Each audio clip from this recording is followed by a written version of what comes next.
Hello and welcome to Trial TV Live. I am the Squeegee of Justice. Thank you so much for joining us today as we are continuing our pre-trial prep deep dive into the Donna Adelson trial, which is coming up in just a few days. Today is Monday if you are watching us live, and jury selection starts tomorrow, which is Tuesday the 19th. Now, we're not 100% sure if they're streaming. We just kind of saw something on another channel that they are scheduled for streaming, but I think it's for the 20th. Yeah, so that's for the 20th, which would be Wednesday, right? Yeah, so that would be Wednesday. So not 100% sure what's going on. If jury selection is streamed, we will definitely cover that. But as far as I know, jury selection will not be streamed. But again, we're going to keep our eyes out. We're going to ask some questions and poke around and see what we can find. So if jury selection is streamed, we will cover that. So in the meantime, today we are going to be picking up on our 5-part series of Donna Adelson and Dan Markel and the testimonies, the trials that led us up to this upcoming trial. Today is episode 3, and it's going to be about Jeff Lacasse and Wendi Adelson and their testimonies. So episode 1 was all about Dan Markel. Episode 2 was the state presents its case, which was Luis Rivera and Catherine Magbanawa. And then today we're going to hear from Wendi and Jeff. So let us welcome in everybody that is with us today before we get started. We have a nice full day for you guys. It's going to be about 5 to 6 hours of streaming. So of testimony. So we're really happy to bring this to you guys. So Crazy Mary Jo, good to see you. Thank you so much for joining us. You are the cat's meow for bringing archived footage to us over the weekend. Well, you're welcome for that. Suber, you are supporting Court's debut tonight, but I hope to join for the trial. Very cool. Richard in the kitchen. Yep, Ali is sentencing today. We are hoping that they stream that, Richard. We are prepared. We created a stream, but we made it private because we've looked in Law and Crime, Court TV, local channels. Nobody has that scheduled. So we are ready. If Ali does stream, we're going to bounce over to another computer. I mean, obviously, I'll stay here and we'll keep streaming, but we'll dual stream and we'll pick up on Ali. That's supposed to start. If it is streamed, that's going to be at noon Eastern, 9 o'clock on the West Coast, which is in Washington. So we're ready for that, Richard. I don't know if they'll stream it or not. We'll see. Jeff, good morning to you, and Tammy, thank you for joining us. Linda, good morning, helping, but putting the horse farm today. We'll catch up later. Is the Ali sentence going to be on first? Well, as I just said, I'll say again, no worries. Hopefully they will stream it again. I think it was Court TV that streamed the whole trial, and they don't have it scheduled. So to me, it was if Court TV doesn't have it scheduled, they may show it on their website. They may show it like later. Sometimes they'll capture it, but then they'll release it later.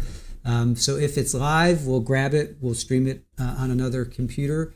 If it's not live, we'll try and maybe they'll release it later today. I don't know. We're keeping our eyes out for it. So hopefully. Shirley Roth, good morning to you, and Sharon, good to see you. Michelle Phillips, good morning. I hope everyone had a good weekend. I will be here half a day. All right, no worries, Michelle. Just a text in. What's happening in court today? We are getting ready for Donna. So we are continuing our pre-trial prep deep dive. There's live trials, live court going on, but our main focus right now is Donna. I don't want to start another trial. We didn't want to start a trial and then have to give up halfway through it. So right now it's just all about Donna. So today we're going to show Wendi and Jeff's testimonies. Brenda, good to see you, green-eyed cat. Another motion, not again. Whoa. Well, I just know about Wendy's. That was from last week. Is there another one that I missed? Green-eyed cat, we may not see the sentence.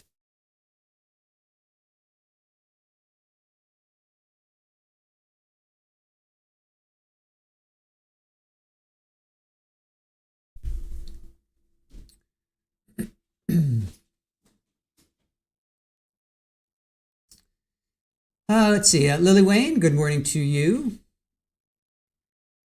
thank you for joining us. JRN, good to see you. William, good morning to you. Edward, good to see you. Joe and Jedi Platypus. Jim, I know you're here somewhere, right? Hey, Melissa. Yes, we are going to see Jeff's testimony, not his interrogation. We did ask for permission from another channel because we don't like to just show, we just don't do that, where we just show somebody else's content without asking them first. So we're waiting to hear back, and we have not heard back. We reached out last week, so we still haven't heard back from them. So we'll see. Hey, Red Snap, good to see you. Thank you for joining us. Iowa Backyard, good to see you. Trying to catch up here. Ambi D, good to see you. Kim, thank you for joining us. Sherry, always good to see you. Thank you. Hope you're doing well today. Little Lulu, good morning to you. Mama Tash, good morning to you. And Stacy, thank you for joining us. All right. Nan R, good to see you. I think I'm caught up. Trace on the case, always good to see you. And Brenda. Saudi Girl, good morning to you. All right. Fanny, good to see you. Thank you guys for joining us. All right. Hell Rider, what's up, man? Hope you had a good weekend. All right. Jaded Wonder, saying good morning to everyone as well. All right, guys, let's get into it. So we're going to be playing Wendi first. We have Wendi's testimony. So I've got Catherine had 2 trials, right? Catherine Magbanowa. She had 2 trials. So we're going to play Wendi's Catherine 1, Wendi Catherine 2.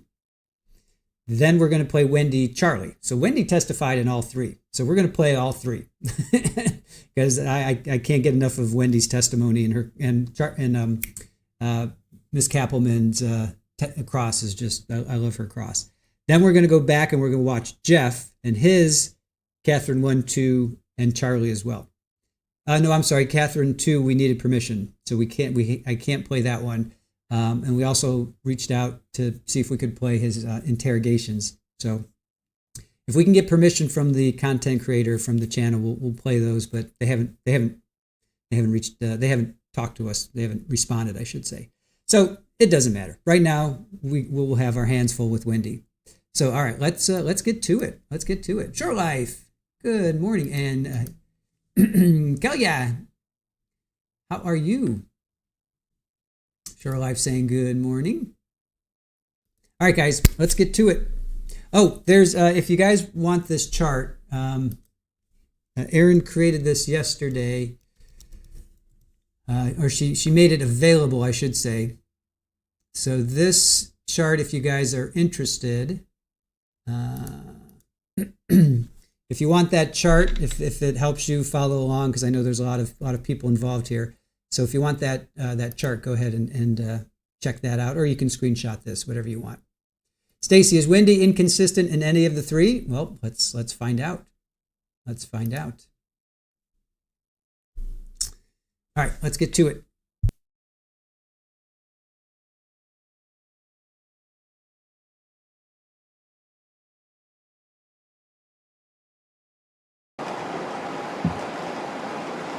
No, you see.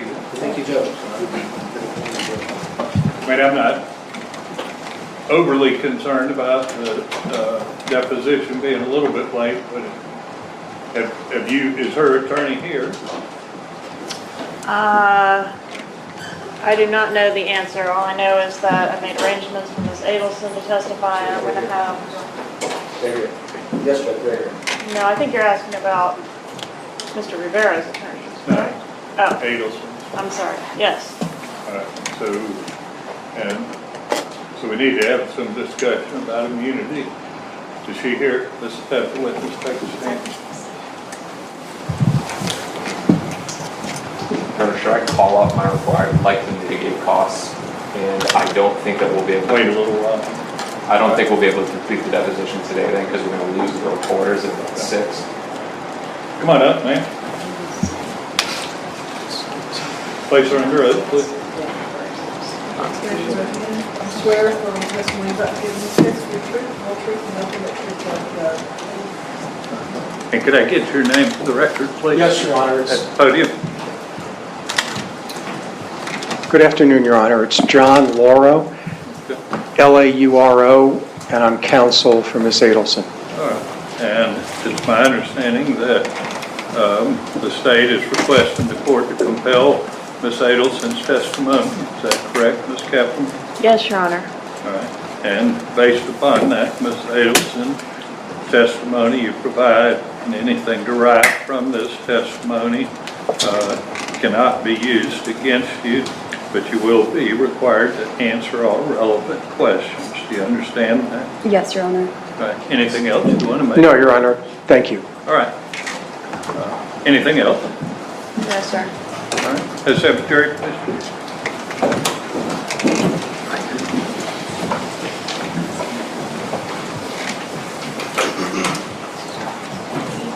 Your Honor, could I just get an estimate on the time so I can tell the report? I think she said about 45 minutes.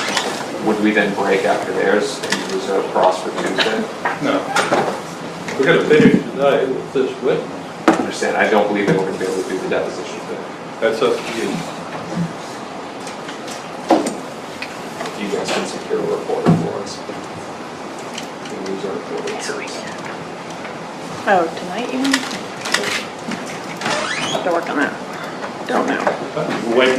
Yours in the courtroom?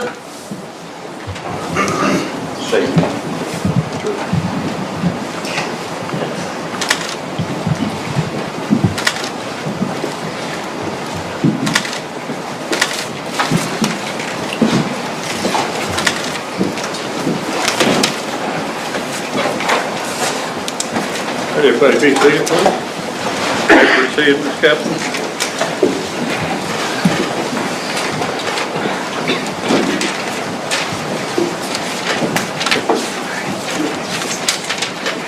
All right, please introduce yourself and spell your name. My name is Wendi Adelson, Wendiadelson. How are you employed, Ms. Adelson? I'm an attorney. All right, and do you know... Microphone up just a little bit, if you would, please, ma'am. All right? I'm an attorney. All right, how were you employed back in 2014? I was employed at FSU Law School. Okay, and were you a member of the Florida Bar at that time? I was. All right. And did you know Dan Markel? Yes, I did. How did you know Mr. Markel? He was my husband. When did you meet him? We met in 2004. Okay. And when did you marry? We married in 2006.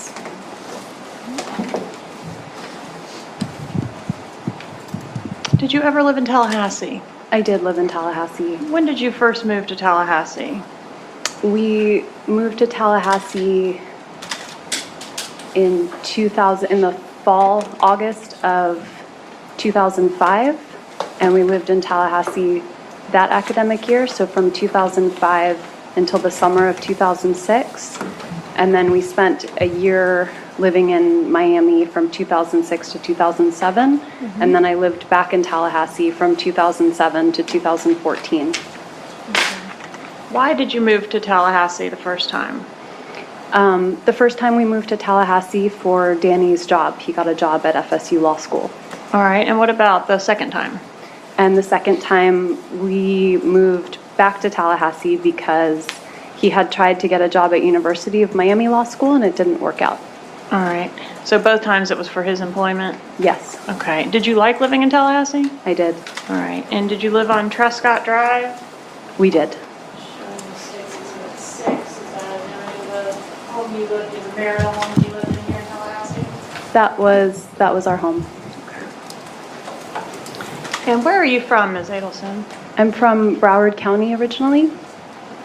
Okay, and do you have family members in Broward currently? I have one family member in Broward. Where do you live currently? Or you can just tell us. I live in Miami-Dade County. And what about your parents? Where do they live? They currently live in Miami-Dade County. All right, and what about your brother, Charles Adelson? He lives in Broward County. All right. And do you have any children? I do. And how many children do you have? I have 2 children. What are their ages? They are 10 and 8, turning 9 soon. Okay, both boys? Both boys. And both the biological children of Dan Markel? Yes.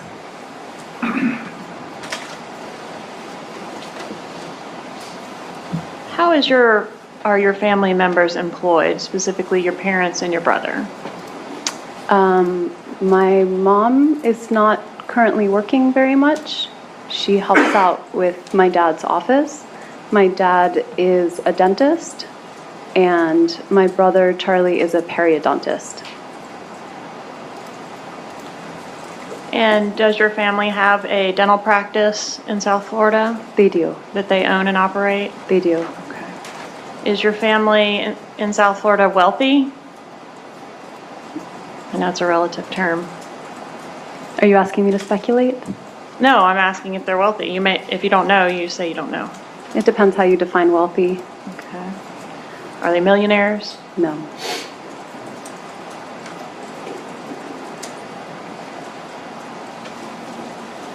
Okay. When did you separate from Mr. Markel? We separated in the fall of 2012. And was part of the reason for your disagreement or separation having to do with how to raise the children in terms of your faith? Yes, we had different ways of practicing our faith. Okay. Do you know when you filed for divorce? I believe it was the fall of 2012. Okay, 9/10/2012 sound right to you? That sounds right. And when you separated initially in the fall of 2012, did you move to South Florida with the kids? No, I did not. You didn't go to South Florida with the kids? No, I did not. Was it your desire during that time to move with the children to South Florida? I would say right then, no, it wasn't.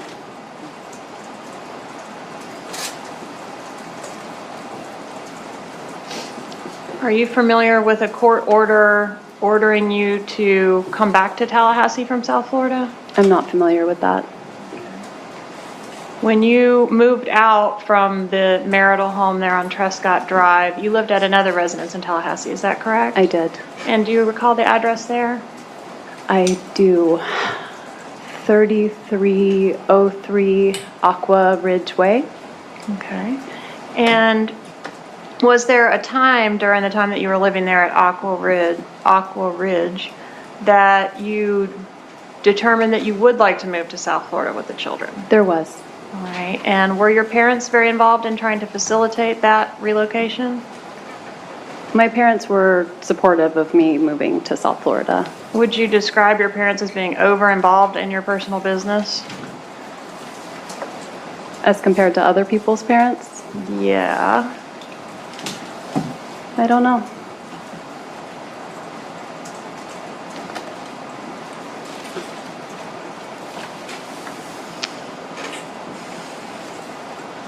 What was the child custody schedule when you were living at Aqua Ridge? And I assume Mr. Markel continued to live in the marital home on Trescott? He did. Okay, what was the custody situation with the kids? So the custody situation changed over time and depending on the part of the year. But I think in the beginning, we would do a Wednesday night overnight. It was about 50-50 shared custody, but I don't remember the exact arrangement. I do remember in the summertime it would switch to week on, week off, but during the school year it was slightly different. So still 50-50, but not necessarily every other week. It was mixed up within the week. It was. Okay. And you mentioned that you did develop a desire to move to South Florida. Did you file a motion to that effect on January 14th, 2013? That sounds, I did file a motion. I don't remember the exact date, Okay. but that sounds about right. All right. And in that motion, did you make some allegations that Mr. Markel was making things difficult for you at work? I did. Okay. And was that motion granted or denied? That motion was denied. All right. Denied with prejudice? I don't remember. Okay. If you have it, I'm happy to take a look. Okay. But in any event, you were not able to move at that time? I did not move.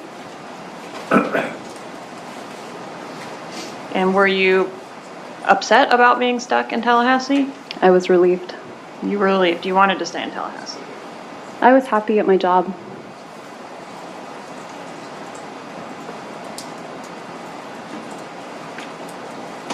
Okay. Do you recall when your divorce to Mr. Markel became final? The summer of 2013. Okay, July 31st sound about right? That sounds right. Would you consider your divorce with Mr. Markel to be a nasty divorce? I think most divorces aren't very pleasant. Okay, but this one was like really unpleasant, right? I found getting divorced to be unpleasant, yes. And in the litigation that ensued between the two of you, you guys argued over things as small as a tennis racket, I noticed in one pleading. I don't remember that. Did he threaten to press kidnapping charges against you? Objection, hearsay. Overruled. I don't remember that? that. No. Did he threaten to go after your law license? Remember that? I don't remember that, no. Do you remember him saying you failed to disclose a bunch of assets in the divorce process? I do remember that.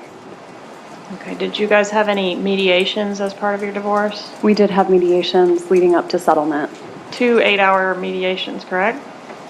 I don't remember how long they were, but they seemed very long. Yeah, and they both did not result in a resolution. They did not. All right, but you did reach a settlement, I think, kind of just on the eve of a trial on the matter, correct? That sounds right. Do you remember this motion that was filed by your deceased ex-husband on March 26, 2014, involving, among other things, that had to do with your mother, an allegation that your mother was disparaging the children? Objection. I'm sorry. Hearsay. Overruled. Disparaging him to the children is what I meant to say. Are you familiar with that pleading? I am familiar with that pleading. All right, and in that pleading, did he allege that you were depriving him of physical access to the children? I don't remember the specifics.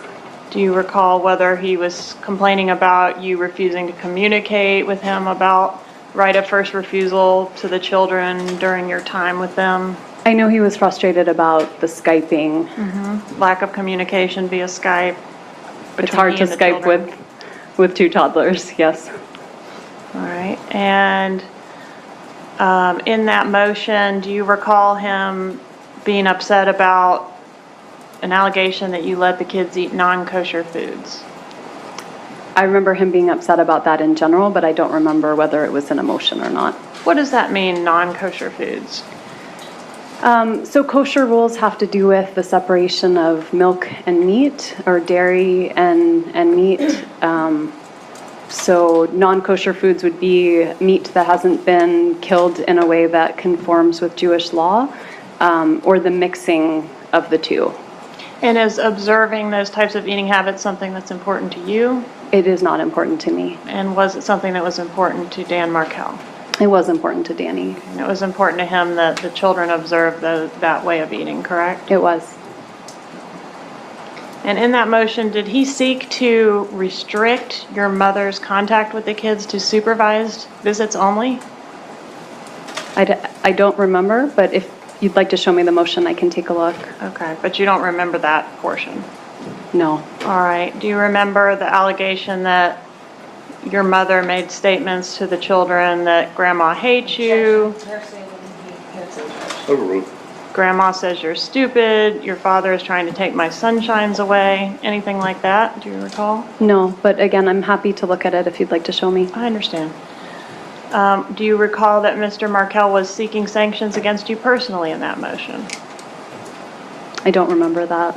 Do you know whether this would have been a motion that you would have shown to your mother? Would she have been aware of it? I probably would have shown my mom the motion. Is it fair to say that your parents are very protective of you? I think that's fair to say. Is it fair to say that your brother is very protective of you? I think that's fair to say. Okay. What about Dan Markel? Did your family like him? Do you want to specify a point in time? Well, I'm specifically thinking of a statement you made in the interview after his death, where you indicated that your parents were very angry with him. Is that accurate? At that point in time, during our divorce, I do think they were angry with him. They felt like he had treated me badly. And the motion to preclude your mom from having unsupervised contact with your kids, that was still pending at the time of his murder, correct? That's possible. I mean, I don't think anyone took that motion very seriously. Okay. Did your mom take it seriously? I don't think so. Did Dan Markel take it seriously? I don't know how Danny felt about a motion. If he wrote the motion, he was probably taking it seriously.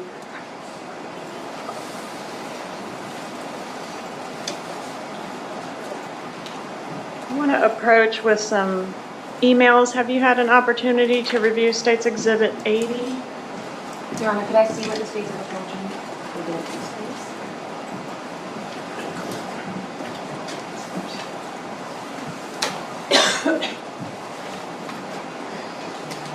Your Honor, and I don't know if you want to do it now, or I'm gonna request a sidebar on this. What's that? I'm gonna request a sidebar on this, Judge. The letter identified first.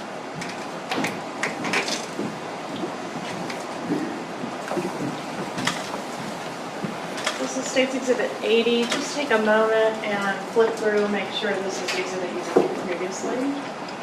I've been shown these exhibits. Okay. And are these exhibits fair and accurate copies of emails between yourself and your mother, Donna Adelson? They are. Okay. And the email addresses on this exhibit, donnaharvey@gmail.com, whose address is that? My parents have a joint email address. Okay, but you were communicating with one of them in particular in these emails, right? Whoever signed the email, but it could be from either or both of them. Okay, either could have used it, but we can deduce from who signed it who this one is from? That sounds right. Okay, and Wendi Adelson @gmail.com, is that you? That is me. All right, Judge, at this time, I asked to move into evidence, State's Exhibit. We'll go sidebar.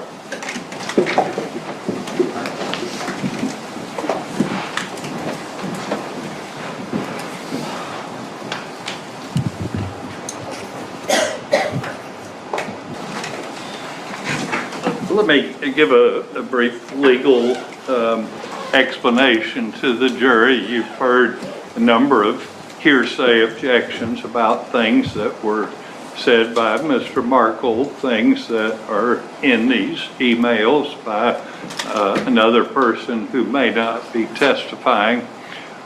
Normally, we refer to those things as hearsay, and they're not allowed without the person actually testifying, but there are a whole bunch of exceptions to that. And one of the exceptions to that is when it's not being offered to prove that what's said is true, but simply to show that it has been said because there's some relevance to the fact that these statements were made. So I am not offering these statements to show they're true. These persons, I mean, obviously Mr. Markel can't be here for us to have cross-examination of him. We don't anticipate that the other Miss Adelson will be here as a witness. We can't test. The attorneys will not be able to test that to see whether that's true or not, but I am allowing it for limited purposes to show state of mind of these persons. So you may proceed, Ms. Kappelman. Yes, Your Honor.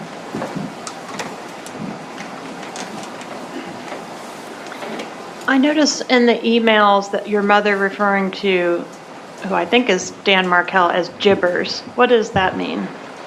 Jibbers was a nickname that I gave Danny when he was being really difficult and causing me a lot of pain. Was sort of a nickname I gave him to make him feel less threatening. So it was a derogatory thing. I wouldn't say it was derogatory. Did you call him that to his face? No, I called him Danny to his face. Okay. And Jibbers would be what? How would you spell that? I don't know that I ever spelled it out.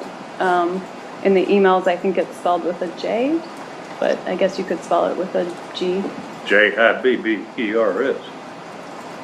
That would be one way to Ms. spell it. Adelson, you had Mr. Markel's phone number programmed into your phone as Jibbers, didn't you? That's right.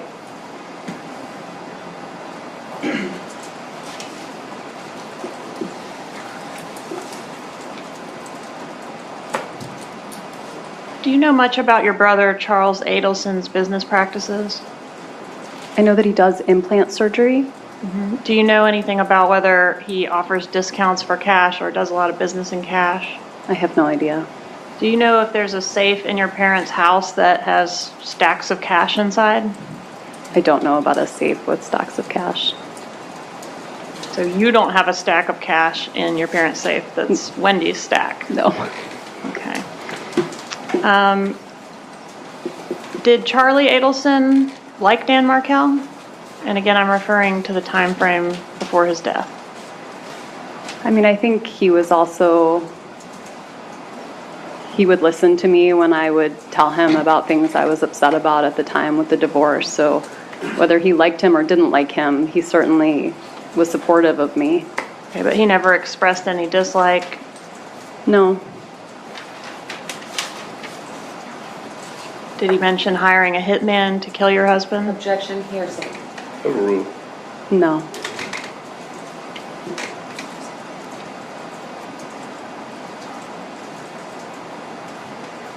Did he ever joke about he looked into hiring a hitman, but buying you a TV as a divorce present would be cheaper? He did make that joke.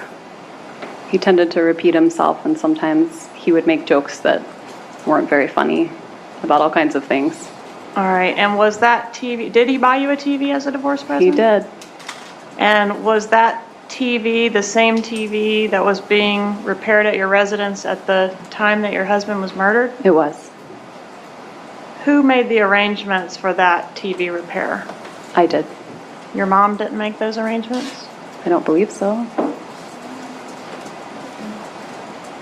And the repairman was at your house that morning that your husband died between 8:30 and 9:15. Do you agree with that? I remember he was supposed to come between 8 and noon, and then he ended up coming on the early side. That's when he arrived, between 8:30 and 9:15? It's my best recollection.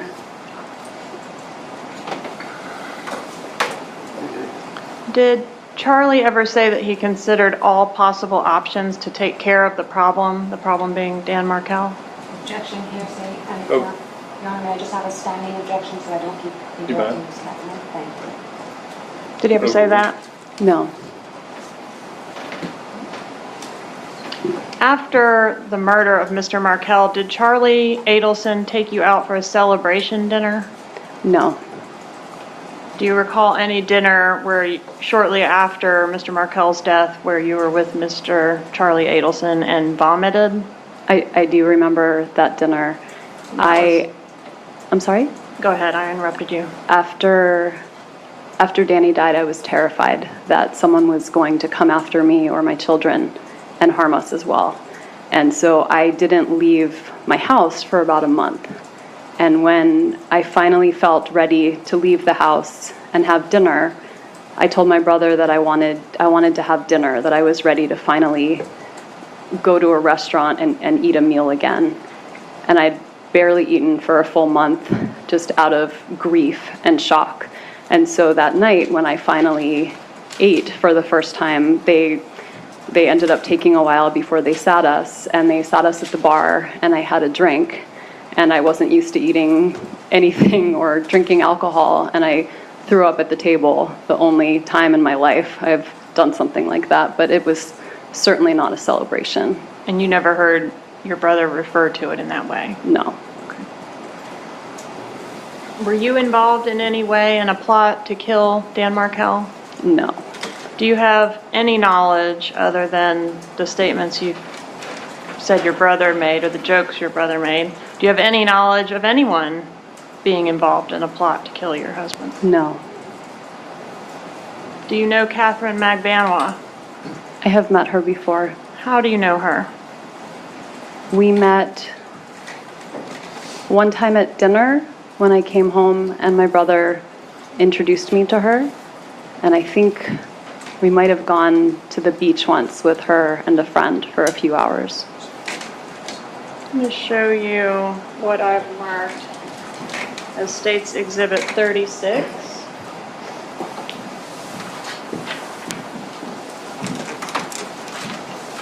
Is that a photograph of you and Catherine Magbanwa at the beach? With her friend, yes. Okay, and do you remember the friend's name? I don't. All right, is this a fair and accurate photograph from that event? That looks like the three of us at the beach, yes. Do you recall when this was taken? I don't. Okay, does Father's Day weekend 2014 sound correct? So June 2014, that's Yes, ma'am. possible.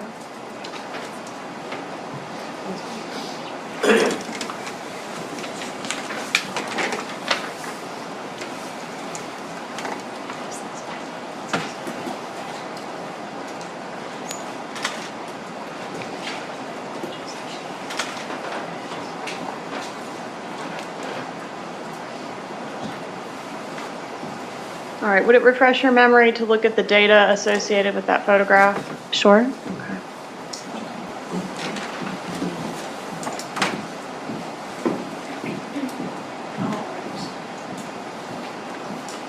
Take a look at this top block there that references this photo. Tell me if you can advise when the photo was taken. It looks like it was taken on June 15th, 2014. All right, and do you know where the photo was taken?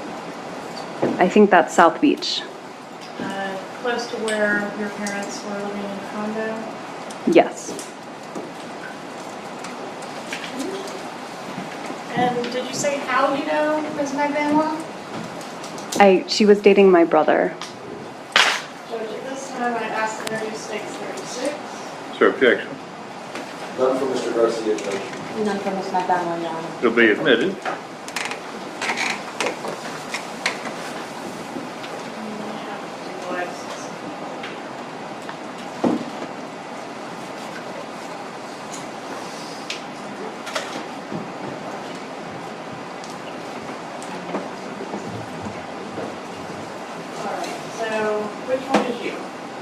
I'm the one in the middle, And which one's Ms. Magbanwa? the one on the left-hand side to the right of me in the photo. All right, and this one is her friend? Yes, Ms. Magbanwa, sir. yes. Approach and show you one more photo. States it's photo 37. Recognize this photo? I don't recognize that photo, but I recognize the people in it. Okay, who's in it? That's my brother, and I think that's Katie. All right, is Katie Catherine Magbanwa? Yes, This is a fair and accurate photo of the two of them when, I guess, during the time that they were dating. that looks right. Judge, at this time, I'd ask to move on to Stakes 37. Is there objection? Yes, Your Honor, this witness is not able to properly authenticate that picture in terms of when it was taken and where it was taken, so I would object. Sustained. Your brother dated Catherine Magbanwa? Yes, Okay. And was that the context in which you became acquainted with her? Was through your brother? yes. Do you know when they began seeing each other, your brother and Ms. Magbanwa? I have no idea. Do you know when they stopped seeing each other? I have no idea. Do you know whether the relationship between your brother and Ms. Magbanwa was a serious relationship? I met many, many girlfriends of my brother's over the years. I didn't get any indication that it was a serious relationship. Okay, he's a guy that has a lot of girlfriends. He has had a lot of girlfriends. How many girlfriends has he had since Catherine Magbanwa? I have no idea. Several? Probably. And does he have a child with someone now? He does have a child. How old is your brother? 43? Has he ever been married? No. Do you know whether your brother makes a practice of giving gifts to his former girlfriends? I have no idea. Are you aware of any specific gift he's ever given to a former girlfriend? No.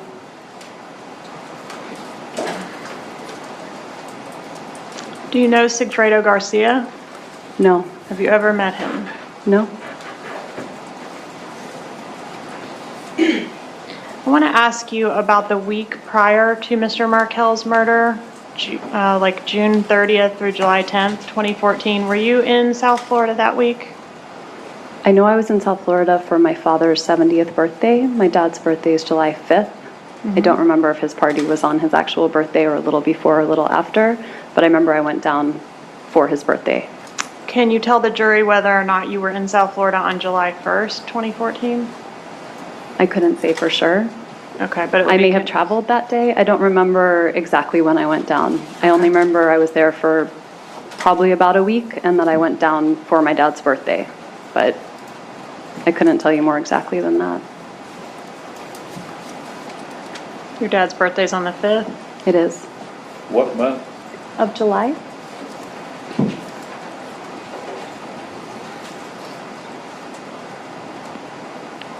Was Mr. Markel planning to leave town the day after he was murdered?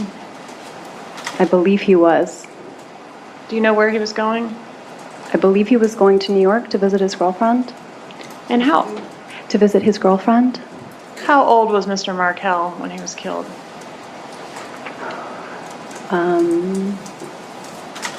He was born in 1972, and he died in July of 2014, before his birthday's in October. He was 41.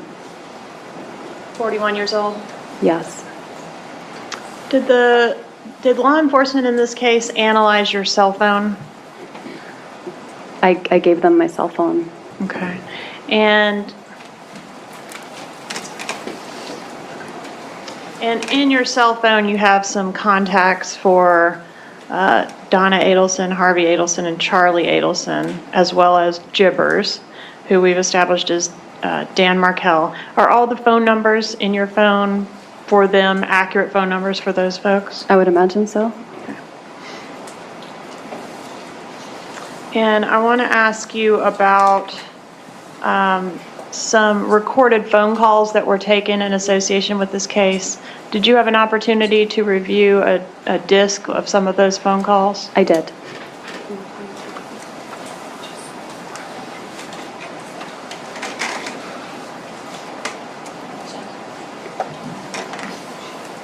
The phone calls weren't played.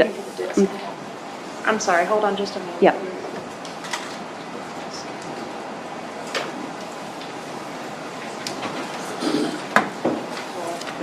All right, so I provided you with a disc, correct? Yes. And a list of the specific phone calls and the voices on the specific phone calls that I was asking you whether you could identify. Yes. All right. And did you initial next to the letters of those calls that you were able to identify? I did. All right, I'm going to approach and show you State's Exhibit 175. 175. I just wanted to clarify that we didn't listen to the phone calls from beginning to end for each one, but that we were able to listen to parts of the phone calls so that we could authenticate who was speaking on the phone call. Okay, and when you say we, who are you referring to? Myself and my attorney. Okay, so you listened to, you felt enough of the phone call in order to be able to tell me whose voice was on the call? That's right. Okay, and when you initial next to the highlighted portions, okay, I guess I should say, the calls are listed by letter and number, each call, and then I have highlighted the names that I am asking you to authenticate. Is that correct? That's correct. All right, and if you've initialed next to that call, does that signify that you were able to authenticate that the highlighted names on that call were the voices of those people? Correct. Okay, so namely Donna Adelson and Charlie Adelson, correct? Correct. All right. Thank you. Judge, at this time, I'd ask to move into evidence states 175. No objection from Mr. Garcia. There's an objection from Ms. McDonald, Judge. I Your can't, legal objection? Your Honor, I think it would require a speaking objection, so I'm not sure how you would like to handle State it. your legal objection. The legal objection is going to be relevance at this point and improper foundation. All right, I'll overrule that objection. No, admit, State's Exhibit 175. I want to talk about your location on the day of Mr. Markel's murder. You know that law enforcement looked at your phone and sort of looked at your movements that day? Yes. Okay. And that information indicates you were home at the Aqua Ridge residence at approximately 12:27 in the afternoon that day. Is that correct? I don't remember exactly what time, but that sounds right. I know I had left to meet some friends for lunch, so I guess it was, I was home until that time. That sounds right. All right. So it seems like kind of around lunchtime, about half afternoon. Sure. All right, and then shortly after that, at 12:29, it appears you were traveling on Centerville Road. Is that a normal way that you would ingress and egress from your Aqua Ridge residence? That sounds right. All right, and when you left your residence, you said you were going to lunch. Did you go directly to lunch? No, I stopped and made a purchase for a party that I was supposed to attend first. And what was that purchase? It was my first time purchasing bourbon. It was for not a bridal shower. It was for a bachelor, no, it was for a wedding party, but it was the bride and groom together, and they had asked for people to buy certain alcohol to help them. Like a stock the bar party? A stock the bar party, I forgot what Yeah. it's called. Okay, and do you remember what type of bourbon you purchased? I don't, Does Bullet bourbon sound familiar? maybe. It was, All right. they had a list of what they wanted, and so I asked the person at the store if they had whatever kind it was. Okay, and do you recall where you went to purchase the alcohol? I think I went on Thomasville Road at ABC Liquor. Okay, is there a reason you went to that particular store? No, I don't know many liquor stores. That was the first one that popped up. All right, and you made that purchase according to the receipt that was in your vehicle at 12:49. Does that sound about right to you? That sounds right. Okay, and did you make any stops between leaving your residence and going to the liquor store? Maybe I purchased gas? I don't know if you did or not, but I'm referring to your visit to the crime scene. I did not visit the crime scene. Okay. You did not pull up to the crime scene tape on Truscott Drive? No. I was driving on Centerville Road, and sometimes I would take the shortcut through Truscott, Yes, ma'am. but when I was driving on Centerville Road, I saw some sort of tape or obstruction, and so I didn't turn. Okay. And then you went from the liquor store straight to the restaurant? Mm-hmm. All Yes. right. And what restaurant was that? What was the name of that restaurant? Mosaic? Mosaic.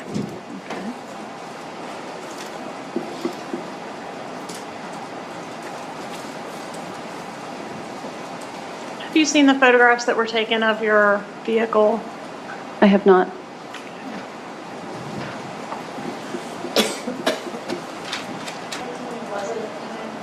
That looks like my car.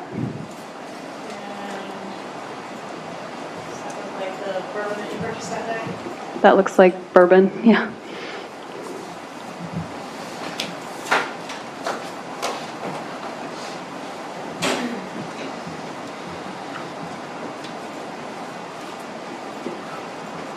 Who had your kids the morning that Mr. Markel was killed? The kids were at preschool.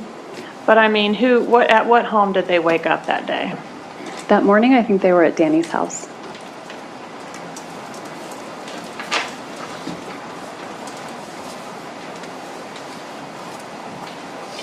Did you stand to gain anything from your husband's death, like financially? No.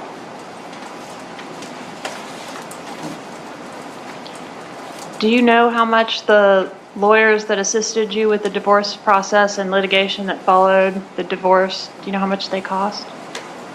How much my lawyers How or much you Danny's spent on lawyers? lawyers, yeah. I honestly don't remember. Fair to say it was a lot of money? It felt like a lot of money to me. How many different lawyers did you have during the pendency of your divorce and the litigation that followed? I had 3. Do you know how many Mr. Markel had? I don't remember.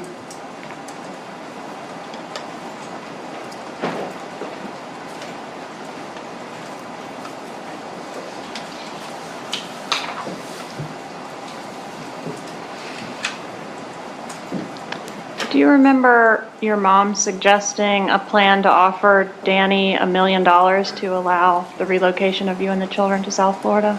Objection, hearsay. Overruled.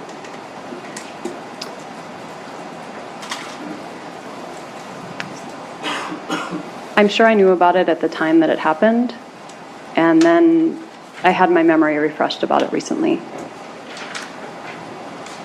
Did you ever make the offer to Mr. Markel? No.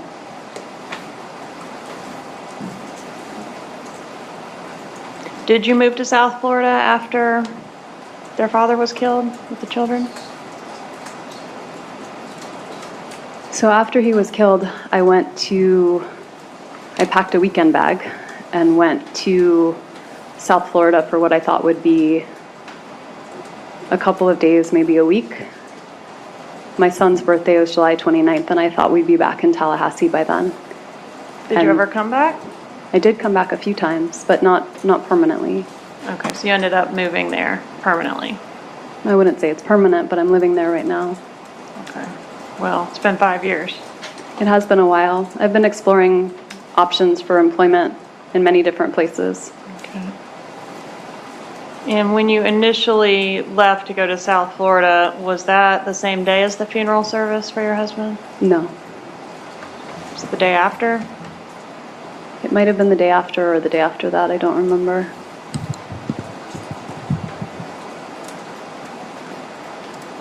Did you change your children's last name from Markel to Adelson? I did. When was that done? So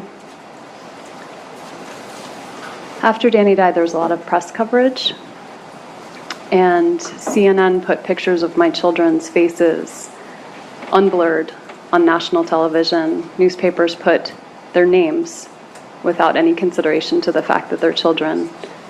And I I thought, appreciate that, but the question is when did you change their names? when they started school, I registered them under my name, hoping it would keep them safe. And was then that approximately a year after their dad was killed? it was whenever I registered Ben for school, so it was soon after. But I didn't legally change their name until after that. Okay. And where did they start school? When you say you changed their name when they started school, was that here in Tallahassee or somewhere else? No, it was in South Florida. So that fall, they started regular enrollment like you would in the normal beginning of the school year? That's right. Okay. And did you also eliminate your older son's middle name? When I legally changed their names, I did. And you just dropped that from the name? I did. Okay. And that was a name that came from Dan Markel's deceased maternal grandmother, is that correct? The name started with an A, which was to honor my grandfather, Aaron Adelson, and the second half of his name was to honor Danny's grandmother. Okay. So we lost an honor to both families. Okay, thank you. No further questions. Cross, Garcia. Thank you, Judge.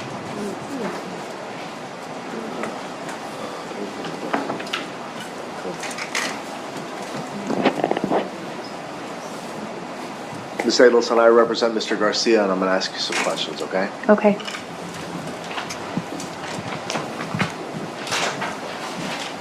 Charlie's your older brother or younger brother? I'm the youngest in the family, so both my brothers are my older brothers.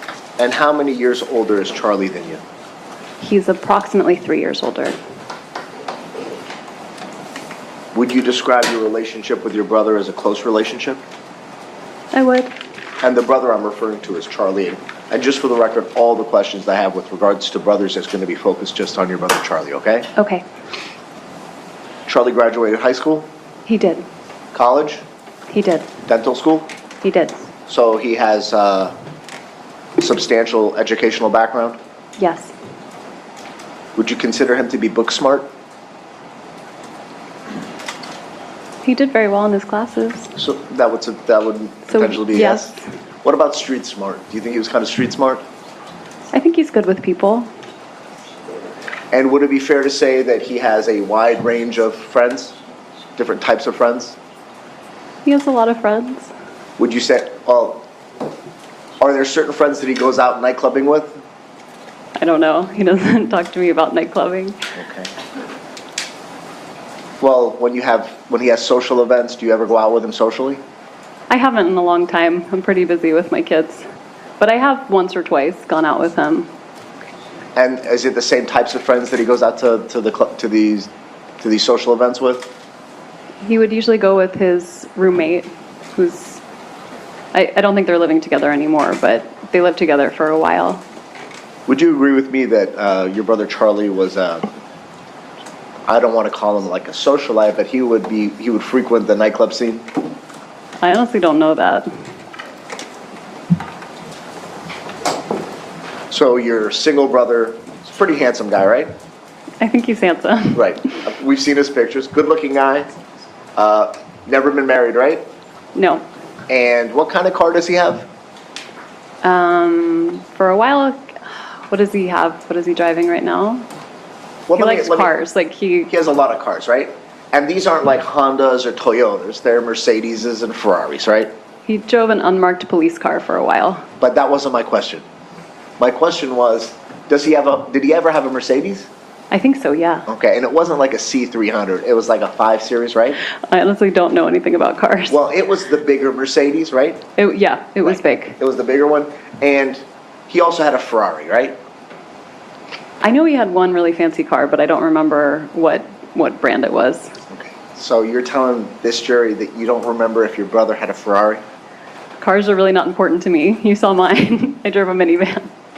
Well, but you're not your brother, right? I am not my brother. And No, you- I knew he had a fancy car. I just don't remember if it was a Porsche or if it was a Ferrari. It was something fancy. Something kind of fancy, Yeah. right?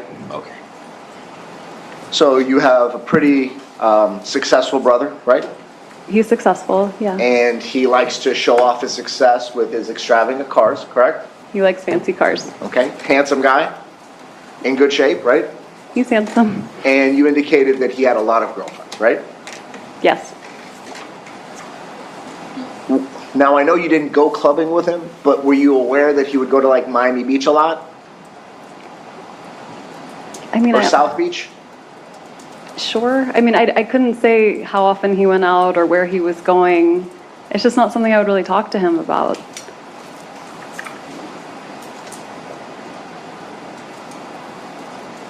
When your brother took you out to dinner and you vomited, do you remember what the restaurant was? I do. Which restaurant was it? It's called Uvia.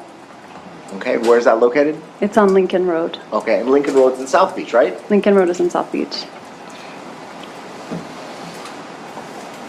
Are you aware if your brother took steroids? No, I'm not aware if he took steroids. What about if your brother used illicit drugs? I'm not aware of my brother using illicit drugs. And the fact that you're not aware if he used it doesn't mean he didn't use it, correct? No, I'm just saying I don't know. Do you know when Luis Rivera started serving your brother drugs? I don't know anything about that. Your brother would frequent South Beach and Miami Beach sometimes, correct? I don't know. You don't know? The restaurant that he took you to was in South Beach, correct? I was living close to that restaurant at the time. And your parents had a home in South Beach also, correct? My parents did not have a home in South Beach. They were renting an apartment. I'll rephrase it. They had a place to stay in South Beach, correct? Correct.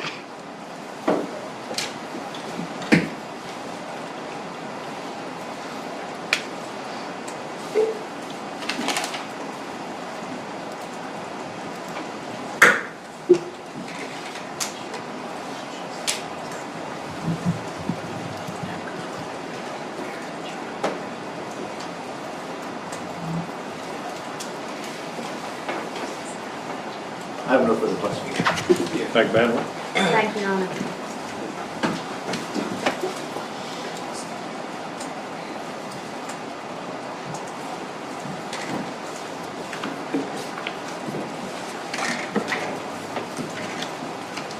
Good afternoon, Ms. Adelson. Good afternoon. How are you doing today? You doing okay? I'm fine. You nervous? Am I nervous? Yeah. Yes, I'm nervous. Okay.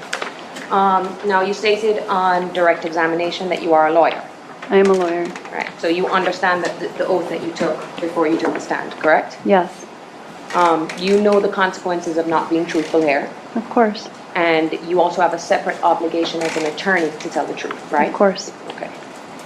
Now, do you know who killed Dan Markel? No, Did your brother have anything to do with killing Dan Markel? I don't believe so. Your mother is Donna Adelson. She is. Where is she right now? Right now, she's with my children Not in Tallahassee. in Miami. Okay, she's not in jail? No, She's never been arrested before? no. Okay. She's not even testifying in this case, is she? To your No. knowledge? To my knowledge, no. What about your brother Charlie? Is he in Miami right now? He's probably in Fort Lauderdale right now? Okay, but he hasn't been arrested, No, hasn't been charged, no, and he's not testifying in this case, is he? no. Okay. Are you aware if the state has attempted to subpoena them to come to court? I believe they have received a subpoena to come to court. Okay, and it was for them to come and testify in this trial, or you don't know? I don't know for certain. Okay, but you know they've received some form of subpoena? I heard about that. Okay. When is the last time you spoke to your family? Your mom, in particular?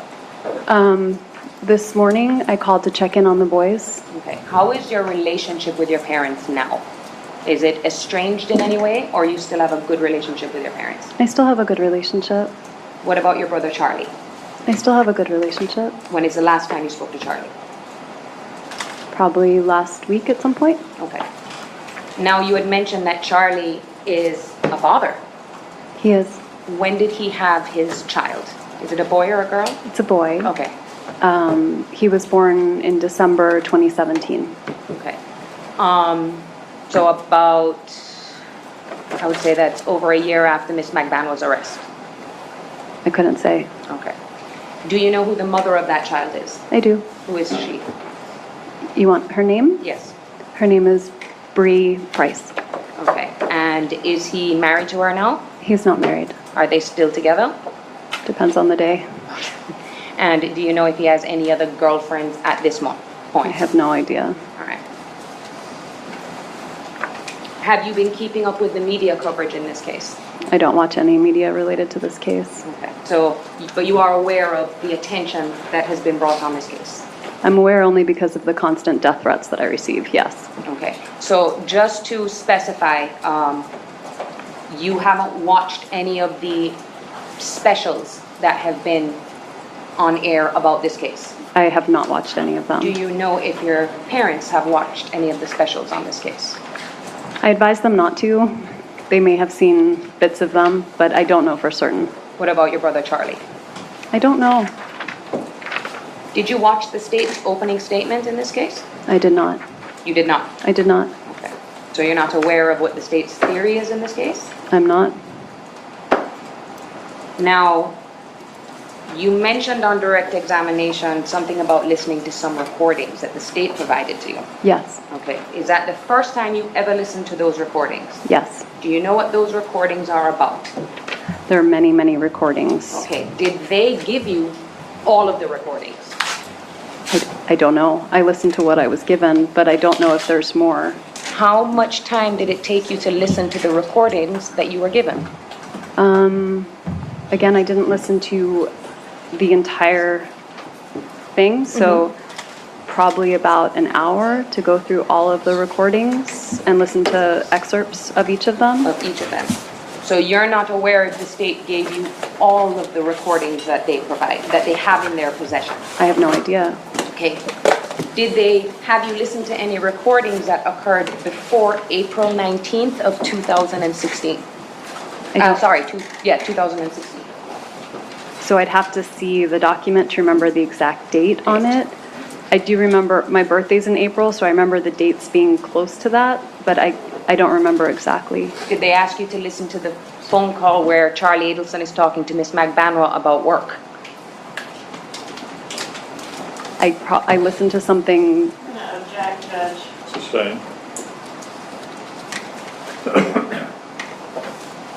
So it's fair to say that they only let you listen to portions of the phone calls that they think are important?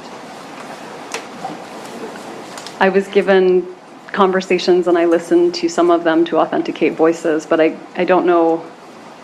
I imagine they thought it was important for me to listen, that's why I did. Did you listen to a phone call? Ask your question, don't answer until I rule, please, ma'am. Judge, that will be wrong if the question contains. Let's go sidewalk.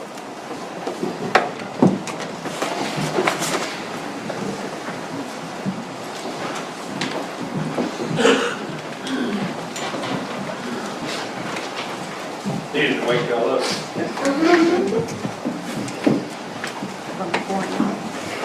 Go ahead, Ms. Blunt.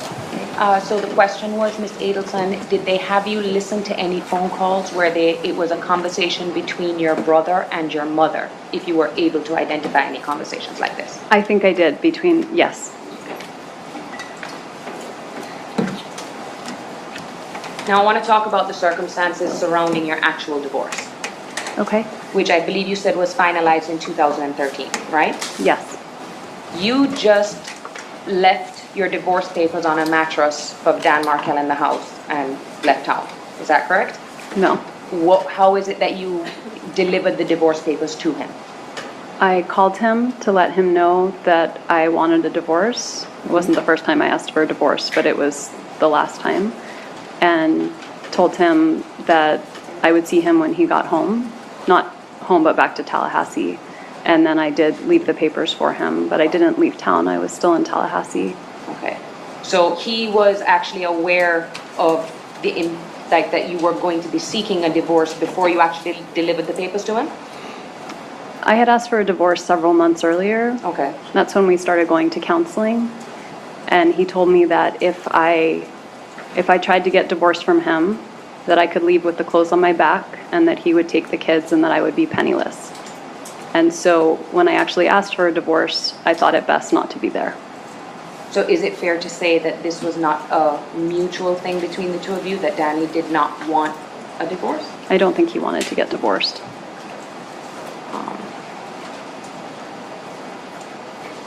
How close is your brother's relationship, Charlie Adelson, with your mother, Donna Adelson? I think they're close. Would you characterize their relationship as closer than you are with your mother? No, I wouldn't say that. I mean, I do think they talk more frequently than I do, but I don't think closeness always has to do with the frequency of communication. And you had said on direct that your parents were not happy with Dan Markel's behavior during the divorce. No, they didn't think he was treating me well. And is this just Donna Adelson, your mom, or was it both Donna and Harvey Adelson? I'm sure both of my parents felt that way. Did they ever express those feelings to you? Yes, Did they call him names? yes. Okay. Did one parent do that more than the other, or it was consistent between the two? I think it was consistent between the two. Okay. What kind of names did they call him? I mean, I've had my memory recently refreshed, so I saw things, but my memory is, I don't remember name calling, but I did recently see emails where they called him names.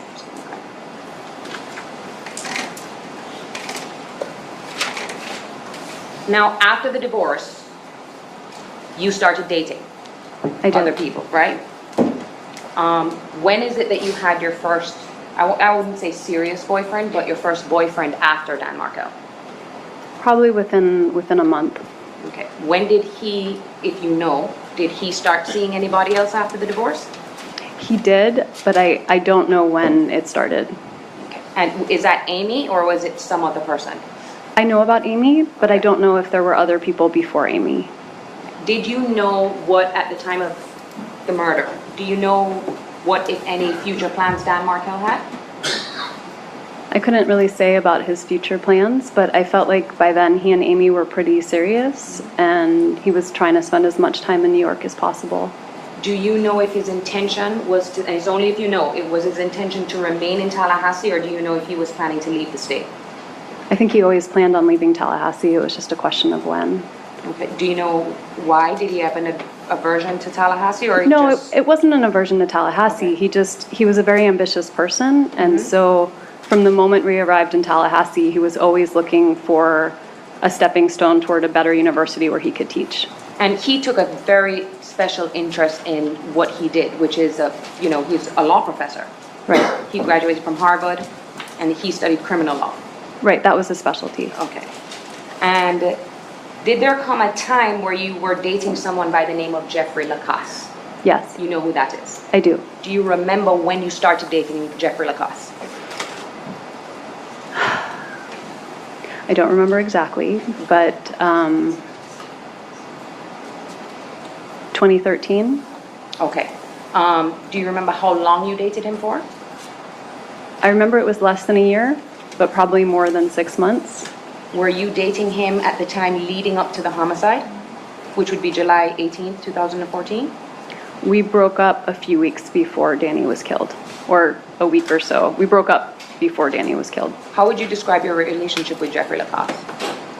I mean, I think it took different turns. I think it was more casual in the beginning, and then it was getting more serious.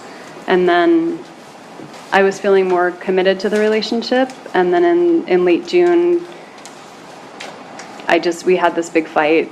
And after that point, I didn't really want to be with him anymore. Do you know what the fight was about? Do you remember? I remember what the fight was about. What was it about? He didn't trust me. In terms of He seeing thought other people? He thought I was cheating on him. Okay. And you said you broke up, when was that? We broke up. It would have been one of the last weekends in June. So fairly close to when the homicide occurred. Right. Now, that spring break, which would have been the month of March, didn't you and Jeffrey Lacasse come down to Miami? We did. Okay. And you stayed with your brother, Charlie? We did. Okay. And do you know at that time who he was dating? I don't. Okay. Does it sound, if I say that was when he was dating Catherine Magbanua, is that a correct statement or you don't remember? I don't remember. Okay. Do you remember having dinner with Jeffrey Lacasse at a restaurant and with your brother and that Catherine Magbanua was there? I have a vague recollection of it. Okay. And do you remember if this restaurant had outside seating? We always used to go to the same restaurant, and so I know the restaurant, it has outside seating.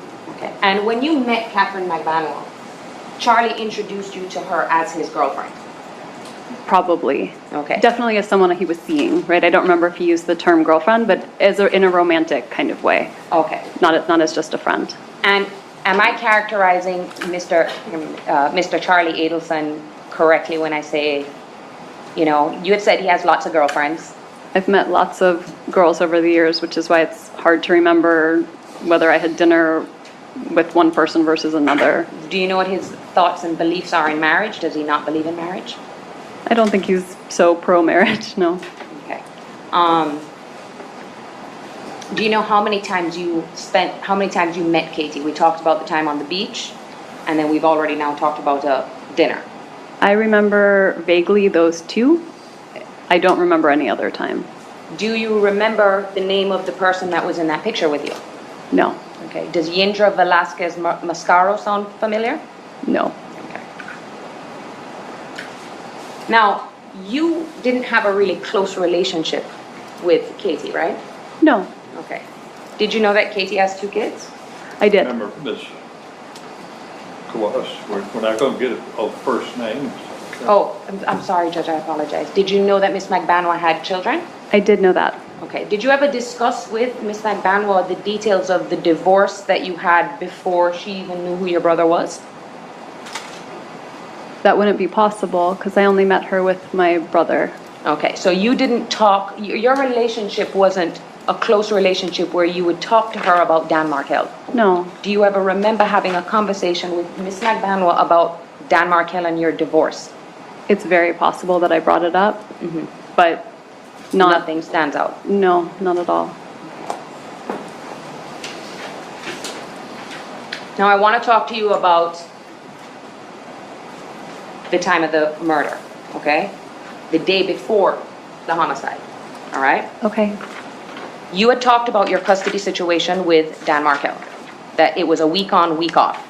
Is that correct? That's right. And at an that time. overnight stay switch on a Wednesday. That's my best memory.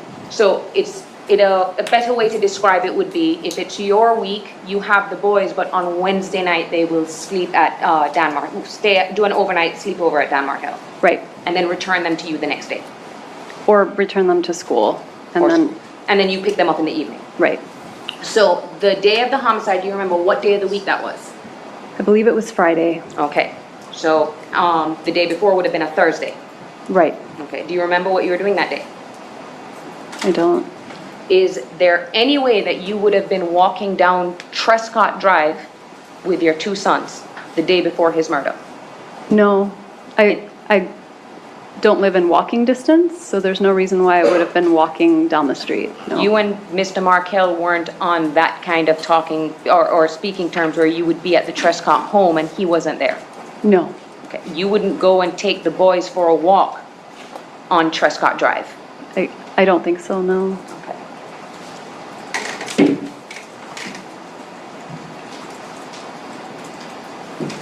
And as far as you knew at that time, the kids, what school were they attending? They went to creative preschool. Okay, and when you would drop the kids off at creative preschool, do you have to sign them in? You do have to sign them in. Okay, and then, so there should be a record of the days that the boys would have been at the preschool. That's right. What time would you drop the boys off? Do you remember? Is it an early morning thing, or? I would drop them off in the morning. I don't remember, maybe it was 8, maybe it was 9. Oh, but nothing late, like 11? I don't think so. And then what would be the usual time you pick them up in the afternoon? I think it would depend on whether I was teaching or if I had court, what I was up to, but my guess is sometime between 3 and 6, I would pick them up. So would it be fair to say that, you know, around 11 o'clock in the morning, the boys would probably be in school on a weekday? That would be right. Okay. Do you know someone by the name of Whitney? I do know Whitney. Who is Whitney? Whitney was a girlfriend of my brother's. Okay. Do you know who introduced Charlie to Mr. Adelson to Whitney? I don't. Do you know how long they were dating? I don't. Do you remember when they started dating? I don't remember when they started dating. Okay.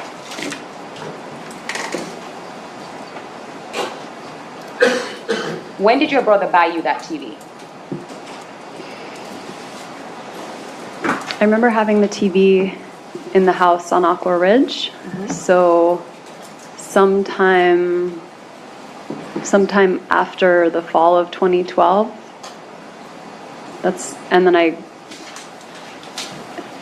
Sometime between 2012, 2013, something like that. Do you remember making a phone call to Charlie that morning and having a conversation with him without going into the details of that conversation? Which morning? The morning of Danny's murder. Yes. I'm sorry, Judge. Mr. Markel's murder. Do you remember how long you spoke for? I don't remember how long I spoke for.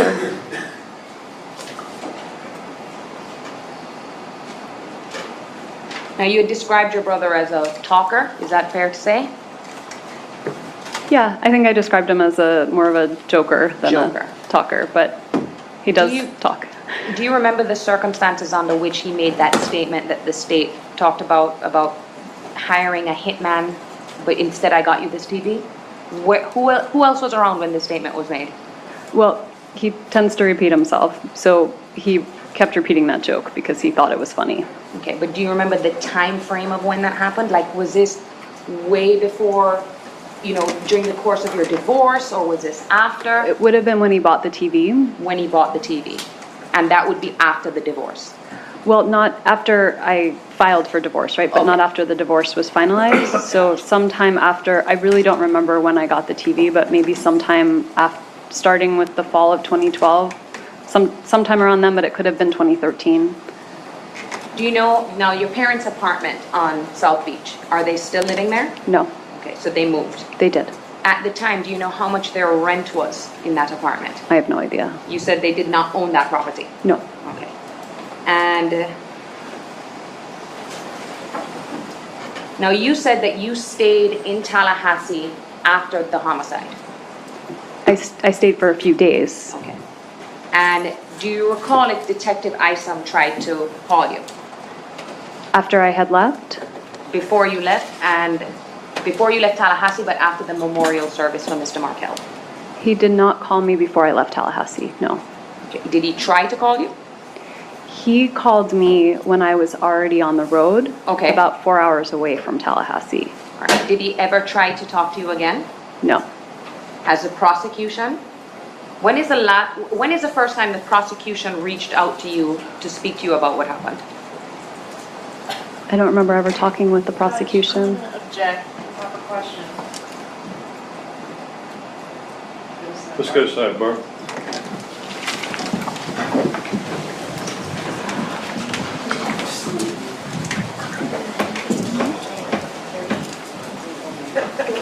Proceed, Your Honor? Okay. Do you know if Detective Isom ever tried to reach out to your parents? I don't think he did. Do you know if Detective Isom ever tried to speak to your brother Charlie? I don't think he did.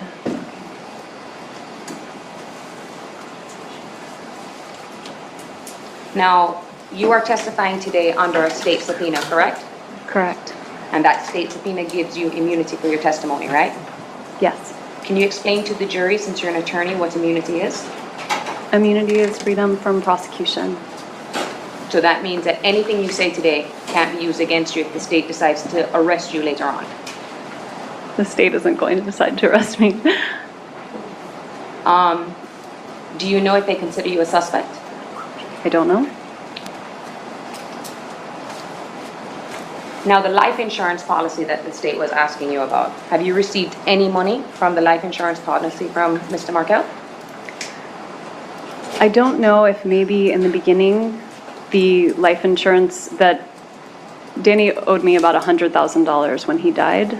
I do think that his family made that disbursement. I don't know if they paid that through the life insurance policy, but other than that, there's been, the life insurance policy is money put away for the kids. I've never seen it. Do you have access to that, or you have no control over that? I have no control over that. All right.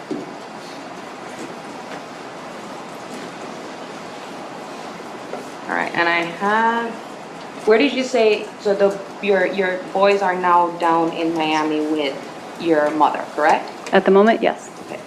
And you stopped letting Danny's parent, or Mr. Markel's parents, see the boys, is that correct? 2 years after Danny died, I stopped visitation. Okay, do you have any intention of letting them see their grandchildren again? I do. We've actually been in discussion the last few weeks. No further questions, Judge. Redirect.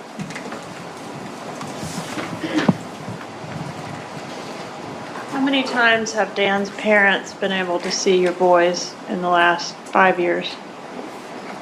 In the last 2 years after they died, they've been able to see them every time they've asked to see them. Okay, what about the last 3 years? Since 2016, they have not been permitted to see the boys. They have not been permitted That's right. by you, By me, yes. right? And that's not through lack of trying on their part. No, that's because of what they did. Okay, but they want to see those boys, don't they? They very much want to see the boys. All right. And Dan Markel's sister is the, I'm not sure if this is the right word, but the executor of that trust for the boys, is that right? I think she has fiduciary responsibility over the trust for the All right, boys. thank you. That sounds right. Did you at one time hold that position in Dan's will?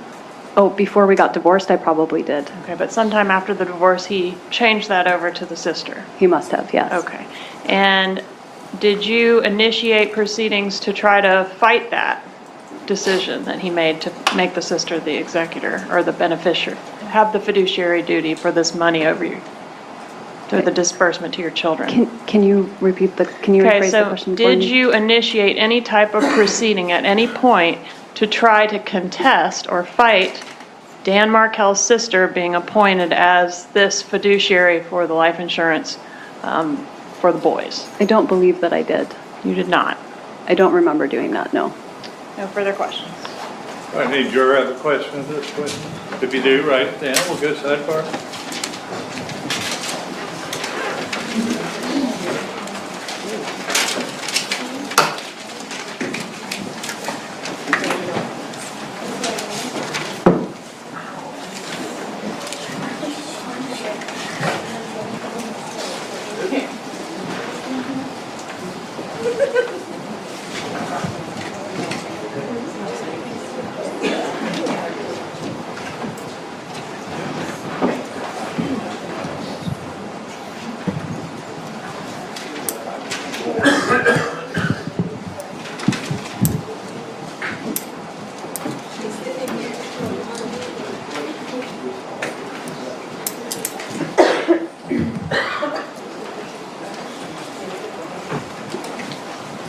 Ms. Adelson, I don't remember what it related to exactly. I mean, I remember you saying this, and one of the jurors had a question about, you said your memory had been refreshed about something What did you mean by that? So over 5 years have passed since Danny died, and I'm Speak sorry, to them. sorry. So more than 5 years have passed since Danny died, and a lot of the things that we're talking about today, I just don't remember at all. And so to refresh my memory, to make sure that I could remember things, certain documents were shown to me, emails, legal pleadings from the case, so that I could remember what was happening at that time. One of the jurors was a little confused with the timing. You had said you had a boyfriend and that it was not clear to them whether you said it was a month after your separation and filing for divorce or a month after it was finalized. Sure. So I started dating someone who was a friend of mine for many years, and it didn't become romantic until after I had filed for divorce. So about a month after I filed for divorce, someone who was a friend in my life became more like a boyfriend than a friend. Okay. What was wrong with the television that had to be repaired? I think one of my kids might have thrown something at it, so there was a crack in the TV. And why have Mr. Markel's parents not been allowed to see the grandchildren? Well, they were allowed to see the grandchildren for 2 full years, and I used to cook meals for them and arrange play dates. We had sleepovers, and then I found out that that Ruth Markel had reached out to a foster care agency to try to place my children with that agency, and I became very worried that they were trying to take my children away from me. And so after that time, I didn't feel a level of trust that they could spend time with the kids. I was afraid they were trying to take them from me. Okay. Follow up, Ms. Captain. Your reference to the foster care agency, does that have to do with an email that was sent to me from your mother-in-law? Yes, it does. All right, that Dan's mother. Yes. And that email was in reference to, in the event that you and your parents were arrested in association with this crime, could I please contact that particular agency to assist with the children in the event they have no guardian temporarily until they could get down here from where they reside in Canada. Is that correct? That's correct. Okay, so they were not trying to take your children unless there was an event where you were unable to care for them. But because there's no event in which I would be unable to care for them, that feels like trying to take away my children. Okay, thank you. Garcia. No follow-up question for McMahon.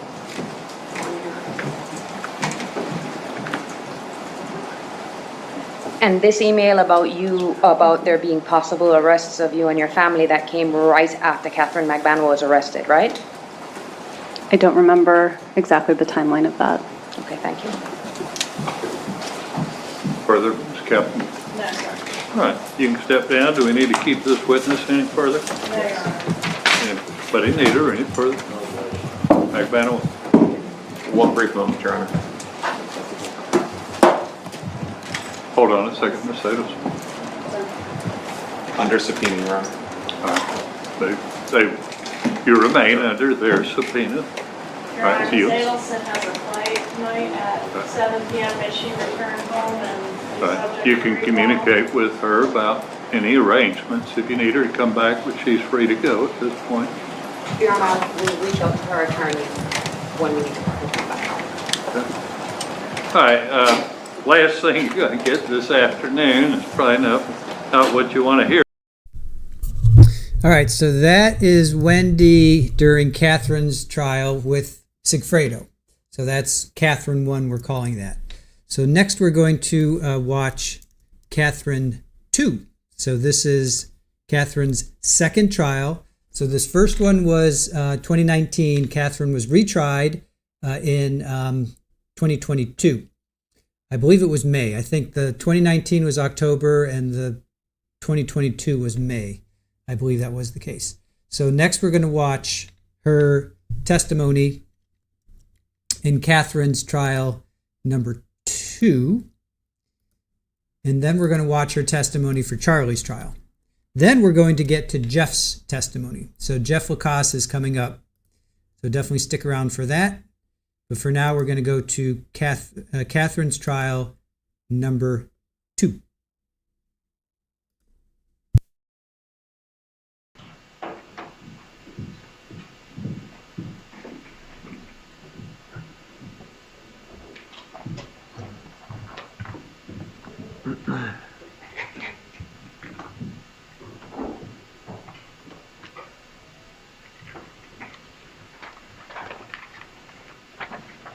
Note the same outfit. So 2019 to 2022, same outfit. Please.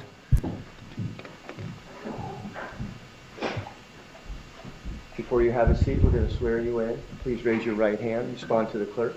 Do you solemnly swear or affirm that the testimony you shall give shall be the truth, the whole truth, and nothing but the truth? Please have a seat. Ms. Kappelman? Thank you, Your Honor. Please introduce yourself and spell your name. My name is Wendi Adelson, Wendiadelson. Ms. Adelson, where do you currently live? I currently live in Miami Beach. And are you here today pursuant to a state subpoena? Yes, I am. And do all state subpoenas confer immunity? I don't know if all state subpoenas confer immunity, but this one does. Well, okay, and do you believe that your subpoena is special or different from other state subpoenas? I don't believe it's special or different, so I suppose they all carry immunity. All right, and does the immunity conferred upon you by the subpoena mean that you can never be prosecuted associated with this case? That's right. That's what you think it means? That's what I think it means. Okay. And do you think, isn't it true that it's use and derivative use immunity? Do you agree with that? Yes.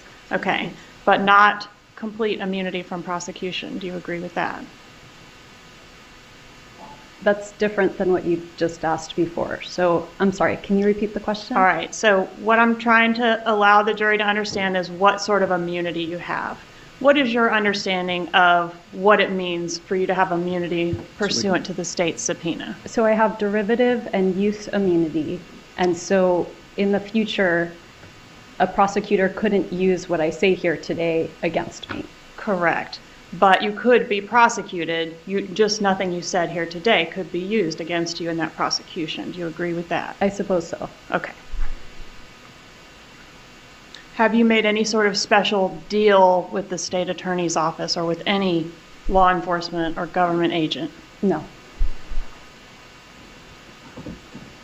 All right. Was there a time that you lived in Tallahassee? Yes, I used to live in Tallahassee. What was the time frame that you lived here? I was here for about 8 years. I lived here my last year of law school, so the academic year 05-06. We were in Miami for 06-07, and then I would have been back 2007 to 2014. All right. And what brought you back to Tallahassee after you returned to Miami after law school? Well, I went to Tallahassee to finish law school, and then we went to Miami because Danny had a job opportunity at University of Miami. Okay. It didn't come to fruition. He was not hired, and so we came back to Florida State.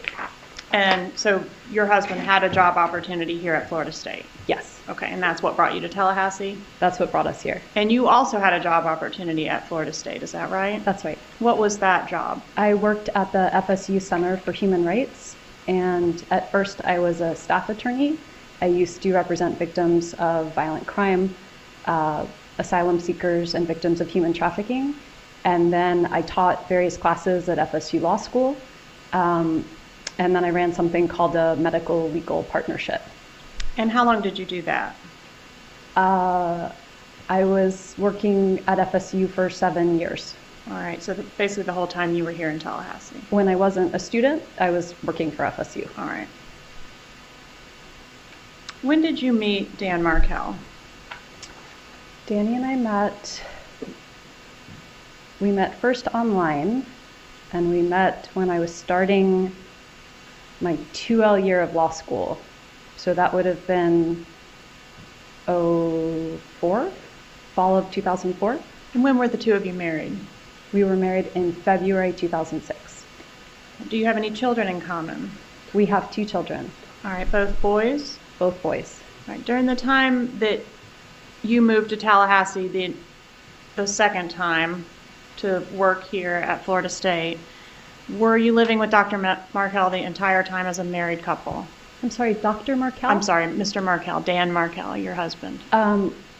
Were we living as a married couple when we returned to Tallahassee? Yes. Yes. So by that point, we returned in August maybe of 06. So we got married in February of 06. We've been married 6 months by then. And the entire time that you were living as a married couple, was that at the Trescott address that we've seen photos of earlier? No, we lived first in a rented house. I actually don't remember what neighborhood it was now. It's been a while.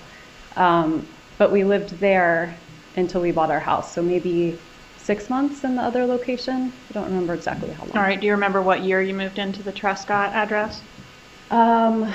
We moved into the Trescott address, maybe, I don't remember exactly what year, probably, it would have been 2008 or 2009. It was before my older son was born.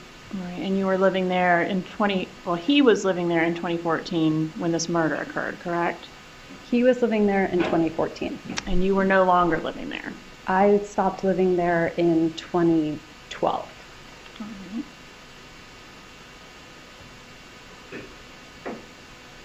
In 2012, was there a separation first before a divorce, or? Yes, there was a separation. When was the separation effective?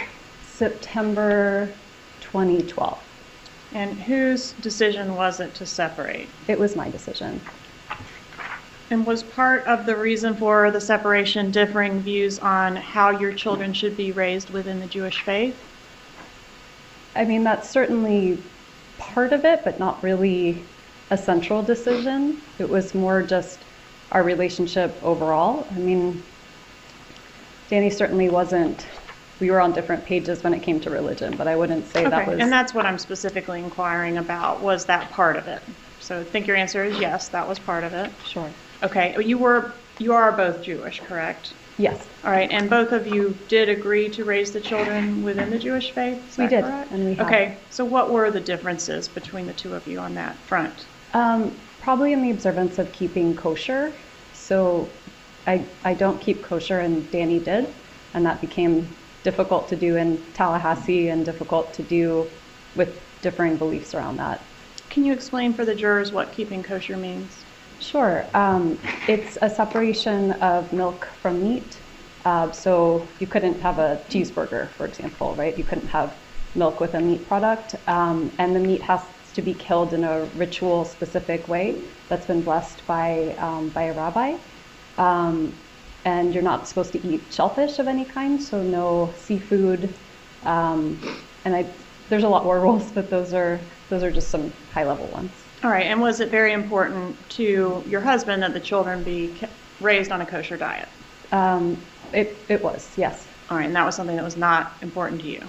It's not a question of it not being important to me. It just started to supersede other things that are important, like love and trust. Okay, did that diet seem impractical to you? At times it was complicated. I mean, there was one particular time I had taken the boys to a picnic for one of my clients, for one of her children, and my older son had pizza, and Danny was very, very upset about this. He was maybe 1 at the time, but it was pizza that wasn't kosher, and so that became challenging. All right, so this was something that sort of came up as an issue during the course of the marriage. It did. All right, and other things as well. I don't mean to suggest that it was based solely on the children's diets, but that was something that is going to come up later, and I wanted to make sure the jurors understood what was meant by kosher diet. All right, did you move out of the marital home when you separated? I did. And where did you go to live when you left the marital home? I rented a house, and I went to that house. All right, was that at the Aqua Ridge residence? Yes, it was. Does 3303 Aqua Ridge sound right? That sounds right. Okay, and that location is here in Leon County, right? It is. Okay, as well as the Trescott residence. They're both in Leon County. About how far apart are those two residences? I think it used to take about 15, 20 minutes to drive, depending on traffic. How long after you moved out of the home did you file for divorce? I actually don't remember the answer to that. I'm assuming I would have filed for divorce right away. Within a month, sound about right? That sounds about right. Okay, I'm going to show you Exhibit 59 and ask you to take a look at the exhibit.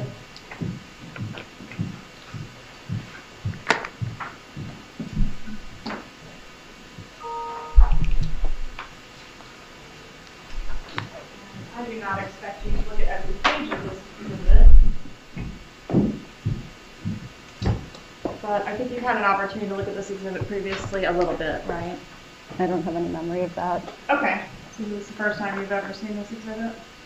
It's the first time I remember. It's All right, very well, just big. Take a look and kind of just thumb through it. I again don't expect you to familiarize yourself with every page.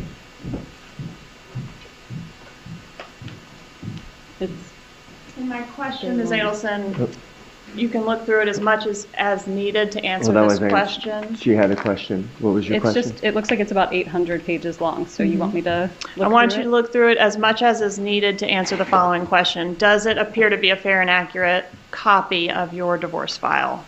I mean, from the front page, sure. Okay.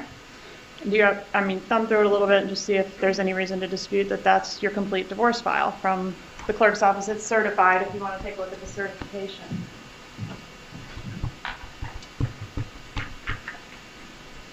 Okay.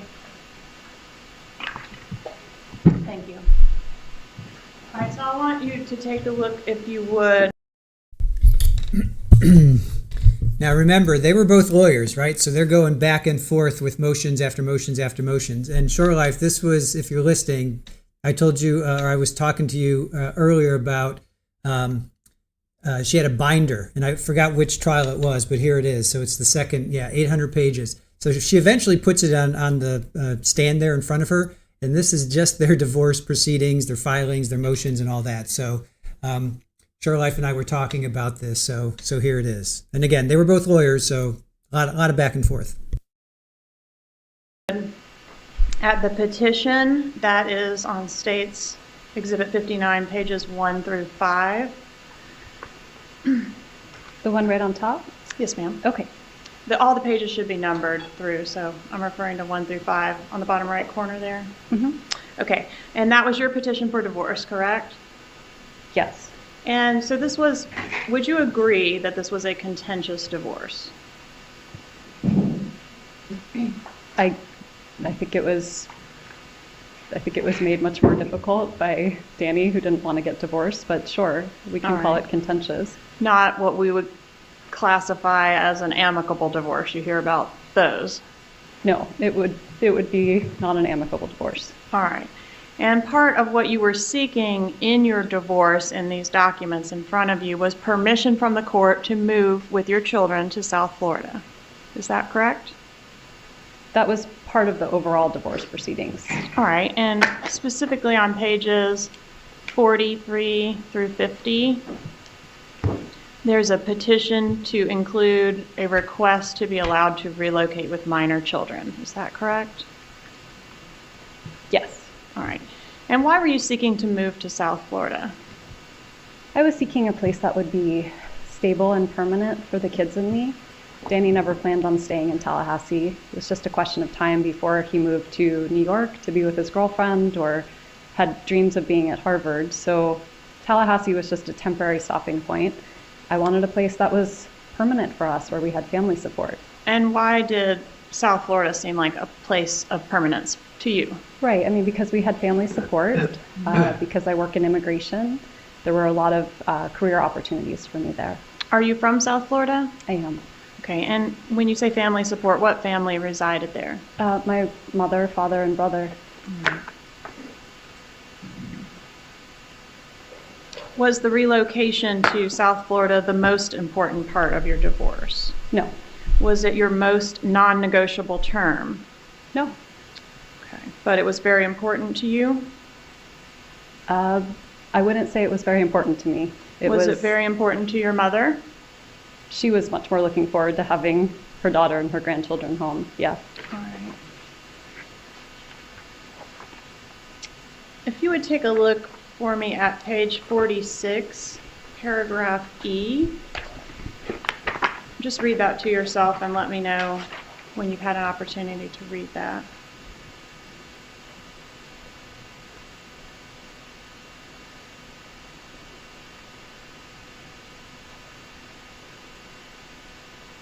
I read the first paragraph by E. Do you want me to read the second one? Yes, please. Okay.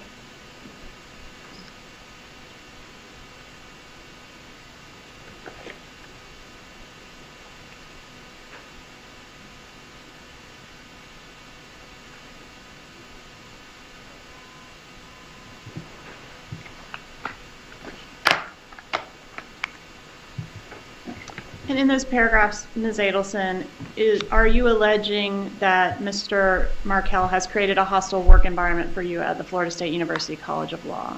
He did during a period of time. All right, and was disparaging you to your colleagues? And if you'll take a look at pages beginning on 79, the document beginning on 79.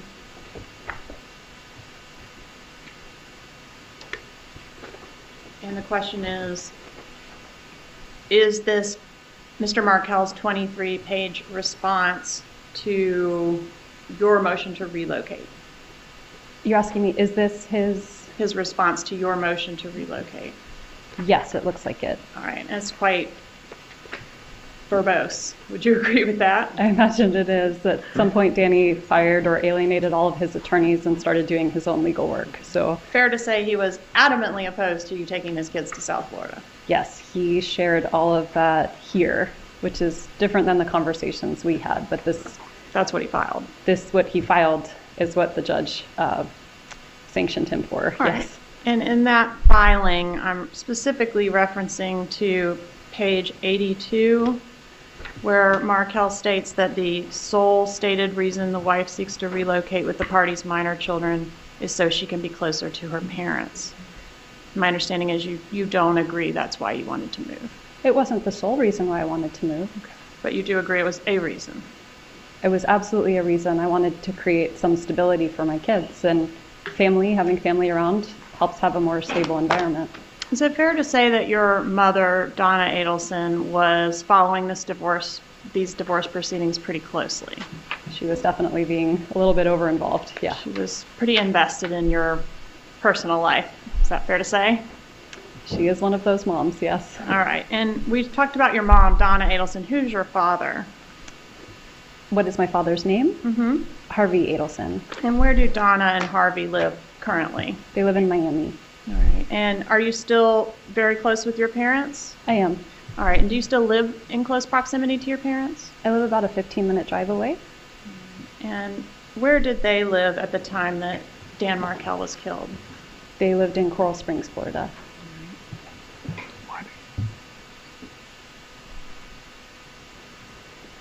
And were you close with your mom back around the time that you were living in Tallahassee? I was. And did she have a close relationship with your children as well? She did. Are your parents employed? Right now, they are both retired. What about back in 2014? In 2014, they were both employed. How were they employed then? Then my father had a dental practice, and my mom was managing his practice. What's the name of the dental practice? Dr. Harvey Adelson, DDS. All right. Does Adelson Institute ring a bell as well? Yes. Okay. And do you know whether the practice there was successful, meaning lucrative? At one point it was, and what about not anymore. What about between 2013 and 2016? Was it lucrative at that time? Between 2013 and 2016, it was definitely, the business was doing better than it did after that point when the social media barrage happened. Referring to this case? Absolutely. Okay. But previous to the murder, the Adelson Institute was earning approximately $2 million in profit each year. I have no idea what it was earning. I haven't the slightest idea, but do you know whether your parents had other investments other than their work at the Adelson Institute? I don't know. You don't know if they own any properties? I know now that they own properties, but I didn't then. Okay. And do you know now that they owned properties then? I actually don't know when they acquired the properties, so I don't know. All right, was your divorce impacting your family financially? So this is prior to the murder and the It was certainly impacting me financially, but I don't think it was impacting the rest of my family. All right, how many lawyers did you have in your divorce? I had one, and then Danny accused her of ethical violations and stealing money, and so I had to hire a new attorney. I think he had 3 or 4. No, I was talking about you. So you had 2. I had one, and then I had to get another, yes. All right, and who paid for those 2 attorneys? I did. Did your mom retire from the dental practice during the time of your divorce to facilitate her spending more time with the children? No, she didn't retire from the dental practice. She did help me during the divorce and help me with the kids. They were very small, but she didn't retire. She just worked for my dad, so it was okay if she took a leave of absence here and there. All right. Did you discuss your marital problems and the resulting legal issues with your mother? I'm sure I did. Is it fair to say your mother is a controlling person? I think my mom is and was very invested in my life. I don't think of her as a controlling person. Is it fair to say around the time of your divorce that your mom did not like Dan Markel? I think that's fair to say. I think she was very disappointed by the way he treated me. In fact, she despised him, didn't she? I can't speak to how my mom felt or whether she despised him. I think she was very disappointed. She sent you some emails to indicate her feelings about Dan Markel around that time, didn't she? She did. I'm going to show you what I've marked as State's Exhibit 63.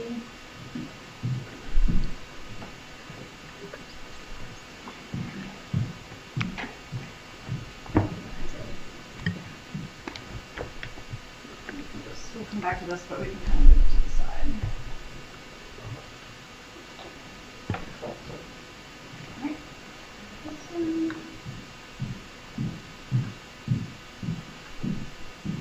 Ms. Kappelman, do you want me to read it? No, ma'am. Just take a look at those and tell me if you can authenticate them as emails that were sent to you from your mother. I can authenticate them. All right, so the donnaharvey@gmail.com is your parents' shared email address, is that correct? Yes. Okay, but these emails were coming from your mother based on the context, is that right? Not your dad? I imagine they probably represented both of their feelings. They've been married 51 years, so sometimes my mom speaks for my dad. Okay.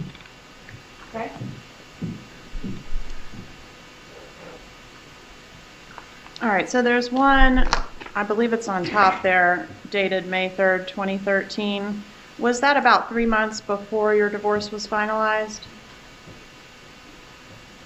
My memory is that our divorce was finalized in June 2013. So wouldn't that just be 1 month before? I had July 31st, so. Okay. Whatever is your memories. So, okay, this was May and our divorce was finalized in July then. Okay. I just want to talk a little bit about the emails that are in front of you there.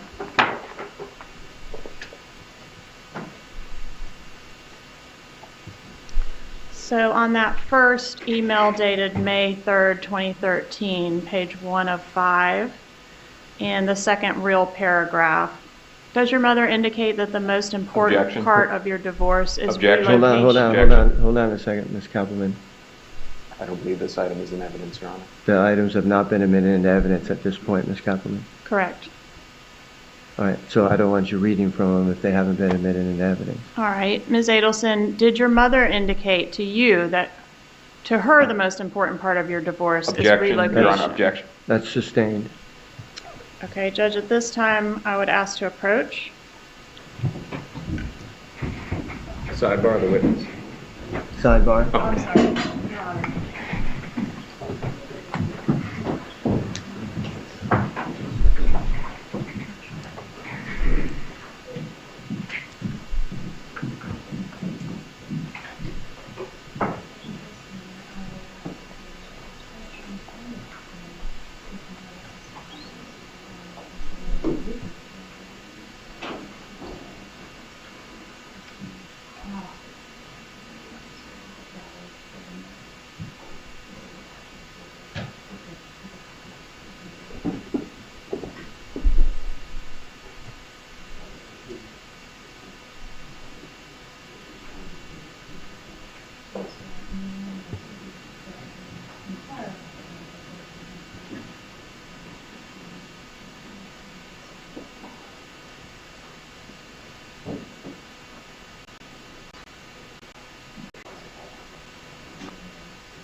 All right, Ms. Adelson, what was the most important part of your divorce to your mother? You're asking in reference to the email or not in reference to the email? Not in reference to the email. So just in general, what for Yes. her, it was probably for me to be safe and be in a stable situation with the boys. Okay, would it refresh your recollection to take a look at the emails in front of you, State's Exhibit, which are marked as State's Exhibit 63? If I look at it, she's saying Hold on here. a second. Just review Just, it, okay? If you'd read to yourself about the first half of that second real paragraph. Just review it to yourself, and then Ms. Kappelman will ask you another question.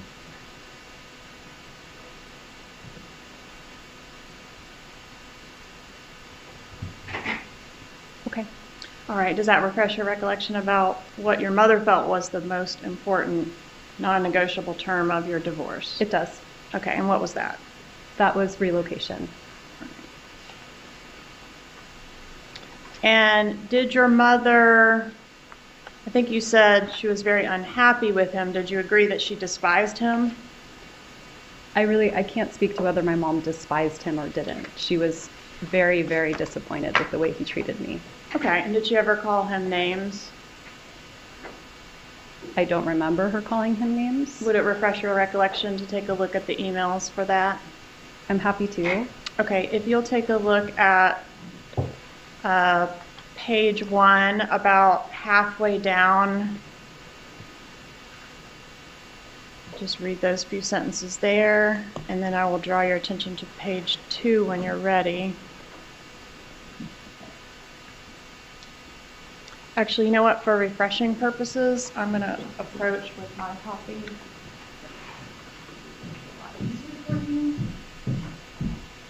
I'm just going to kind of draw your attention to the items highlighted in green. If you'll just look at those to yourself and then flip through and look for those items highlighted in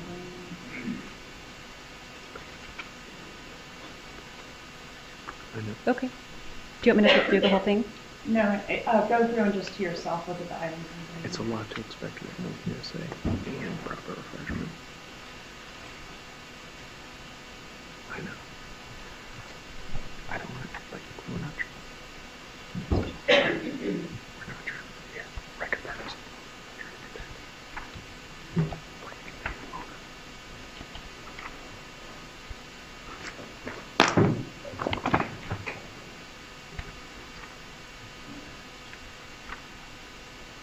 Okay.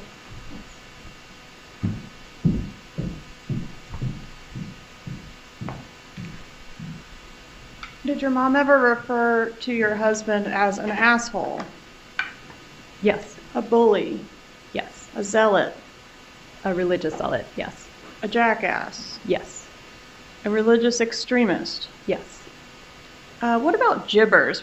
She calls him gibbers? Yeah, Tibbers is not a bad name. It was a silly name that I came up with during a period of time when I felt incredibly terrorized by Danny. And so it was a word that I would use to kind of make him seem less scary. Is it fair to say that it was a derogatory term? No.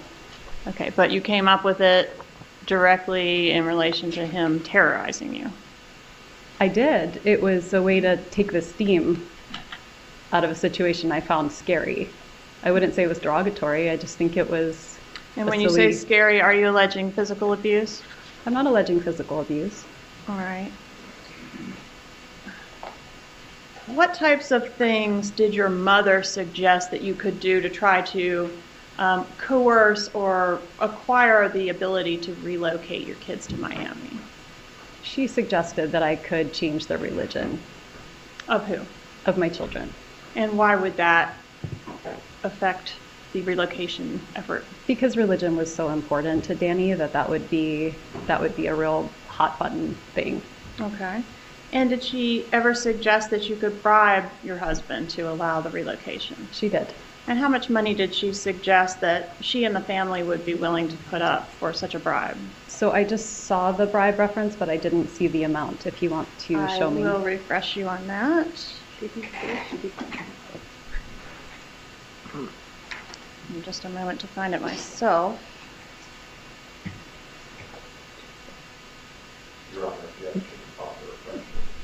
Overruled.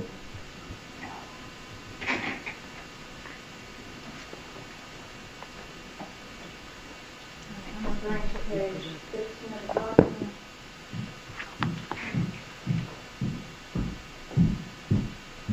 So look at that highlighted portion, let me know if that refreshes your recollection. Okay. How much money was your family willing to put up to bribe Dan Markel to let you move to Miami with your kids? They said that they would go as high as $1 million, which would be $333,000 each. And who are the each?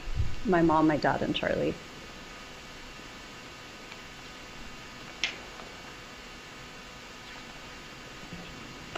Did Charlie, you mentioned he also lived in South Florida. Was he employed at the family dental practice?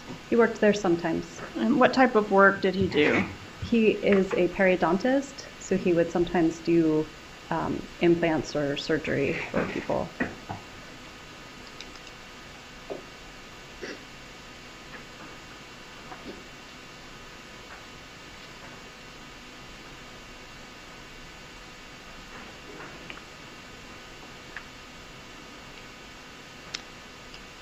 Did your motion for relocation get granted or denied by the court? It was denied by the court. So you were not legally permitted to move to Miami? No.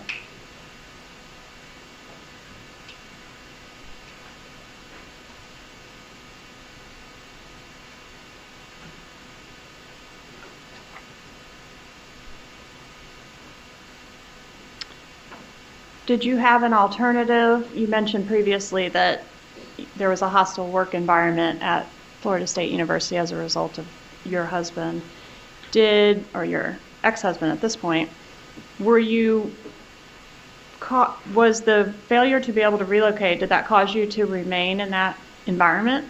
It did. For how long? I don't remember the date that the petition to relocate was denied. If you could show me the binder, I could find the date. And I'll draw you to pages 262 and 263. In the binder? Oh.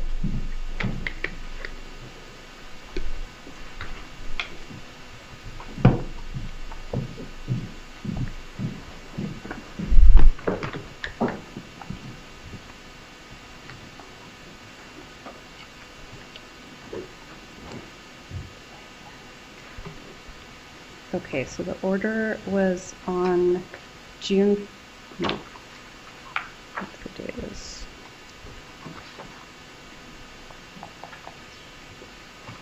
It was June 20th, 2013. So I was still working at the law school through July 2014, so I stayed for one more year. Okay, and it was subsequent to his death that you were able to find new employment that was in a less hostile work environment. Is that accurate? I mean, eventually after his death, I found new employment. It took me a little while. Okay. How long did you stay in Tallahassee after your husband was killed? Ex-husband, sorry. I stayed a couple of days. And then after I had asked the police for protection at the funeral or in my home and they refused, I decided to just go for a couple of days and spend a few days away from Tallahassee. And then this case hit CNN and hit the media, and I didn't feel safe. So I don't mean to interrupt you, but the question was, how long did you stay in Tallahassee after your husband was killed? I'm sorry, Ms. Kappelman. I stayed for a few days. Thank you. All right, so how did your mom take the news that you were not going to be able to relocate? She was very upset.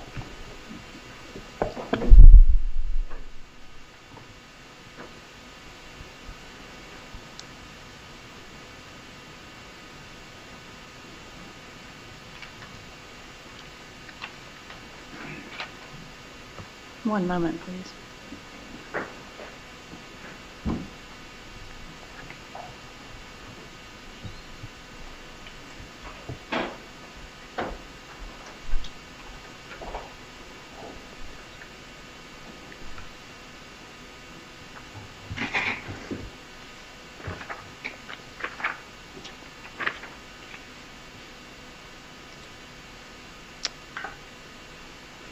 right. I want to talk a little bit about the litigation that continued after your divorce was final.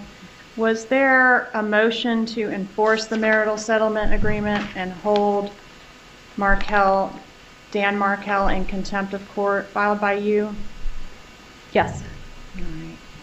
And a few months later, did he respond with a counter motion to enforce the marital settlement agreement's final provisions, alleging some violations that he said you made on the marital settlement agreement? Yes.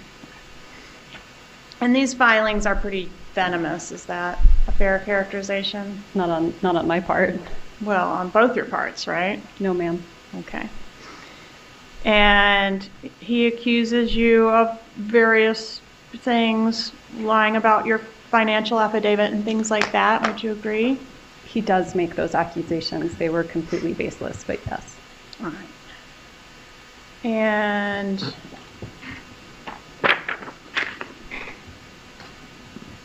let's see. Oh, in the pleadings, is the tennis racket mentioned as something to fight over? And I can draw your attention to that page in line if you need it.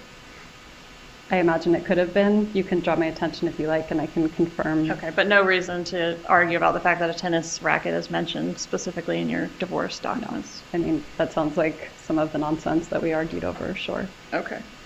And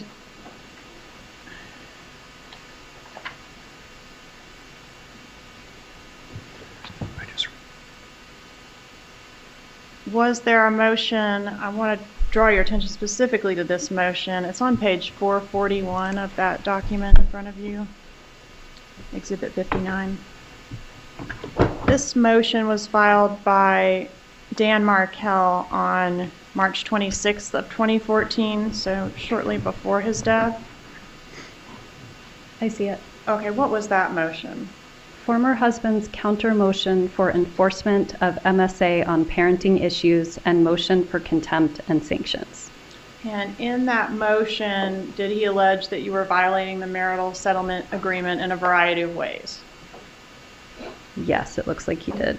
Including failing to facilitate communication between he and the boys, failing to keep him informed of where his kids are, failure to communicate about parenting decisions like the kids' schooling, diet, and extracurricular activities, things like that. Yes, that looks right. All right. And was he, as part of this motion, seeking to enjoin you from allowing your mother to have time with the children that was unsupervised by another adult? I am not seeing that right now, but I can continue reading through it. Okay, take your time.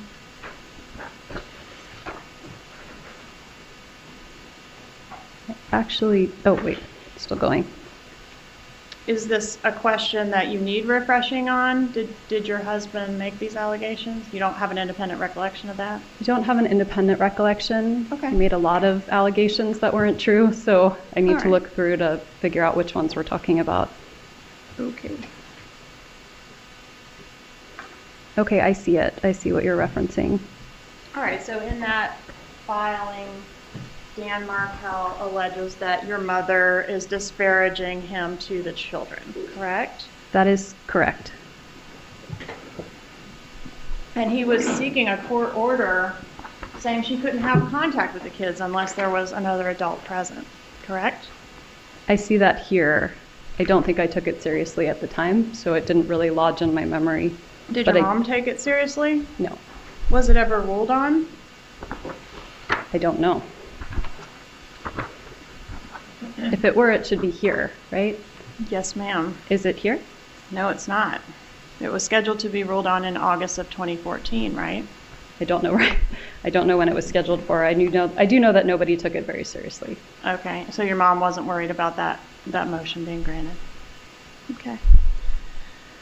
Let's talk a little bit about your brother. You can just sort of close that binder and leave it in front of you if that's okay. How old is your brother, Charlie Adelson? He is 45.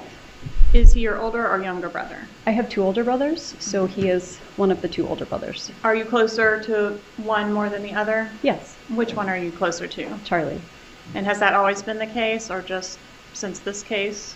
No, it's not since this case. I think when we were kids, I was probably closest to my oldest brother, and then after getting to be an adult myself around my 20s, I was probably closer to my middle brother. Around the time of 2013 and 2014, were you closer to Charlie at that time?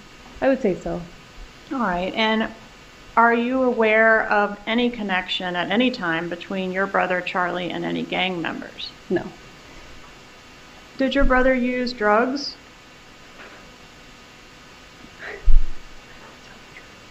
He did, yeah. What type of drugs did he use? Marijuana. Okay, what else? I don't know of anything else. Okay. And do you know where he got the drugs from that he used? I don't. Okay. Was he a recreational marijuana user, or was he a drug dealer? I would say he was a recreational marijuana user. Okay. Was this something he did every day or just occasionally? I don't know how often. I don't know if it was every day, but I do know the pain of the last few years has led him to do some self-medicating. Okay, but I'm really speaking of the time frame. I should have clarified 2013 to 2014. I don't know if he was using any drugs during that time. Okay.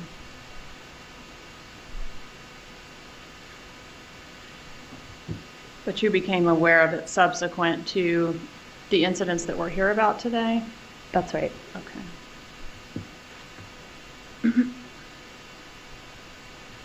Were you aware that your brother, I think you testified he sometimes worked at the Adelson Institute. What did you mean by that? Where else does he work? So he is a periodontist, and he has kind of a traveling practice of sorts. So he would work in various doctor's offices throughout Broward, Dade, and Palm Beach counties. And so sometimes he would work from my dad's practice, but sometimes he would work from different offices.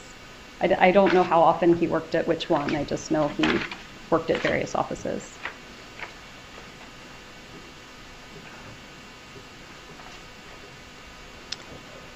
All right, so I asked you, I'm sorry to change topics on you so much, but previously we were talking about your two brothers. Is your other brother, not Charlie, but your other brother, is he located here in Florida? He is not. All right, and back in 2014, was he living in another state? He lived in Gainesville for a while. I'm trying to remember in 2014 if he was in Gainesville. I don't think so. I think he was in another state.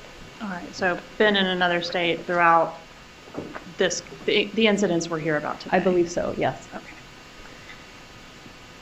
All right, now back to what we were talking about with your brother Charlie's practice. So he travels around to different dentist offices and performs a specific service, like on a contract basis. All right, and are you aware that he does that type of work or offers a discount for that type of work if his customers pay in cash? I'm not aware of that. Are you aware of your brother carrying large amounts of cash? He did sometimes carry more cash than I would, but not like big sums of cash, no. And did you observe the cash that he carried to be stapled together in packs? No, I never saw staples. Has your brother ever been married? No. How would you describe the kind of lifestyle your brother was enjoying back around the time of these incidents, 2013, 2014? I think he lived a bachelor lifestyle, very different than mine. Would enjoy nice restaurants, had lots of girlfriends. Not a lot of responsibilities. Not a lot of responsibilities. A lot of girlfriends. You say not a lot of? A lot of different girlfriends. Always a different girl, yeah. Yeah. Who is Jerome Obed? He is a person who used to live with my brother. Do you know the time frame that he lived with your brother? I remember I introduced him to his current wife, and that was maybe 2011. So maybe during the period, I don't know how much, I can tell you he was living with them that year. Mm-hmm. But I don't know for how long before or how long after they lived together. They were friends, though. Oh, so okay, so you can't tell us whether he was living with your brother in the 2013-2014 timeframe that we're here about. I don't remember. Okay. And is Mr. Obed also a doctor, a dentist? He is a dermatologist. Dermatology, thank you. All right, and your brother, we were talking about his lifestyle and the girlfriends. Does he also drive fancy cars? He does. Including a Ferrari? Yes. All right. And Were you aware of one of his girlfriends by the name of Catherine Magbanua? Yes. Did you ever have the opportunity to meet that particular girlfriend? Yes. We met maybe 2 or 3 times. 2 or 3 times? Do you recall what the occasions were? There was one time we had dinner when I was in town, which is what I did every time I'd come to town and have dinner with my brother and a different girl. And then one time I went to the beach for an hour or so, and she and a friend of hers joined us. Okay. And was there a third time? I don't actually remember a third time. All right. So was there anything special about this girlfriend in terms of her relationship with your brother? Did they seem closer or more serious? It didn't seem serious. Were you off-put by Ms. Magbanua for any reason? Did she seem like different from the ordinary trail of women that came through his life? She seemed perfectly nice. Did you bond with her in a special way? Did you have a different type of relationship with her than you had with any of his other girlfriends? No, I mean, if anything, I'd say I'd been closer to other girlfriends. I only met her twice. All right. What about her ex, Sigfredo Garcia? Were you aware of him at all before this case? No. So you didn't even know she had an ex? I knew she had an ex because my brother once mentioned that he was dating a girl and she had an ex that seemed a little scary. And I said, maybe you should stay away from that.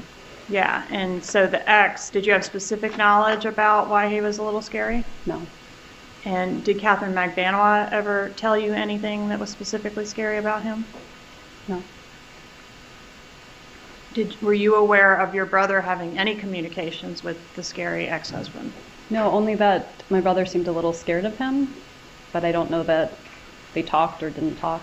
So it would be surprising to you to learn that they had a relationship. Very.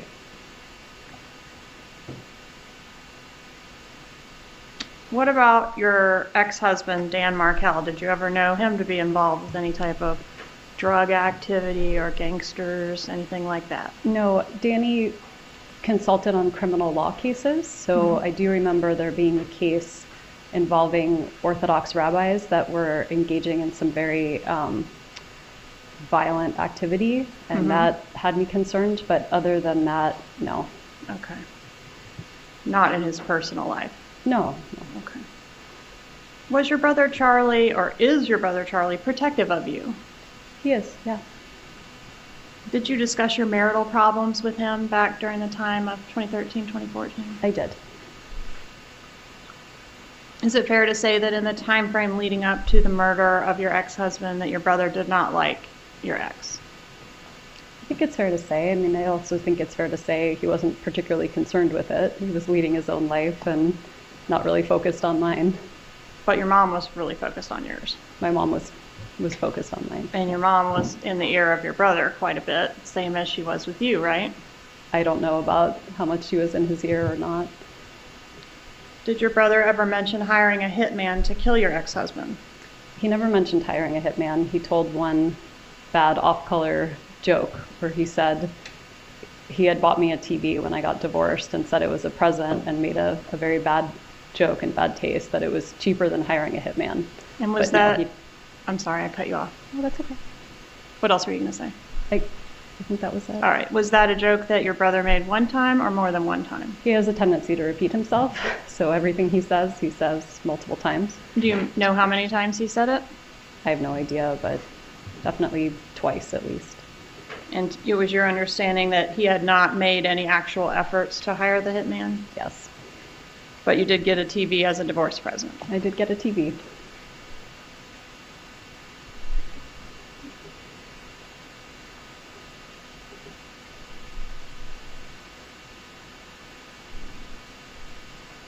Was there a time when you went out to dinner with your brother after the murder where you vomited at the table? That happened? It's just yes or no. Well, would you like to know the context? It did happen. Okay, and who was present at that dinner? Just my brother and me. Okay, and that was kind of your first time out after this murder had occurred, right? After it. Hey, chat, just want to let you know real quick. So the Washington versus Ali sentencing is going to be streamed. It is going to be aired.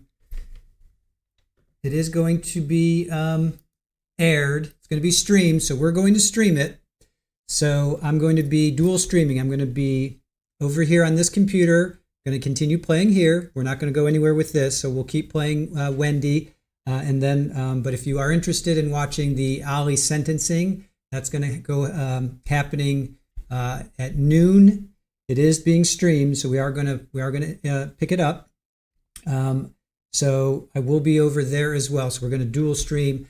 And then we have another surprise for you. It seems like there's going to be a pretrial hearing for Donna today as well. So when that happens, we'll cut into here and we'll stream that here, and then we'll pick back up on the testimony. So a lot going on today. Hopefully you guys are going to hang with us. We're going to stay here with Wendi. If you want to go check out our other stream, that's going to be Ali. If you're interested in that trial, his sentencing is going to be happening in about 10 or 15 minutes. I'm going to go live in about 2 minutes over there, and then we'll wait for that to kick in.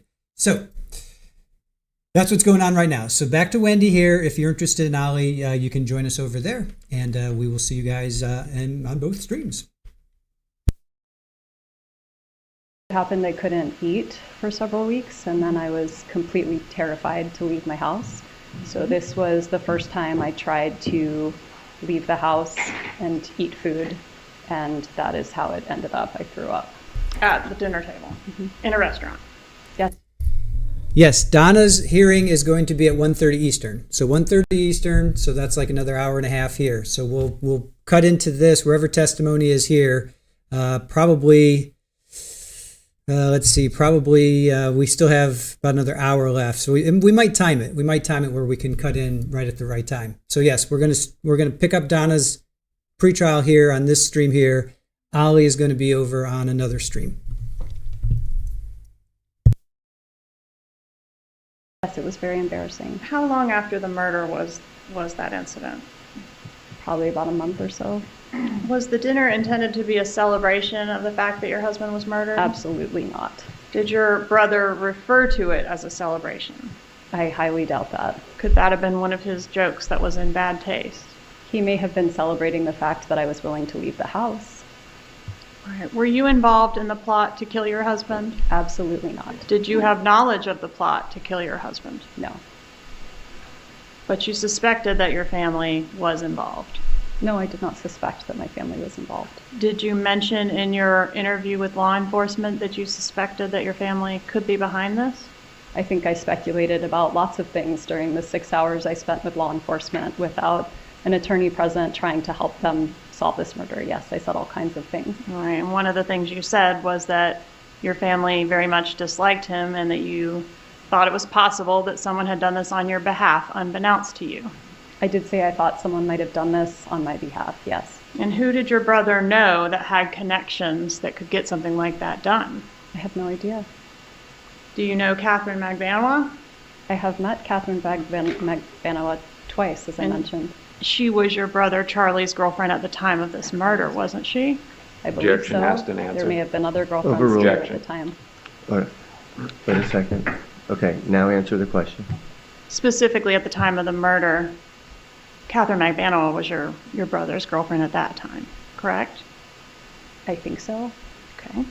And can you identify her? You mentioned you've been to the beach with her on one occasion and dinner on another occasion. Do you see her in the courtroom? Yes. I do.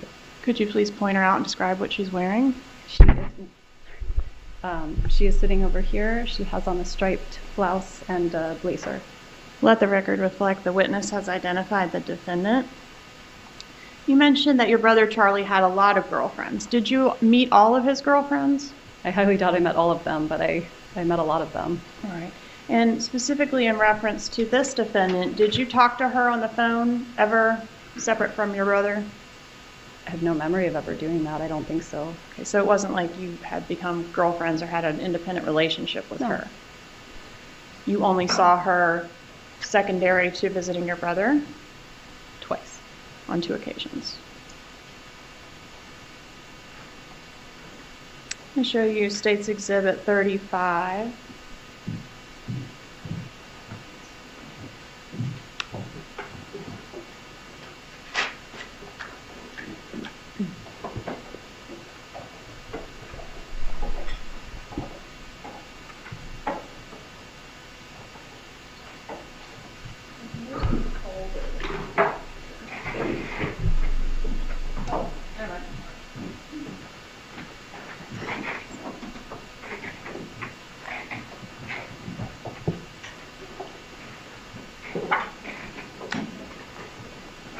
35.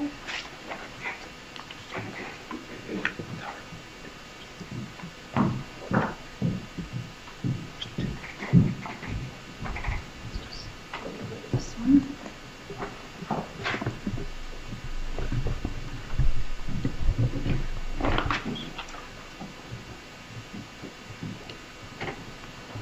You recognize state 35? Yes, I do. How do you recognize it? That was the second time we got together. It looks like the three of us at the beach. Who's the three of you? So it's me, Katie, and one of her friends. Do you remember the friend's name? I do not. If I said it, would you be able to say yes or no? I wouldn't. Okay. And do you know when the photo was taken? I don't. My best guess is 2013 or 2014. Okay. One moment, please, Your Honor. Okay.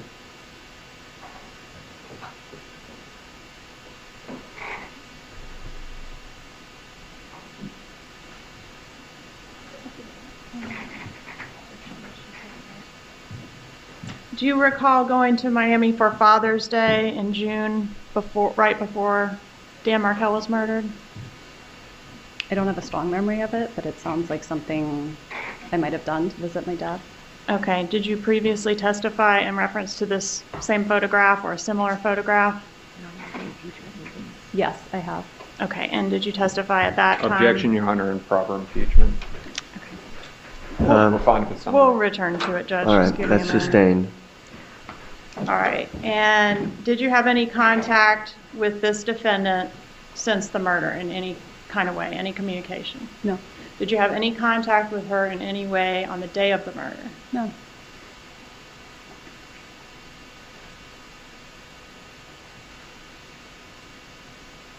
Do you remember what girlfriends came after Catherine Magdanois as far as your brother's girlfriends? In order? Just do your best. I do. I mean, I feel nervous about saying their names out loud just to. Why don't we just use first names then? I remember Whitney. Okay. After Whitney. Whitney, And was Whitney a serious girlfriend? I think Whitney was a fairly serious girlfriend. All right. And what about after her? I'm blanking after Whitney. Do you remember June? Yes, yes, June was after Whitney. Okay. And can you give me the basic time frame for Whitney? I just really remember how old my boys were, but I don't know how long she was in his life for. So maybe like 2014 to 2015 or 16, and then June after that, and I think on and off for a couple of years. And then he was together with the mother of his son, and that was probably 2017, 2018. Okay. I'm going to approach, would it refresh your recollection to look at some text messages so you could give me exact dates of when these women were in your brother's life? Sure.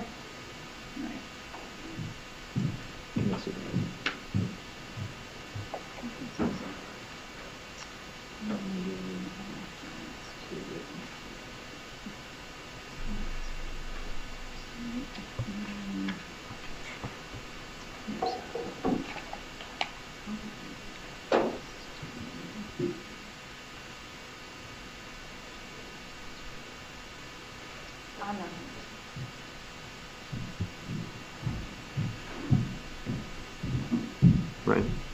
All right, so take your time, just take a look at this first page, and I'm specifically referencing these messages that are in red there.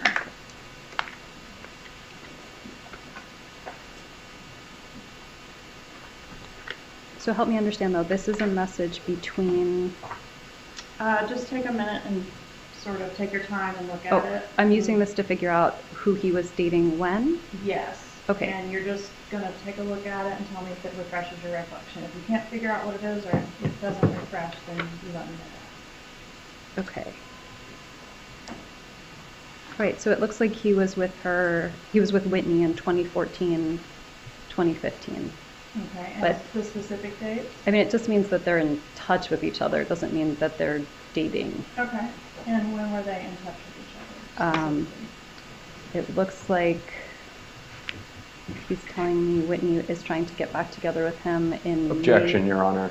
At this point, the witness is just testifying off the documents, All right. which we've only seen for a few seconds. I'm going to sustain that, okay? I don't want you reading from the documents. What you need to do is take a look at them. If it refreshes your recollection as to what the information that is being asked, then testify to that. If you're just having to read from that document and you don't recall independently, then your answer is that you don't recall, okay? Okay, thank you. Yes, my answer is the same as it was. I said 2014, 2015, and it looks like there's conversation around that time. So, okay, it doesn't independently refresh.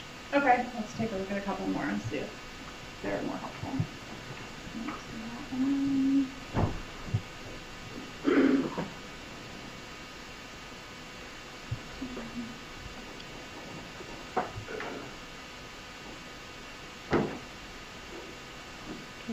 I think that's it. Yep, it's The same. the same, 2014.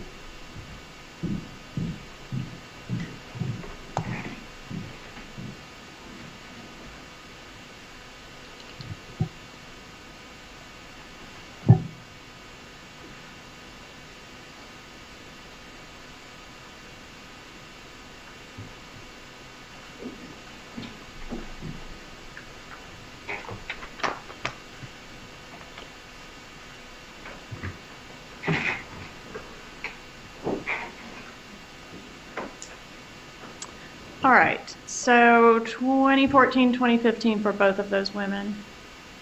Wait, both of those, it's the same woman, it's Whitney. Oh, I was also asking about June. Oh, I didn't see June in those text messages. Okay, when was he dating June?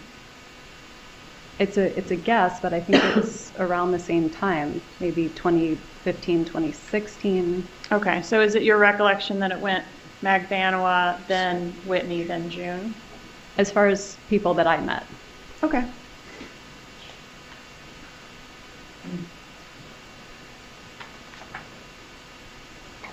I'm going to show you what I've marked as states 36.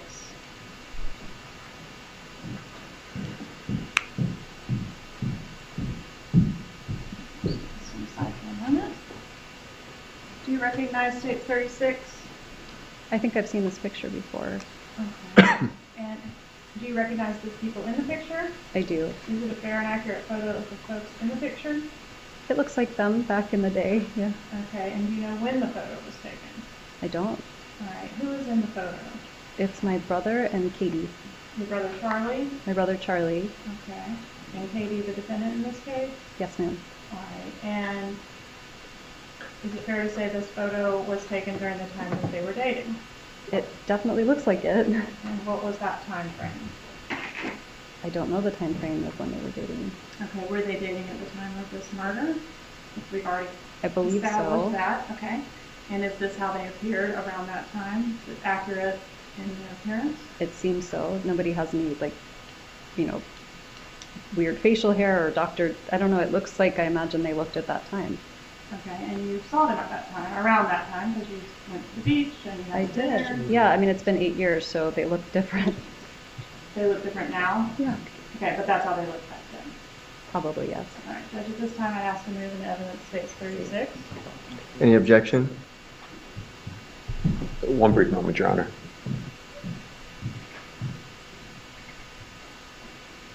To be a stickler, Judge, but improper authentication. Overruled. It'll be admitted as states 36. What's wrong with you? Permission to publish? You may. I disagree with that.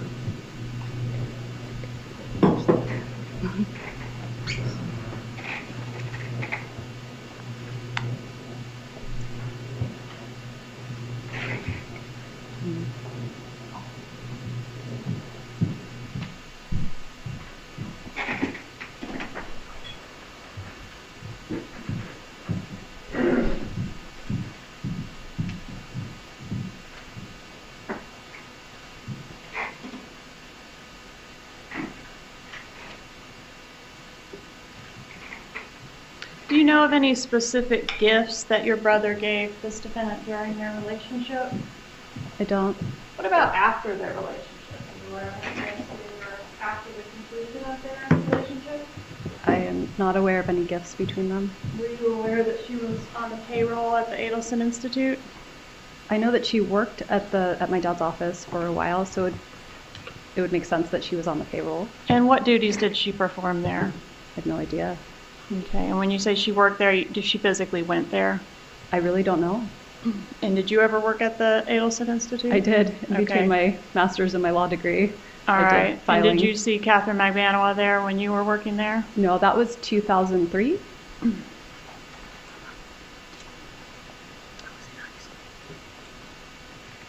How do you know that Ms. Magbanua worked at the Adelson Institute? How do I know? I'm trying to remember if I knew at the time or I found out later. Probably my brother would have told me that Katie was working, and that's how I would have known. All right. And was that before this murder or since the murder? I have no idea. You don't know the time frame she worked there? I don't know the time frame she worked there, and I don't know why he would have told me. I wasn't very involved with the day-to-day operations of the office or what they did. Do you know if your brother had any other ex-girlfriends on the payroll at the Adelson Institute? I don't know.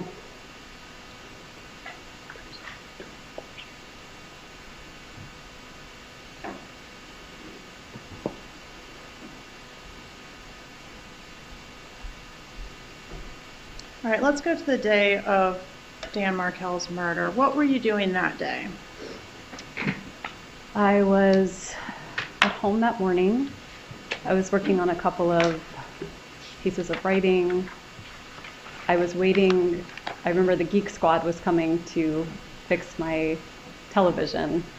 And I think Was they that said the same television that your brother had purchased for you as a divorce gift because it was cheaper than hiring a hitman? it was the television that my brother had bought for me.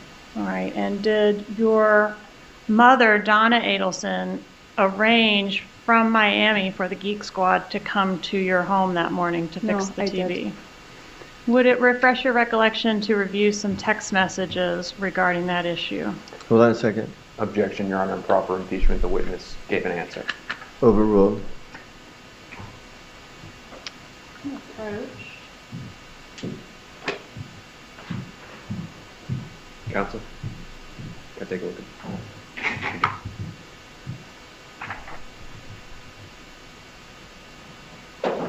Thanks.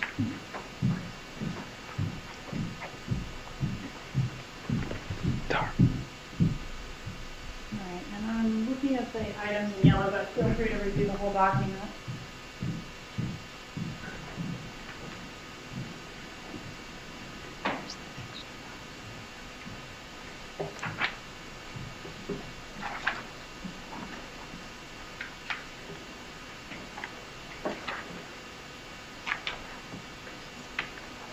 Yeah, I don't really understand.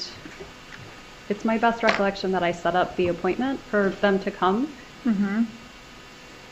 Sometimes this happens now where there's a different number on the account, so they call the wrong account. So they could have called my mom and she would have said, no, call my daughter. They need to confirm with you. Okay, but your mom does indicate that she is sending the guy to your No, house. she indicates that she was called by Best Buy. So that means she was called by accident since they were coming to my house. Okay. And did you have an appointment scheduled in your calendar, fixed TV?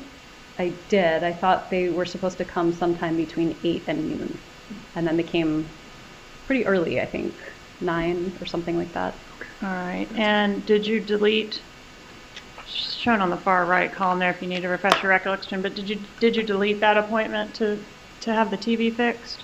I'm usually kind of OCD about this, so after I have a meeting, I'll delete it if it's done. I use my calendar kind of like a to-do list, so I'll have the meeting and then I'll delete it. Okay. So I must have deleted it once they arrived or sometime later. Okay. And right before the message that indicates, that's from your mother that we just talked about, Best Buy called. Okay. There's a message that says, "This is so sweet." Who is that Objection, Your Honor. message to? Objection. Hold on, what's the objection? Hearsay, Your Honor. Item is in evidence. That's sustained. All right, can you say who the message before the Best Buy message, who did you send that message to? It looks like I sent that message to my brother. Your brother Charlie? Yes. All right, and that message was deleted as well? I always delete my messages. But yes, it looks like I deleted it at some point. All right. And that message, what were you referring to in that message, if you know? I have no idea. All right, but it was sweet, whatever it was. I mean, 8 years ago, I have no idea what was sweet.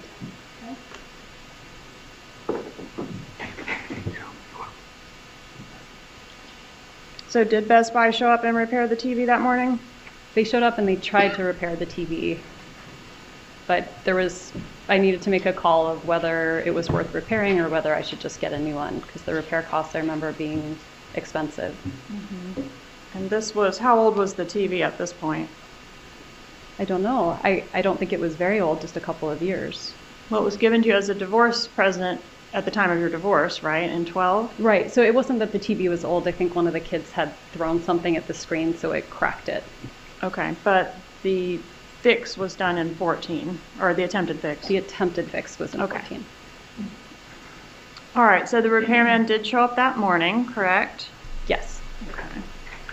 And you said you did not recall your mom making that appointment, but was it usual or typical for your mom to get involved in that type of minutia of your daily life? No.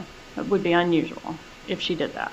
I mean, it would not be unusual for her to try to help me with various things, so it doesn't sound out of the realm of possibility, but I remember distinctly setting it up for that morning of sometime, like when you wait for a repairman to come, they come in a window, they say between 9 and 1. I remember there being a window they had told me. And do you remember the specific window in this case? I keep thinking it was 8 to 12, but I don't know if that's correct. Okay, and we're talking about 8 a.m., between 8 a.m. and noon. And you agree that your husband, ex-husband, sorry I keep doing that, was murdered between 8 a.m. and noon? I don't know the exact time of when it happened. Really? Between 8 a.m. and noon? Yes. I mean, yes, but I thought it was closer to 10 or 11. Okay. But the question was it between 8 a.m. and noon? Yes, it was between 8 a.m. and noon. All right. And did you leave your residence at all that day after you got the TV, or the TV man came? After the TV repairman came, I did a little bit more work from home.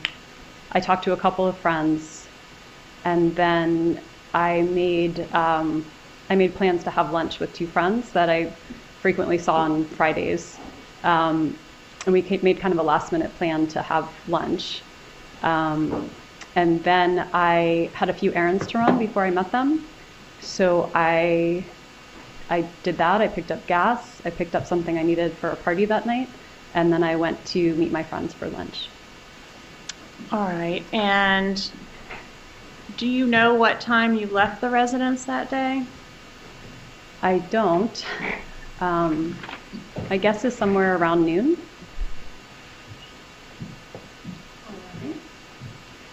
And then went and ran your errands? On the way to run your errands, did you go by the crime scene? No. On the way to run your errands, did you encounter a roadblock on Trescott? I did. All right, so you did turn off of Centerville onto Trescott. I did. All right, and when you encountered a roadblock, what did you assume the problem was there? I figured it was just an electrical storm or something. There was some tape, and it looked like the road was blocked off. And so I just turned around and went back and went up Benton. And had there been an electrical storm that morning? I didn't remember an electrical storm, but in the summertime, there's always trees falling and rainstorms, so pretty normal. All right, and you weren't concerned based on that experience that there could be something going on at previously your marital home? Absolutely not. And your ex-husband, Dan Markel, had your children at that time, right? No, he did not.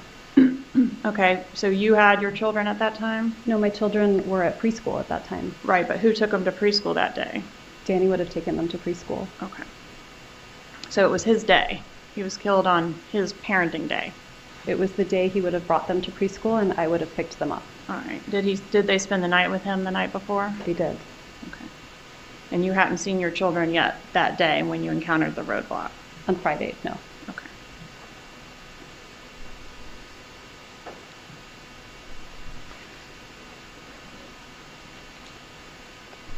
And were you on the phone when you encountered the roadblock? If you I was. remember? Do you remember who you were speaking to? I do. Who was that? You don't have to say the name, but just what type of person was that? He was a friend. I hadn't caught up with him a long time. He'd moved to England, so I was probably a little distracted talking and catching up with an old friend. Okay.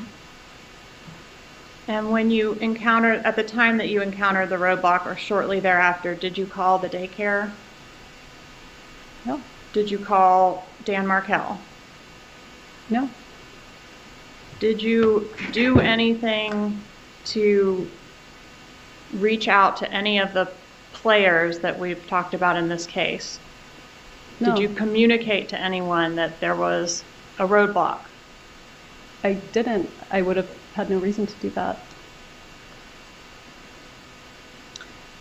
Was Dan Markel scheduled to leave town the day after he was killed? I believe so. Where was he going? He was going to New York. And that's where he had a girlfriend? That's where his girlfriend lived.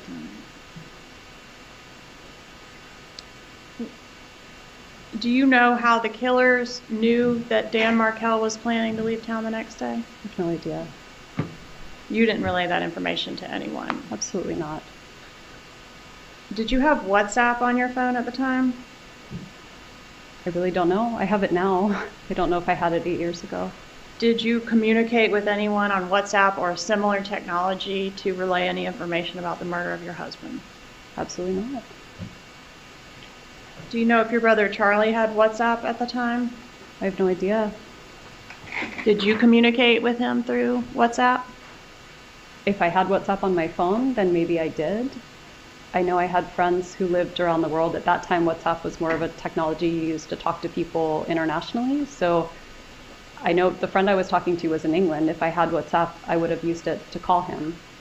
Did you know that WhatsApp, the communications are encrypted, they cannot be retrieved by law enforcement? Were you aware of that? I think they can be retrieved by law enforcement, but it's one of the end-to-end encryption services. All right, and so you can't tell the jury whether you communicated through WhatsApp at all on the day of the murder? I don't remember if I had it 8 years ago. I have it now, so we could look and figure out if I had it then, but I don't know. All right, did you ever communicate with Catherine Magbanua at any time through WhatsApp? I never communicated with her at all. When you left the residence and encountered the roadblock, where were you headed? When I left my residence, I was headed to ABC Liquors to get an item that was requested for a Stock the Bar party I was supposed to go to that Friday night. And what was that item? I'm sorry? What was the item? It was bourbon. What type of bourbon? Bullet bourbon. The And did invitation you- had asked specifically to bring a bottle of Bullet bourbon, so I went to the store and asked them where I could find that. And the bottle of Bullet bourbon was in your vehicle when law enforcement came to interview you about this case? Right, when I told law enforcement they could search my vehicle and signed away all my rights, yeah.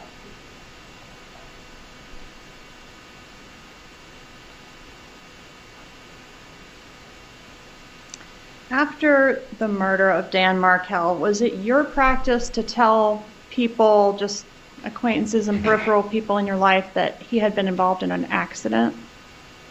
I don't believe so. Do you know whether that was something that your brother told people? I have no idea what my brother told people. Did you ever hear your brother, Charlie Adelson, tell someone Dan Markel was involved in an accident? No, I've never heard that. I was just thinking, law enforcement told me when they were interviewing me that I wasn't supposed to tell anyone what happened until it was released, but... And that was just the day of? That was the day of. Okay. Did you or your children benefit financially from your husband's death? Absolutely not. Did your husband have a life insurance policy? He did have a life insurance policy. And what was the value of that policy? I don't know what the value of it was at the time. I do know that his sister's the custodian of that life insurance policy, and I pay taxes on that money every year, but we don't receive any of it. What was the value of it at the time of your husband's death? It was $1 million. Not $2 million? $1 million for each child. $2 million. All right, and did you believe prior to your husband's murder that you were the custodian of that money for the benefit of the boys? No, we were divorced, so I was the custodian while we were married. But once we were divorced, I was no longer the custodian. So you were aware that he had designated someone else to do that job? You didn't inquire through your attorney about challenging the designation of the sister as the custodian of that money? I wasn't trying to challenge the designation, no. Do you have access personally to that money? No. All right. What about a 401k? Did your ex-husband have a 401k when he died? I believe he did. All right. And are you the custodian of that money for the benefit of the boys? I am. That's how I pay the taxes. All right. Did he have a pension? I don't know. Social Security benefits? I don't know if he had Social Security benefits. As survivors, my children receive Social Security benefits. $4,800 a month, right? That's right. Deferred compensation fund? I don't remember. $217,000. Does that sound familiar? I don't remember. What about the IRA? Did he have an IRA? I really don't know. $100,000? It's very possible. What about a checking account? I don't know if I assume he had a checking account. $15,000 in there, right? Wouldn't go to us, but sure, I imagine he had a checking account. It wouldn't go to you and the boys? Where did it go? Funeral expenses? Okay. All right, and obviously you did not have to maintain your divorce lawyer for any purpose after the murder of Dan Markel. I think at that point he was trying to provide counsel for something else, but no, I didn't. I had to maintain him for a little bit just to close out the case. He had some work to do to finalize things. All right. And was your mom able to go back to work full-time once you moved to South Florida, or did she remain in this status of sort of helping with the kids a lot and working part-time? She helped with the kids a lot, especially while I tried to get back on my feet and find work. All right.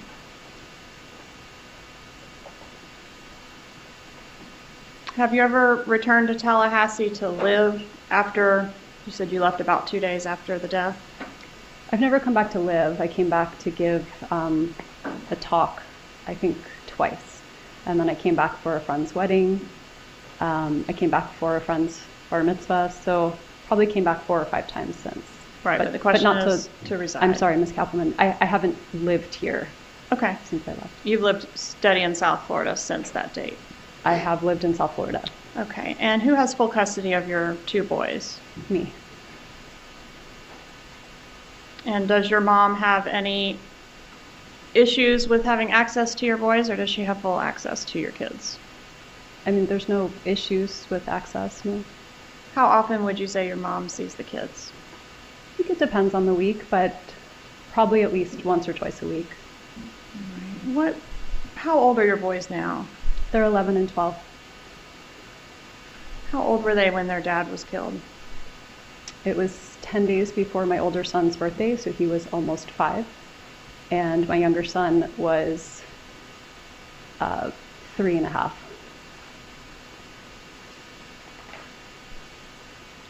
Did you change their legal names about a month or so after the murder? No, not a month or so after the murder, no. Okay. When was it done? Even sooner than that? No, absolutely not. When I tried to put my children in school and their faces had been unblurred on CNN and all across social media. I'm sorry to interrupt you, but if you'll answer my question is, when were the boys' names changed? The boys' names were changed after I wrote a letter to Danny's family explaining why I was changing their names. When were their names About changed? a year after. Okay. Okay, and that was when they were legally changed, July 6, 2015? I don't Sound remember the right? date, but if you have it, that sounds correct. Okay, so they were legally changed on that date, but just a month or so after the murder, when you were enrolling them in school, is when they effectively had their names changed. That is not true. And what did you change their names from and to? I changed their last name from their father's last name to mine. From Markel to Adelson? That is correct. And did you also drop the middle name of one of your boys that was a tribute to his paternal side? It was a tribute to both families. Did you drop it? I did. I lost an honor to both families that day, yes.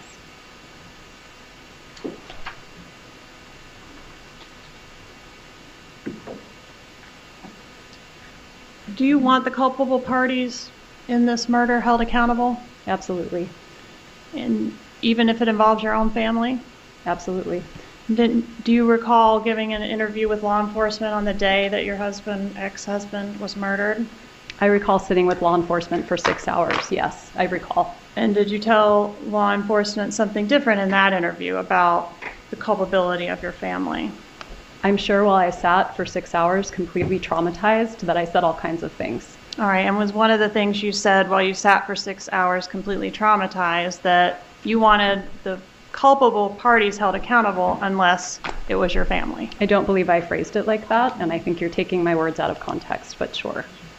But sure? But sure what? No further questions. All right, we're going to take our break now.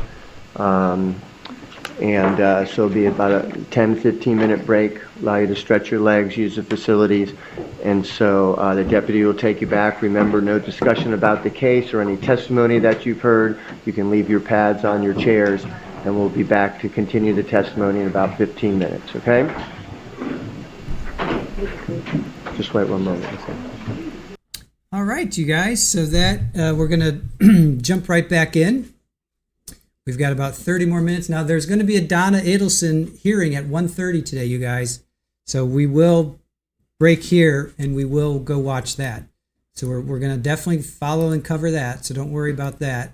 That's coming up in about an hour. So stay tuned for that. I'm looking forward to that. So Donna, just in case you didn't know, Donna Adelson hearing. There's a Donna Adelson hearing at 1:30. So stick around for that, as I know you will. All right, we're also covering the Washington versus Ali sentencing, if you guys are interested in that as well. All right, let's get back to Wendi.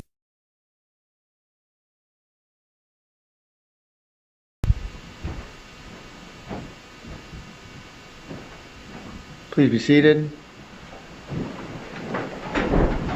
We're ready to continue with the testimony. Ms. Kappelman, you may continue with your direct if necessary. Thank you, Your Honor. Ms. Adelson, I'm going to approach you with what I've marked as State's Exhibit 64. Ms. Adelson, did you have an opportunity to review State's 99 of disks containing wiretap calls relating to this case? I did. And as part of our pretrial preparations, were you asked to listen to those calls and verify whether or not you could authenticate some of the voices on those calls? And is that what you did? That is what I did. All right. And is State's Exhibit 64 a fair and accurate recording of where your initials appear, that representing that you could authenticate the voices on that particular call? That is correct. Okay. So, for example, the list includes call A on State's Exhibit 99, and you've initialed here indicating that the call is from Donna Adelson to Charlie Adelson. That is correct. Okay, thank you. Judge, at this time, I'd ask to move into evidence State 64. Any objection? No, Your Honor. Be admitted as State's Exhibit 64. No other questions. Thank you, Your Honor. All right, thank you. Cross-examination? Yes, Your Honor. Thank you. Ms. Adelson, this is all about you, isn't it? Excuse me? This is all about you, right? I was called to be a witness and I'm testifying, so I don't understand the question. Is it a question? There's about 100 people in this courtroom, right? There are people in the courtroom. Possibly thousands watching, right? I have no idea who's watching. And it's all because of your failed marriage, right? I disagree with that. You disagree that your ex-husband is dead because of your family. Yes, I disagree. These jurors are here for weeks doing their civic duty because of your marriage, right? No. Katie's going through this ordeal because of that marriage, right? No. Dan Markel's parents are going through absolute misery because of your failed marriage. Isn't that right? No, that's incorrect. Well, let's talk about the marriage. You and Professor Markel, you met when you were in law school. You told that to Miss Capel. And it was a whirlwind romance, right? Right? It was not a whirlwind romance, no. It led to a wedding, February 26th of 2006. You had a big wedding in Boca Raton, right? Did we get married on February 26, 2006? Is that the question? Yes. In Boca Raton. In Boca Raton, Florida. And it wasn't a small wedding, it was a big wedding. There were many people in attendance. All right, in this marriage, it led to 2 children, right? Your 2 boys. Are you asking me if I have 2 boys? Yes. Yes. And Professor Markel, he was a great father, wasn't he? He was a very good father, yes. Those boys were his world, right? As well as his work, yes. And they adored him too, didn't they? Absolutely. Now, this marriage started to fall apart, right? It did. But there were problems from the very beginning, weren't there? Right? Are you asking me, what is the very beginning? The very beginning of when we got married? Literally at the wedding. There were problems before we got married. All right, so at the wedding, and the government asked you about kosher at law, right? About what, I'm sorry? Keeping kosher. About keeping kosher, yes. Right? The government And your asked. wedding, at your wedding, was the groom's family, the Markel family, and they are more strict than your family and friends about keeping kosher. They do not keep kosher. Wasn't that one of the problems in your marriage, that Professor Markel was very insistent about keeping kosher? About his kosher rules, but those are different than his family's. So you're saying that it wasn't a problem at the wedding, that there were people from the groom's side of the family that were there that strictly keep kosher, that they were told that it was going to be kosher food, but it actually wasn't? So there was a misunderstanding about whether the food was going to be kosher style or more in adherence with kosher law. There was a miscommunication about that. So you had people that strictly keep kosher eating non-kosher food, which is a big deal. That actually is not what happened. You had, Danny was upset that it was kosher style and not strictly adhering to kosher law. So he was disappointed. So there's problems right from the beginning. That was a problem at our wedding, yeah. Fast forward now to September 10th, 2012. Professor Markel, he's away on a business trip, right? Yes. He's in New York City at New York University, right? I believe so, yes. And he's doing a presentation. I don't know what he was doing. Your husband at the time was in New York to give a presentation. You knew that, right? I knew he was in New York. I didn't know if he was attending a conference or giving a presentation, but he was in New York for work. Now, you had not communicated with him for 2 days. I really don't remember. You text him at around 2:30 in the afternoon, right? Right before he's about to do the presentation. I really don't remember. But you do remember dropping the bomb on him, don't you? Telling him that you wanted a divorce. So I did not drop a bomb on him. We'd been in therapy for several months beforehand where I told him several times I wanted a divorce. You say it's not a bomb, but you agree with me that he begged you to reconsider. He was very upset and yes, wanted me to reconsider, but... In that phone call, he's begging you to reconsider. Please don't leave. Please don't break up our family, right? He was very upset, yes. And he was heartbroken. I mean, upset indicates that there was anger. What he was heartbroken, right? That I decided to divorce him after telling him I would, yes. Despite being at NYU for a presentation, he rushes home. He gets on the next flight, right? I honestly don't remember if he got on the next flight, but he did come home quickly. 2:30 he finds out in New York. By 11 p.m. he's walking in the door to your old house at Trescott Drive, right? I don't know. But you do know that when he walks in the house, what he finds. You know that, right? Yes, I left him the papers. You left the divorce papers on the bed, right? Yes. Half the furniture was gone. Half the furniture was not gone. A good amount of his stuff was gone. Nothing of his was gone. The boys' stuff was gone, right? Some of the boys' things were gone. I'd taken enough so that I had for the boys, but no. You were gone, I was gone, yes. and so were his boys. His boys were not gone. He saw them the next day, and they would not have been awake if he's coming home at 11 p.m. Let's stay on topic here. I'd love to stay on topic. When he walks in the door, the boys are not in the house, right? Correct. And you did not tell Professor Markel where you were taking the boys. He may have seen them the next day, but you did not let him know where you were going to be staying with his boys. With our boys? Yes. So you agree with me that they're also his. Of course they're his. And he should be entitled to know where his wife is taking his children. Absolutely.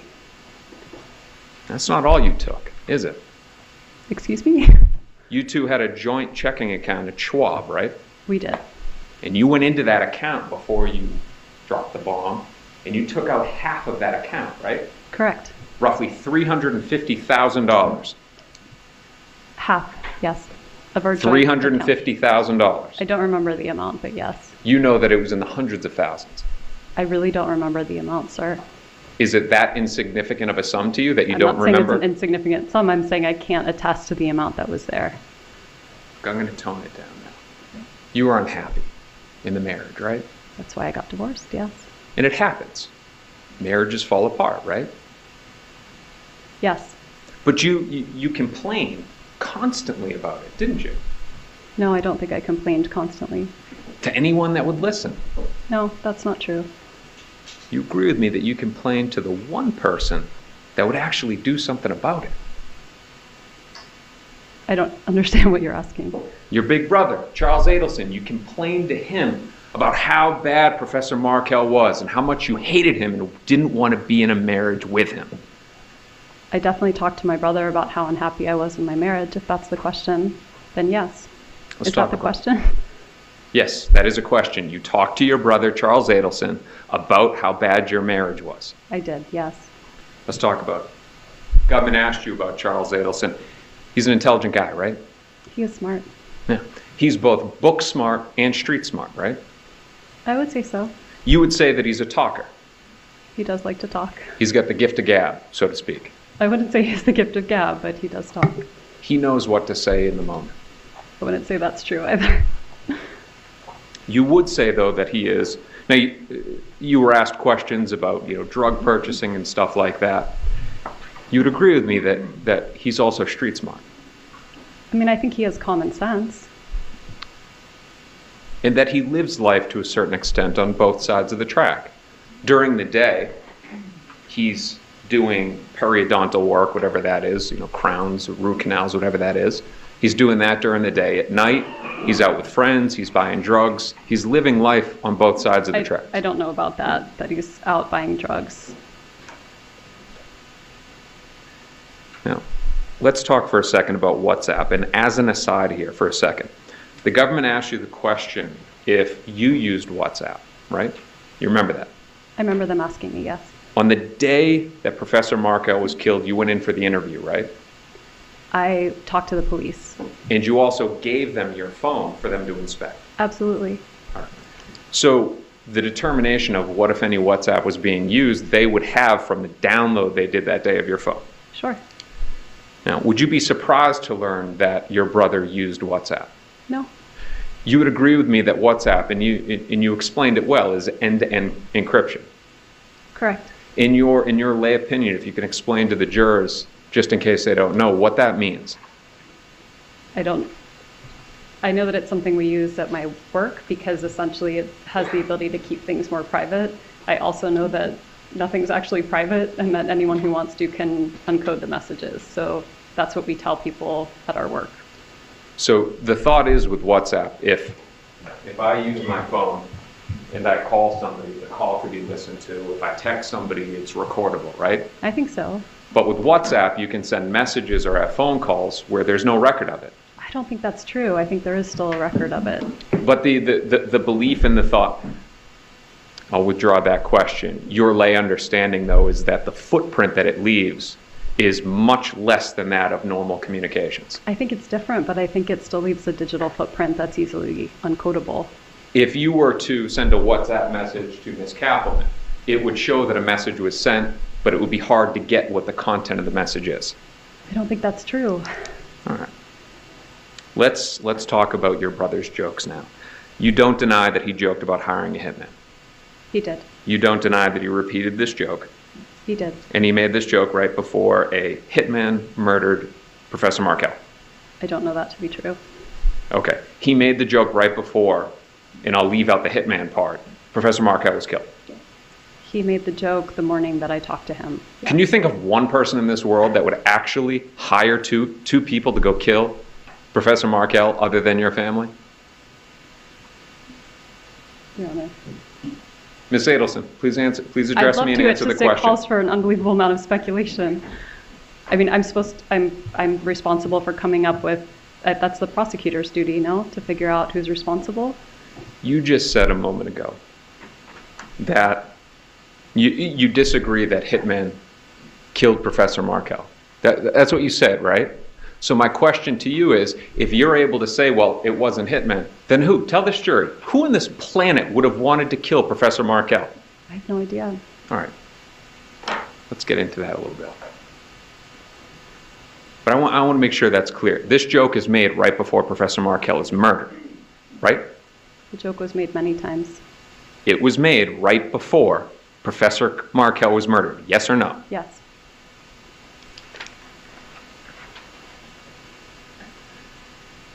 July 18, 2014, you're interviewed, and you make a statement saying, I knew this would happen. You said that, right? I did. All right. Now I want to talk about your knowledge and your belief on this. You're a smart person, right? How am I supposed to answer that? Well, let's go through your resume. You went to Brandeis University, right? I did. You graduated magna cum laude. I did. If you could explain to the jury what that means. It means I studied a lot and got good grades. All right. It means, and to speak, I'm from the Northeast. My Boston accent may give it away. It means you're wicked smart, right? That's very You had a nice. high Thank GPA, you. a very high GPA. I work hard. You also went and you got a master's degree from the University of Cambridge. I did. You were a Gates Scholar. I was. You then go to the University of Miami School of Law, which is a top-tier law school, Tier 1, right? Okay. Right? We're talking about your level of intelligence. You went to the University of Miami Law School, right? I did, yes. You also clerked at the 11th Circuit Court of Appeals, right? I did. Now, to get a clerkship out of law school, it's a very difficult thing to do, right? It's challenging. You have to have top grades. You have to go through a rigorous selection process, right? Yes. You then become a professor at the Florida State University College of Law, right? Yes. You're also a published author, right? Now you're just embarrassing me.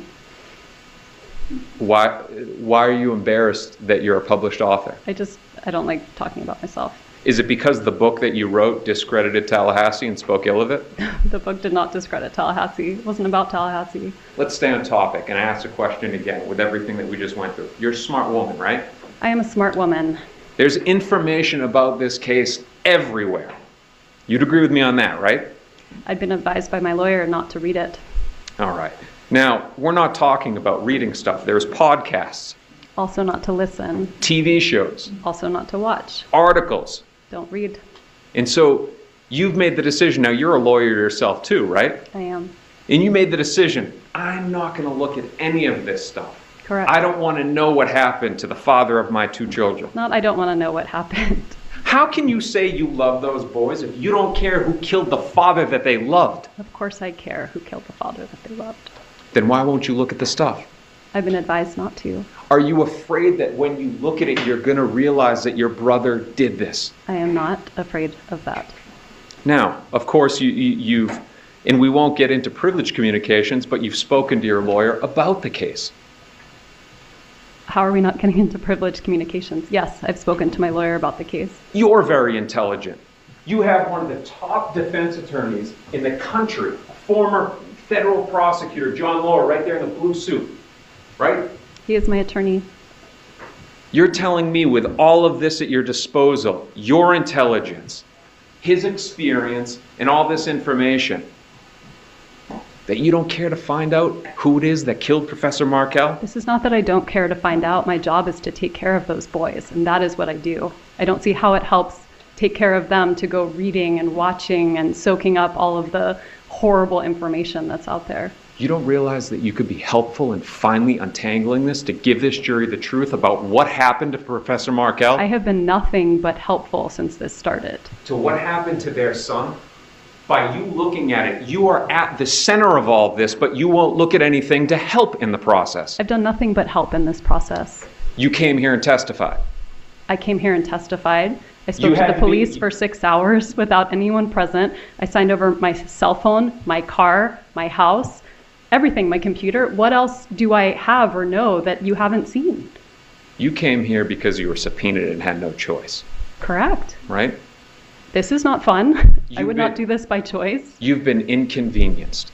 I've not been inconvenienced. Professor Markel was shot in the head. I'm not complaining about being here. This is my duty. I'm here. We'll get back to you complaining about being here. Do you honestly expect this jury to believe that you haven't confronted your brother about all of this? Yes, I do.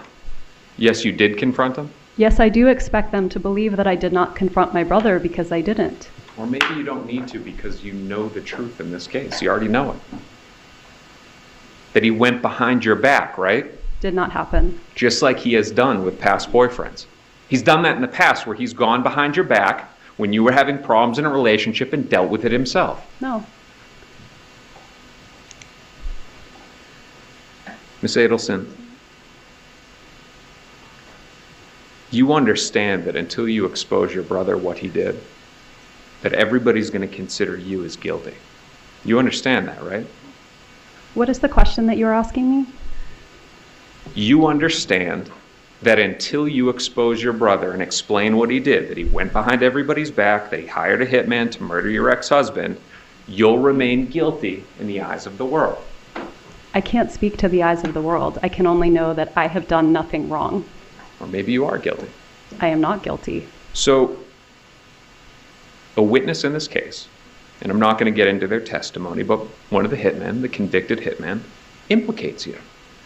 On July 17, 2014, the day before the murder, the morning before, he says that you were walking on Trescott with the two boys, that you walked down the driveway and into the house. That never happened. Right, because Professor Markel, Professor Markel, he had the kids. Based on the way that your guy's schedule was, on that day he would have had the children in the morning, and you're going through such a bad divorce you wouldn't be at his house, right? I wouldn't be at his house anyway, but not because we were going through a bad divorce. At that time, things were pretty copacetic. All right, so we're coming back to maybe you do know, or maybe you were involved. Excuse me? What's the question that you're asking me? I'm giving you a header of what we're talking about so that it will ease you in the question, okay? I'm just telling you what the topic that we're on, so we'll get to a question. Now, the government asked you about a time that you met Miss Magbano. It was actually spring break of March 2014, right? I believe so. You went down to Miami. You stayed with your brother Charles. I went down to Fort Lauderdale after being in Immokalee and stayed with my brother. You then went to Miami Beach to Yardbird and had dinner outside with your boyfriend at the time, or who you were dating, Jeffrey Lacasse. Catherine McBanwell was there, and your brother Charles Adelson, and you all ate outside, right? We did. And that's on Miami Beach, not in Fort Lauderdale. Correct. Now, just for context, Jeffrey Lacasse, he was also an FSU professor, not at the law school, but an FSU professor. Nice guy, right? I don't think so now. Now, you deny, I'm assuming, that on July 13, 2014, you told Jeffrey Lacasse that Charles looked into hiring a hitman. You deny that, or you admit that? I deny that. And that you told him that Charles looked into hiring a hitman back in September of 2013. That never happened. Which would have been months before your brother even met Catherine McBanwell. I don't remember when they met. Letting you know the topic we're on, we're talking about you being involved. That same week, earlier in the week, you sent an email. We're talking about the week of the murder now, not spring break, the week of the murder, not Yardbird, the week of the murder. You sent an email to Jeffrey Lacasse saying that you wanted to break up, that you needed space, right? I did. Sent him a long email, stay away, we're broken up, right? I did. You knew that on July 18, 2014, Jeffrey Lacasse was leaving town to go on a trip, right? I knew he was leaving at some point that week. I don't remember when. You knew that he was leaving on the same day of the murder at the same exact time as the murder. I don't think I did. 11 a.m. on July 18, 2014. I don't think I knew when he was leaving town.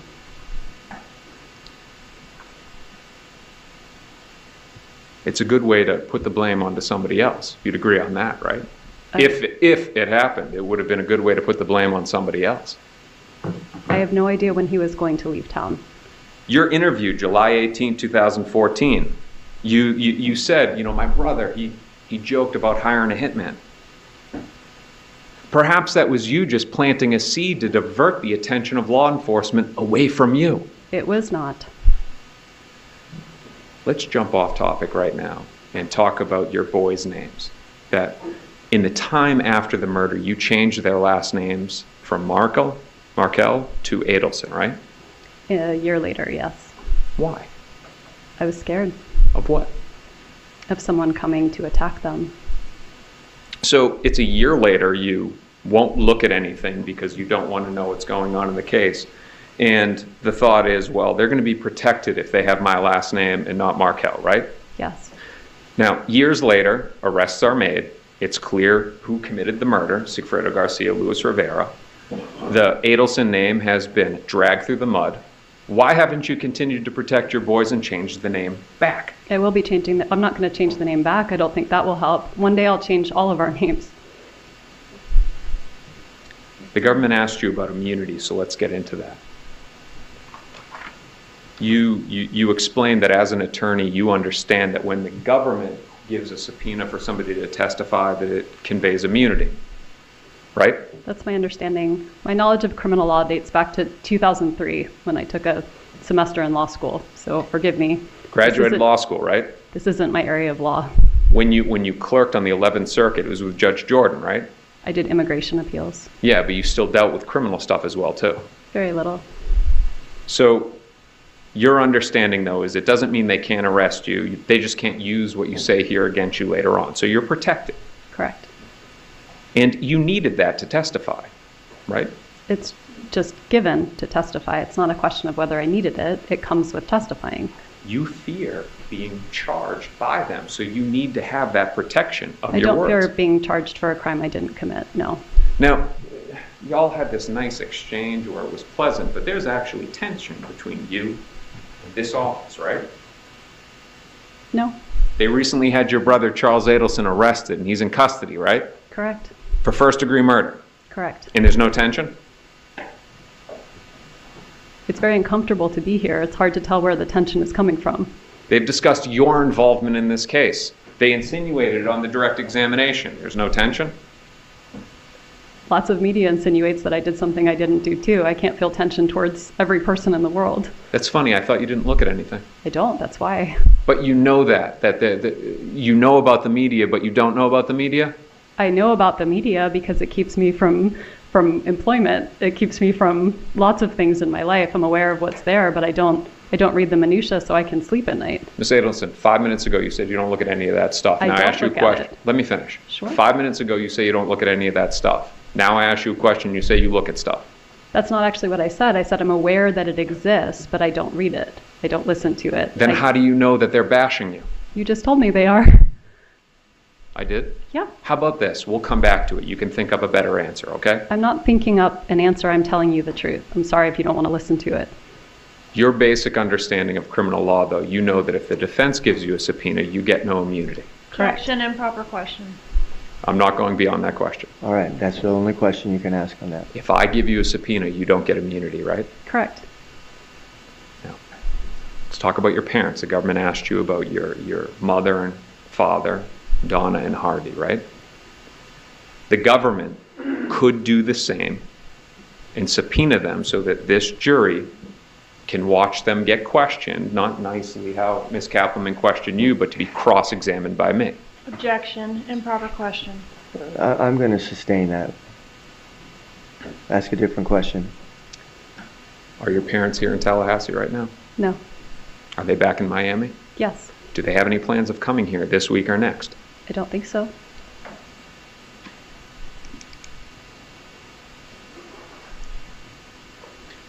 Now, your family dynamic.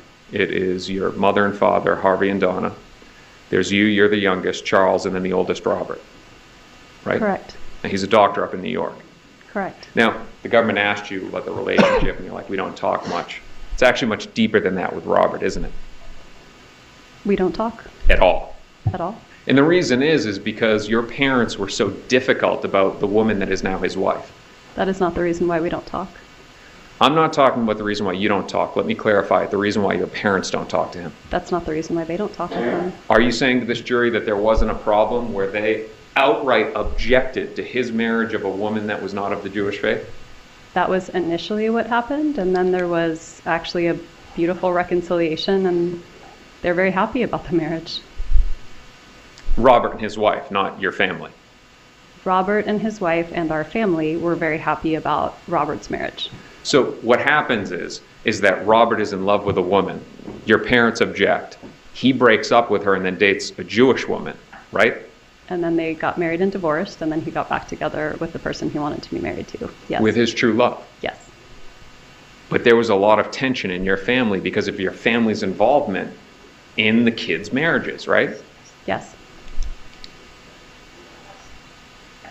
Let's talk briefly about your children. The government had asked you in the topic of the Jewish faith, keeping kosher. You mentioned a bat mitzvah at one point in time. You're currently planning a bat mitzvah for your oldest, right? Nope, it already happened. Okay, now that is a very, now, Christopher, I'm obviously not Jewish, but my understanding is that it is a very, very important thing in the Jewish faith.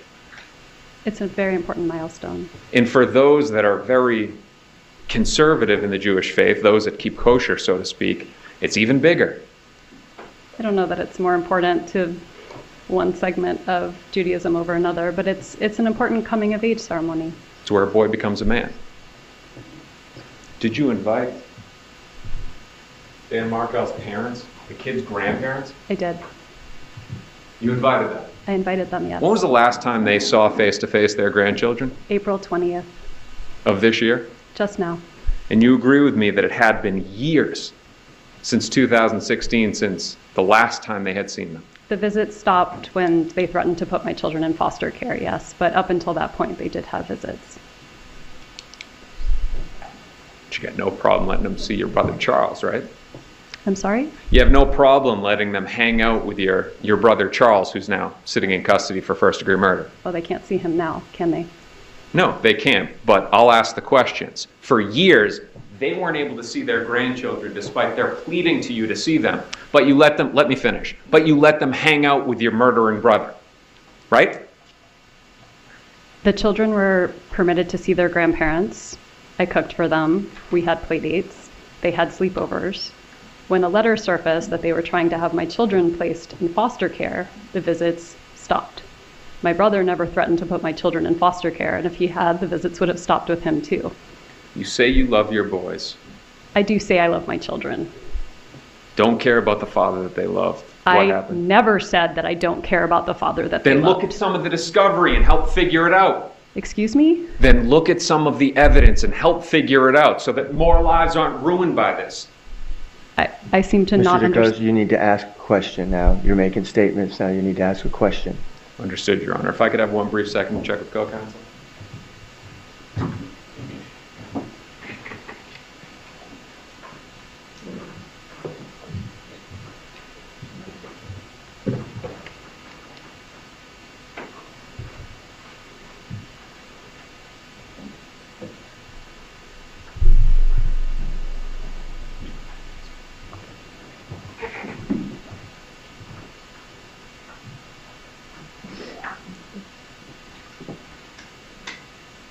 Ms. Adelson, we started this by saying that this is all about you. It started with you because of this marriage, right? No.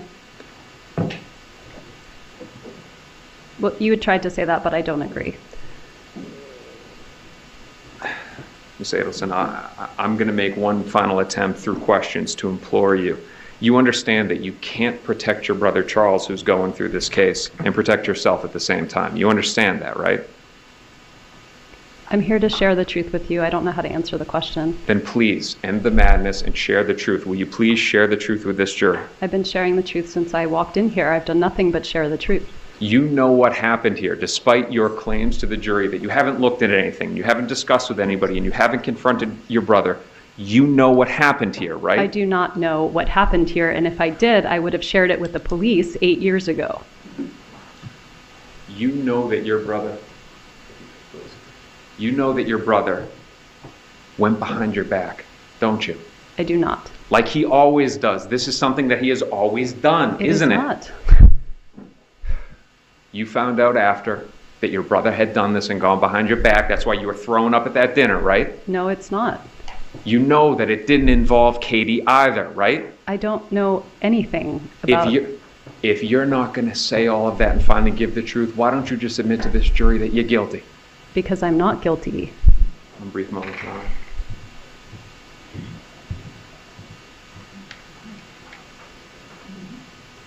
I got nothing further, Judge. Redirect.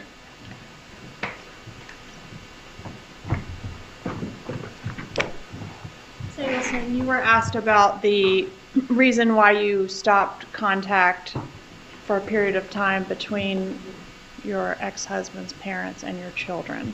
Yes. And you referenced a letter that you characterized as the grandparents threatening to put the children into foster care. Is that an email that was sent from the Markels to my office? Yes. Okay. And that was in reference to, in the event that you and the people that care for these children, who at the time were very young, were arrested, that the grandparents wanted to make sure, because they live in Canada, right? They do. They wanted to make sure that a specific organization could be contacted to care for the children so that someone was there to care for them until a relative could get there. I don't Right? remember the bit about a relative getting there. Okay, well, they weren't just going to leave them in foster care, right? I don't know. Okay. But the specific nature of the email, you will agree, was in the event that there's some kind of mass arrest, because they don't know who's getting ready to go to jail next, right? I mean, they're not privy to the investigation any more than you are, right? Law enforcement investigations, they're secret. Sure. Okay. And their concern, would you agree the concern ultimately in the email was for the care of the children? The concern was to make sure the children were under good care, but as their mother, I know they're always under good care with me. Right, but and there's no need for foster care. The email contemplated you not being available to care for them. That's not possible. Because it's not possible for you to get arrested. Correct, because I've done nothing wrong and I believe in our justice system. Okay, well, just wanted to clarify the nature of that. In this case, you were asked about, why aren't your parents coming to testify? You, as you mentioned, gave a police interview in this case, right? Correct. And consented to the search of your phone, etc. You gave testimony in this case, right? Yes. All right, and your parents did not, correct? They did not give testimony. They have not testified. They They've have not not been given a asked to police... come testify, but they would if they were asked. Okay. And have they given any police interviews? They would have, but the police never contacted them. The police did contact them, didn't they? And they refused. No. Are they represented by counsel? They are represented by counsel. And they'll come testify if we want them to. If they are under state subpoena, just like I was, they would come testify. All right. And do you know what they would testify to? They would testify to whatever they know. And do you know what they know? I have no idea what they know. Okay. They've never told you? No. You've never asked them? No. Because you never had any conversations with them about this murder? I've been advised by my counsel not to. All right. So nobody, including your brother Charlie, has admitted or denied to you any involvement in the murder one way or the other? Correct. Same with your parents? Correct. All right. One moment, please, Your Honor. Okay.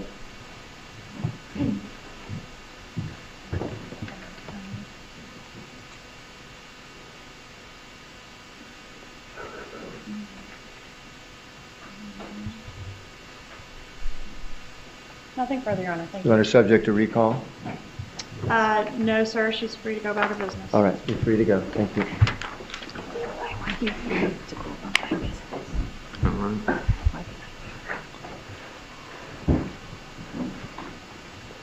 All right, let's put Ms. Rodriguez back on the stand and complete her cross-examination.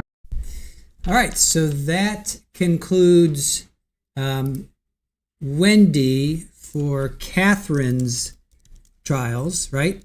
So we're waiting for Donna to kick in. Donna's going to have one more pretrial hearing since jury selection starts tomorrow. There is a hearing today that looks like it's starting around 1:45, which is about another 40 minutes or so. So I'm going to play Wendi's testimony from Charlie. We have Charlie. So we have one more Wendi from Charlie, and then we have 3 Jeffs. I got 3 testimonies from Jeff. So we'll keep Wendi together, right? It's going to be a boxing match. Donna's trial. Can't wait. Also, yep. All right, so we're gonna go one more round with Wendi. All right, so Wendi testifies at Charlie's trial. So we're gonna go one more round with her. So let's see how much her testimony changes between now and then. Okay, so this was 2019, 2022, and then Charlie's was 2023. So 3 different years. And then I'm gonna cut into this, and we're gonna watch We're gonna watch Donna's pretrial hearing. That's gonna be in like 40 minutes or so. So I will cut in, and we'll go watch that. So don't worry, you're not gonna miss it. You may be seated.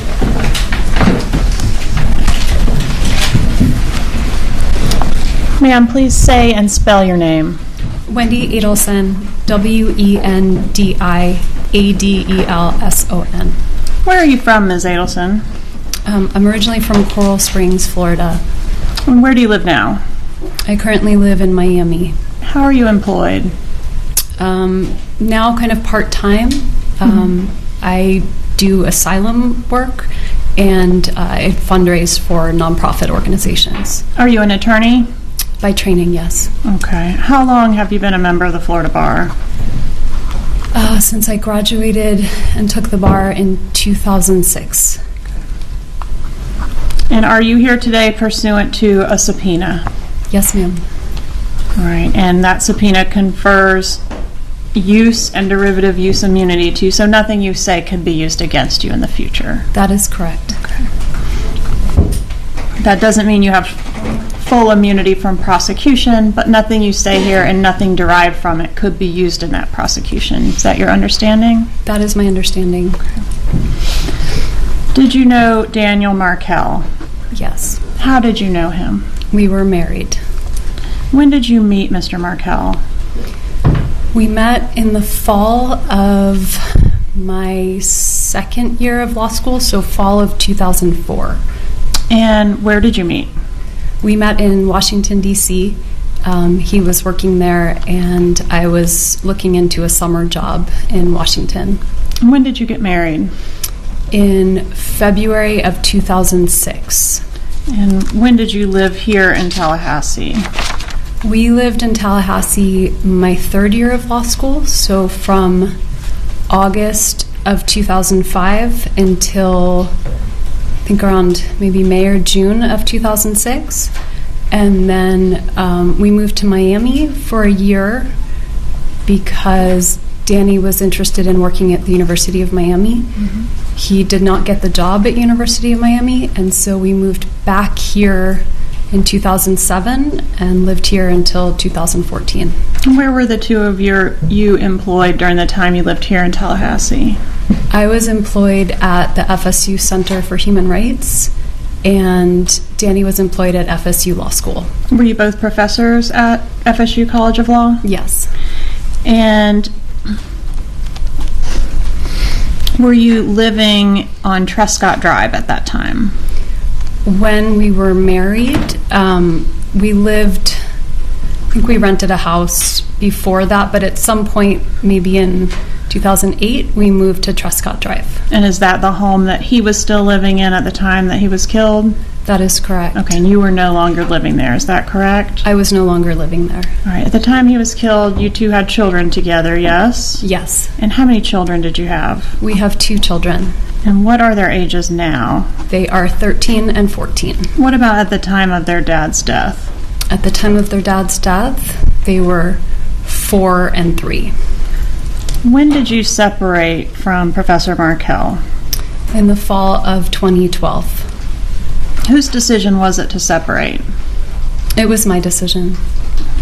And was part of the reason for the separation the two of you having differing views on how to raise your kids as far as within the Jewish faith?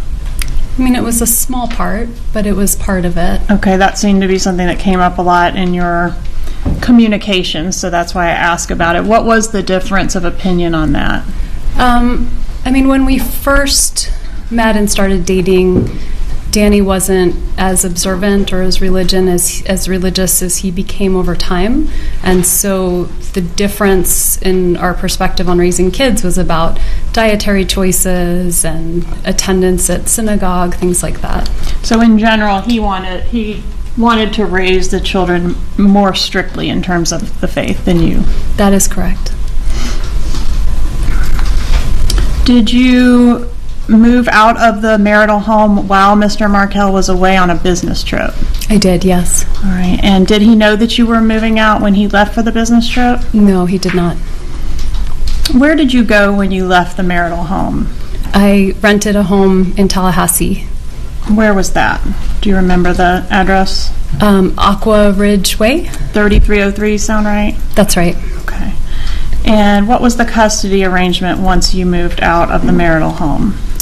I mean, in the beginning, until we had a formal custody arrangement, we were just finding ways to share custody. I remember that first weekend his parents came, so I made sure he had the children all weekend while his parents were visiting from Canada. But eventually we had a 50-50 shared custody arrangement. All right, and do you remember exactly what that looked like? Was it week on, week off, or something more complicated? It was something more complicated. In the summertime, it was week on, week off. During the weeks, it was I think what they called like a 2-2 split, with Wednesday night being an overnight and then the weekends being every other weekend. All right, but roughly 50-50. 50-50, but that was the split. Okay. And I want to show you what's been introduced into evidence, State's Exhibit 56. I know you've had a chance to take a look at this before, but if you'll just kind of thumb through it and tell me if you recognize it. Sure.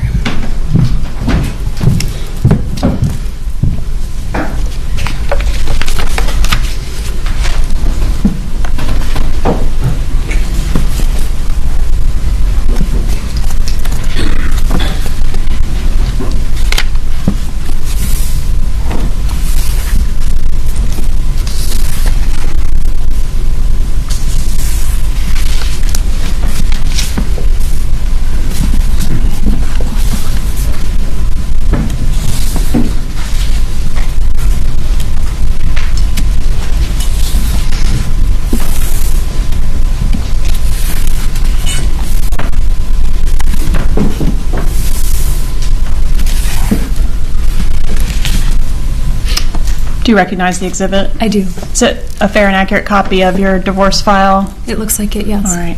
And is it fair to say this was a contentious litigation process that you had with your ex? It was.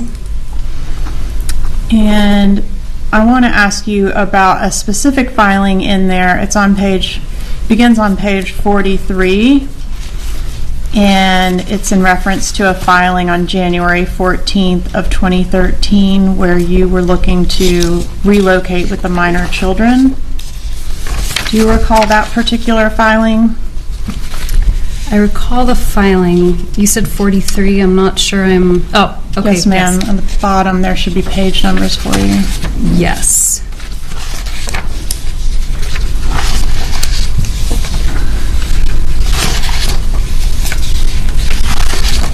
Yes, I recognize it. Okay, and that's the filing in reference to your motion for relocation? Yes. Okay, and did you file this motion with the intent to not be successful? Sorry, I don't understand the question. It's been suggested that you never thought that was going to be successful, did you? I thought there was a small chance that it would be successful, but not very likely, no. Okay. And weren't you thinking, well, maybe Danny would be happy working somewhere else because he's mentioned applying elsewhere, so maybe he'll allow the relocation?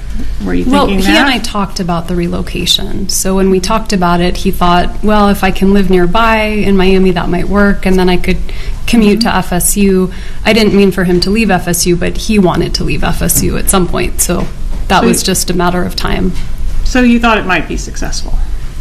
Sure, I mean, I thought it was possible, but not likely. All right, and page 46 of that document, paragraph E references the job offer. The wife also desires to relocate to South Florida in order to provide a better quality of life for the children by increasing their access to close family and providing more stability and consistency.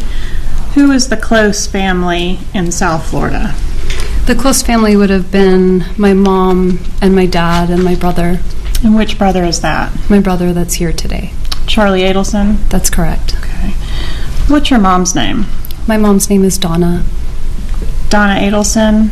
Yes, that's her name. What about your dad? My dad's name is Harvey. And where did Donna and Harvey live back in the time frame between 2012 and 2016? They lived at the home I grew up in Coral Springs. And how far do they live away from you currently as we sit here today? Currently, depends on Miami traffic, but anywhere between 15 minutes and an hour. Right. And what kind of a relationship do you have with your parents as we sit here today? I have a good relationship with my parents. And has that always been the case? I would say so. Can you describe the relationship that your mom has with your boys? I think it's very loving. I think she's a very dedicated grandmother. She spends a lot of time with them, doesn't she? She does, yeah. And when they were little and you first moved there after Danny's death, how much time was she spending with them? When I moved there after Danny's death in 2014. How much time was your mom spending with the boys? I mean, we were all living together at that point. So, I mean, we were spending every day together. How were your parents employed? Are they retired now? They're retired now. What are they retired from? My dad was a dentist, and my mom used to coordinate, kind of be like an office administrator at his practice. And did she write the checks at the practice? Paychecks? Yes. Mm-hmm. She handled all the bookkeeping. What was the name of the practice? The name changed over the years, but probably the name when they retired was the Adelson Institute. And were your parents wealthy at the time that your husband was murdered? I mean, my parents worked their whole lives to support us, right? Mm-hmm. So I think the business did well for a period of time. About $2 million in profit each year between 2013 and 2016, sound right? They never talked to me about money, so I have no idea how much the business made at any given point. Did you discuss your marital problems with your mom at all? I did, yeah. Okay, what about the resulting legal issues? Was your mom read in on those things? I mean, I definitely updated her about the results of the relocation when that petition got denied, but not kind of the ins and outs of every part of our divorce. What about your dad? Was he invested in your divorce status? I think the same as my mom, just worried about me and worried about the boys. Mm-hmm. What about your brother? Did he take an interest in the ins and outs of your divorce? No, not really. Did he need to protect you from Dan Markel? No, I mean, I don't think I need protection. Were you physically in danger from Dan Markel? No, I wasn't in danger. Did the litigation revolving around the divorce and the subsequent issues that arose, did that impact your family back in South Florida? I mean, only to the extent that I think they felt bad for what I was going through, but... Mm-hmm. I want to show you an exhibit that I've marked as State's Exhibit 59. Sorry, 57, Your Honor. I've seen this one before as well. Does that one look familiar? I don't remember it, to be honest. It's from 10 years ago. Take a moment to look through it. Sure.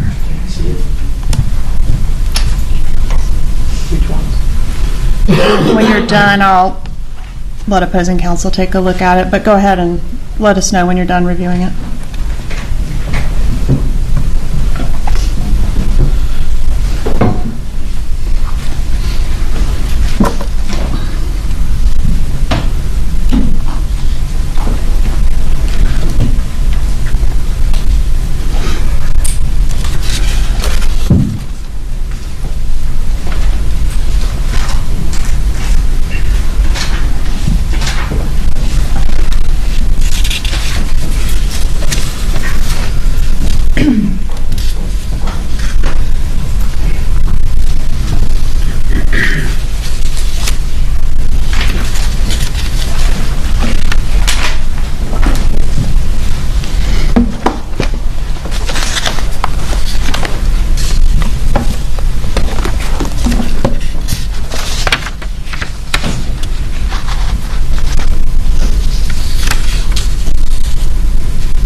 Are those emails between you and your mother?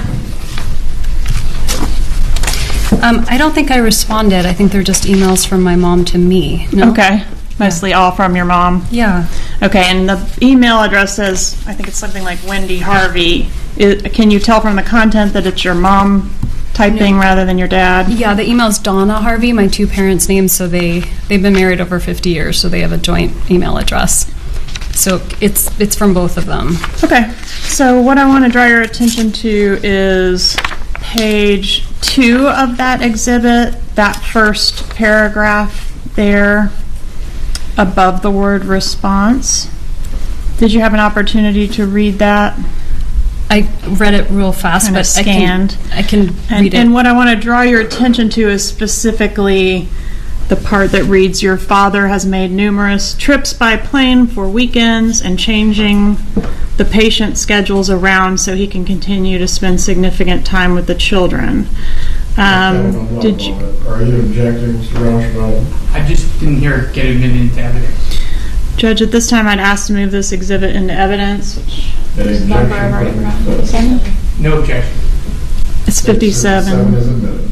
Go Thank ahead. you. So that paragraph, isn't that paragraph going into detail about how the issues surrounding your divorce and litigation is financially impacting in a negative way your parents' business?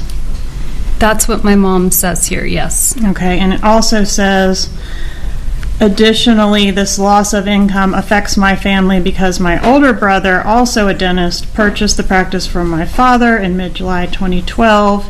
He has a monthly payment to make to my father based on the sale of the practice. It isn't fair to him to have decreasing monthly income statements from the practice due to my parents spending so much time here in Tallahassee. So this is an argument that your mom is proposing, right, to help you, give you an idea of what might persuade the courts to allow the relocation. Do you agree with that? Yes, that's what she was doing, yes. Okay, and she's indicating that both your parents as well as your brother have suffered financially as a result of you not being able to relocate. Yes. Okay. And on page, do you have page numbers in the bottom right corner of your exhibit? I have them in the top so I can see. Okay, so 5 of, well, let me look. Give me a moment.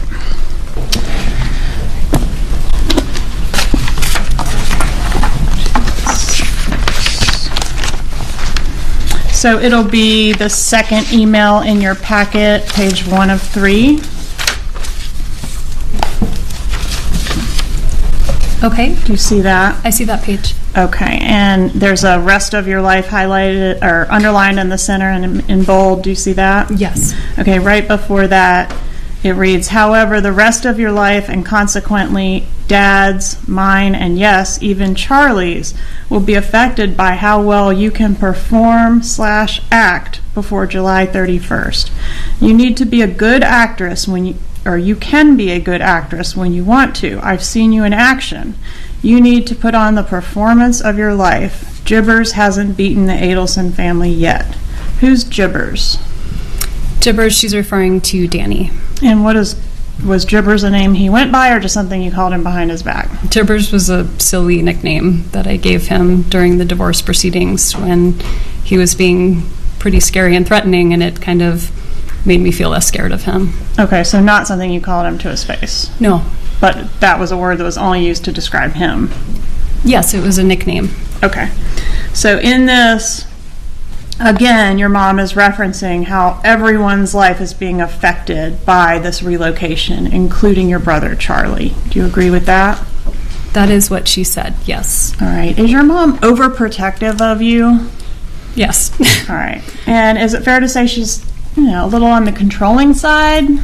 All right, we're not sure. I don't think she's controlling, but she's definitely overprotective. 1:30. Did she ever try to 1:45, micromanage your guys. life? So we're keeping an eye on the 2 feeds. So if she does start at 1:30, I'm going to stop the statement. Sorry. Did she have an interest in who you were dating and who you weren't dating? Here I am just talking over it. Sorry, you guys. That was really bad. Okay. Donna, I'm not sure if she's going to start at 1:30 or if she's going to start at 1:45.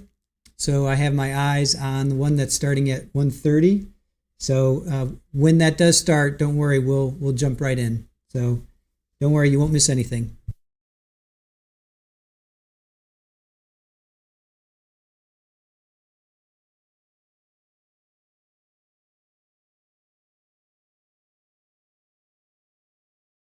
Really disappointed that I wasn't dating. I'm overprotective of you? Yes. All right. And is it fair to say she's, a little on the controlling side? I don't think she's controlling, but she's definitely overprotective. Did she ever try to micromanage your life?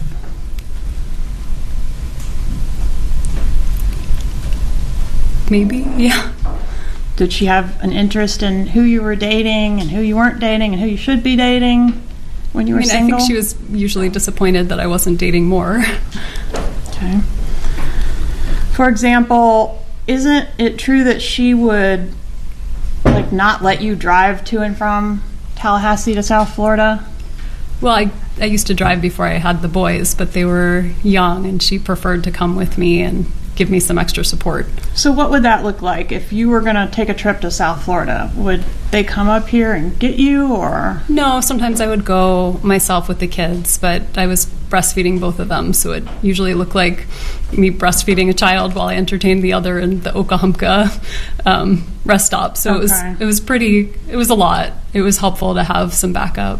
All right, and so that time frame you'd be referencing is like the 2013 time frame? Because not around the time of Danny's death, you wouldn't have still been breastfeeding, would you?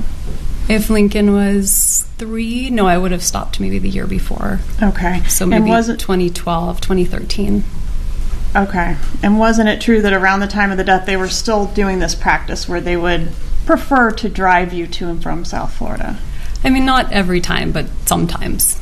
Okay. And would your mom sometimes enlist your brother Charlie to convince you to do certain things in your personal life? Can't really think of an example of that. Well, dating Dave was a big one on some of the materials I had. Yeah, people like Dave. All right, and your mom really liked Dave. Yeah, everyone liked Dave, but we were just friends. Okay. Did she try? So she would try to get Charlie to convince you to date a certain person. I don't think she was getting Charlie to convince me to date Dave. I think everyone liked Dave. All right, and would she try to get Charlie to convince you to do certain things as far as your professional life? What jobs to take? No, I don't She think didn't do so. that. Would she try to get Charlie to do certain things like advise you on investment decisions, whether or not you were going to buy a house, for example? I don't think so. I don't remember that. Danny and I made that decision together. Once you had left Dan and you were living separately, did you look into purchasing a All right, home guys, here I'm in going to pause this Tallahassee? here. I did, yeah. Because And did your brother- we do have a feed coming in, so just give me one moment.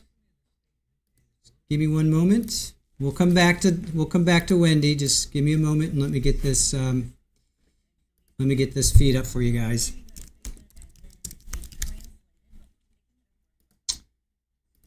Just give me a moment.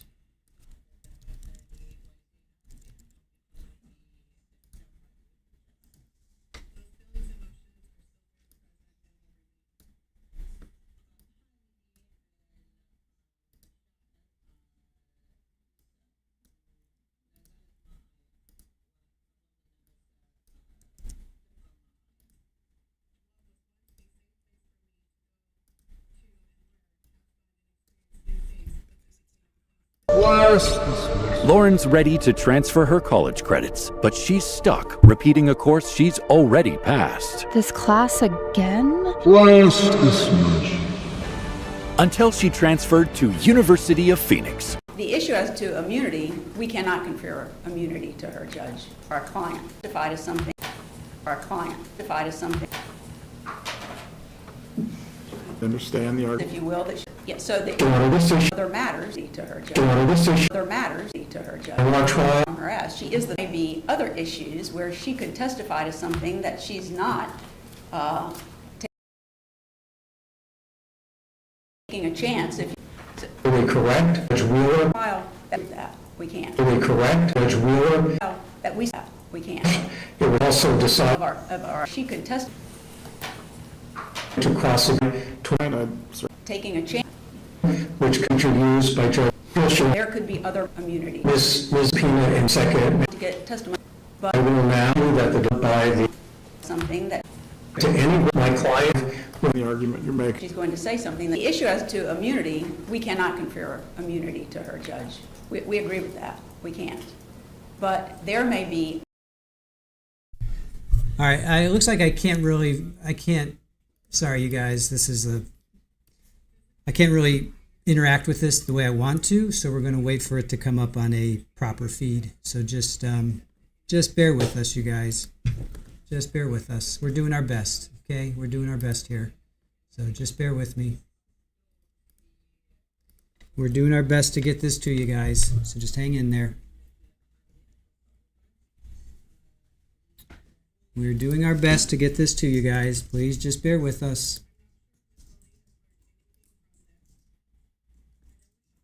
Just give us a minute.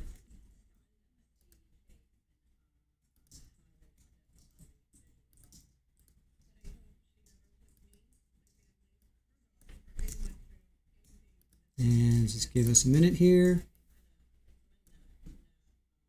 Order of our client. From the perspective of your client, I certainly understand the argument you're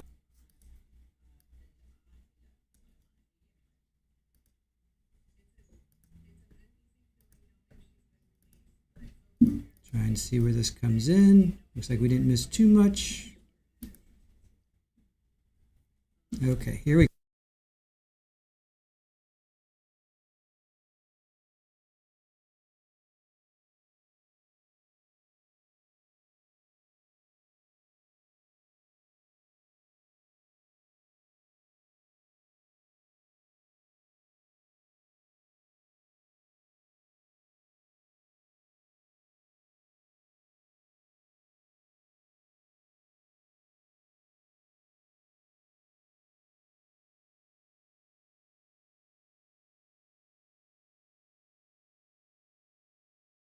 Just give me a minute while I get this sorted out for you guys. Sometimes the audio is wonky, so we just want to make sure we've got all of our audio sorted out. Okay.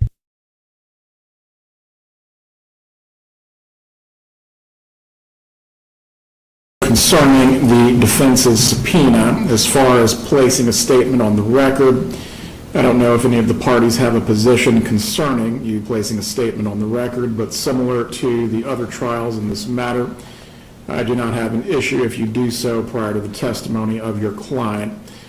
As to the placing the statement on the record, does the state have a position? No objection, Your Honor.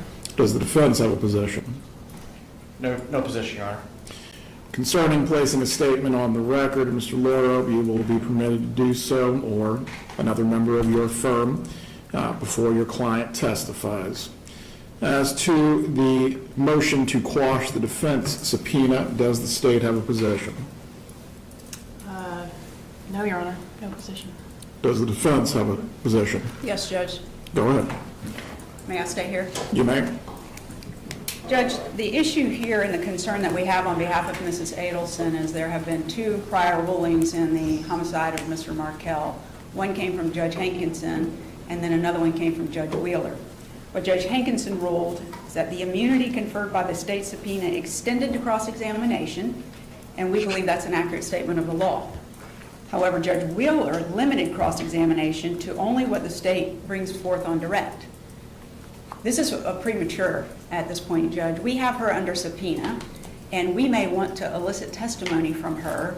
Well, before we get there on that point, when she's called as a state witness and she is cross-examined, she can be cross-examined on all matters raised by the direct and on matters of bias or impeachment or motive to lie.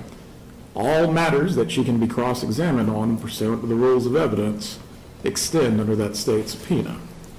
I understand that, Judge, but our issue is, suppose that she's one of the first witnesses to testify, and suppose after she testifies, other issues come up that we know, if we called her, she could rebut what has been said. It's not necessarily would be something that she would need to invoke her rights. It could be a very simple issue, and we would need her testimony. So until we go through the trial to see what happens, it's impossible for us to say, yes, just cross-examining her on bias and credibility and whatever the state has asked about sounds good in the state's case until we hear further testimony and some issue arises. I'll allow Mr. Lawyer to make his argument, but the crux of his motion is you cannot offer this witness any protection as it relates to you calling her in your case in chief. What is your response to the written argument on that matter? Yes, Your Honor. Hold on, Mr. Lawyer. I'm going to allow Ms. Fulford. I'm sorry, I thought you were asking me. I'm sorry, sir. You can make your argument in just a moment.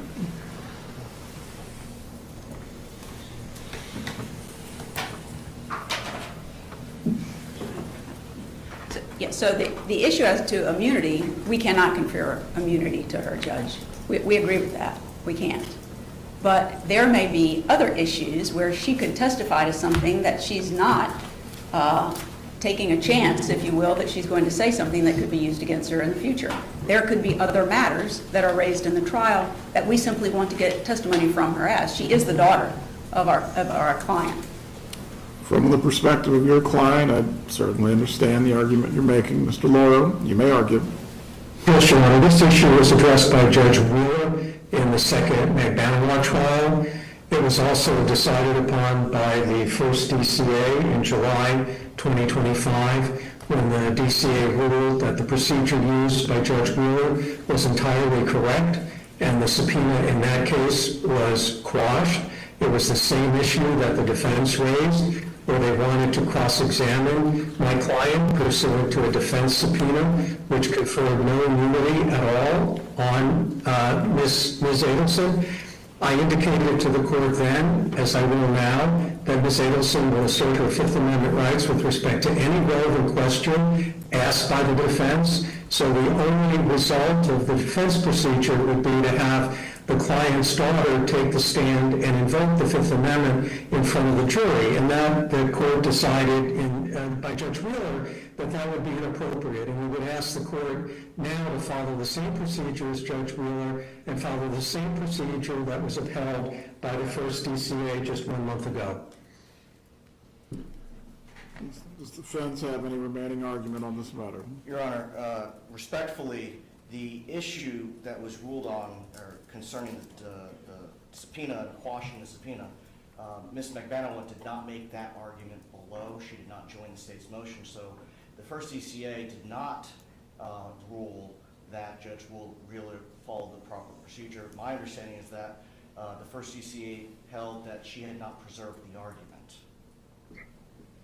And if I could add one thing further. We don't have tag team motions. Who's going to finish the argument? Just a moment, Your Honor.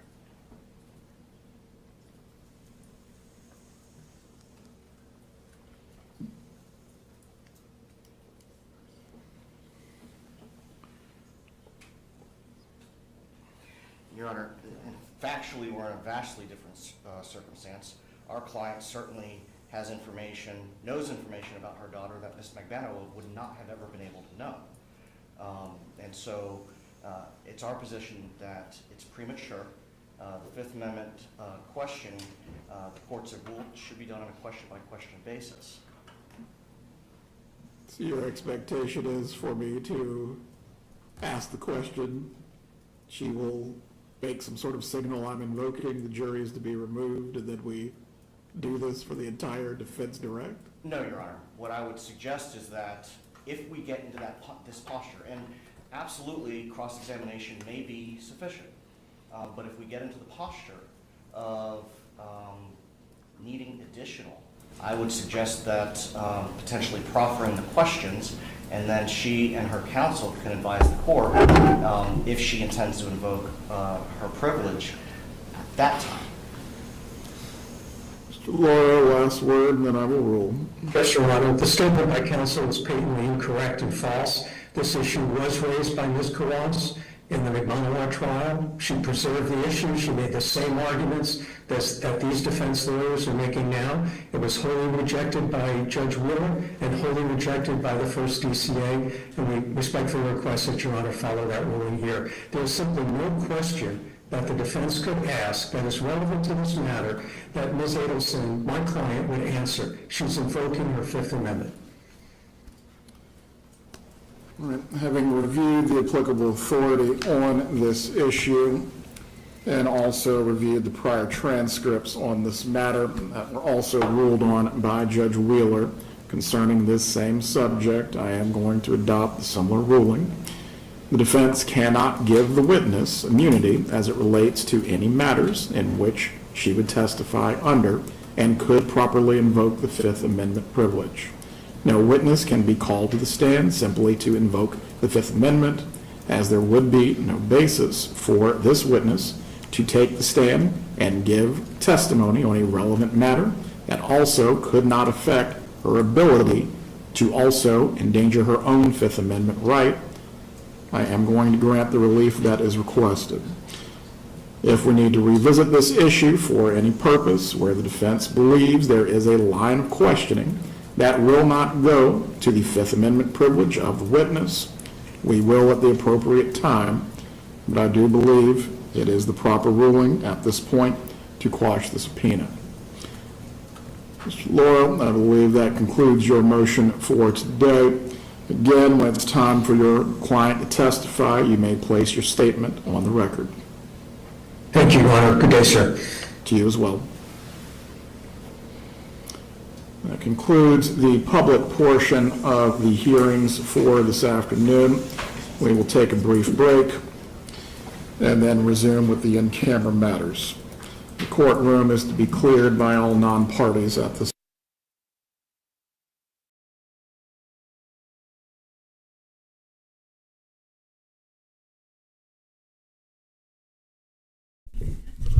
All right, I guess that's it. So quashed. They quashed it, so that's good to know. All right, let's get back to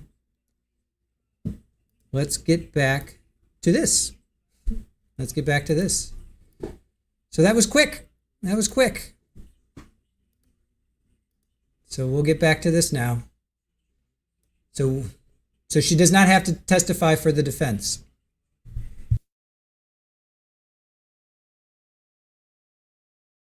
That's not true. My parents were looking to buy a house in Tallahassee as well. Okay. Did you have... So I can Okay. Did she try... So she would try to get Charlie to convince you to date a certain person. I don't think she was getting Charlie to convince me to date Dave. I think everyone liked Dave. All right. And would she try to get Charlie to convince you to do certain things as far as your professional life? What jobs to take?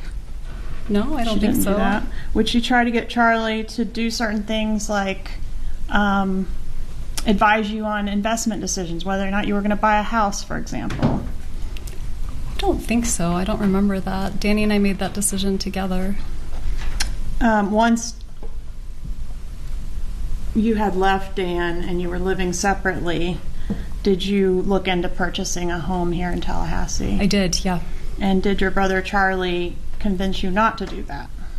I don't remember him convincing me not to. The only reason why I didn't was because I was waiting on the money from Danny from the settlement and he didn't pay it, so I couldn't afford the house. And your mom didn't want you to buy the house, did she? That's not true. My parents were looking to buy a house in Tallahassee as well.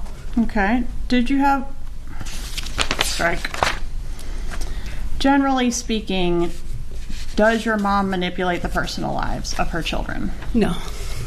Is your mom, like, if she's really upset about something or worked up about something, is that something that your brother Charlie's going to hear a lot about? Who's going to hear more of it, you or Charlie? Well, if my mom's upset with me, probably Charlie. And if she's upset with Charlie, probably me. Okay, so do you get a lot of that? Do you hear a lot about, let's go back, let's go to before the murder. Did you get a lot of Donna just giving you an earful about what Charlie needs to be doing? Probably, at some point. What was Charlie doing with his personal life? What did his personal life look like? At what point? Before the murder. I mean, at what period of time before? All of them. Wasn't it just a revolving door of girlfriends? Right, but my mom didn't complain to me about that. She didn't mind that with him. I don't understand the question. She didn't mind if he went from girl to girl to girl. That was acceptable. She didn't really weigh in on it, no. Who talked to her more, you or Charlie? Charlie. A lot more, right? Yeah. At the time of Dan Markel's murder, were your parents extremely angry with Dan? At that point, no. They were in a much better place. I want to direct your attention to an interview that was conducted on, I think this was your law enforcement interview. So July 18th, 2014. And I'm specifically for court and counsel looking at page 27, lines 11 and 12.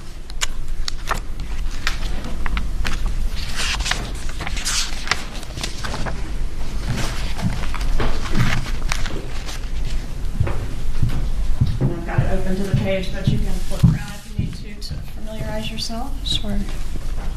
And I'll take that exhibit if you want.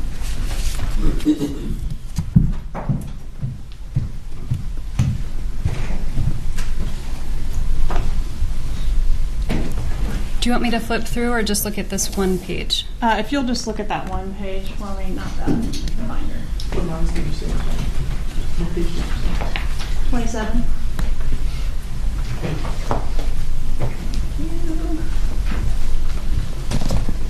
Let me get to where you are.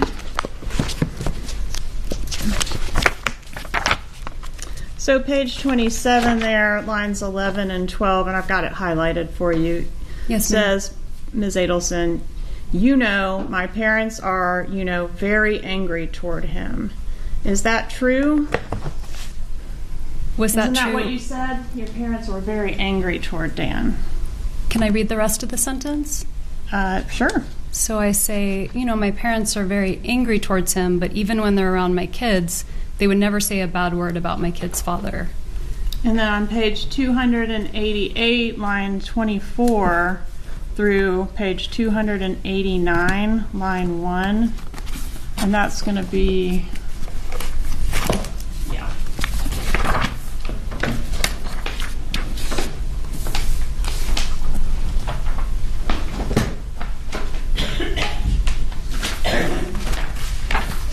Didn't you say, it's like my parents have more reason to dislike Danny than almost anyone else?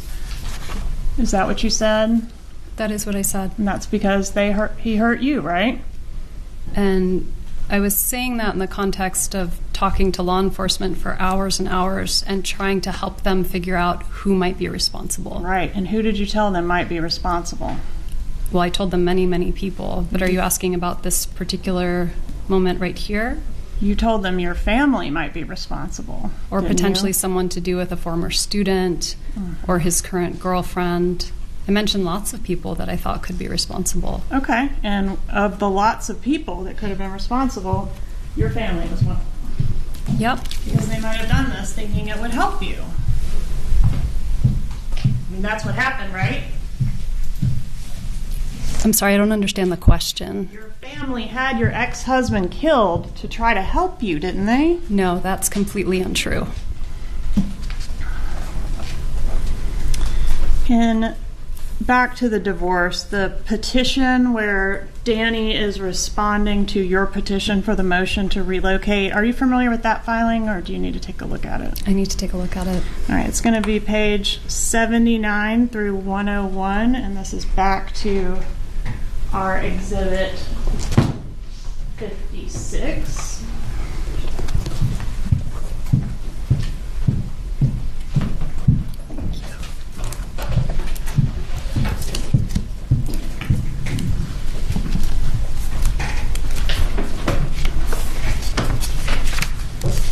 And again, that was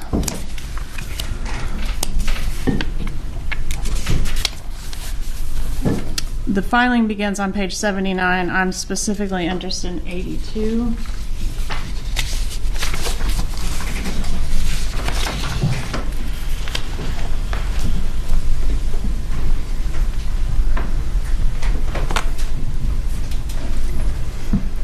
And in this filing, doesn't Mr. Markel say, quote, the husband affirmatively alleges that the wife helped herself to non-marital assets, including money and stocks owned prior to marriage, as well as numerous personal non-marital belongings of the husband, such as luggage, bicycle, tennis racket, and family heirlooms. The wife has refused to return these items or to allow the husband into her home to see what other personal belongings were taken without his permission or acquiescence. So my point is, he's accusing you of theft in this paragraph. Those are the words that are here, yes. Yeah, and he's very adamantly objecting to your relocation, right? On page 82, it says the sole stated reason the wife seeks to relocate is so that she can be closer to her parents. Was being near your parents the sole reason that you wanted to relocate? No. It wasn't the sole reason stated in your petition? It wasn't the sole reason stated in my petition, and it wasn't the sole reason that he and I talked about before I filed the motion to relocate. Why was he so adamant and so confident that this was the real reason you wanted to be down there? I think there's a lot of things in these pleadings that are not true, so just because it says something doesn't make it true. Sure, but did he know that your mom was just grinding on this issue of trying to get you down there? He would have had no idea. That wouldn't have been known to him? I don't think so.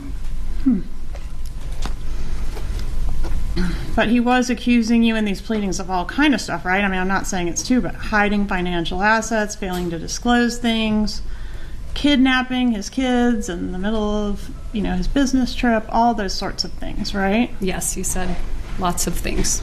All right, and you said a lot of things too. There's filings going both ways that are pretty venomous. Would you agree with that? I would not agree with that. Yours were pleasant. I'm not saying divorce filings are pleasant, but mine were not venomous. Okay. Did your mother, Donna Adelson, review the filing in which Dan Markel is accusing you of this theft and all this stuff? I don't remember if she did. What about the one where Dan Markel is asking that your mother not be permitted to have unsupervised visitation with the kids? My mom never saw that because after he filed that, he then asked my parents to babysit the kids. And my mom baked him banana bread, gave him a hug goodbye. So there was nothing truthful about that pleading that he filed, and my mom never saw it. Why do you think he filed that? He was really angry at me for leaving him. Okay, so he didn't really want to limit your mom's visitation with the kids. No, and he that's asked for her evidenced, to babysit after he filed that. Evidenced by the banana bread. And so she didn't even know about that filing. She never knew about it. Okay. And when she laid all those options out in that email to you about other options that you could take to secure the relocation, as far as bribing, you remember that? Converting the Christian children to Christianity, remember that suggestion? I sure do. Okay. What did she put in there that she viewed as your most non-negotiable and most important part of your divorce? I don't know. Do you have something I can see? States Exhibit 57.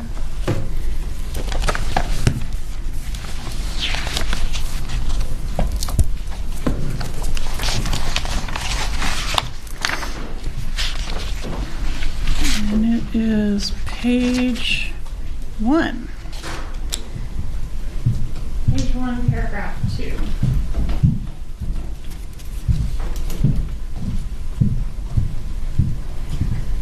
So you want me to read what she said here? I want you to answer the question. What was the most important part of the divorce for my mom? Yes. It says here that for her it was relocation. All right. And did you have 2 8-hour mediations in your divorce? We had 2 very long mediations. I don't remember exactly how long they were, but they Did felt they like a very result long in time. a resolution? No. Was Mr. Markel seeking to depose your mom as part of the divorce? I don't remember that. Do you know if it ever happened? I don't think it happened. I don't remember it. Was the prospect of that upsetting to your mom? I don't think so. I don't remember it, so I don't remember talking with her about it or... Did your mom call Dan any disparaging names around this time frame? Well, I just read them in the emails, but I Okay. don't remember them independently.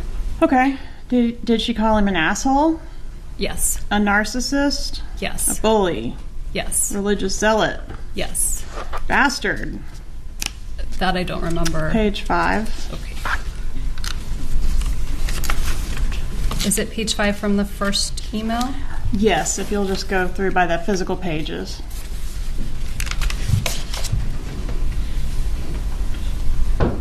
I see, yes. I'm sorry, what was your answer? Yes. Fucker? Yes.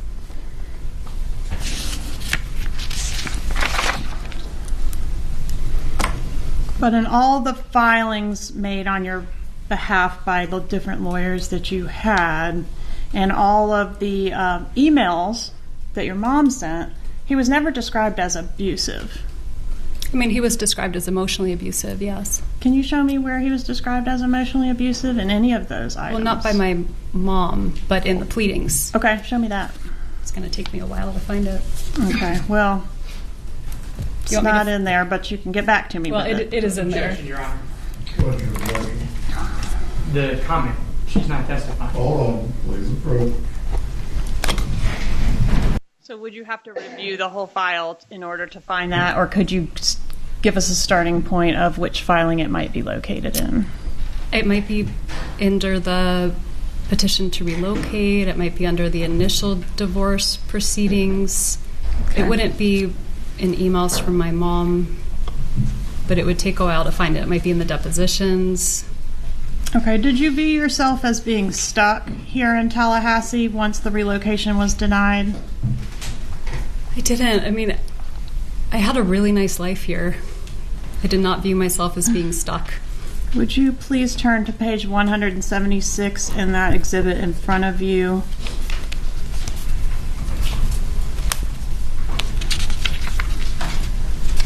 I think it's highlighted for you.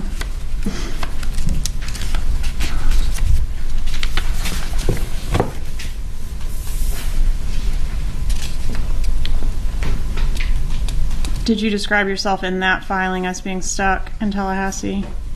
I don't see it. You said it was highlighted, but there's nothing highlighted. Okay. 176. My page. I didn't highlight it for you. Okay. Just a moment.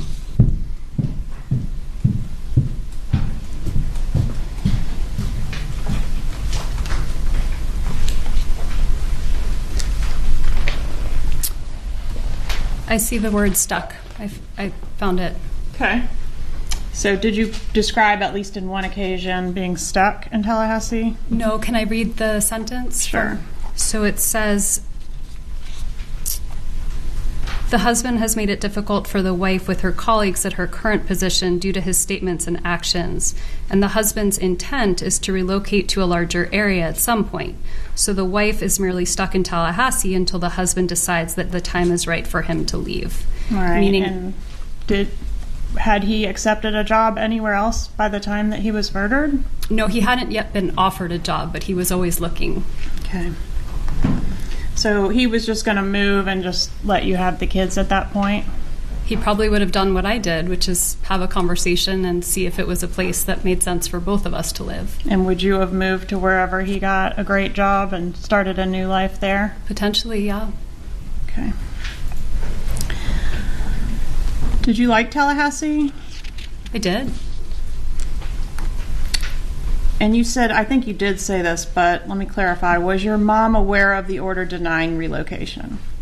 My mom was aware of the order denying relocation. And what about your brother, Charlie? Was he aware of that as well? I'm sure my mom would have said something to him. All right, so did your mom suggest any ways that you might coerce Dan Markel to let you move with the kids to South Florida? Yes, I think we talked about that before. We did, and for this I'm referring back to those emails. And in particular, the bribe. So another bribe to get him to allow relocation on page 5 of the first email for the defense.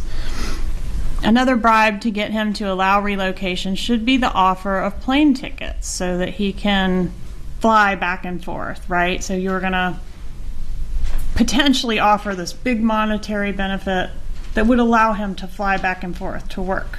Is that the idea? I never said that I was going to do any of that. Okay, was that the idea that your mom had? That was the idea. All right, and the amount of the bribe is going to be, or was at least discussed as being $1 million.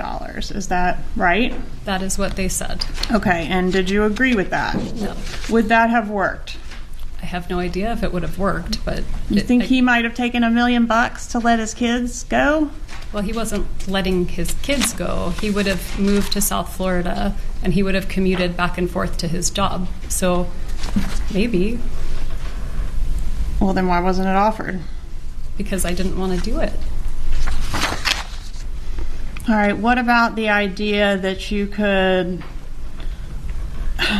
try to threaten Dan to convert the kids to Christianity so that they can fit into the Bible Belt here in Tallahassee? Is that something your mom suggested in these emails? My mom did suggest that. Okay, and specifically, this is on page 7 of the exhibit.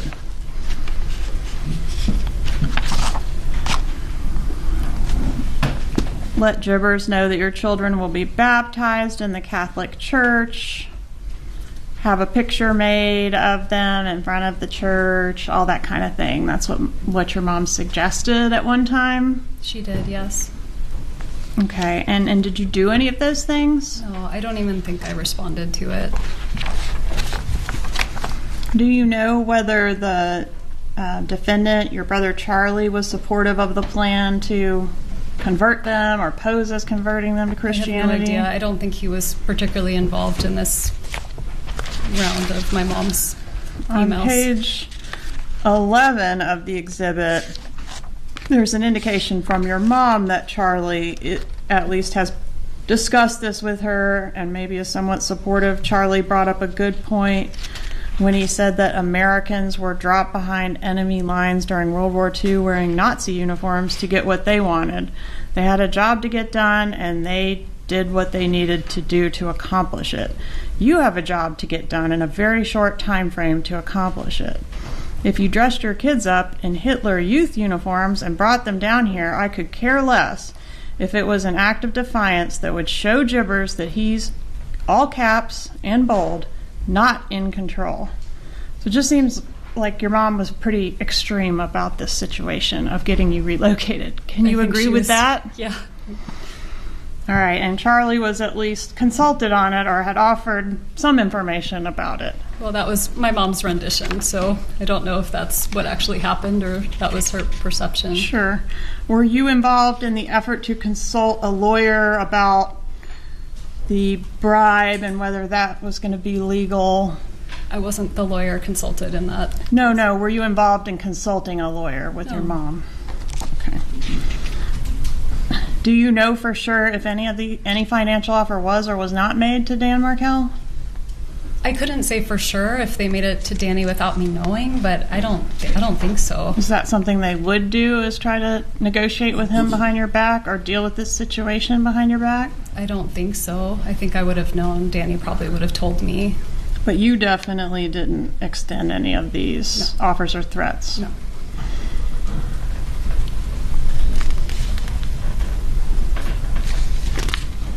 When was the divorce final?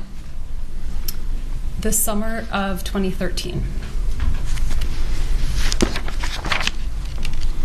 All right, I'm going to switch gears for a minute and talk about phone stuff.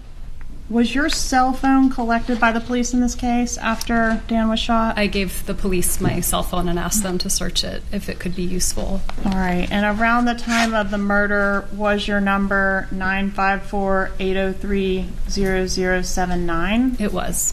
And can you agree that the numbers, let me show you an exhibit. 59, I believe.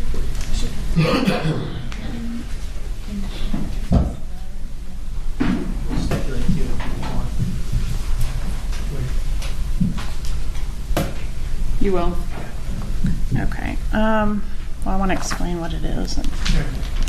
Okay. Yeah, so I talked a lot about converting to Christianity, but I didn't mention what religion you are. We talked about Dan being more religious than you are, but we didn't talk about what religion you are. So could you explain that to the jury, please? Sure. I'm Jewish. And Dan was as well, right? And Danny was Jewish as well. Okay. So I had this exhibit 59. This is not 59.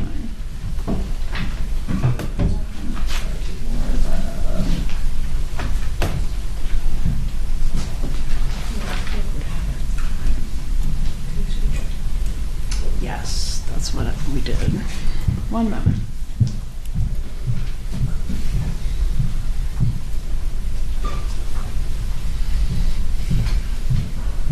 All right, you may not be able to do this, but states 59, I've got phone numbers attributed to your family members. Obviously, you don't know the other people. Are those phone numbers accurate, if you know, for the time frame around the murder? Yes. Okay.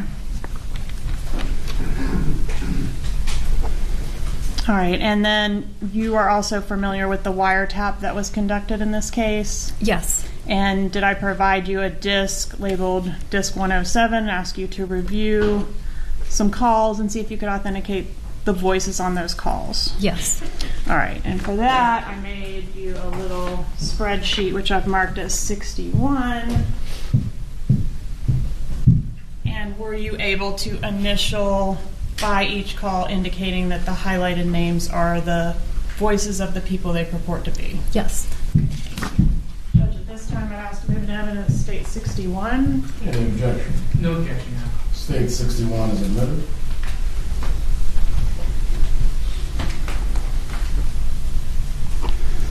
All right, and if we can shift back to, we talked about your divorce being final. Once the divorce was final, weren't there still a lot of filings that went back and forth between both you and Dan Markel? Yes and no. The divorce was final. We had a final settlement agreement. The agreement was I take my name off the title to the house, he pays me half the value to the house. So for within the first week, I went and took my name off the title to the house, and I waited until October when he was supposed to get back to me. He never paid me the money, and so I called and I asked what happened. That was the deal, and he said, I have compelling reasons, I'm not going to pay you. And so I made one filing, a motion to enforce the settlement agreement, because he didn't do it. Right, so you believed that he owed you money pursuant to the settlement agreement. Yes. He was in violation of the settlement agreement. Yes. And he was of the belief that you had withheld some financial things from your affidavit, and maybe he didn't owe you the money that you had previously agreed on because you had not been honest in the initial disclosures, right? He accused my attorney of having unclean hands and committing a crime. Yeah, and assisting you in withholding this money from the disclosures. Okay. All right, so I want to ask you about the motion to enforce marital settlement agreement and hold Dan Markel in contempt of court. That was filed, you may need to refresh your memory, October 31st, 2013. Give you the exhibit 56 and have you take a look at, this is going to be on 338.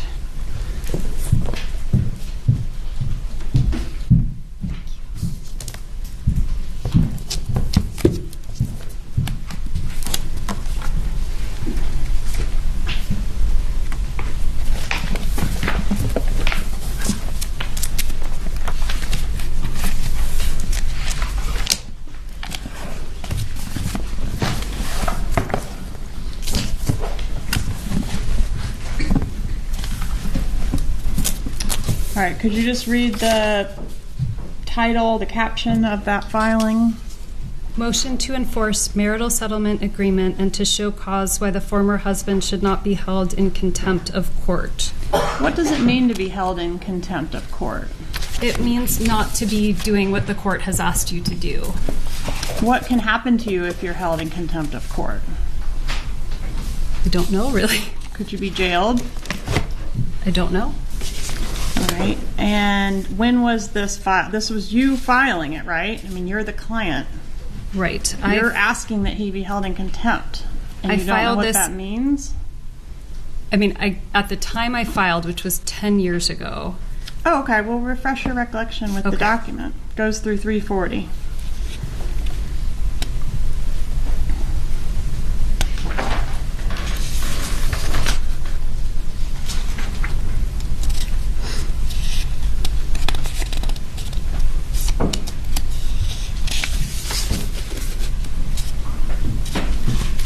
Okay, I have it. Okay. So what was it you were asking for in this motion? It was what I just mentioned. So basically, I took my name off the title to the house. He never paid. This was asking him to pay. Cough up the money or be held in contempt? Yep. Okay. And what day was this filed? This was filed on October 31st, 2013. All right, so Halloween of 13, and that's the same day that you backed out of the contract to purchase the house in Tallahassee, right? I don't remember what day that was. Okay. Do you remember that it was your brother, Charlie, that specifically convinced you to back out of that particular house deal? I don't, actually. I don't remember that.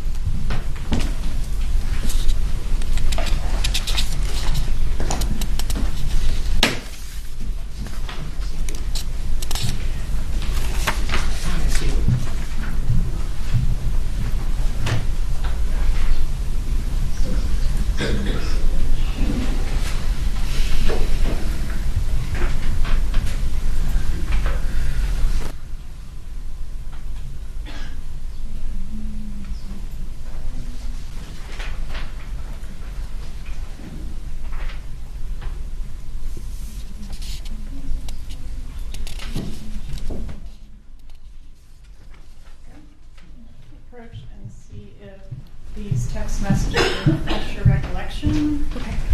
And you may have to look around for context, but I'm specifically looking at this one. Okay.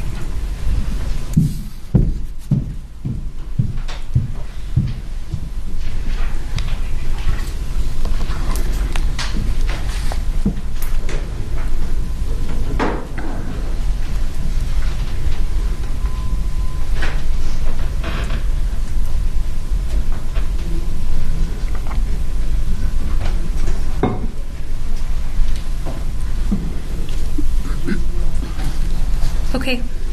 Does that refresh your recollection? Honestly, I mean, I can read what's here, but I still don't remember. Don't it really independently. remember. And after pulling the plug on the house, there were some emails where you were saying you can't answer the phone, you're crying too hard about the house.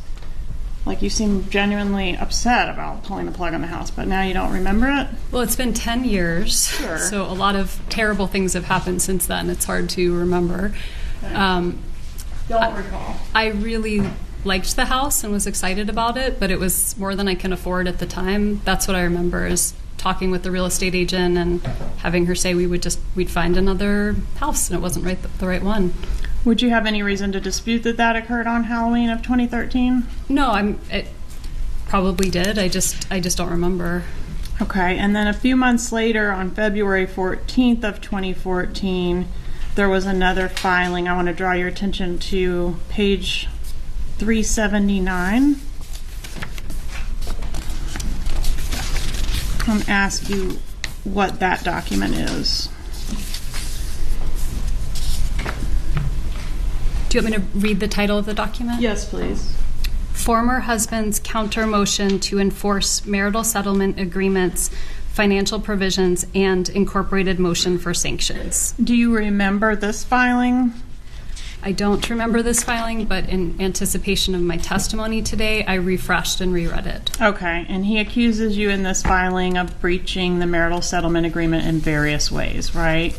That's correct. Okay, and committing a fraud upon the court by omitting the $200,000 in assets from your financial affidavit? That is what he was alleging. And asked the court to sanction you? Yes, that's what he said. Okay, so again, you're both seeking the court to sanction each other. I mean, them's fighting words and lawyer terms, right? Well, I was filing a motion to enforce a settlement agreement, so I don't think that's really fighting words. That's just asking the court to complete what it already said it wanted to do. Okay. And on page 379, Dan suggests that the court send a strong message about your malfeasance by awarding him the entirety of the undisclosed assets of over $200,000, right? That is what he asked for. Okay, and then on March 10th of 2014, on page 437, do you respond with your motion to dismiss the former husband's counter motion to enforce the marital settlement agreement that we just talked about? I'm sorry, what is the page number? 437.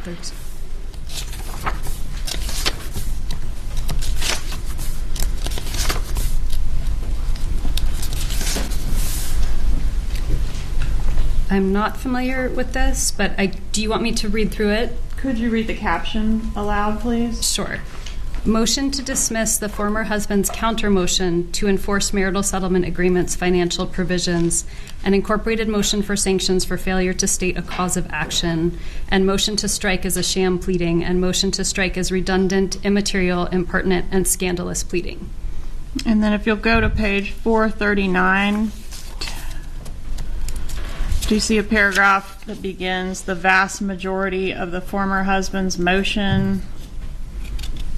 Actually, don't see that. On page 439? Yes, ma'am. I think I have it pulled out. On number 8. Yeah, the vast majority of the former husband's motion contains allegations that are redundant, immaterial, impertinent, and scandalous. Yada, yada. He's making false and immaterial statements against you. His pleadings only prove that he is a disgruntled former husband who cannot move past this disillusion. So it's getting personal. Would you agree with that? My attorney here is responding to his pleading, which was over the top. And this is over the top, right? I don't think so, no. Then 6 days later, Dan files another motion seeking action against your mother, and that's the one we've already touched on. That's page 441. Is that right? Page 441. Yes, ma'am. Yes, that's what we talked about. Okay, former husband's counter motion for enforcement of marital settlement agreement on parenting issues and motion for contempt and sanctions.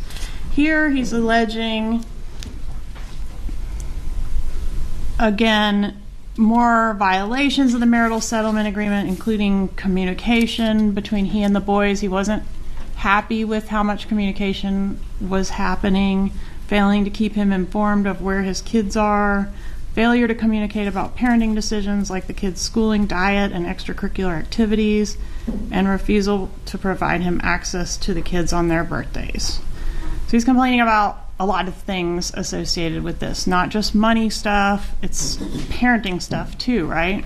That's right. And isn't it in this motion that... Yes, sir. Oh, I said that's right. Isn't it in this motion that Dan Markel seeks to enjoin you from allowing your mother from spending time with the kids without supervision? Can you please show me which page that's on? 450. Do you see a paragraph beginning on 3 specific occasions?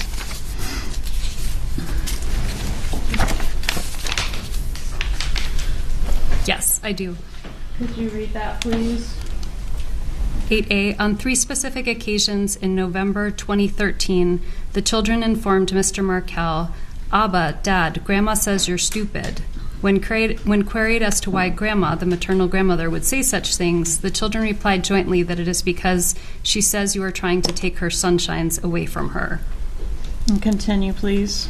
In December 2013, you don't have to say the name. Yeah. Your child. My child, the younger son, further stated to Mr. Markel in front of the former wife, "Abba, Grandma says she hates you." The children were visiting with their grandparents at that time. Mr. Markel is concerned that continued exposure to such negativity forms a foundation for parental alienation. Is that what he was alleging about your mom? That is what he is alleging in this document, yes. And this was filed in court? He filed this in court. On what date? It will be at the front of the document, right? Yes, ma'am, page 441.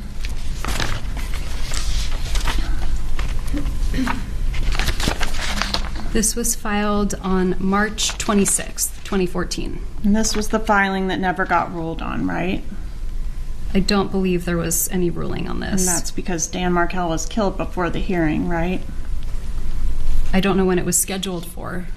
It wasn't even scheduled yet. Okay. It was waiting to be scheduled when he was killed.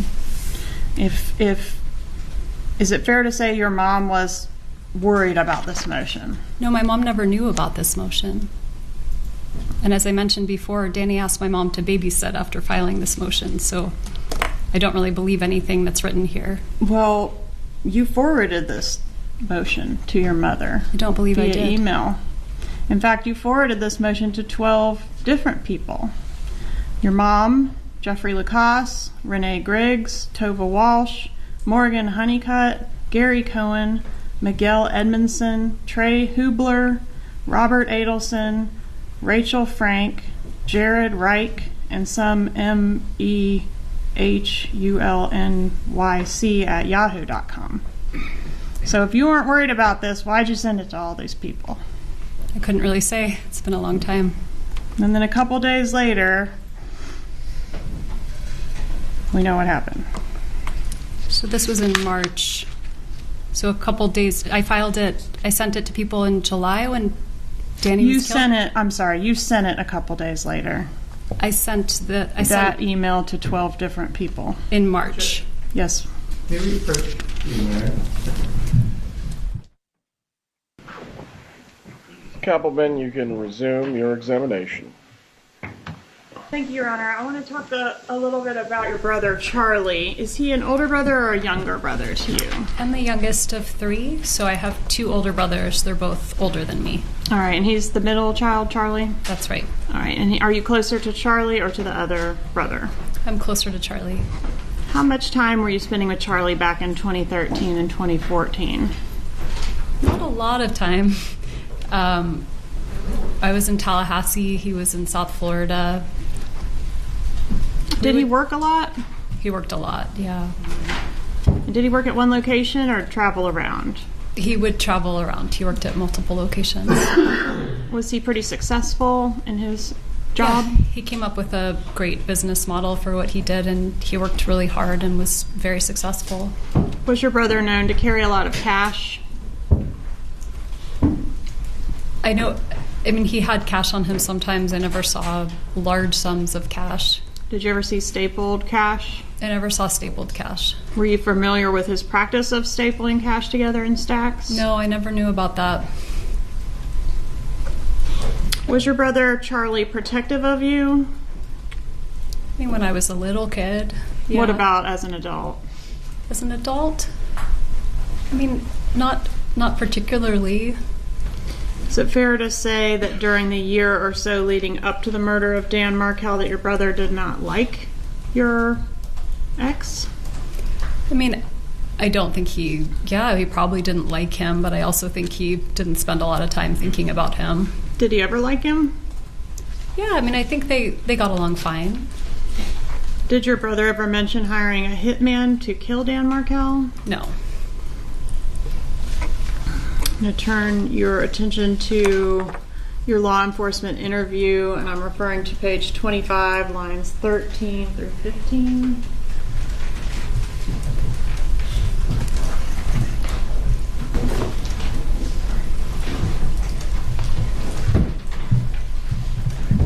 Cindy, I'm going to tab one.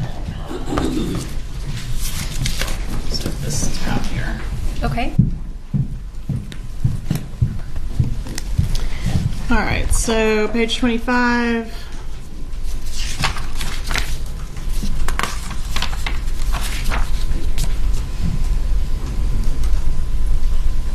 Did you find it? Yes.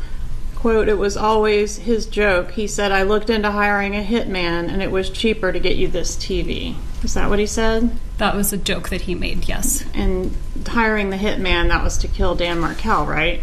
That was the joke. That was the joke that he made in poor taste, yes. Not to kill someone else. No. Well, he never used his name. Okay. Well, he's hiring you the TV because it's cheaper as a divorce present than a hitman. Who else would he be hitting with the hitman? I never really thought about it because it was not a thing that he meant. He just made a bad joke. Well, you repeated the joke, didn't you? He repeated the joke. Didn't you also repeat the joke?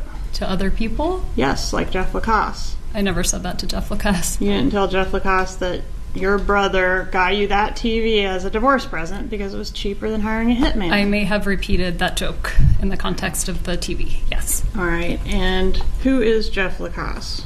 Jeff Lacasse was a person I dated in 2013.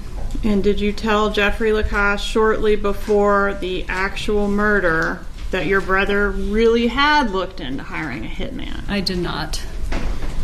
Did he buy you a TV as a divorce present? Did my brother buy me a TV as a divorce present? Yes, sorry, I should have clarified that. And was the TV that your brother bought you as a divorce present the same TV that was being repaired on the morning of the murder? Yes.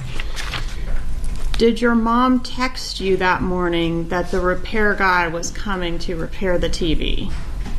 I don't remember that. Why would your mom have been involved in your TV repair appointment?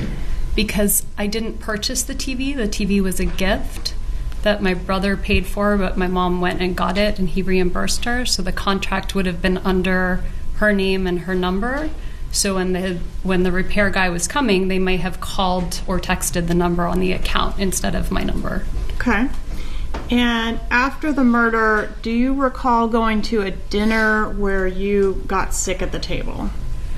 It was about a month later, and yes, I remember. Where did that dinner occur? Was that here in Tallahassee or somewhere else? No, it was in Miami. All right. And was it like out at a restaurant? It was at a restaurant. All right, and when we say you got sick at the table, did you actually vomit at the table? I threw up at the table. All right, and did you ever hear your brother refer to that particular dinner as a celebratory dinner? No.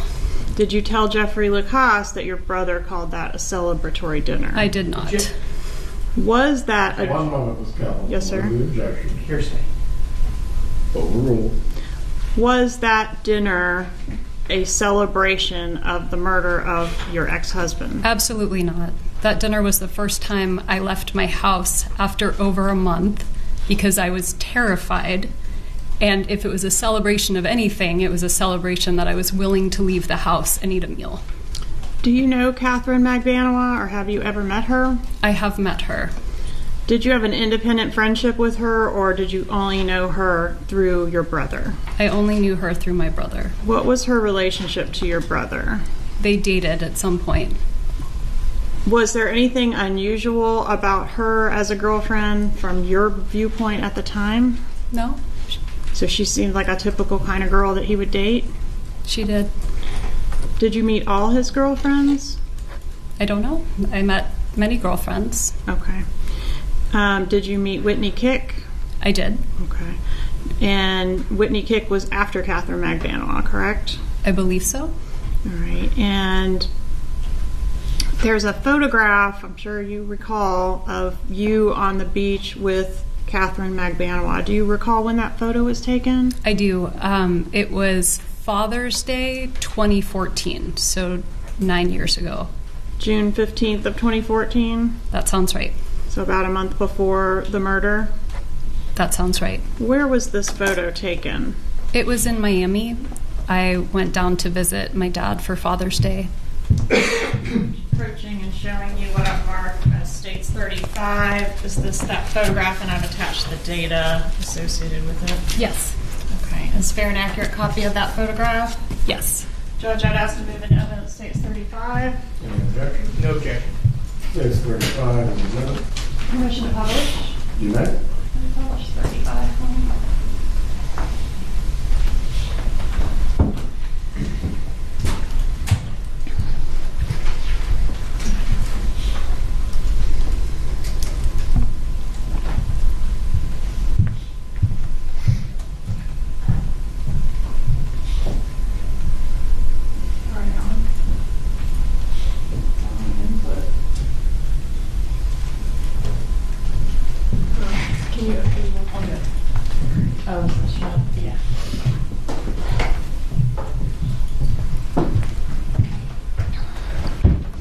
All right, is that you in the center? That's me. Which one's Catherine Magbanowa? The one on the left, our left in the picture. And how long had Ms. Magbanowa been dating your brother at the time this photo was taken? I have no idea. How many times had you met Ms. Magbanowa at the time this was taken? I think once before. Okay, how many times did you hang out with her total? Just these 2 times. Once at the dinner when I met her, and then once at the beach for an hour. Was the relationship between your brother and Catherine Magbanowa serious, if you know? I don't know. I mean, 10 years ago, was it serious? Not too serious? It never stood out to you during that time frame as like, oh, this is the one? No.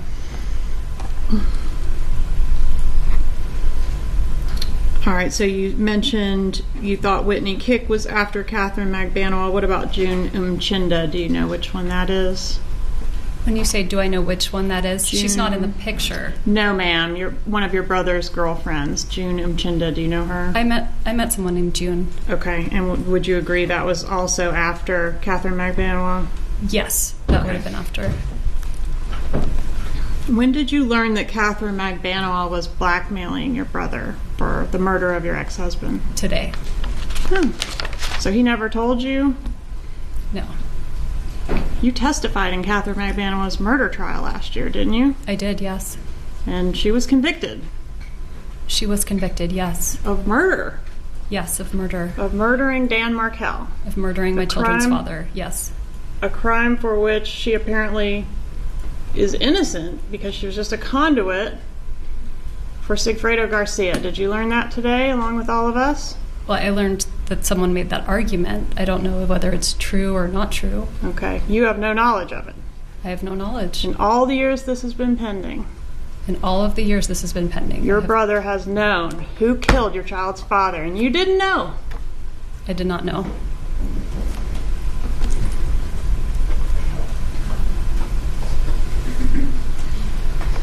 Do you know why Catherine McBanois was on the payroll at the Adelson Institute? I believe that she worked there. What did she do there? I know my brother met her at a dental office, so I'm guessing administrative work of some kind. Did you ever observe her doing administrative work there? No. How did the killers in this case know that Dan Markel was planning to leave town the day after the killing? I have no idea. You knew he was planning to leave town the next day, didn't you? I did, yes. Did you convey that information to anyone? Absolutely not. To your knowledge, did your brother have that information? I don't know why he would have known that. So if the killers were told it has to be done today because he's leaving town tomorrow, we don't know how they knew that. I have no idea how they knew that. But it would have to come from someone familiar with Dan Markel's schedule, wouldn't it? They would have to find out somehow. I don't know how. Prior to Dan Markel's murder, when were you last in South Florida? Was it this trip that's pictured here? No, because it was my dad's 70th birthday in early July, so I would have gone down to celebrate his birthday. Okay, when's Dad's birthday? July 5th. How long were you down there for that July 5th trip? I don't really remember offhand, but my guess is about a week. Did you see Charlie Adelson on that trip? Yes. We celebrated my dad's birthday, the whole family and friends, everybody. Did you see Catherine McBanois on that trip? I don't remember if she was there or not. Did Dad have a birthday party? Dad had a birthday party. Was it a big birthday? It was his 70th birthday. And was Catherine McBanois at the party? I don't remember seeing her there. Do you remember seeing June Umchinda at the party? I don't. Or Whitney Kick at the party? I don't. So it could have been any one of them or none of them? Or none of them. I don't remember there being a girlfriend with him at the party. All right, so you said the birthday was what, July 5th? It would have been July 5th. Okay.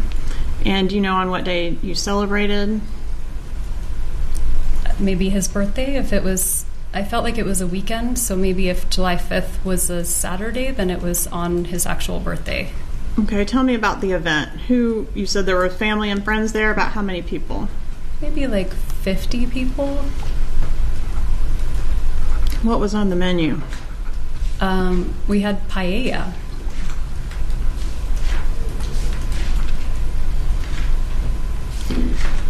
Were you responsible for securing the paella, or is that your brother's job, or someone else? I didn't arrange it, but I speak Spanish and no one else could communicate with him, so I spent some time helping him. That's why I remember what we ate. Okay. Did your dad get any big gifts for his 70th? I don't remember. So there was no big lead up and discussion about some big gift that you were involved in, at least? I don't remember. I don't remember if I gave him a present. I hope I did. Do you remember what anybody gave him for that birthday? I really don't. Was the murder of Dan Markel your dad's big gift? I mean, that's... Of course not. That's a horrible thing to say. What about the grandchildren, getting full unfettered access to the grandchildren? My Could that parents have been had the full big gift? unfettered access to their grandchildren always. Not when they lived in Tallahassee. Well, whenever they could come up and see them, they did. They were 50% of the time with Dan Markel, right? Sure, but whenever they were with me, they had full unfettered access. On the occasion that we're talking about, Dad's birthday, was that one of the times that when you came back to Tallahassee, your parents rode with you and then rented a car and drove home in the rental car? It was. And how long a drive is that? It's about 7 hours. During that 7-hour trip, or at any time when you were in South Florida, was there any discussion of a murder at all?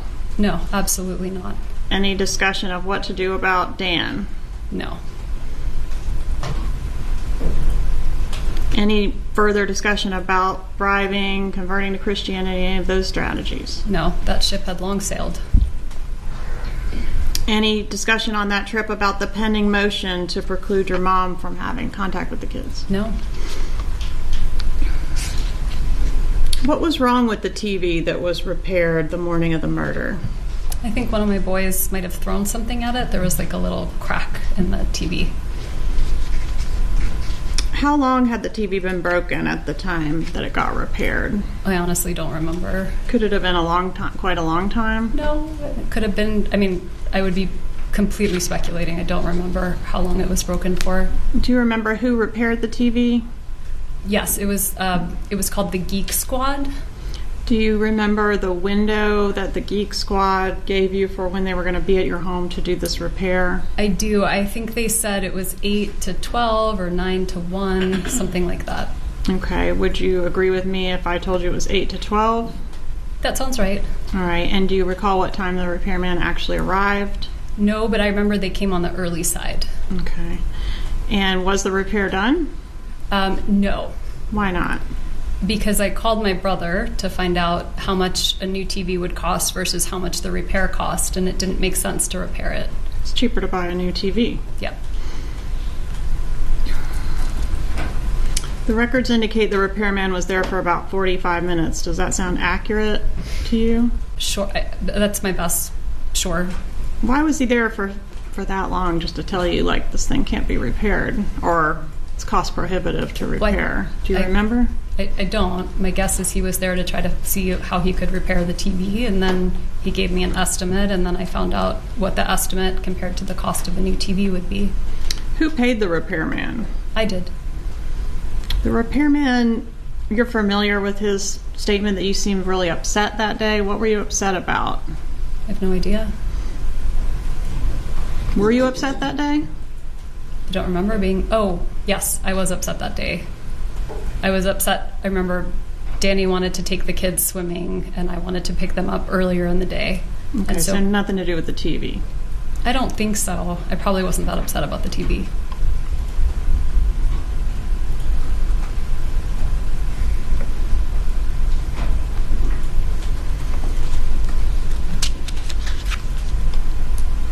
Did you ever use the TV as code for the murder? No. Did you ever hear your mom do that? No. Do you remember on July 13th, 2014, seeing Jeffrey Lacasse at your place on Aqua Ridge? Do you even remember that evening? I don't remember seeing him at my place because by that point we were kind of broken up, so I don't think I would have seen him at my place. All right. So on that occasion, you couldn't have told him you wanted to share something with him in confidence? I think that would be very unlikely. We had kind of broken up at that point. And you couldn't have told him at that time the statement about your brother really did look into hiring the hitman? I can't imagine I would have said that. And when did you break up with Mr. Lacasse, or when did the two of you break up? It would have been end of June 2014. So not 4 days before the murder? No. All right, so end of June 2014 would have been the last time you saw him. No. I saw him after that. We were talking and kind of figuring out what we wanted to do, but we had gone on a trip to Gainesville the last weekend in June, at which point we had a big argument, and I really didn't want to be with him after that. So at that point for me, I was pretty much done, but there were more discussions until it, formally ended. And when was the formal end? I remember seeing him that Monday night and telling him I wanted to have some space. Okay, so 4 days before the murder? So 4 days before Danny was killed. All right, and that was that the end of your relationship with him? When I told him I wanted some space, yeah. Okay. Where did you go after the TV repair man left? After he left, I stayed at the house for a while, and I was working on some pieces of writing. I was talking with various friends. I had a friend in town interviewing for a job at FSU. I was making plans to go meet her. The time got too close before her interview, And then I had two friends that I would often meet on Fridays, just kind of last minute. And so we made plans to go have lunch.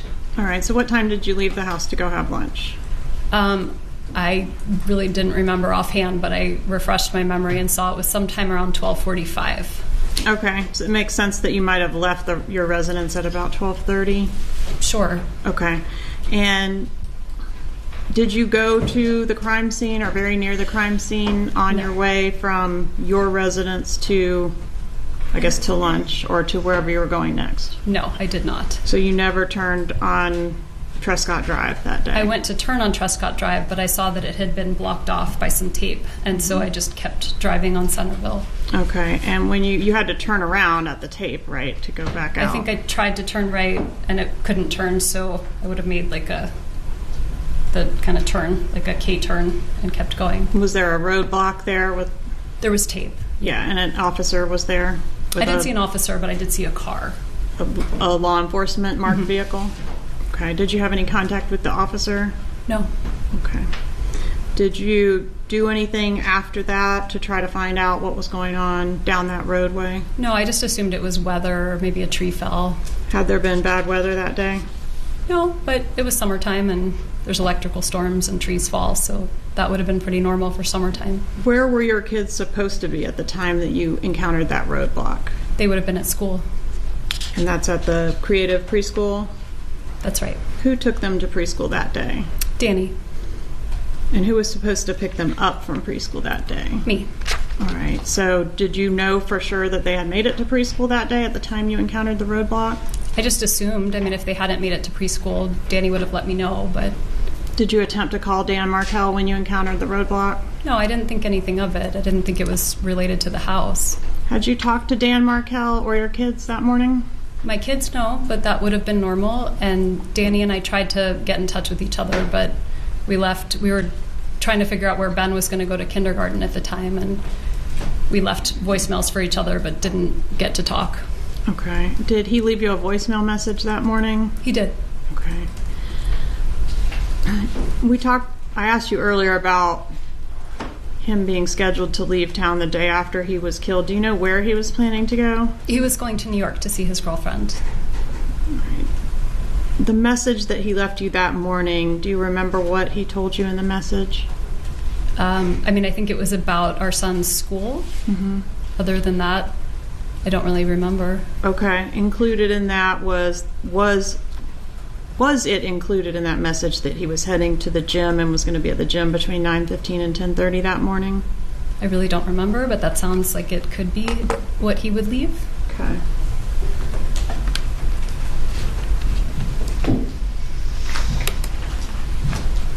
Would it refresh your recollection to review a transcript of that voicemail? Sure.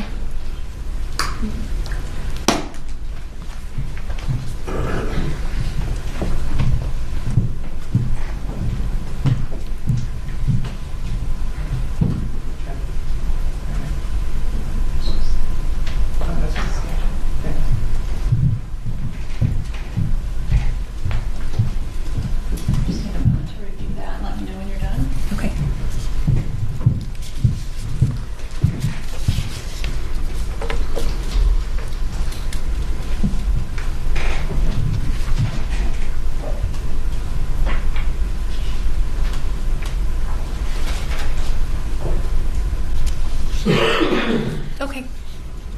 So did he say in that voicemail that he left you what his plans were in regards to the gym that day? He did. What exactly did he say about the gym? About the gym, he said, I'm going to be at the gym probably between 9:15 and 10:30, but I'm happy to chat or meet with you. Maybe we can go for a walk at school or something like that. Let me know. Okay. So that particular voicemail doesn't sound very emotionally abusive. Would you agree with that? No, by this point in time, we were parenting really well and we were doing just fine. Getting along great. Objection, Your Honor. What's the objection? Move to strike. I'll strike the comment, Your Honor. Please move on. Did you talk to your brother on the day of your ex-husband's murder? I did. And about what time of day did you speak to him? It would have been right after the repair guys were there, because that's when I called him to ask him whether I should get the TV repaired or buy a new TV. So Okay. it would have been morning. How long did you talk to him? I don't remember. Does 18 minutes sound incorrect? That sounds reasonable. Okay. Did you talk to him about other things other than just the TV? I really don't remember what else I talked to him about, but probably. Maybe I would have asked him about his work, or we would have caught up. Did you happen to mention Dan Markel's plans to go to New York the next day? I don't see why I would have. Did you have WhatsApp on your phone at that time? I don't know if in 2014 I had WhatsApp. Now we use it for all the parent chats at school, so everybody seems to have it, but I don't know if everybody had it back in 2014. What is WhatsApp?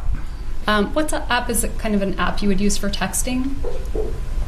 Do you know if your brother Charlie had it at that time? I have no idea if he had it at that time. Did you ever communicate with Charlie through WhatsApp? Maybe. I mean, I don't know. If I had it at that time or if I had it later, I probably would have. Just not sure. Yeah, Did you have any contact of any kind with Catherine Magbanua on the day of Dan Markel's murder? No. Did you ever communicate with her through WhatsApp? No, I never communicated with her at all. All right, let's talk about, well, you communicated with her on the beach. I saw her in person, but I'm saying I never texted with her, called her. I never communicated via a device other than in person. Okay. What about when you were talking to your brother? Did she ever get on the phone and speak to you? I don't think so. Okay. I want to talk about where you went when you left your residence on the day of the murder. You tried to turn on to Trescott, and then you ended up where? I went, I was supposed to go to a party that night, a Stock the Bar party, so I went to a liquor store to pick up what they had asked for as the present for their party. So I went to the liquor store, I picked up the alcohol, I stopped, I think I got gas, and then I went to lunch to meet my friends. And the liquor store purchase appears to have occurred at 12:49 based on the receipt. Do you have any reason to dispute that timing? No, that sounds right. Okay, and then from there to the restaurant? Yes. And where was the restaurant located? Mosaic. I actually don't remember. I just remember I would go north on Thomasville Road. All right. And so it was. And is the restaurant where law enforcement came to speak with you and you ended up going with them to the police station, right? That's correct. All right.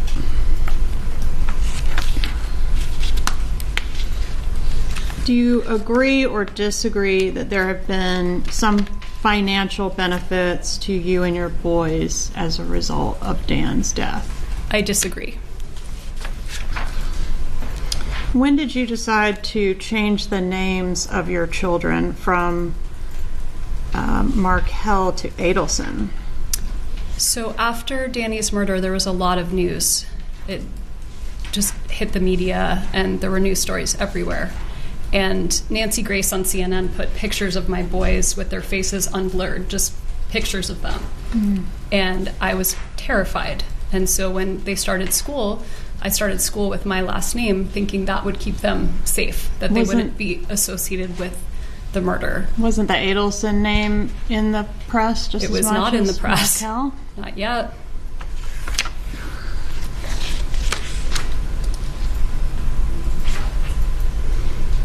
Do you agree that you legally changed the kids' names on July 6th of 2015? That sounds right.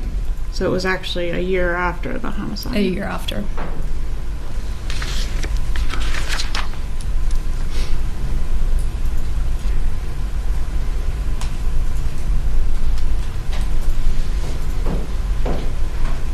When was the last time you talked to your mom? Did you talk to her today, yesterday? I talked to her yesterday. In her emails, and we referenced one of them while you've been here on the stand, she talks about you giving performances and playing roles. Did you discuss anything about what you would do here today in court with your mother? No.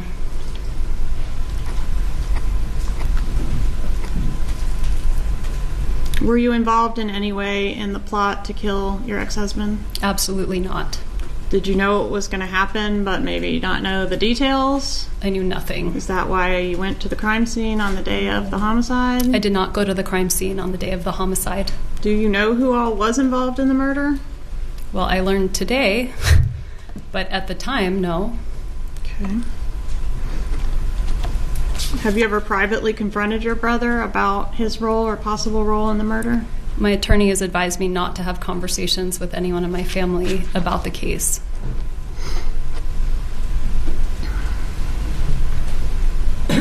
But you had a close relationship with your brother at the time of the murder, right? I absolutely had a close relationship with my brother. And how soon after the murder did your lawyer advise you not to talk to your family about it? In 2016. Okay, so what about the 2 years in between? Did you talk to him about it then? I mean, I talked to him about the fact that a murder occurred, but I guess I don't understand the question.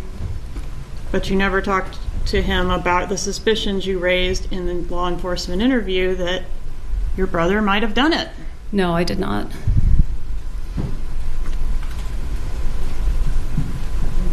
You suspected your brother could have been a part of this, right? I suspected lots of people could have been a part of it. But he was one of the people, right? While I was talking with law enforcement for 6 hours, terrified out of my mind, I offered them every possible idea I could come up with. Right. And one of the possible ideas was that your brother could have murdered your child's father. I didn't right? really believe that was possible.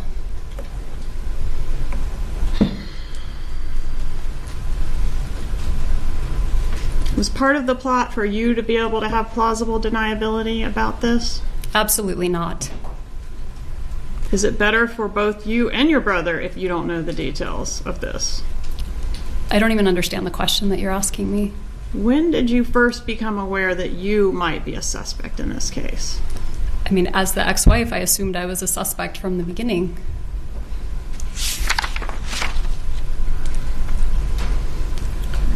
What was your first thought when you were asked if anyone might have murdered Dan Markel for your benefit? I thought, oh my God, maybe if I hadn't divorced him, he would still be alive. Maybe this is my fault because I complained to the wrong person. Maybe Danny gave a student a bad grade and they came after him. I just was trying to think of who possibly could have wanted to hurt him. But you didn't say any of that before. I mean, the first thing you said was Charlie, right? I don't think so. Page 25 of your interview, line 5 through 15. Do you have any reason to dispute? Page 25, not 5 hours into it. You say Charlie might have done it, right? Can I see, please? You may.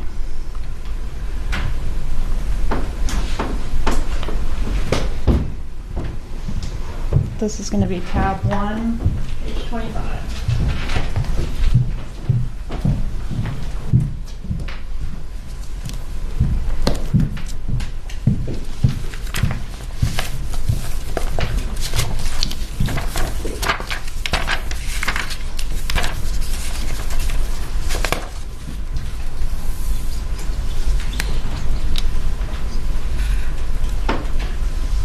What I say here is that he would never do it. Right under the highlighted part, I say no, he would never.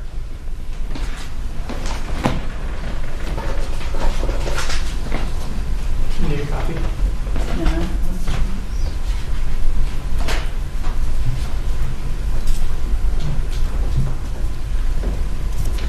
Page 25, line 5 through 15. I mean, my brother, the one, his name is Charlie, the one I'm really close to. He makes a lot of jokes in that taste, and it was a joke he made. He bought the TV for me this morning that got broken, and then I was talking to him about whether it made sense to pay or fix it, or whether I should get a new one. And it was always his joke that, he knew that Danny always treated me badly. And it was always his joke. He said, I looked into hiring a hitman and it was cheaper to get you this TV, so instead I got you this TV. And you do say you don't think he would do it, but can we agree you brought up his name on page 25 of the interview? I did. When asked, Would you ever ask someone to do something like this? You say not in a million years. When asked, okay, do you think someone would do this for your benefit without asking you? You say no. And when Isom starts to ask you what good does it serve, you say, I mean my brother, the one, his name is Charlie. Isn't that how it went? This is the transcript, but I think there's also inaccuracies in the transcription. Oh boy. All right.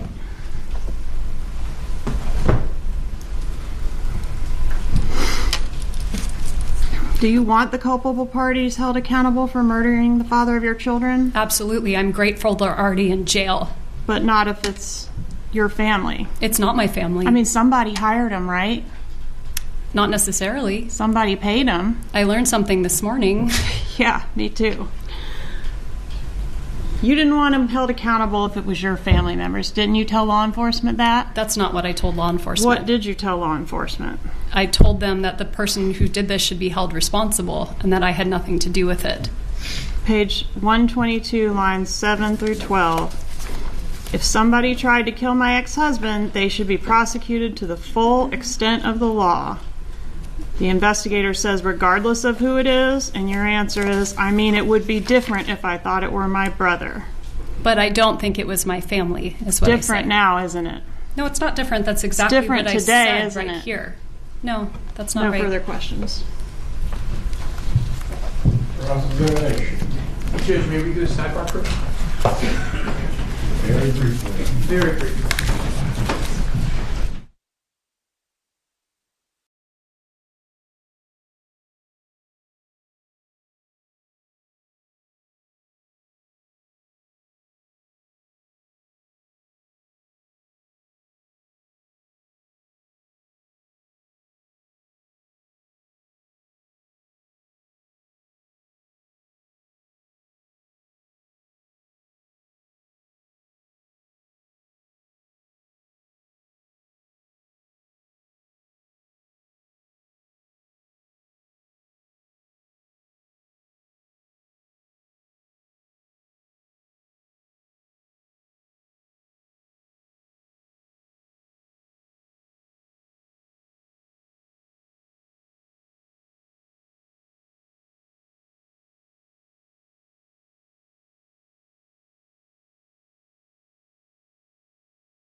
You may examine when you're ready. Thank you, Your Honor.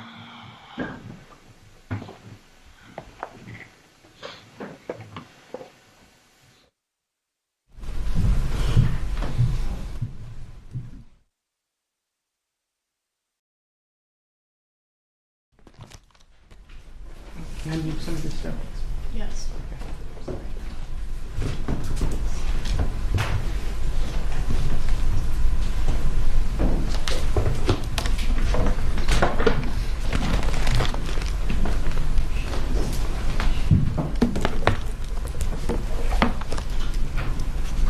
Good afternoon. Good afternoon. Ms. Adelson, we've met before, right? Yes, We've met 2 or 3 times in our life, right? that's correct. We initially met in 2016 after the arrests of the killers in this case. That's correct. During that meeting, we had no conversation whatsoever about the substance of this case, right? That's correct. We met again in April of 2022 on the day that your brother was arrested, correct? Correct. You were at your parents' house and we were figuring out where he was, right? That's right. Again, nothing was discussed about the case other than his arrest. Correct. In fact, before right now, we have never discussed your testimony at all. Correct. Okay. With that in mind, let me ask you the most important question. You're aware that the state has named you as an unindicted co-conspirator in the murder of your ex-husband, right? Correct. They believe that you, along with your brother, along with your mom, along with your dad, conspired with those 3 killers, including Katie Magbanawa. They believe you all conspired with them to kill your ex-husband. You understand that, right? I understand that that is what they believe. You understand they put up a chart in their opening with pictures of all of you. Yes, I saw the chart. Miss Adelson, did you have anything to do with the murder of your brother, of your ex-husband? Absolutely not. It's fair to say the state has it wrong? Absolutely. Were you in a conspiracy with any members of your family to kill Professor Markel? No. Okay, with that starting point, let's get into your background a little bit. I'm going to try to skip through stuff that's already been done. Growing up, you were pretty close with your parents? Yes. Fair to say they were middle class? Yes. You went to a public high school? I did. You did pretty well in high school, right? I was valedictorian. But around a year or 2 before you went to college, your father was a victim of a Ponzi scheme, correct? It was actually when I was in 8th grade. And he lost much of his wealth. He lost his whole life savings. You still went to a prestigious college up in Boston, right? I got a full scholarship. And then when it came time to go to law school, did you pay for law school? I got a full scholarship. Now, you got asked a lot of questions about divorce law in your direct examination. Are you a divorce lawyer? I am not. What type of law did you specialize in? Immigration. All those filings, and we'll get to them. Did you write those filings? No. So the words that Ms. Kappelman were reading, they were for you. You reviewed them, correct? I did. Did you draft them? I didn't draft any pleadings. That motion for contempt, she asked you if he could be put in jail. You have no idea, right? I didn't remember whether that's what contempt meant, but... You were just seeking the court to enforce its previous order, right? That's correct.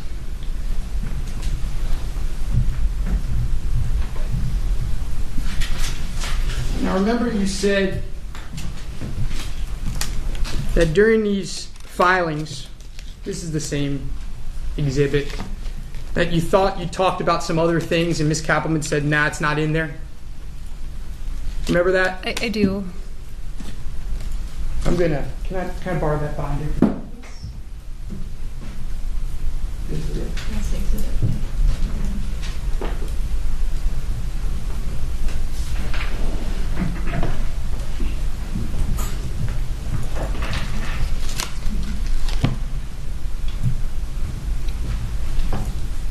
I'm going to draw your attention. This is State's Exhibit 56. I'm going to draw your attention to page 187. And I want you to read this paragraph for the jury. Okay. The wife has been very unhappy in the marriage and filed her petition for dissolution of marriage in August 2012. The husband continues to characterize this as an abandonment of the family.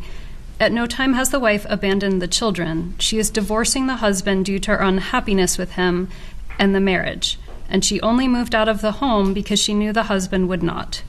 The husband's statement of abandonment are unfounded and not supported by fact or law.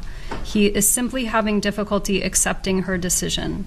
In fact, he is having so much difficulty that he has told several of her colleagues and friends that she must have mental health issues. You can stop there. Okay. Do you remember telling Ms. Kappelman that you remember filing something like that? Yes, I do. You can set it aside. We're going to move on.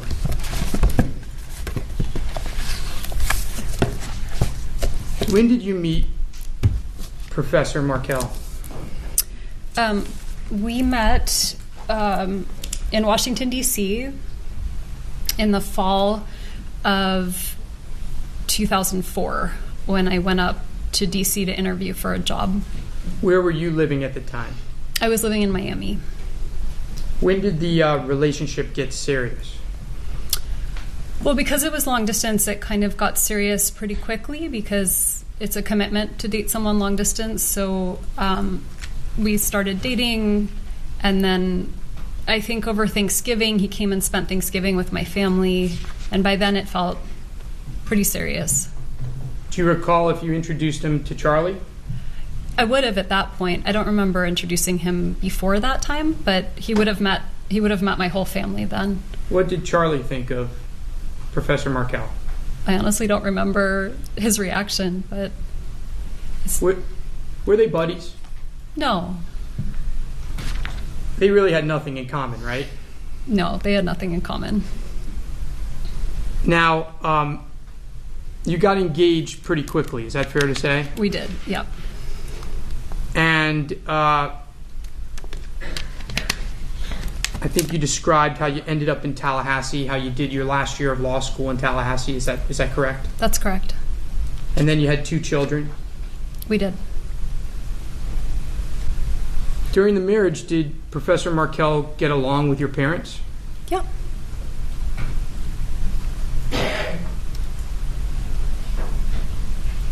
Now, skipping a little bit ahead, and then we'll go back. Do you remember Ms. Kappelman asking you about your parents not liking Tallahassee and not having access to the kids in Tallahassee? Do you recall those questions? I don't remember her asking whether my parents didn't like Tallahassee, but I remember her asking about access, like not having unfettered access to the kids. And do you remember talking about how your parents were looking for real estate in Tallahassee? Yeah, my parents were trying to buy a house here. Do you recall that after you got divorced, they contacted a real estate agent named Tim Kelly to buy that house? Yes. During the course of your marriage, I think you said you were close to your brother, Charlie. Yes. How often did you speak to each other? Maybe once a week or a couple times here and there. Now, in all the years you lived in Tallahassee, is it fair to say that Charlie only came up 2 or 3 times?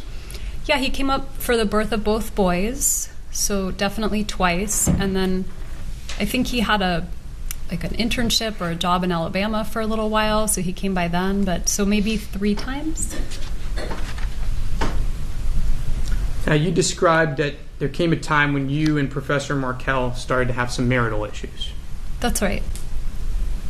And some of these issues had to do with religion, correct? Yes. And some of them had to do with just the fact that you two were growing apart. Is that fair to say? Yes. But you got marriage counseling, right?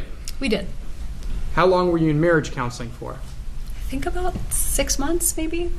Now, as close as you are with your mom, while in marriage counseling, did you tell her you were in marriage counseling? I don't remember telling her I was in marriage counseling. And until the end, did Charlie know that you were in marriage counseling? I don't know if I talked to my family about being in counseling. Do you recall a time when you and Charlie, you were down in South Florida and you told him that you were having marital problems? I do. And what was Charlie's reaction to that? I mean, he was supportive of me. I remember him saying, life is short, so if you're unhappy, then, you can make a different choice. Do you recall a dinner at the Melting Pot where you told Charlie that you had decided to file for divorce? I do. And when you told Charlie that you were going to file for divorce, did he have anger and hatred towards Professor Markel? No. Was he sad because he knew that this was going to affect his nephews? I don't think he was really sad. I mean, honestly, I think a lot of people wondered why I got married to Danny in the first place, and my friends were very supportive when I decided to end the marriage. Now, you actually filed for divorce in September of 2012, is that right? That sounds right. And when you filed for divorce, let me say this. When you left the home, I think that was discussed in the direct, Professor Markel was out of town, right? He was. I called him and let him know that I had filed. You're a non-confrontational person, right? It is not my best quality, yes. But you had been in marriage counseling for quite some time before you left the home, right? Yes.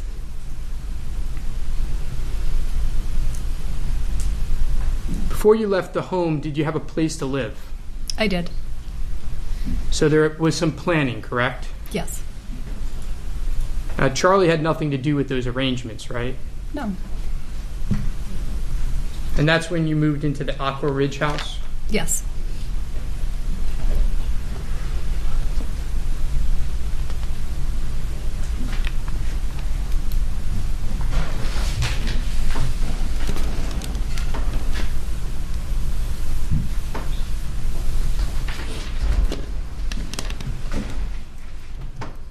I'm showing you what's marked as Defense Exhibit 1 for identification purposes only.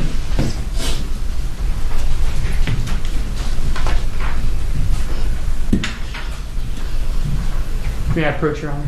You may.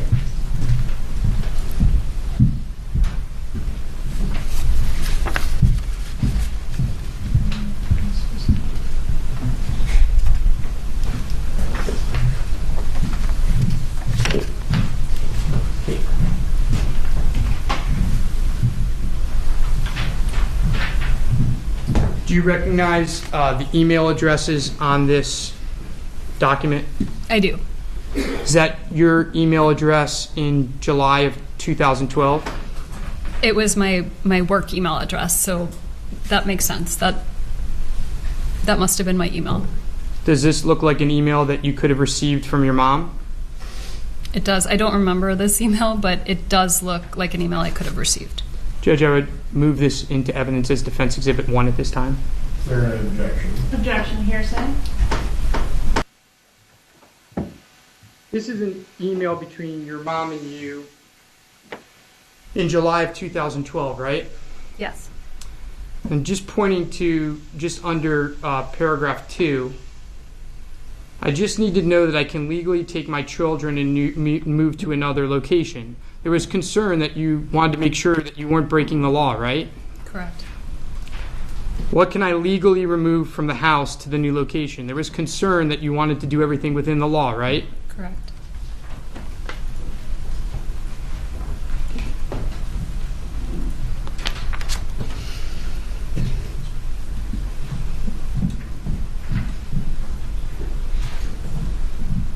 Now, we've heard a lot about this TV already, so let's just clear this up right now. Charlie bought you the TV, right? Yes. More precisely, Charlie had your parents buy the TV and he paid them back. Yes. And they bought the TV from Best Buy, right? Yes. Have you ever bought anything from Best Buy? I'm sure I have. When you buy from Best Buy, they always try you to get the Geek Squad warranty, right? Yeah, they do. And people like me always fall for that, right? But when you call and you need a repair on the TV, it's got to be registered to your name, right? I think so.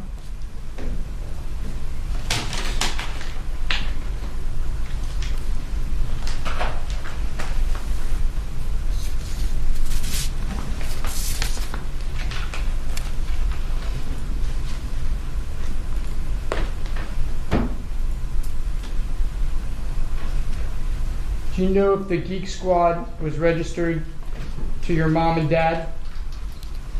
I don't know offhand, but if they're the ones who bought the TV, then they probably bought the, Geek Squad policy that went with it too. If I showed you the receipt, would that refresh your recollection? I don't really have an independent recollection, so I don't think so. We'll come back to that.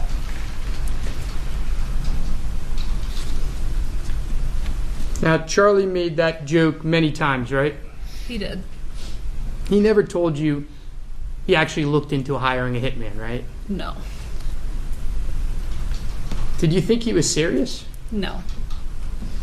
By the way, the state has you as a co-conspirator with Charlie Adelson, right? I believe so.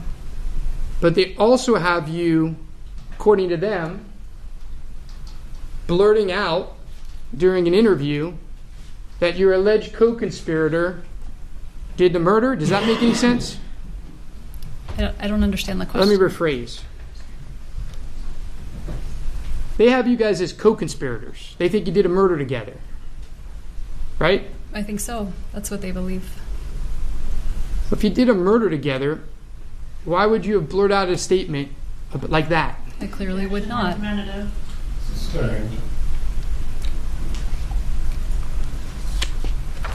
Do you know if Charlie repeated that joke in March of 2014 when you went to Yardbirds with Jeff Lacasse? He may have, if I was mentioning the TV was broken or something like that. Do you know who else was at that dinner? Katie.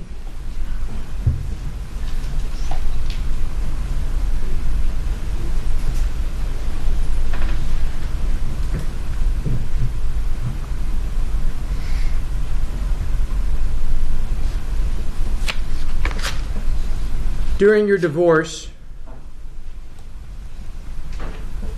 you spoke to your mom daily, probably, right? I would usually call my parents on my way to drop kids at school. We'd have a short conversation, so that sounds right. And it's fair to say that your parents were involved in some of the decisions that you were making in the divorce. You were asking their advice. For some of the time. Did you often speak with Charlie about what was happening in the divorce? Not too much, no. But fair to say Charlie was supportive of you, right? Yeah, I mean, he was always supportive of me. Is Charlie kind of self-centered? I don't think so. At the time of your divorce, though, he had a lot going on in his life? I mean, his life was going great. He had a great business. He always had lots of girls. He had friends. The divorce was settled in July of 2013. Correct. How did you feel after it was settled? I felt better. Felt a sense of relief that we could just move on with our lives. Now I want to talk a little bit about this relocation issue. Okay. Isn't it true that your attorney told you that there was very little chance for you to win that motion? I believe so, yes.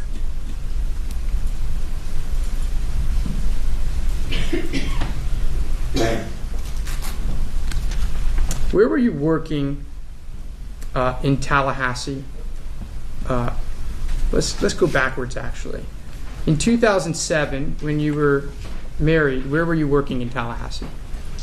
At that time, I would have been working at the FSU Center for Human Rights. And you were lobbying for anti-human trafficking legislation? I was primarily representing victims of human trafficking, but I did a little bit of lobbying too. But the funding for your job ran out and you lost your job, right? Yeah. Okay. At the time of the divorce, you had gotten a job at FSU. What was that job? At the time of the divorce, I was adjunct teaching a few classes at the law school, and I had a number of different jobs at FSU, but by that point I was probably running something called a medical legal partnership, where I would work with the law school, the medical school, and the social work school to help the students work together to try to help solve legal problems that clients had. Did you like that job? I did, yeah. So if you liked the job so much, why were you looking to relocate? I mean, relocation was not a big issue for me.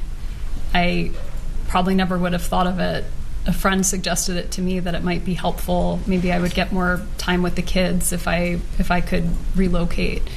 But I wasn't really focused on it. I didn't think it would happen, and I was pretty happy being at my job. Now, you were a non-tenured clinical professor in that job, right? That's right. It meant that you could lose the job at any time. Is that fair to say? Mm-hmm. And you were you had a lot of responsibilities, now being divorced, even more responsibilities with the kids. Sure. And you were offered a job at a prestigious law firm in Miami. Is that fair to say? I was, yes. And that job was going to have a pretty big salary increase. Yes. And it was going to give you an opportunity for more stability. Fair enough? Yeah. You were also going to have the benefit of family Sure. in South Florida who could help you with the kids, right? Yeah. Now, even with this relocation request, was it ever your intention for Professor Markel to be absent from your boy's life? Never, no.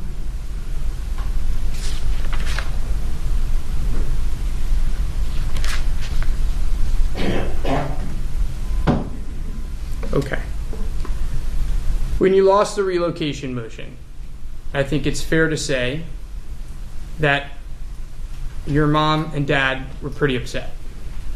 That's right.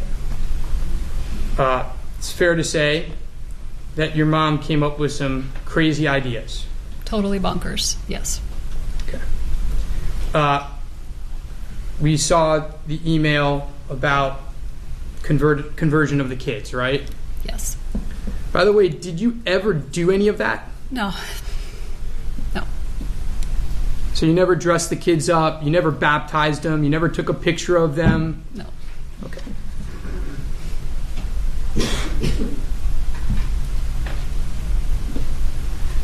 Did your mom keep bugging you to do any of that stuff? No, I think it was just one crazy email. By the way, in all of these emails, did your mom ever tell you to do something violent No. to Professor Markel? No. Was there ever any discussion of threats of violence in any way? No, never.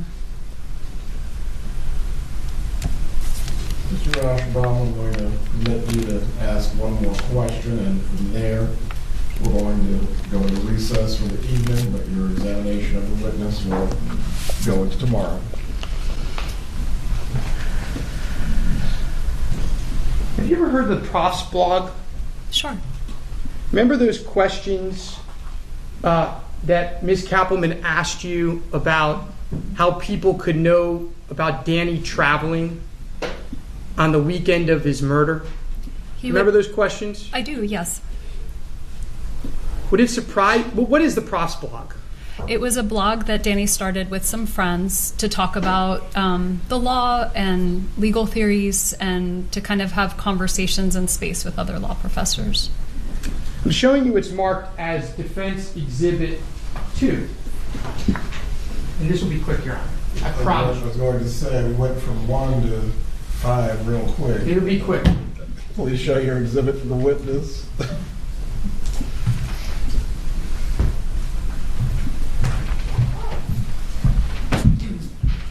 Does this look like a posting from the Prof's blog? It does, yes. Judge, I admit Defense Exhibit 2 into evidence at this point in time. Any objections to the state?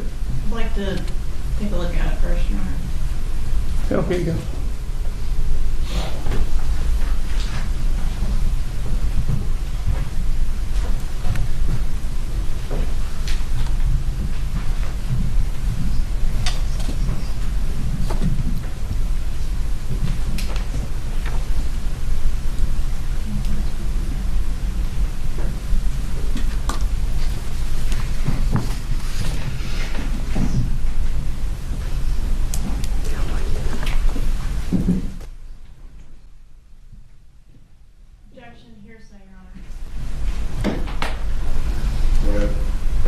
You don't have to approach.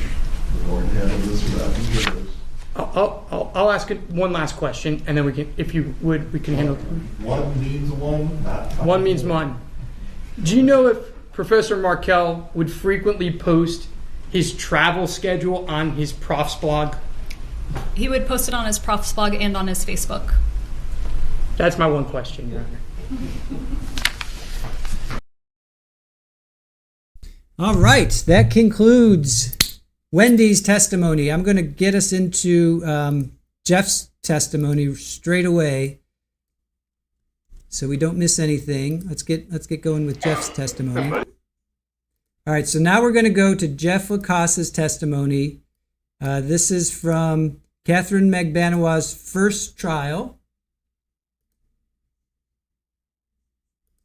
Catherine Magbanawa's first trial. So let's get into, so now we're going to hear Jeff's testimony. So now we get into Jeff. Please. Okay, next witness, Ms. Copeland. State calls Jeffrey Lacasse. If you'd face the clerk and be sworn, please, sir. Raise your right hand. Swear affirm testimony about the giving this case, the truth, and the whole truth, and nothing but truth, nothing but I do. You may proceed. Sir, please introduce yourself and spell your first and last name. Yeah, I'm Jeffrey Lacasse, Jeffrey. Excuse me. Last name spelled Lacasse. How are you employed, Mr. Lacasse? I'm employed at Florida State University as an associate professor. All right, what about back in 2014? I was an assistant professor at Florida State University. All right. And did you have a relationship with Wendi Adelson? I did. What type of relationship was that? We started dating in the fall of 2013. She became my girlfriend around March of 2014. Okay, and when did that relationship end? July of 2014. Okay. And when the breakup occurred, was there a big argument that occurred that precipitated the breakup? We had a argument in late June. She went to South Florida for a couple of weeks, and when she came back, we tried to make things work, and it didn't really work. She sort of cut off contact. All right, and during that argument when she went to South Florida, was she in South Florida on July 1st, 2014? I believe she was. I dropped her off at her house on June 29th, I believe. Okay. And during the course of your relationship with Ms. Adelson, did you ever meet her family? I did. Who did you meet? I met her brother. We went to South Florida for an alternative spring break, went to Immokalee, and I had dinner with her brother.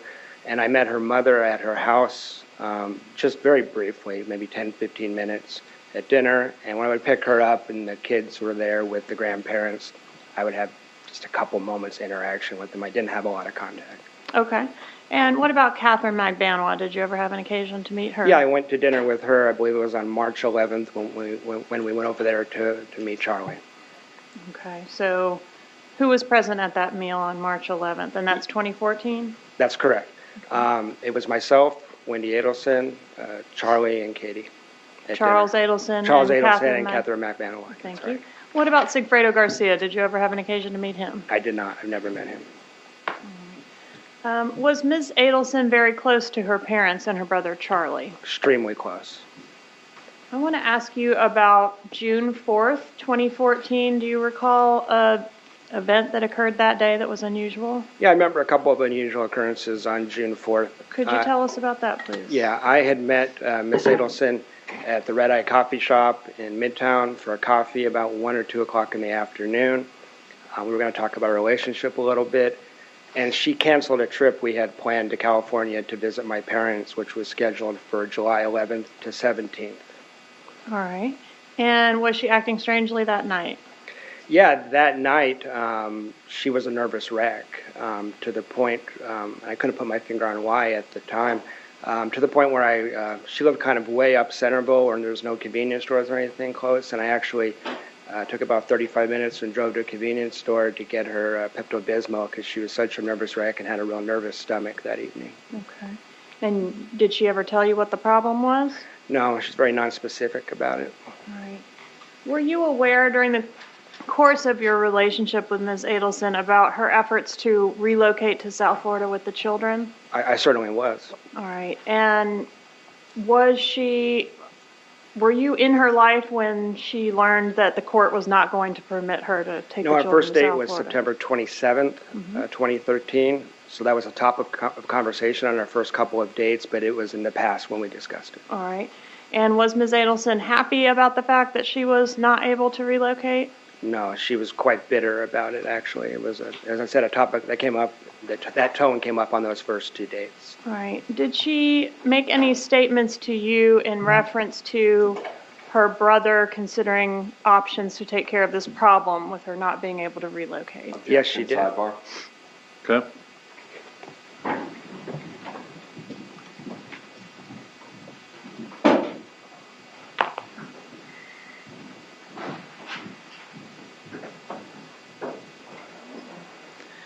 All right, Mr. Lacasse, when we broke, we were talking about statements made to you by Wendi Adelson about her brother considering options to take care of her relocation problem. What, if any, statements did she tell you to that effect? Yes, ma'am. On July 13th, 2014, Wendi and I were speaking, and she asked me if she could share something with me confidentially. I told her sure. She mentioned, or she said, that Charlie had explored all options to take care of the problem, and that he had looked into having Professor Markel killed. It would cost about $15,000. I later talked to Investigator Isom and said that could have been $50,000. They sound an awful lot alike. Okay, so you're not sure if she said 15 or 50. That's right, but I'm confident she made that statement. I just can't remember the exact dollar amount. And she did state that was during the relocation battle the previous summer is when that had taken place. All right. And the day that she made the statement to you was July 13th of 2014. Yes, ma'am. Did Mrs. Adelson tell you anything about the celebration dinner? Anything about a celebration dinner? Yes. Could you tell us about that, please? Yes. A couple weeks after Professor Markel was murdered, we spoke on the phone, and she had mentioned that her and Charlie had gone to, these are her words, she said, Charlie and I went to what he described as a celebration dinner. All right. And that was the dinner where she vomited? That's right. That's correct. And are you aware, Mr. Lacasse, that Ms. Adelson suggested you as a possible suspect in this homicide? Yes, I am. And where were you when Dan Markel was murdered? I was on the road to Tennessee. I originally had a trip planned for 11 a.m. on Friday the 18th, and I had, at the last moment, changed my trip to Thursday night. So you left early? I left early without telling anyone, other than the people at the destination. Miss Adelson was the only person I had told in Tallahassee about the time that I was leaving, which was 11 a.m. on the 18th. I had informed her of that in around June 10th. All right, so originally it was going to be July 18th at 11 a.m. would be your departure? Yes, ma'am. And would you be flying or driving? I was driving. All right, and it changed to Thursday night, so you left the night before and were in Tennessee at the time of the homicide? That's correct. No further questions. Cross.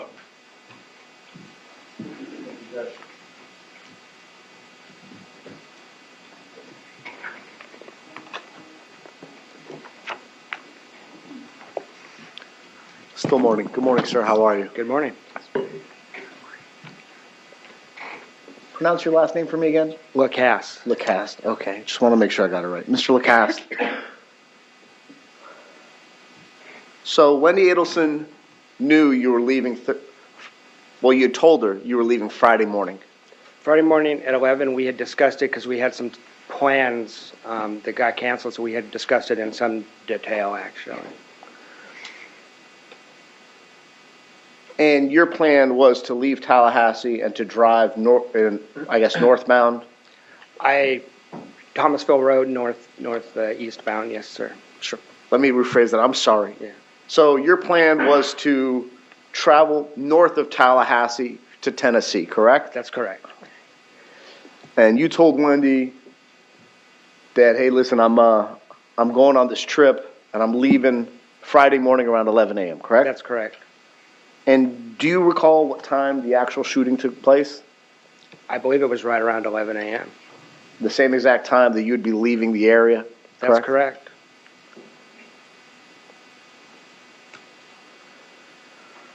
And although it was for a business trip, if people didn't know what your plans were, would you agree with me that it may look like you're leaving the scene if you're traveling outside of the jurisdiction? That's what I was concerned about, that if I had taken my trip at the scheduled time, I would have looked like I was fleeing, because I would have been driving, I would have taken Capitol Circle to Thomasville and been very close to Professor Markel's house, actually. And when did you find out that Miss Adelson, Wendi Adelson, had suggested that you may be involved in this? I suspected it from the police interrogations, but they didn't explicitly say that. Eventually, I was able to view her interrogation video. And by her, you mean Wendi Adelson? Yes, sir. And by interrogation video, you mean interview, correct? Yes, sir. Okay. Because, as you're aware, she has not been charged in this case, correct? I'm aware of that, yes, sir. And obviously, you haven't either. Right. Right. You've been cleared by law enforcement? Yes, sir. Okay. Now, let's talk about your relationship with Wendi Adelson. You started dating her, give me a time period. September 27th, 2013 was our first date. And how long would you say that your relationship with her lasted? Well, there was different phases of it. In that fall semester, we weren't exclusive. It was more casual. It became more serious late February, early March. So as far as a serious, I'm your boyfriend, you're my girlfriend sort of thing, just March through July.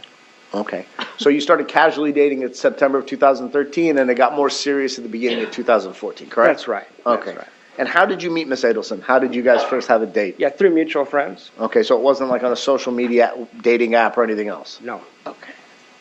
Were you aware if Miss Adelson was participating in online dating? I think I knew that she had dated online in the past. I did not know the time frame. One of your concerns, okay, so once you guys became exclusive, and by exclusive I mean you called her your girlfriend and she called you her boyfriend, is that fair? That's correct, and I was involved with the kids at that point and things like that. And it got to the point where she introduced you to her family, right? That's right. Okay. And you indicated that there was a dinner where you met Charlie Adelson? That's right. Kind of a good-looking guy, right? Sure. Right. Works out? Yes. When you went on, when you had your double date, where it was you, Wendi Adelson, Charlie, and Miss Magmanoa, did you see what kind of car Mr. Adelson pulled in? I don't recall seeing his car in the parking lot. We then went to his house, so I saw his garage and got a look at some of the vehicles he owned, but not that at dinner. What kind of vehicles does he have? Ferrari is the one that stood out to me. Do you remember the color of the Ferrari? I don't. Did you make any comments to Wendi about the Ferrari? Well, Wendi used to talk about Charlie having a Ferrari. I mean, that was, she would say, my brother's a character, he has a Ferrari, he has an undercover cop car, he has, I think, a nice Benz in addition, or some luxury car. So she knew what a Ferrari was, right? Sure, well, sure.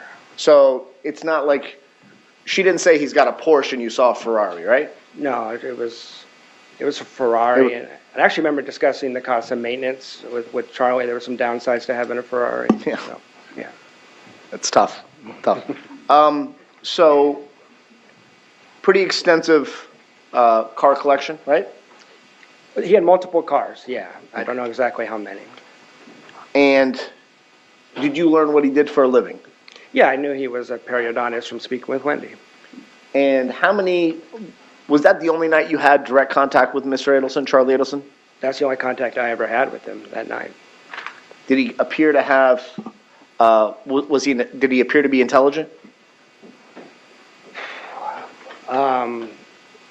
He had, that's a difficult question. I just met him the one night. That's a big judgment. I'll withdraw that. Let me ask a more important question. Was he socialized? Was he drinking that night? I don't recall if he was drinking. He was holding forth. He was talking a lot. He was confident. That was my impression of him.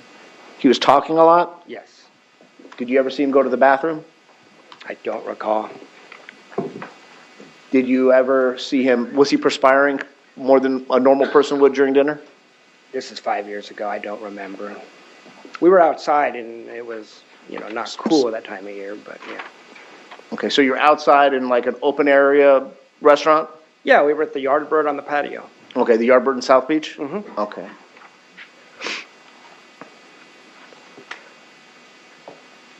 Did you witness Charlie Adelson doing cocaine that night? I did not. I did not. So this is a guy who's in South Beach, right? drives a Ferrari, right? Yes. What, had Wendi previously described him as having a lot of girlfriends? Sure. Handsome guy, probably could get attention of women? I would presume so.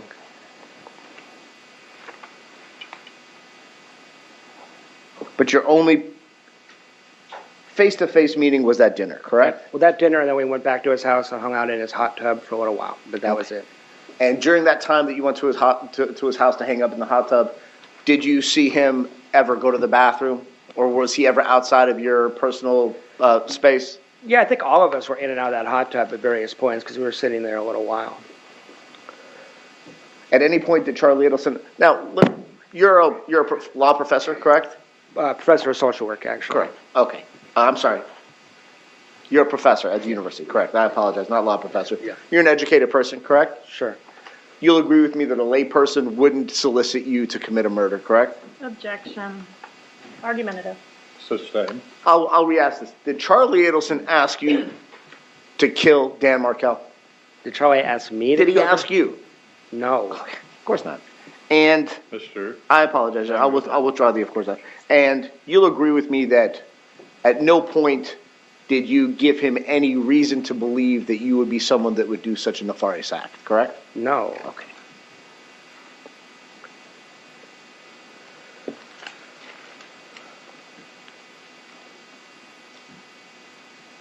When the prosecutor asked you about June 4th of 2014, you recall that? Yes, sir. And you said that you guys were at the Red Eye Coffee Shop, right? That's correct. And around what time was that?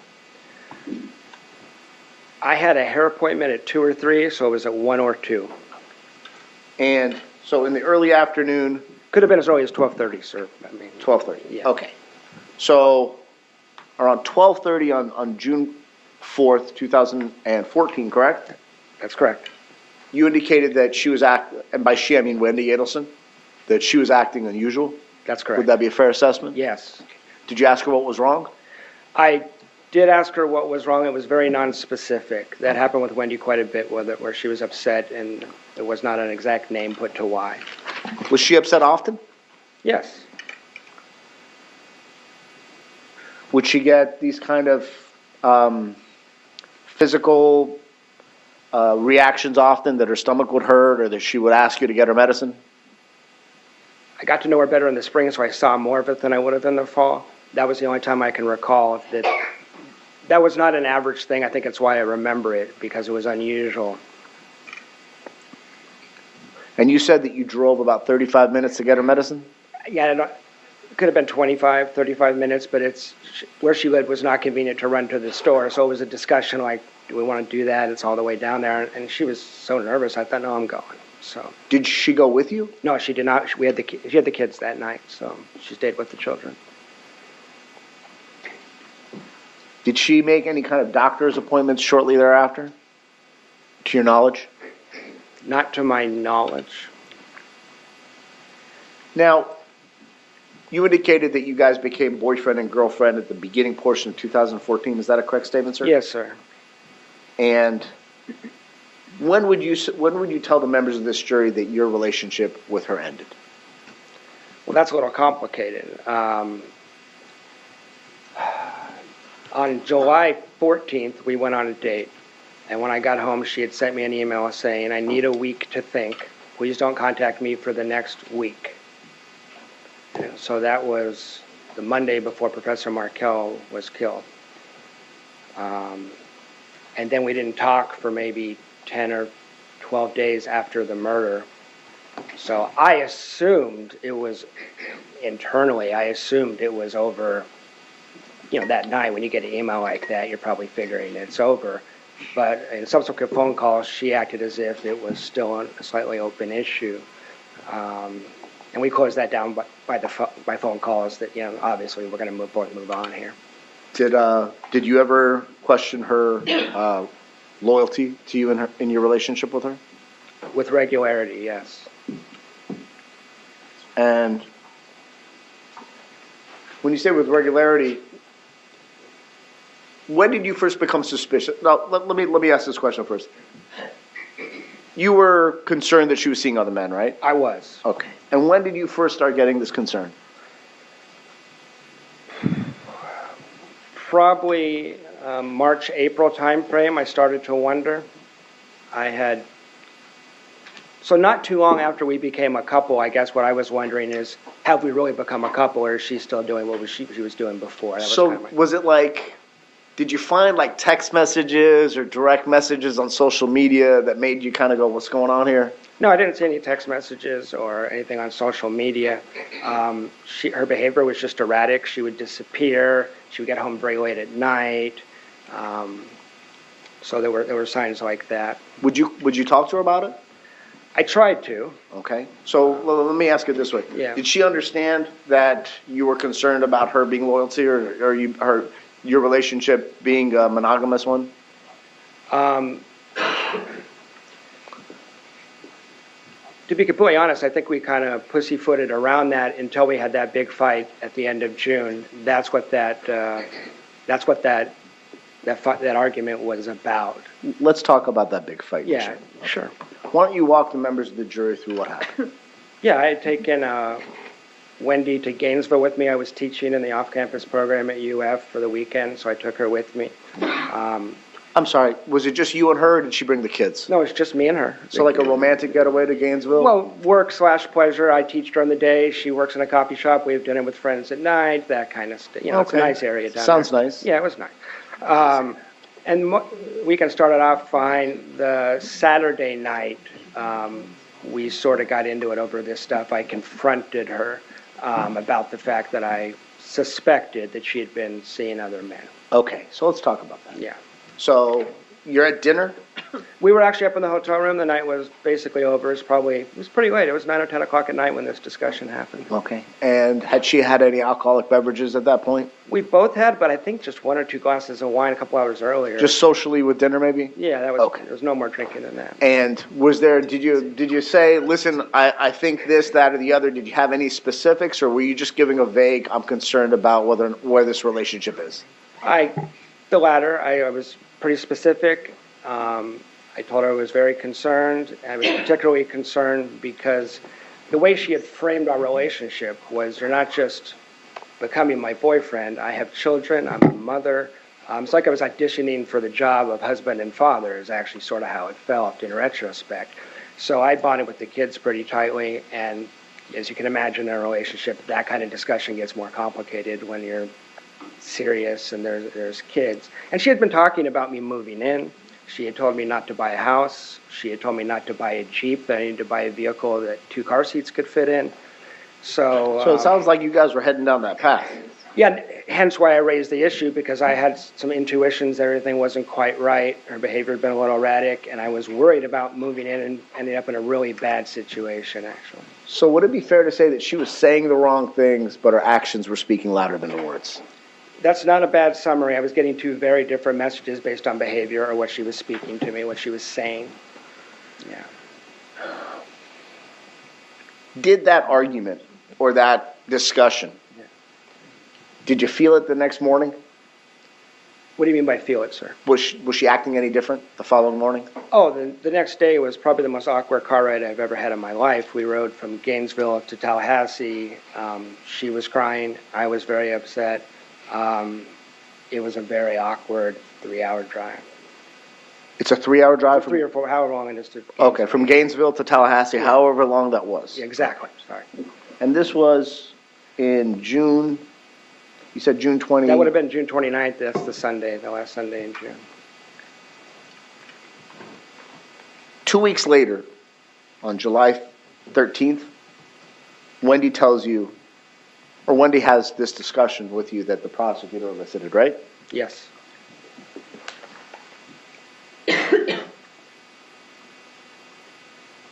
From June 29th to July 13th, would you say your relationship with Wendi after that awkward, that long 2 or 3 hour, 4 hour, however long it is, from Gainesville to Tallahassee, emotional car ride, right? Yes. She's crying. Yes.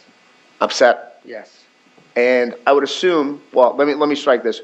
Did you believe that she was upset? Because like I said, she was saying all the right things, but she wasn't acting like she was talking. It's very complicated, and she was all over the place, to be frank, in that at one point she was confessing, at one point she was saying, I never did that. She was saying she couldn't remember some things I wanted to talk about, which was frustrating. So, go ahead, I'm sorry. No worries. You said she was confessing. Was she admitting to potential talking to other men? More than talking the night before when we were having the argument, but it was... What was she saying? It was a heated discussion, so I don't remember every word of it. But at points, she kind of let it slip out that my concerns were well-founded. Okay. And then 5 minutes later, she would say the opposite. And when I've had to explain the story in the past, I've had to say it doesn't sound like it makes sense because she was just all over the place. She was hysterical, really. Okay. So would it be fair to say at some point she admits to talking to other dudes, to talking to other men, and then shortly thereafter denies what she just confessed to? Well, then that repeat as needed. On the car ride back, she was like, I never did any of that stuff you taught. I don't know what you're talking about, which was kind of crazy making for me because she had confessed to some of it the night before. Okay. So from June 29th till July 13th, would you say you were fixing the relationship at that point? Was it getting better or was it getting worse? It's hard to tell because on the 29th I left her house and I didn't see her again until July 13th. She went to South Florida for those 2 weeks. Did you guys talk on the phone? We talked on the phone once in a while. We did some video chats. I talked to the kids via video chat and things like that. But it was very up in the air where the relationship was going to go. I would get a mixture of messages verbally and by text. Would you agree with me that your level of contact with her between June 29th and July 14th was less than it was before? Oh, it was minimal. It was minimal. Days and days would go by at points without us talking on the phone at least. I may get the random text or something, but we weren't talking a lot. And then on July 13th, Wendi, in essence, tells you that her brother, Charlie, had looked into hiring a hitman to kill Dan Markel. In 2013, yes, sir. In 2013? Yes. What was your reaction to this? It was in the context of a relationship discussion. It kind of just blurted out when he has a habit of blurting things out that are kind of tangential or whatever. And so I didn't know what to make of it. My stomach kind of flipped. It was like a chilling statement. And then we kind of ended up talking about the relationship again, and so I didn't give it a lot of thought at the time. It was just like a crazy thing that someone would say, Okay. Very crazy thing. Yeah. But let me ask you this. Did you take that statement as a threat to you? And let me kind of clarify this. She indicated that because of her bad relationship with Mr. Markel, correct? And you'll agree with me that they had a bad relationship, correct? That's how she characterized it. You'll agree with me that she said, based on a bad relationship, that her brother had looked into hiring somebody to kill him, correct? Well, that was specifically about the relocation, is what she said in that statement. I know they had bad blood otherwise for other reasons, certainly, but that was specifically tied to the relocation battle being lost. That was what prompted Charlie to look into it, according to her statement. This conversation that you had on July 13th, where was it? It was in her house on Aqua Ridge. Was anybody else around when she made the statement? No, sir. Did you contact any of your friends after this conversation and discuss the fact that Wendi Adelson had indicated that her brother had looked to hire a hitman? In what time frame? Okay, so on July 13th, when the conversation's over, do you stay there that night? No, we ended with me telling Wendi, if this isn't going to work for you, you can text me and we can just break up. I don't want a big thing, like confrontation. And I left for the night. I did not stay. Do you have like a family member or a best friend that you talk to about personal issues? I have several, sure. Okay. Did you call or contact any of them on the way back to discuss what had transpired about? And I'm not talking about the breakup. Yeah. Okay? I'm sorry. I am talking about the breakup. Yeah. Okay. Did you call your friends and go, hey, listen, it ended with me and Wendi? It's summertime, and at FSU, a lot of these people were out of town. Some of them were even overseas, so there was less contact than there ordinarily would have been. But I'm sure I discussed the fact, well, not that night because it was so late. What I remember is the next day when I get this email saying, don't contact me for a week, I certainly shared that with friends because I found it really frustrating and surprising and thought it was weird. Did you share with any of your friends the comment that Wendi Adelson made to you with regards to her brother and the murder for hire? Yeah, I'm sure I did. I just couldn't tell you who or when I did that, but certainly after the murder occurred, certainly I shared that with people. I also shared it with the police the first day they brought me in. Right. So you were interviewed by law enforcement in this case, correct? Yes, sir. During your interview with law enforcement, did you mention this statement? I did. Okay. Did you tell it was Detective Isom that interviewed you? It was him and Investigator Hale. Okay. Did you indicate to them who you had shared this information with? I don't know that I was asked to. Judge, it's not for the... Overruled. Can you restate the question? No worries. Yeah. So when you tell them what Wendi told you about her brother's murder for hire plot, did you say, yeah, listen, I spoke to my buddy, because the murder happened on the 18th, correct? That's correct. And so 4 days prior to that is when you got that breakup. Was it an email or a text message? It was an email. Okay, so you get a breakup email. And so you call your friends, which is normal, right? Sure. And you indicated just a few minutes ago that you probably mentioned the murder for hire to some of your friends, right? At some point, I just don't know when. Okay. What about, was that before or after your interview with law enforcement?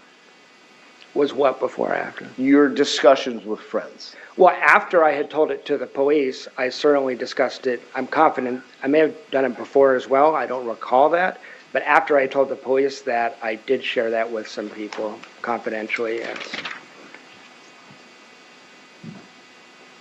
Now, she told you, and by she I'm referring to Wendi Adelson, during your July 13th conversation, that he had looked and the price was either $15,000 or $50,000, correct? That's correct. So it's either one or the other, correct? Right.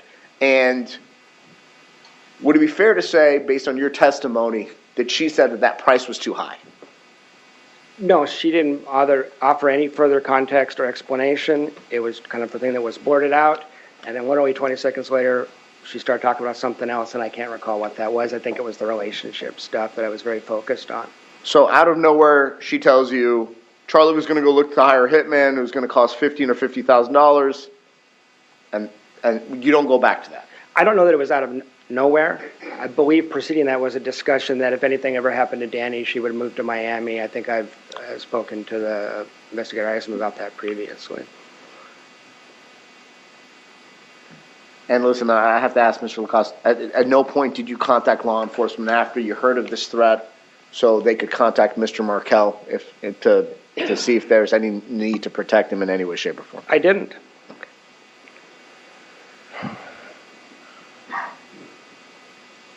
Give me 1 second, Your Honor. Good night. Just a few more questions, sir. Sure. Would I be correct or incorrect in assuming or in saying that you were interested in having a monogamous relationship with Wendi Adelson? I thought I had a monogamous relationship with And you wanted to keep it, correct? Depends when you're asking. On July 13th, 2014? Yeah, that's right. Okay. That's right. I'm sorry to ask such personal questions. I know it's difficult.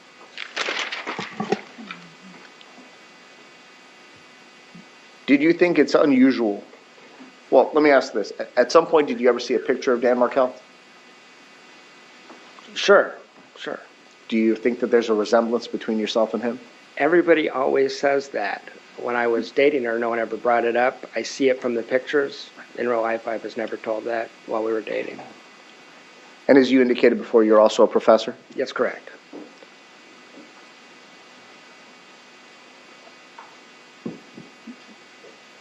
Do you feel wronged by Wendi Adelson? Do I feel wronged? Yes, sir. Yes. No further questions. Dr. Banner. Yes, sir. Thank you. So Lacasse, good morning. Good morning.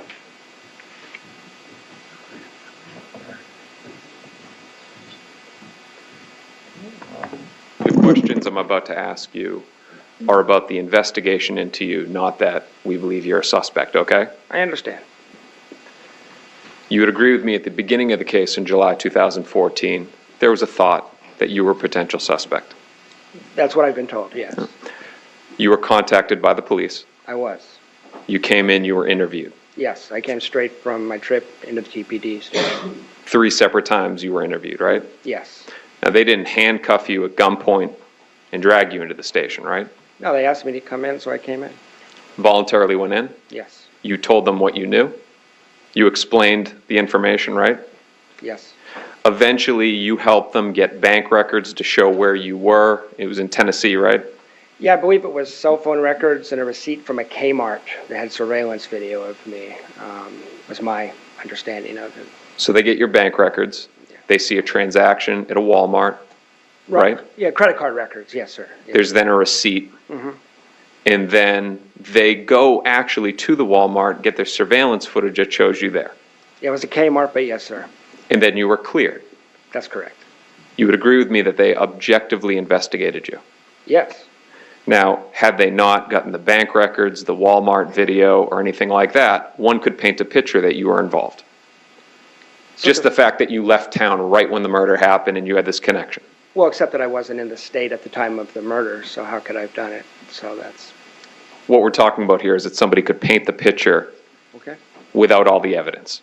Yeah, if they don't have all the evidence, sure.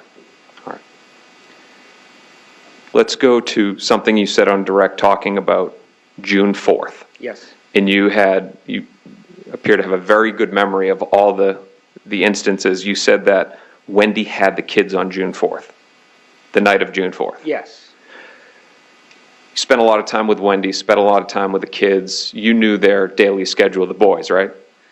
I knew not so much because I usually got there in the evening. So at the time, I would know what days she had the kids. But as far as pickup times and things like that, I usually saw them at the end of the day. I accompanied her just a couple times to pick up the kids. So I don't want to sound like I'm an expert in that because I'm not. So June 4th, she has the kids. The next morning, June 5th, she would have taken them to Creative Preschool. She would have, but I never stayed over there. So when the kids were there, so I wouldn't have known that because I left at the end of the night if the kids were there every time. That would have been consistent with the custody setup that she had with Dan Markel, correct? Yeah, depending on what the days on the schedule were, which I don't recall. I used to know that. I don't anymore. It wouldn't have been that he'd come and pick them up at her house and then bring them over to Creative Preschool. I never saw that kind of scheduling anyway. So it would have been consistent with on June 5th, she would have dropped the kids off. It would have been consistent if I don't have any primary knowledge of what she did on June 5th. All right. Let's talk about Charles Adelson. Understanding that you didn't have a close relationship with him, you did meet him and you hung out with him. Yeah, for a few hours. To you, and I'm going to use your words, he seemed like somebody that hung out on both sides of the tracks, right? That's the way he presented himself in that hot tub. Yes. And you took that to be accurate. Yes, I took his self-presentation to be accurate. That's correct. During the day, he's wearing a lab coat or scrubs, whatever dentists wear, right? Right. And then when he's off work, he's going out, he's hanging out at the gym with less savory people. Yeah, that was sort of his characterization. I was sort of repeating what he said. Yeah.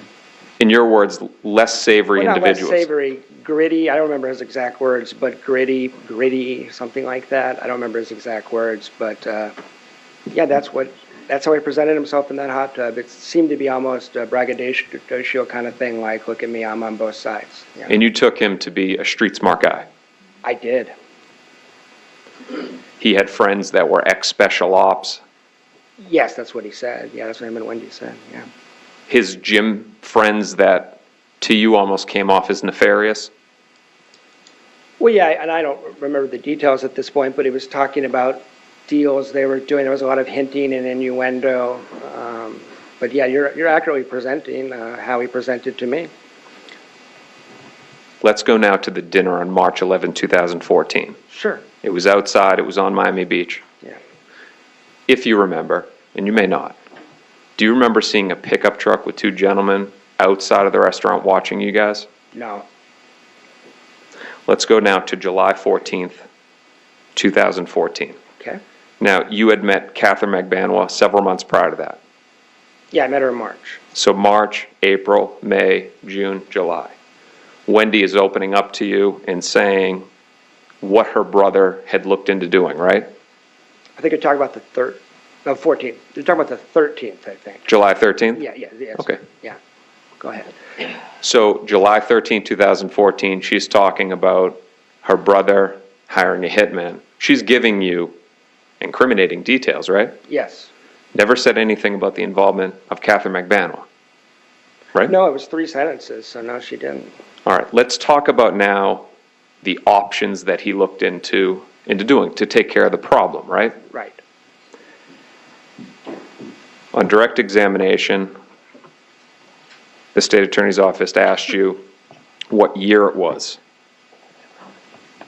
But there was more specifics to that. It was specifically the summer of 2013, right? Yes, it was attached to the relocation, so whenever, it was after relocation had failed, where she'd been denied the motion for relocation. But I want to make sure it's clear because we didn't have the full information from direct examination.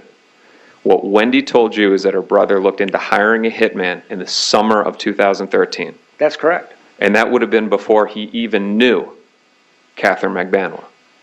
Yeah, I don't know when they met, but if you say so. One brief moment, Your Honor.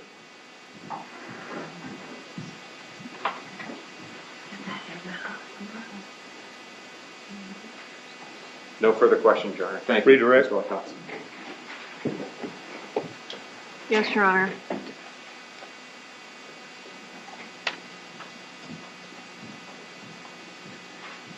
The breakup email on July 14th, 2014, I know you had some phone contact after that, but was that basically the end of your relationship?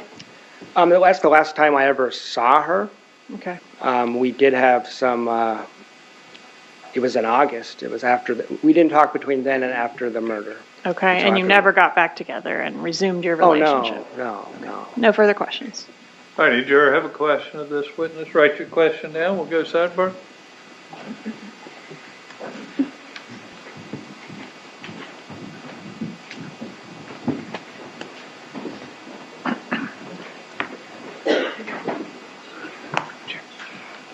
So, series of questions from the jury.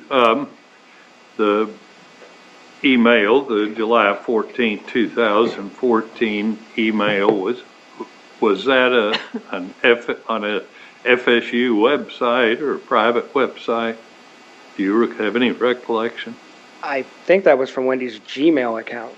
Okay, what about to you? Oh, that would have been to my Gmail as well. Okay. So the answer is no, it was not on an FSU website? Correct. Okay. To the best of my recollection, Your Honor. Okay.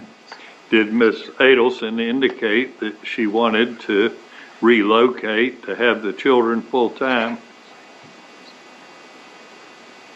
She talked about, she didn't talk directly about relocating because she knew that was no longer a possibility. But the other side of that coin, how unhappy she was in Tallahassee and how frustrated she was by the child custody, were issues that came up, if not every day, every week, that came up very frequently. Okay, so that was actually the next question about, she frequently spoke about the divorce and the custody battle. Yes, consistently throughout the entire relationship. And did she appear distressed when she didn't have the children with her?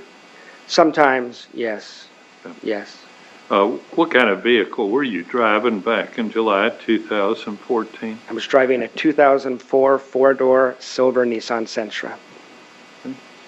Ms. Kaplan? No further questions? Garcia? McBanois? Nothing, Your Honor. Thank All right, you can step down. Do we need to keep this witness any further? Judge, I'd like to release him to go about his business, but I'd like him to remain under the rule. All right, you can remain under the rule of sequestration, so don't discuss the case with anyone, but you're free to go about your business. You have a phone number for him if you should Yes, need sir. it. All right, thank you. You may step down. Call your next witness. Stephen Lutz.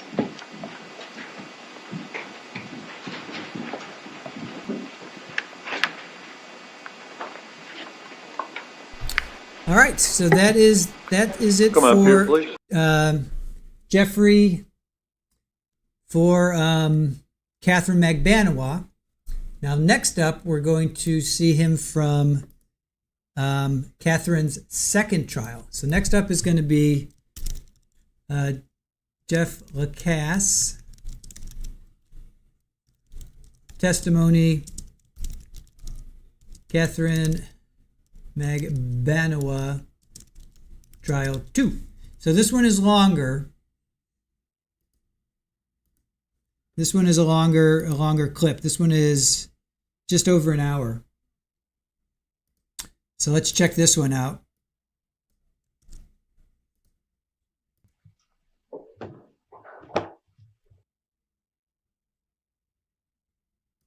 Your Honor, the state calls Jeffrey Lacasse. Jeffrey Lacasse, please.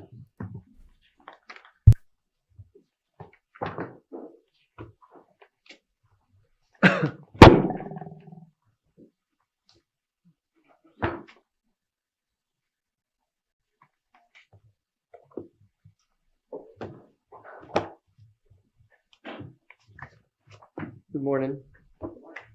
Please go up to the witness stand. Before you have a seat, we're going to swear you in. Please raise your right hand, respond to the clerk. Do you solemnly swear or affirm that the testimony you shall give shall be the truth, the whole truth, and nothing but the truth? Please have a seat.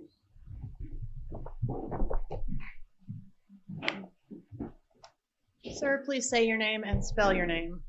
My name is Jeffrey Lacasse, Jeffrey Lacasse. How are you employed, sir? I'm currently an associate professor at Florida State University How long have you been so employed? since 2013. All right, and I want to draw your attention back to 2014. Did you have a relationship with Wendi Adelson? I did. What type of relationship was that? She was my girlfriend for about 4 months. When did that relationship begin? We dated in the fall of 2013, but casually, we became a serious couple, I would say, around late February of 2014. And when did the relationship end? Well, that's a little tricky, but in July of 2014.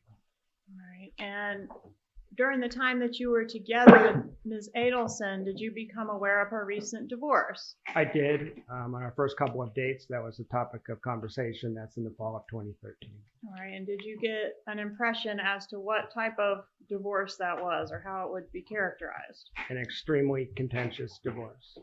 All right, and during the time that you dated her, were you aware of any specific ongoing litigation with her ex-husband? I was, particularly in February of 2014, because Ms. Adelson would react badly as that litigation proceeded. Yes, ma'am. All right, and what specific litigation was the topic of discussion in your relationship with her? Can you restate that, please? Was there specific litigation that was the topic of discussion? I recall a motion filed in February of 2014 where Danny had made some accusations that seemed serious, and Ms. Adelson reacted poorly. As a matter of fact, every time he filed something, she tended to react poorly. Specifically, did you have knowledge through your relationship with Mrs. Adelson about a motion that had been filed by her ex-husband that was requesting that her mother not have contact with the children unless it was supervised? Yes, I do recall that. All right, and was that one of the items that she was really upset over? Yes, there were many, but that was one for sure. Okay, so fair to say she took that litigation or that filing very seriously? Yes, she took every filing and every point in every motion very seriously, was my impression. What about her mother, Donna Adelson? Do you have any personal knowledge as to how Donna Adelson took that particular filing about her having contact with the kids? No, I do not. Did you know Dan Markel? I didn't know Dan Markel. I met Dan Markel on a handful of occasions for a few minutes on each occasion. Any issues between the two of you?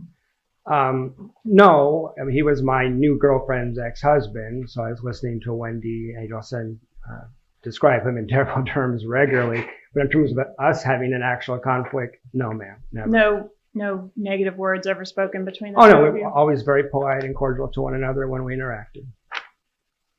Were you specifically aware of the litigation concerning Wendi Adelson's desire to relocate to South Florida with her children? Yes, that was a big topic of conversation on our first couple of dates, because it had just been denied a few months previous. Okay. Why, if you know, did Wendi Adelson want to relocate to South Florida? She despised living in Tallahassee and wanted to live in Miami. And what was in Miami? Well, her parents, there's multiple reasons. Chief among those reasons would be the fact that her parents and brother were down there. How would you characterize her relationship with her parents and brother? Extremely close. Did Wendi Adelson ever make a joke in your presence about her TV?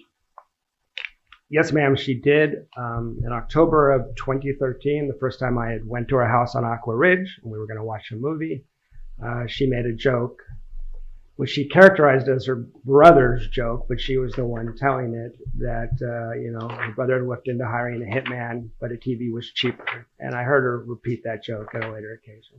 All right. So you heard that joke a couple times? At least twice, yes, ma'am. All right. During your time in your relationship with Wendi Adelson, did you ever have any occasion to meet her family members? Yes. What family members did you meet? Donna Adelson came in, I believe, October, November of 2013, and we had dinner. Spoke to her very briefly.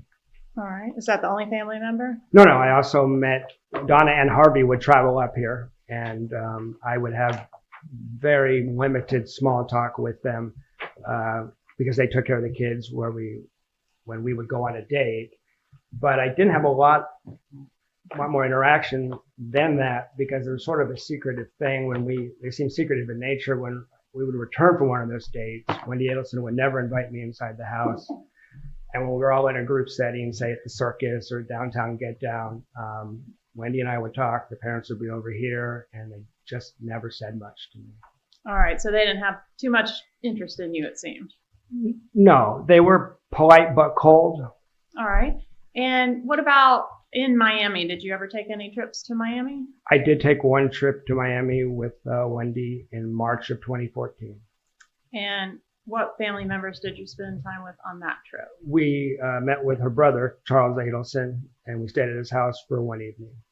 All right. And was that the same evening that you came to meet Catherine Magbanua? Yes, we had dinner with Catherine Magbanua and Charlie Adelson prior to going to his house, yes. All right. And this is in March of 2014? Yes, it was during spring break. Wendi Adelson and I had went for alternative spring break, and it was Wednesday or Thursday of that week. We traveled to Miami to meet Charles. Charles Adelson was the point. All right. And how was Ms. Magbanua introduced to you? I don't recall exactly the word. It was clearly a dating relationship and a fairly new one. I couldn't tell you whether he said girlfriend or not, but it was a new romantic interest. Of Charlie Adelson? Of Charles Adelson, yes. All right. So the four of you have dinner in Miami, is that correct? That's correct. And do you know the date of that dinner? It's okay if you don't. Definitely March of 14? Yes, between like March 10th and 14th of 14. All right. And so you had dinner with was that the only time you ever had any contact with Catherine Magbanua? Yes. All right. So you may not be able to identify her, but if you can, is she present in the courtroom today? I can identify her. Catherine Magbanua.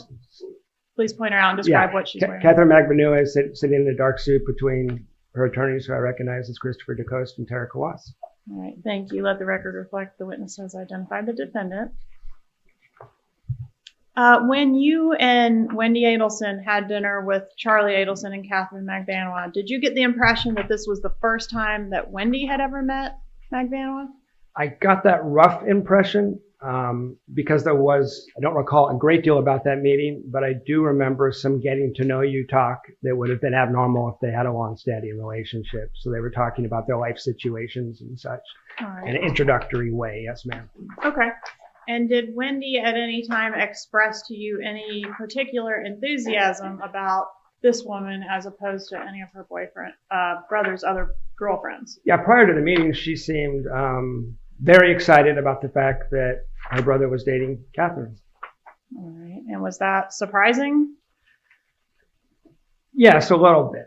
After dinner, it seemed a little surprising. It wasn't quite once we had dinner, it wasn't quite what I had expected given Wendy's descriptions. All right. And had you been through this with Wendi before? Your relationship was relatively new as well. Do you have personal knowledge about the way Wendi typically reacted to Charlie's girlfriends? I don't recall exactly that. I don't. Okay. Did anything unusual happen at the dinner? Well, there's two things that stuck out to me. The first one was that Wendi Adelson had kind of a complex about being a single mom because Charlie had told her that no man wants to date a single mom. So we had this conversation repeatedly. And then I show up to dinner and Charlie's dating a single mom. So that was a little surprising. The other thing go ahead, I'm sorry. Specifically, did the fact that we talked about the fact that she's a single mom, yes. Did it come up any information about her child's father? Yes, exactly. So that was the second thing that was surprising. Well, that this sticks out to me is during that getting to know you small talk, Ms. Magbanua had mentioned that the father of her children had interactions with I'm only going to object because this is a discovery violation. It's the first time I'm ever hearing of the statement of my client being made. What's your objection? It's a discovery violation. I need a Richardson hearing. I've never heard this statement of my client ever in the past 6 years of this case. Did you have the opportunity to take his deposition? Yes, and it wasn't mentioned. All right. Well, if it's not asked, then he can't mention it. So that's overruled. You can proceed. Mr. Lacasse, is this the first time you've ever mentioned this statement? It is not. Okay, when have you mentioned it before? I talked to Investigator Isom between March and May of 2015 because he had called inquiring about Ms. Magbanua about a year and a half before she was arrested. Okay, and you've previously given some testimony in this matter as well?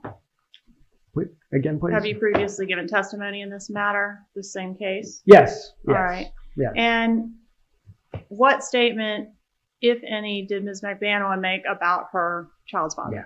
So I cannot recall every exact word. I remember references to fighting, the word police, and that he definitely had a criminal record, which didn't sound like speeding tickets. It sounded serious.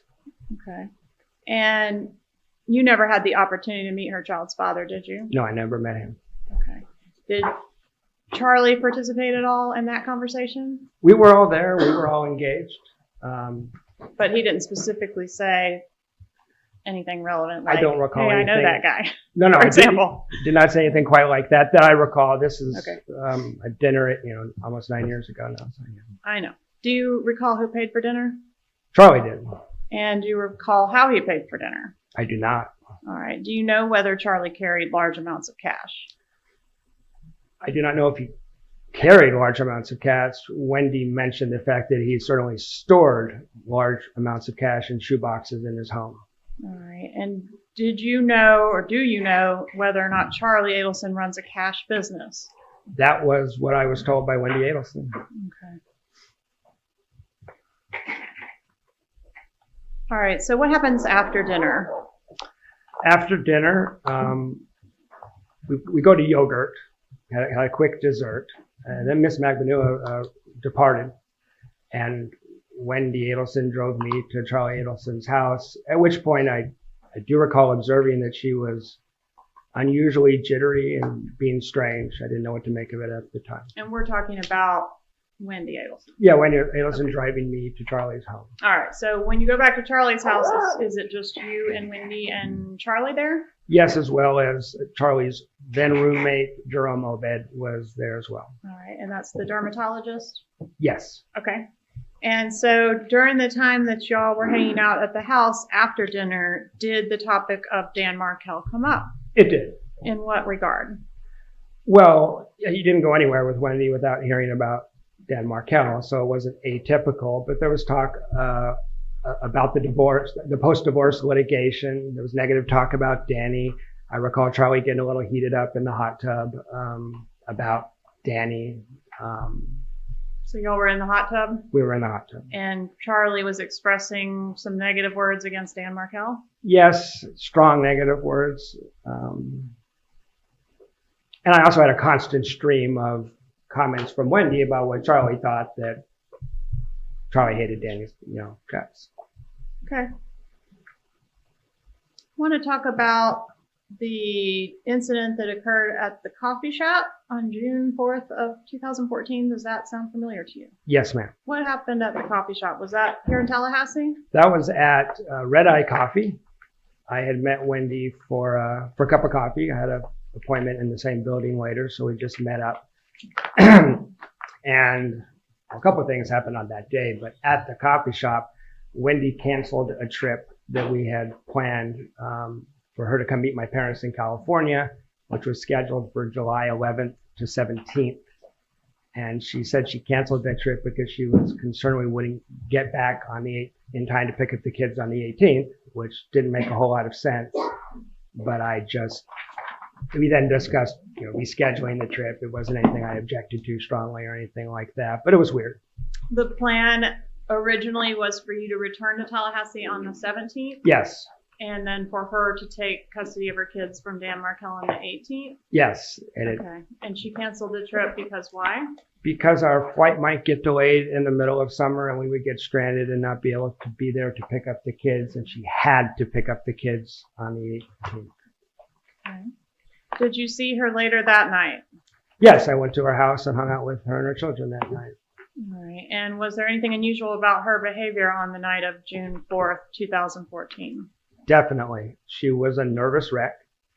And I actually traveled to the store to buy her, I believe, some Pepto-Bismol because she was such a nervous wreck. She was having stomach problems. So she wasn't food poisoned. She didn't have the flu. She wasn't sick. She was just so nervous that she was having stomach problems. All right. Tell us about the way the beginning of the end of your relationship. Can you give me a date? My understanding is there was a big fight on June 29th. Yeah. So we traveled to Gainesville together. I had a work trip in Gainesville, and Miss Adelson accompanied me. And the relationship had been it'd been a huge roller coaster of up and down and love bombing, and I perceived a lot of manipulation and lying. And on, I guess it was the night, June 28th, that Saturday, we had a relationship conflict. We had I don't know if argument's quite the right word, but I was kind of tired of being strung along, and which is what it felt like. I couldn't figure out why I was being strung along, but that's what it felt like. And we sort of had it out. All right. So when was the next time you saw her after the big fight? Well, the next day we drove from Gainesville to Tallahassee. So I saw her then, and I dropped her off at her house. It was a very awkward, multiple hour trip from Gainesville to Tallahassee. All right. And did that feel like the end of the relationship at that time? It wasn't great, but no, it didn't feel like the end. No, in fact, she said otherwise. I mean, I actually distinctly remember departing her house and her saying that this was not the end. But as I said, I felt like I was being strung along where it was a constant roller coaster in a way that seemed purposeful and manipulative. All right. So that takes us to June 30th of 2014 when you part ways after this sort of bad trip to Gainesville. Yes, I dropped her off at her house on Aqua Ridge. And yeah, right. When do you see her next after that? I see her next July 13th after she had spent 2 weeks in South Florida. We did have communications in that time period, but I didn't see her. And do you know the dates that she was in South Florida? She told me that the day after I dropped her off, which I guess is June 30th, that she had headed to South Florida and that she had returned July 30th. I don't know if that's true. That's just what she told me. July 30th? No, excuse me. June 30th to July 13th. Supposedly I was seeing her upon her return to Tallahassee. Okay. I just don't know if that's true. I don't know what day she actually got Okay. She represented she'd been in South Florida. So you see her, so it's been a couple of weeks since the big fight. Yes. And where did you see her? I talked on the phone in the interim, and long story short, decided to keep going, to not break up, to continue to pursue the relationship. So we had a date. I picked her up at her house and we went to the movies and dinner. All right. And did you return back to her residence after your date? I did. We did. Was there anything unusual about her behavior that evening? Well, she made a very strange statement to me at the house. Tell us about that, please. Yeah. So we're walking into the house and we're having chit chat, and she says, "Can I tell something to you confidentially?" And I said, "Sure." And she tells me that last summer, when the relocation got denied, Charlie investigated multiple ways to fix this problem of Danny Markel, including hiring a hitman, and that it was going to cost about $15,000. And I'm unsure if that number is 15,000 or 50,000 because they sound similar, but she told me that the previous summer, that Charlie had looked into having Danny killed by a hitman. All right, so that would have been the summer of 2013. Yes. Okay, and when she told you this statement, you previously characterized the TV statement as a joke. Mm-hmm. Was this statement also in the characterization of a joke? No, these are two discrete, completely different things. She had a joke she would make about a TV being cheaper than a hitman. I knew that joke. This was a separate statement. This was chilling. This wasn't funny. This made my stomach flip. I found it disturbing at the time. It's completely different. And the statement was made 5 days before the murder of Dan Markel. That's correct. By a hitman. That's right. All right, I want to talk about the next day, which is going to be July 14th, 2014, the Monday before the murder. Did you see Wendi Adelson that day? I did. I had left the previous night by saying I had some hope for the relationship. I said, if this won't work out, just send me a text, and I won't be offended by that, and we'll just move on. But she contacted me the next day and said, I really want to spend time with you. So then she canceled plans in the middle of the day, and then we went to yoga. You went to a yoga class together? We attended a yoga class together, the most awkward yoga session in history. Okay. What happens after the awkward yoga session? Well, during the yoga session, just as a 43-year-old man that's been in a few relationships, I'm thinking, okay, this looks like this is over. The vibe I was getting. We walked to the car and exchanged words, and she didn't want to spend time with me Tuesday, Wednesday, or Thursday, and she had the whole week off without the kids. And then there was a couple other words exchanged, but it was clear to me I thought it was over at that point. So I turned and started walking away. Okay, and did she call you back? Yeah, she called after me. I turned around and she asked me, are you still going to Tennessee on Friday? Because she had previously known that I was leaving for a trip to Tennessee at 11 a.m. on Friday, July 18th. And she had a series of questions about whether I was going. If I didn't go, why wouldn't I go? She, despite seemingly just breaking up with me and not wanting to see me for the next 3 days, had a deep interest in what I was going to be doing on Friday. All right, and your plan at that time was to leave Tallahassee by plane or car?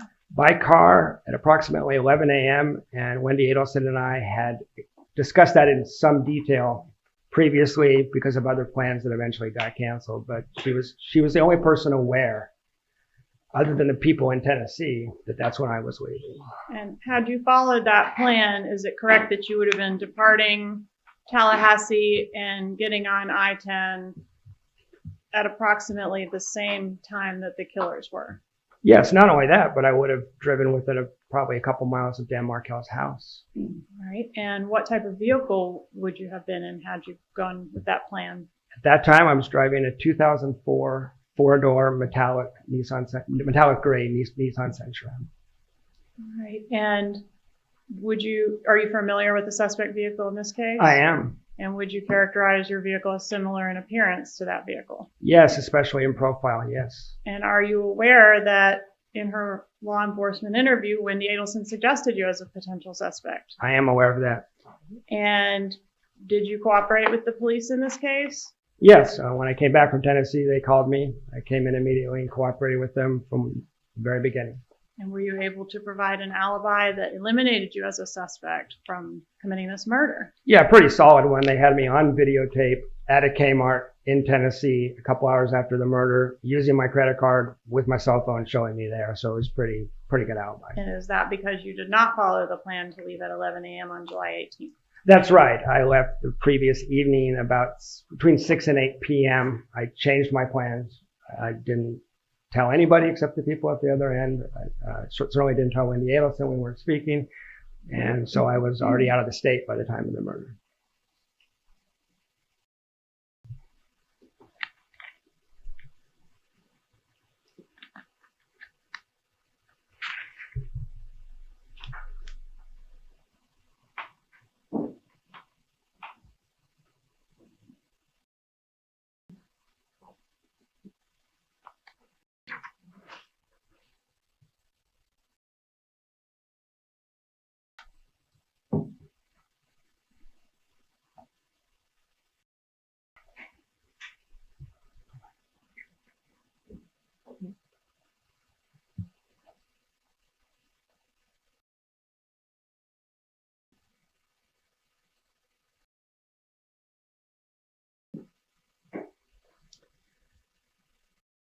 Do you have any knowledge about a celebration dinner that was had after the murder of Dan Markel?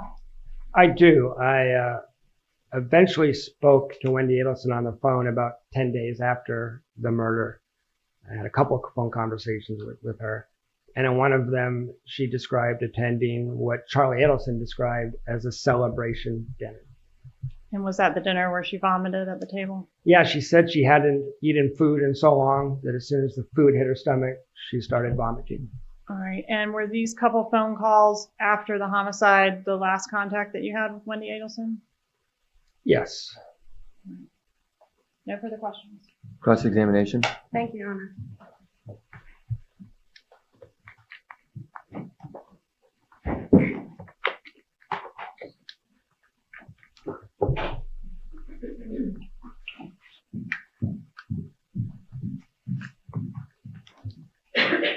I apologize, Mr. Lacasse. I'm going to have to read off my laptop for my questions. Okay. How are you doing today? Good. How are you? It's been a while since we've seen each other. Been a while. Everything all right? Everything's good. Okay. So, Mr. Lacasse, you are testifying today in this case under not only a state subpoena, but you received a defense subpoena as well, correct? I did. Okay. And you're testifying more specifically to explain to this jury what you know about Wendi Adelson, right? Among other things, yes. Yeah. And you were dating Wendi Adelson up until, you okay? Up until 4 days before her husband was murdered. Yes, well, that's a little tricky because Wendi Adelson had sent me an email after that yoga date saying, I need to think about things for another week. Mm-hmm. So please don't contact me until the following week. So when the murder happened, I was in a state of limbo as far as the relationship, even though I had a pretty bad feeling that this was over. Obviously, it's not good to get an email like that. But for some reason, she wanted us to be technically in limbo for another week, was my perception. So it was kind of like a soft breakup. Like it wasn't definitive, but hold on for a week until I get back to you kind of vibe. Well, it was more, that's correct, ma'am, but it was more than that. It was bizarre because we just had 2 weeks apart to think about things, and I could not figure out why she would want to drag it out for one more week at the time. And you'd characterize her behavior at this time as being strange, right? Yes. Okay. Now, you previously said that if there was someone aside from her parents that spent a lot of time with her leading up to the murder, it was you. In the spring of 2014, yes. To my knowledge, yes. Okay. And you had previously told the detective that during the 9 months you were dating, you were spending about 80 to 90% of your nights with Wendi, right? I don't recall saying 80 to 90% of my nights. Wendi was frequently in South Florida. Mm-hmm. And frequently traveling for business and things like that. So Wendi wasn't even in Tallahassee 70, I don't know percentage of the time, but she was infrequently here actually. So I spent a lot of time with her, but not so much in the fall, to be clear, and much more in January through June. And would it be fair to say that any night that she didn't have the kids with her when she was free, she'd spend those nights with you? A lot of them, not all of them. Oh. And at that time, you didn't have any kids of your own. Correct. Okay. And you saw firsthand how hard it is to be a single mother, right? Yes. From Wendi. And Wendi is different because she has a lot of help. When her parents were in town, she had a lot of help. When she traveled to South Florida, she had a lot of help. When she was on her own, it was sometimes difficult. Yes, ma'am. And Danny, or Professor Markel, he wasn't an absentee father, was he? No. Not at all, right? No. So she also had him actively helping her out as well, too, with the care of the boys. Well, she had a standing offer from Professor Markel to see the children more often and to be more actively involved than was strictly, allowed by the court paperwork. Yes, if that's what you mean. Did you ever get the feeling that Wendi would use her children as almost like tools to get on Mr. Markel's nerves or to, upset him in any way?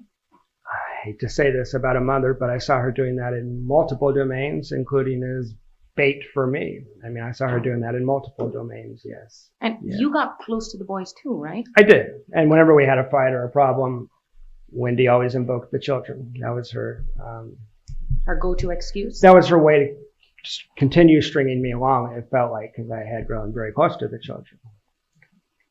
And let's talk about her parents. Yes, Now, they live in South Florida at the time, right? correct. You ever made that drive before? Yeah, I made that drive a few times. It's about 7 hours, right? Yes, it's a drive. long, treacherous drive, Yes. right? And I Yes. only say that because Florida is just a very, not too much to see. It's just flat going straight for 7 hours, right? Yes. Okay. And isn't it true that her parents, anytime they would want Wendi to come down with the boys, they would actually drive up to Tallahassee, pick her up, and drive her back down? That's what she reported. I want to be cautious because I know her to be a person that doesn't always tell me the truth, but that's what I was told. Yes. Well, you just brought me into a whole new line of questioning. Okay. Okay. Let's talk about her ability to tell the truth. Okay. You know her very well. You were dating her for a long time. Well, a few months, seriously, but go ahead. How would you describe her when it's, trying to determine whether or not she's telling the truth? I found her to be a deeply deceitful person and not that great at it. That was my impression. Would she occasionally just put on a show, try to get people to feel sorry for her? Wendi adopted the victim role as her default social role, her way of getting attention, sympathy, etc. Yes. Did she play the victim role to you about how awful Danny was to her? Yes. And did she constantly complain about that? What a terrible person he was to her? Endlessly? Yes. Okay. And this is, of course, the only information you're getting from this is through Wendi Adelson's mouth, right? 95% of it. I mean, I also live in Tallahassee. We have a community. I heard some other things, but she had managed to persuade most of the rest of the community that what she was saying was true at the time. So, yeah. So would you say she did that frequently? Like she'd speak openly about how upset she was with her divorce? Yes, it was the top of conversation. If we went to dinner with friends, that's what we were going to talk about. Frankly, it got old. And she worked at the same place he did, right? Yes, they both worked at the College of Law. So she was disparaging him amongst his colleagues as well too, right? I can only, as far as what I witnessed, yeah, we went to dinner with some law professors where she did that sort of. And she'd actively talk badly about her divorce in front of them? Yes. Okay. Yes. Now, one thing that Wendi was very vocal to you about during their relationship was how much she hated Tallahassee, right? Yes. Okay. And that was almost a daily conversation, how much she hated living here. Yeah, Danny was part one, how bad Tallahassee was part two. That was the plot of every day, basically. And that's why you kind of say it started to get old, because those are basically the things that she would talk about over and over and over again. Yes. Okay. And she blamed Dan Markel for being stuck in Tallahassee. There's no question about that. No, she did blame, well, she blamed Dan Markel for getting her stuck in Tallahassee, yes. Had you ever heard her say that if something happened to him, she'd be able to go home? Yeah, on that night that I related to Miss Kappelman, July 13th, part of that conversation was if anything ever happened to Danny, she would probably, she would return to South Florida. Now, and that's actually what happened in this case, right? It's exactly what happened in this case a week later. Yeah. As soon as he was murdered, less than a week later, she was in South Florida. That's my understanding. Right. Now, you love living in Tallahassee, right? I love Tallahassee, yeah. All right. And you chose to move here from Phoenix. I did. Didn't she think you were crazy from leaving Phoenix, a bigger city, than coming here? I don't know if she said I was crazy, but it was, I'll put it this way. It was not possible to persuade her that Tallahassee had some redeeming attributes and also that this wasn't the rest of her life, that, at some point she would be able to leave when the children were older, that, it was a very immature sort of take on it. And you tried sometimes to, highlight the wonderful things about Tallahassee to her, but was that a fruitless effort? That was always unsuccessful. I mean, I did my best, but it was like talking to a wall. She wrote a book where she shreds Tallahassee. She really doesn't like Tallahassee. Isn't it true that she thought that she was better than the people that lived in Tallahassee? Yeah. And Did you ever catch her crying uncontrollably because she felt that she was stuck here?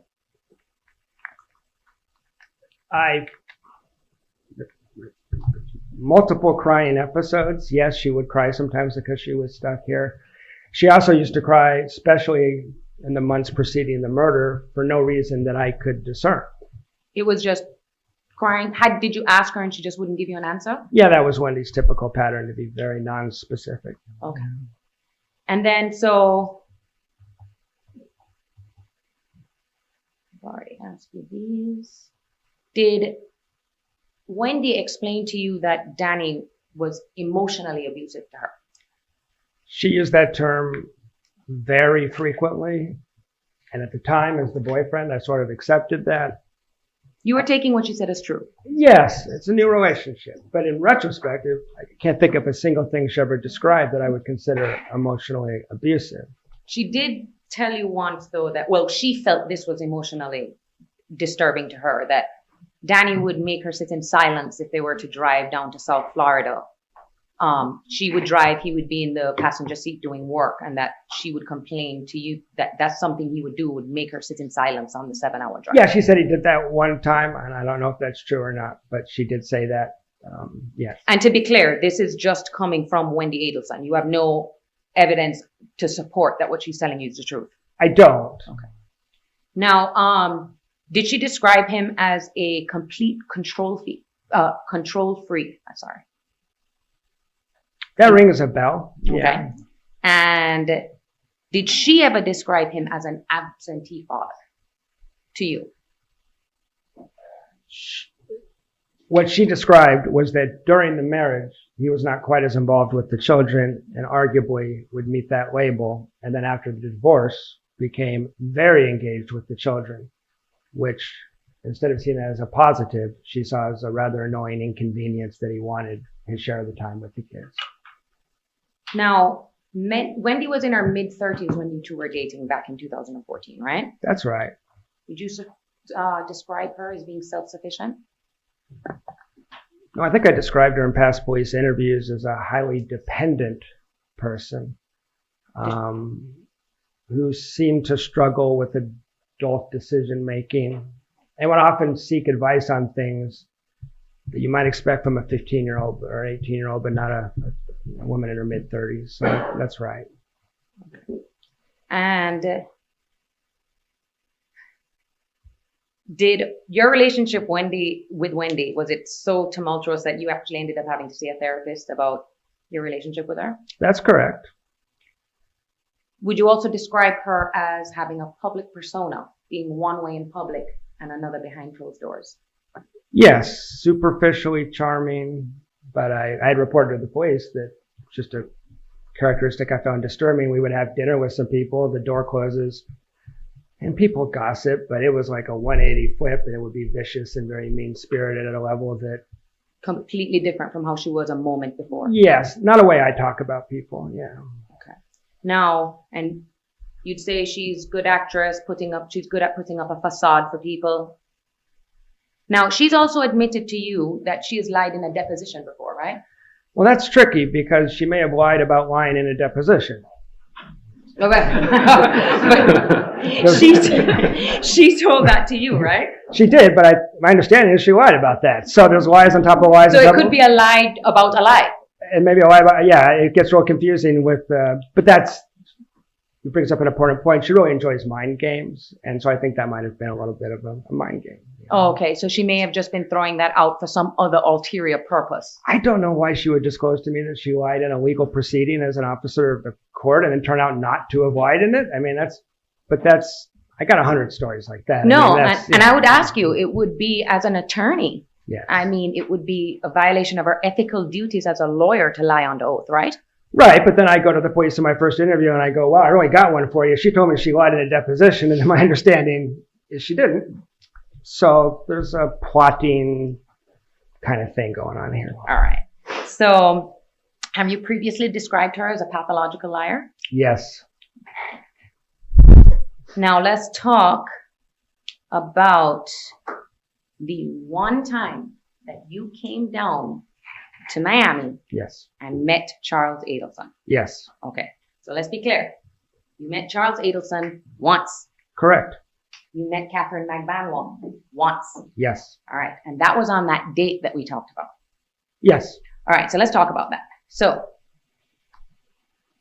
because that dinner that night ended up getting a little strange when you guys went back to Charlie's house, right? Yeah, that's fair. Now describe for the jury, because they don't know anything about this restaurant. Describe Yardbird, because it's a restaurant that's on South Beach, correct? Yeah, it's on South Beach. We were outside on a patio. You probably know Yardbird better than I have. Only been there once. It's a very nice restaurant. They have like, all type of American-based food. Yes. Yeah. And you said something important. You were sitting outside. We were sitting outside. Okay. You and Wendi got there before Charles, right? That sounds right, but I don't remember for sure. Okay. And if we had text messages between, for example, Charles and Wendi that would indicate you guys were outside, those would be reliable, waiting for them to get there, right? I mean, that sounds right. Okay. And he meets up with you there, and then Catherine meets up, and that's when you guys get introduced. Right. You remain outside while you're having dinner, right? Correct. Okay. And would it be fair to say, I mean, I know what Yardbird looks like, but the members of the jury do not. So where the patio is, it's right at a 4-corner intersection, if I'm saying that correctly. Mm-hmm. So there could be cars across the way, correct? Yes. Cars parked to the right, cars parked to the left. Yes. But you're all clearly visible sitting down outside, correct? Oh, sure. Yes. Okay. So you're sitting there with Wendi. Yes. And Charles is sitting beside Catherine. Was he behaving as if, that's his girlfriend and stuff like that? Well. And I'm only asking because, if someone from the outside were just watching, would it appear that she was having a good time with her boyfriend? I mean, it's a hard question for me to answer because it's been so long. Yeah. It does. You'd have to know Charlie. I mean, I don't know how. I met him the one time. Most of this dinner was Charlie informing us about the world. He's talking a lot. So I don't know how he acts with girlfriends or women he's dating, but go ahead. And that's kind of important because it's the first time you're meeting him, right? Right. Tell the jury how much he talks. Oh, you don't talk to Charlie Adelson. You listen to Charlie Adelson. I mean, I never say anything quite like it. Right? Right. He dominates the entire conversation. He dominated that conversation. I don't remember what was said at that conversation, but there was interaction in that conversation. There was other people talking. I mean, I don't want that to be taken too far because Charlie was certainly a character and someone I had a bad feeling about immediately, honestly, but it wasn't like 99% was just Charlie talking. Yeah, of course. Him and Katie were relating things they had done together. I don't remember the specifics 8 years later, but yeah. And you had said on direct examination, he introduced Katie to you as his girlfriend. I right? don't remember him saying the word girlfriend. But like you said, we was talking about how things that they had done before, that it was obvious to you that they were dating, right? Yeah, and then it was fairly new, yeah. Okay. It wouldn't be too smart for him to be introducing people if he's conspiring them, right? Can you restate that? It wouldn't be very smart of him to be introducing someone he's conspiring with to commit murder to other people, right? I mean, I'm not an investigator. I'm not an expert on what's smart when conducting a criminal conspiracy.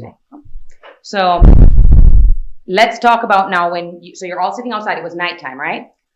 Very early evening. This was like a pretty early dinner. Sun was still out. Okay. And then, but going into evening, kind of like how the sun here, like it doesn't, especially around this time, Yeah. it doesn't set Between 4 and 6. I don't remember exactly when. Okay. So it wouldn't be any problem if anybody that was around to be seeing you guys having dinner. No, sure. You leave that restaurant and then you all go collectively to get some ice cream.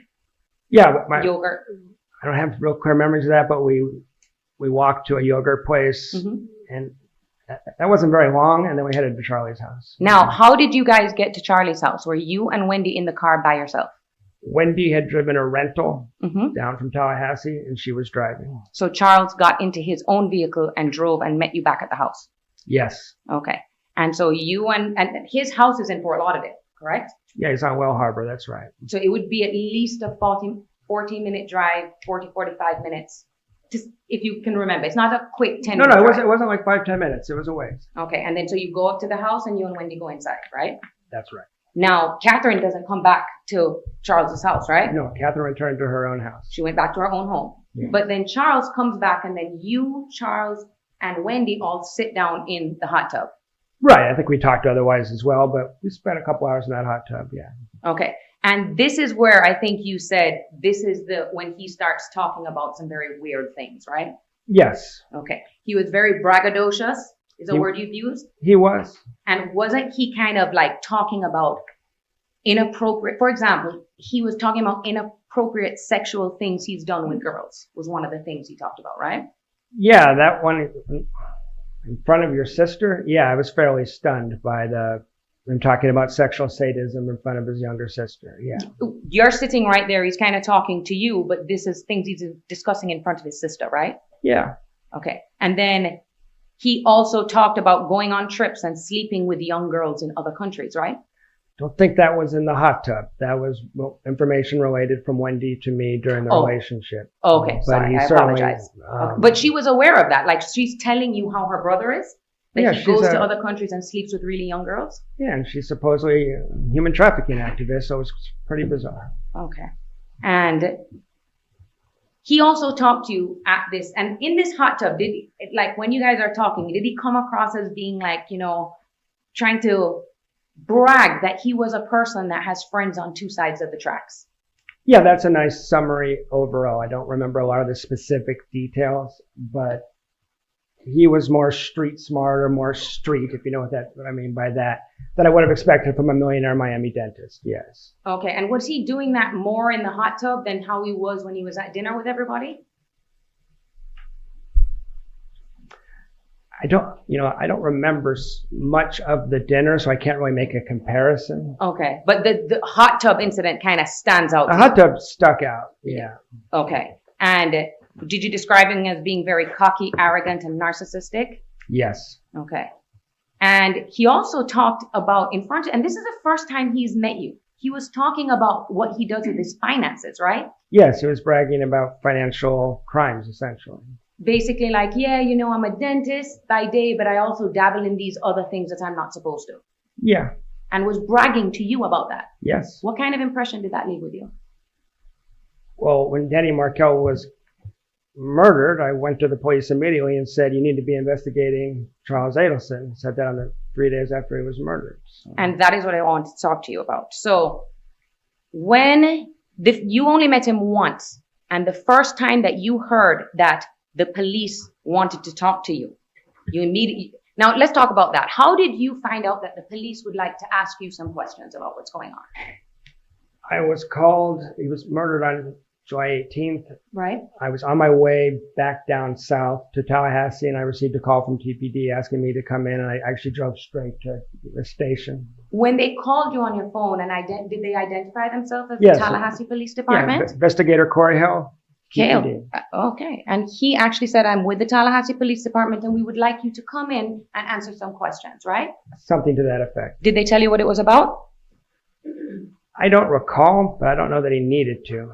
Okay. Oh, had you heard already what had happened? Yeah. Okay. So you immediately went there, but they kind of like, gave you the option and invited you to come in, right? They didn't go and arrest you. They did not arrest me. Okay. No. And when you first came into your first meeting with Corey Hill, he started out the meeting by saying, hey, listen, we're working to exclude you as a suspect. Yes, we had a conversation about excluding me. And the impression I got was that, and I guess I've learned a sense that they already done some investigating, of my cell phone and so forth, so that the investigation of me had reached a point where that was just, that we're at the point where they were trying to exclude me. That's right. Now, they haven't heard from you yet, right? They haven't heard from you yet. Like, you haven't provided them any information yet. No, they haven't, but my cell phone shows me in another state when he's murdered, so. But at that time, though, you hadn't realized Wendi had kind of named you or implied that you could have been a suspect in this case, right? I didn't realize that when I was heading into the station. By the time I left the station, so it's pretty clear.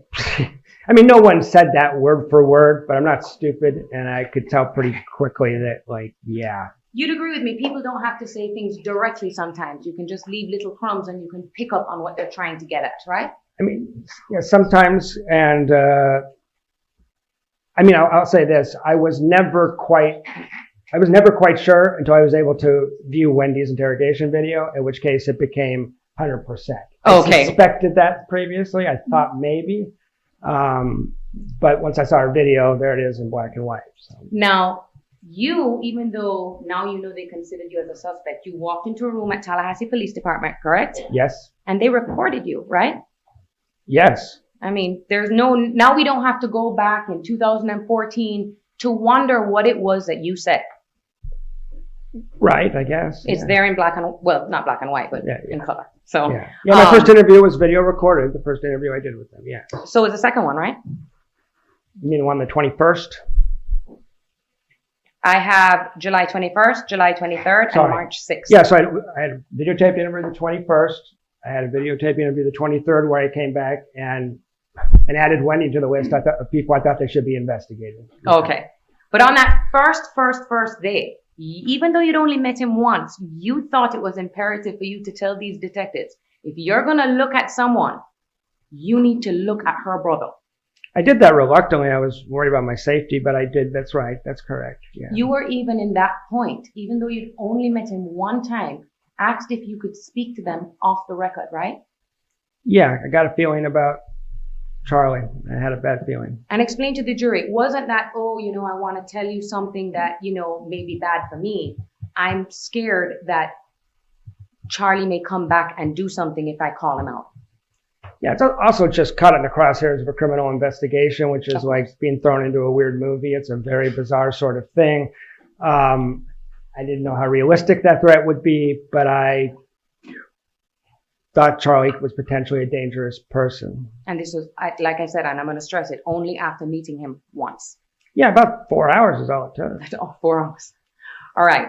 So now going back to, I want to talk about those dates leading up to when you guys, when Professor Markel was murdered. Yes. So you talked about the trip to Gainesville, and this is when things started to get weird with the fighting between you and Wendi, correct? Correct. That's when the big disagreement was, yes. Okay, and then on the drive back, you had described that as the most awkward drive ever? Yes. Okay, and so you return to Tallahassee, and the next day, she leaves to Miami. That's what she told me she was doing, yeah. I assume that happened. So on July 1st of 2014, she would have been in Miami, as best as you can recollect. Yes. Okay.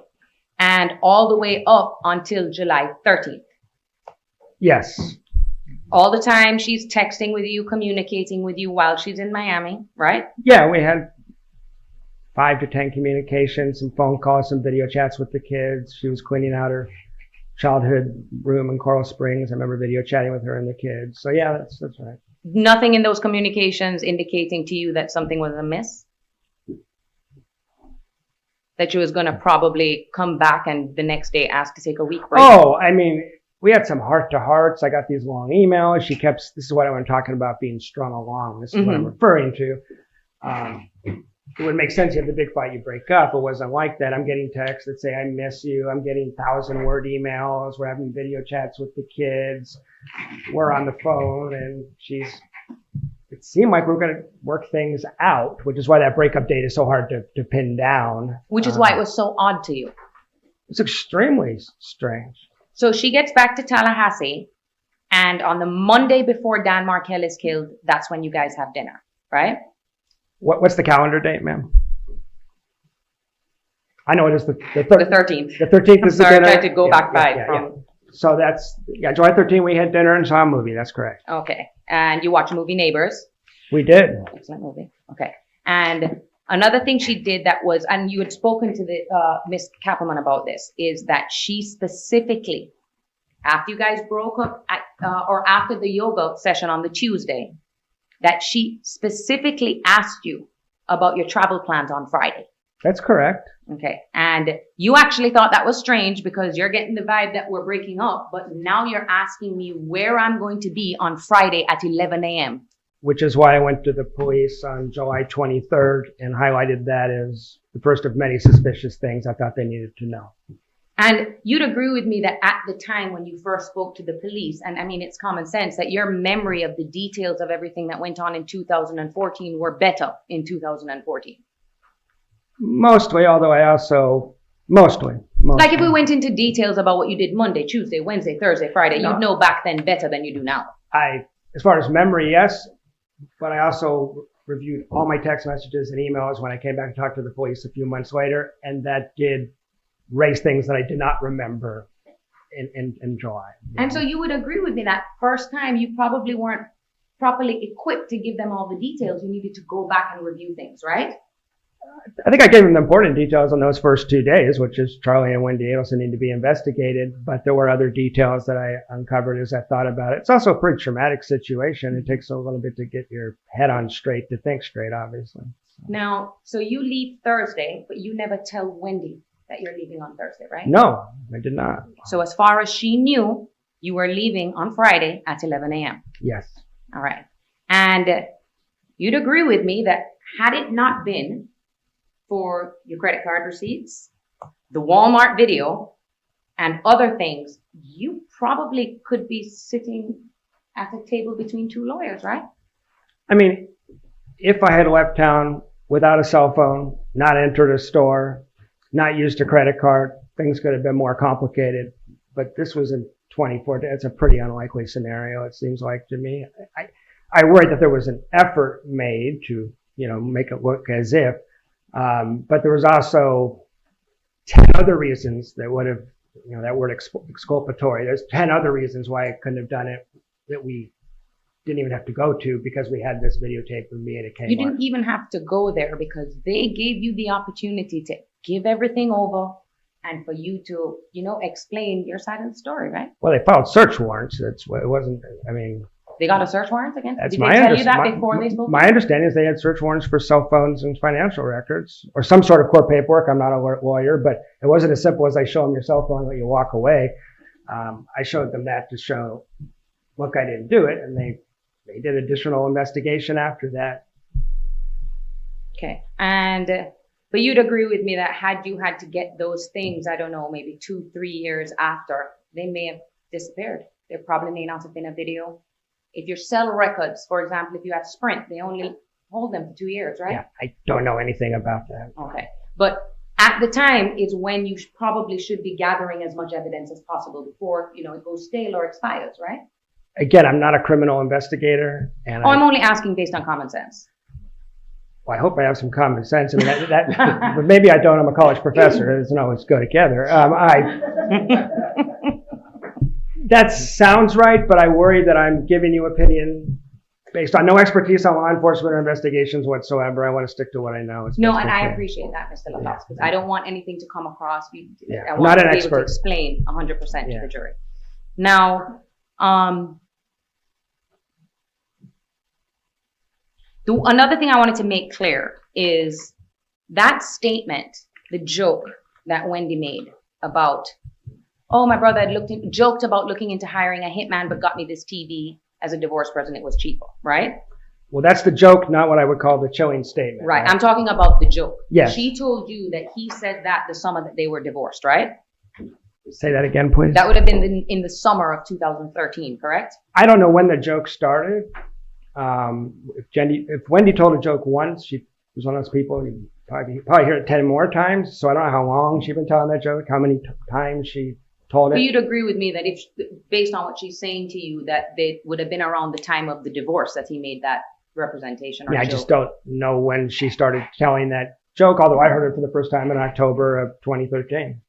Okay, and you have no idea when he met Miss McBanwell, right? Who's he? Charlie. Charlie. No, I don't know when they met.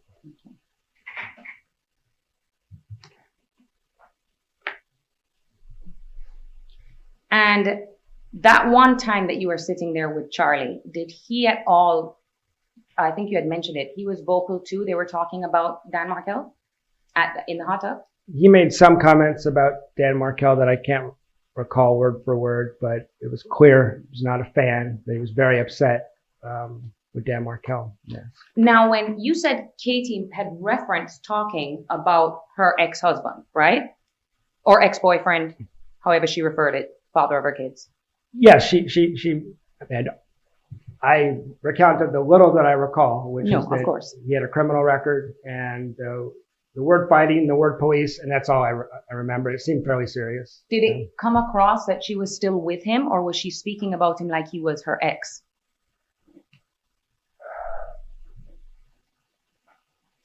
I don't think I know the answer to that question. Okay, and that's a fair response. Yeah. I'm just asking what you remember. I'm trying to separate what I know from what I've heard since, and I don't think I would know. Okay. And the things she had said was he has a criminal record, issues with the police. Did she mention anything about the fact that he was on drugs?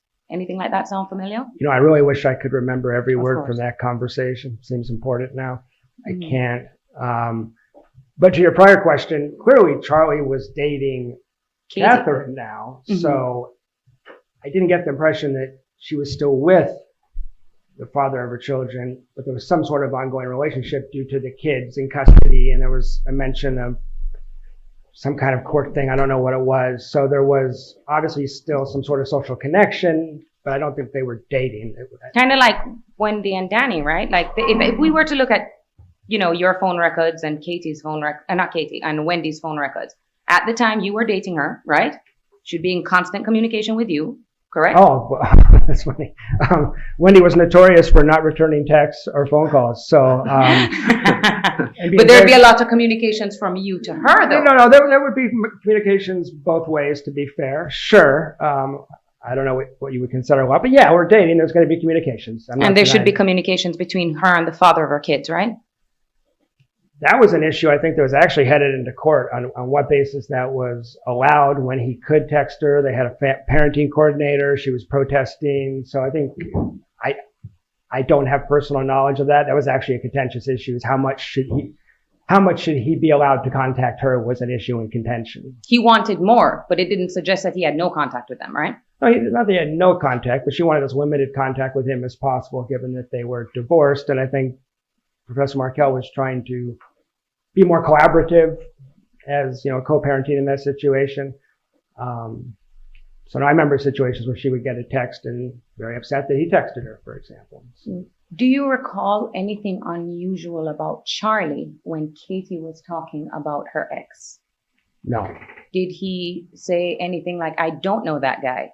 I wish I could remember that conversation. I told you everything I could remember about that conversation. All right. Can I have one more, Aaron? Right.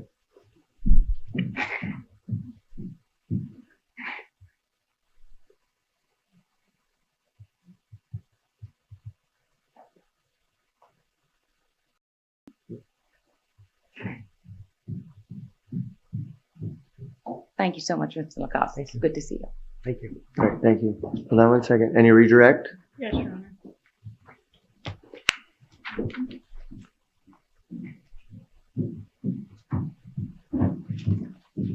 Mr. Lacasse, you were asked about the dinner. We talked about it on direct as well, where you met Catherine Magbanua and Charlie Adelson for the first time. Yes, ma'am. All right, and they appeared to be dating at that time. Yes. Okay, and can you tell us the date, or is there anything that would refresh your memory of the date of that dinner?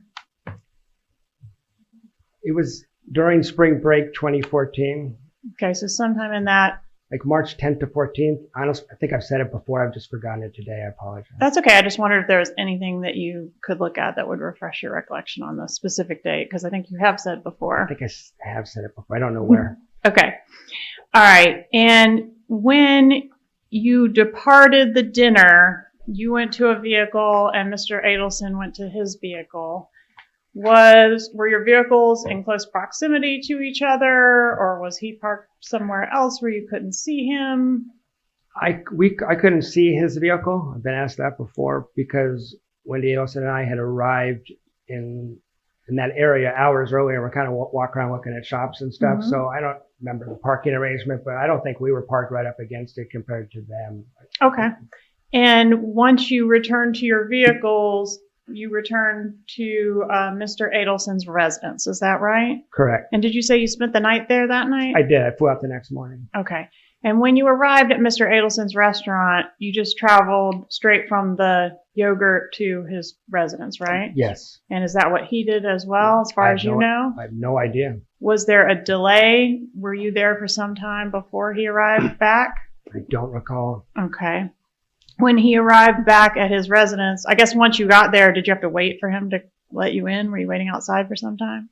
That could be true, but I don't recall it. Okay. When he did arrive, did it appear that he was shaken or upset about something?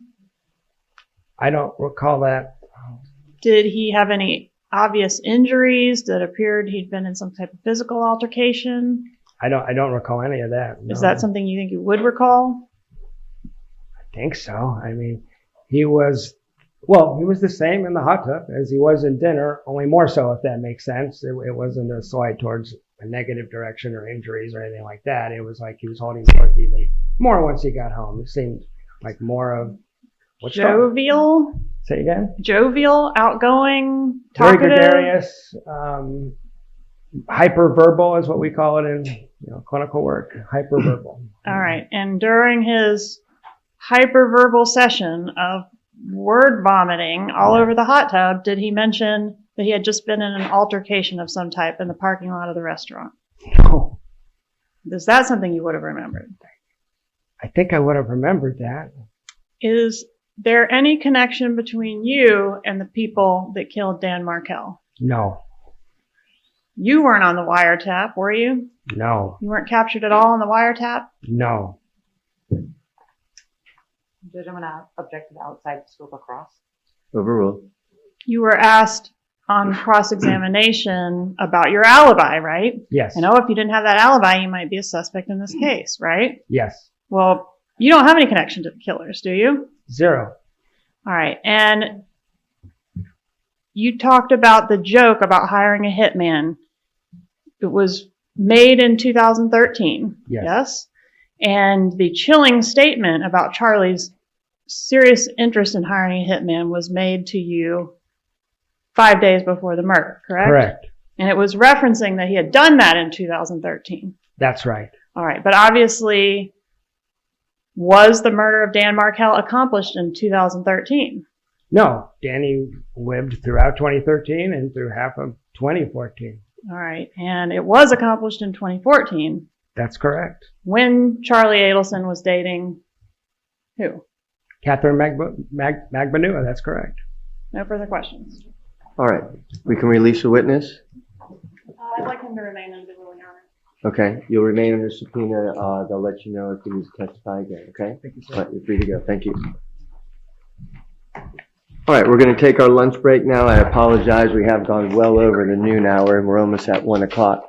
So I'm going to give you until 2 o'clock and we'll start promptly with the testimony.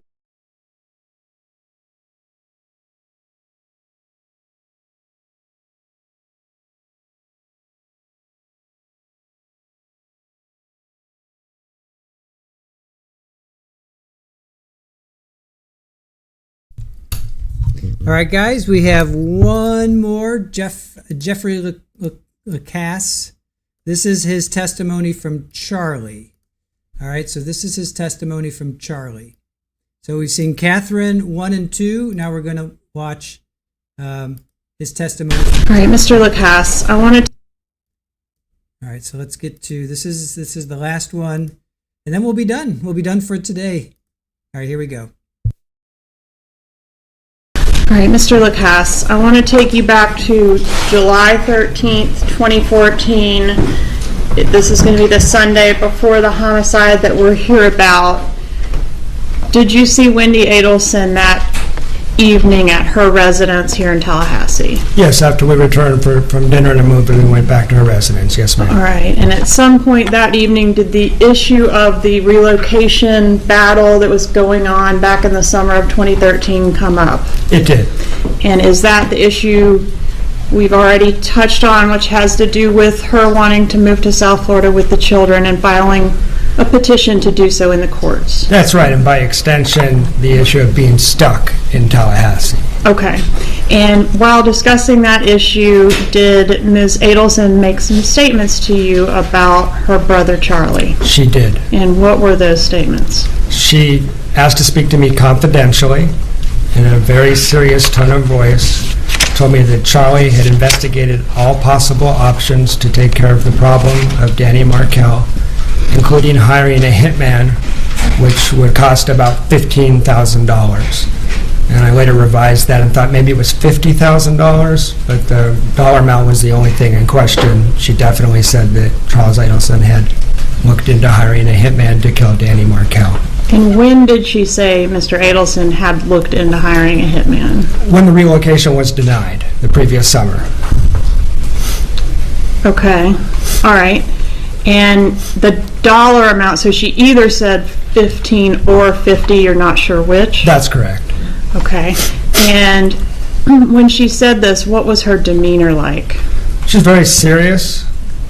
All right, so definitely not the to be confused with the TV joke? No, I'd heard that joke repeatedly. I knew that joke. This was something very different. This was chilling, a little scary, made my stomach flip. I found it disturbing.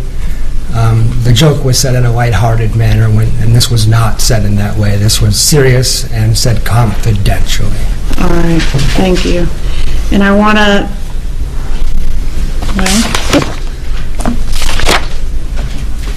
okay, I think we should go from there to the next day, which is going to be July 14th, 2014, the Monday before the murder. Yes, ma'am. Did you see Wendi Adelson on that day? Yeah, I can't remember if I contacted her, if she contacted me, but she was excited to see me. And I wasn't so sure about that because the night before we'd had an awkward conversation at the conclusion of that night, and I had told her that she didn't want to do this anymore, that she could just send me a text and I wouldn't, take any offense. We would just, break up. So I didn't get that text. Instead, I talked to Wendi Adelson, and she was excited to see me. All right, so what did you do? Well, then she needed to call me back, and it went from her enthusiasm about seeing me to let's just meet at yoga tonight, go in separate cars. So there was a real shift in about 30 minutes. Did you go to yoga? We did. We went to yoga. All right. And after yoga, was there a discussion about your relationship and the status of your relationship? Yeah, a very brief one.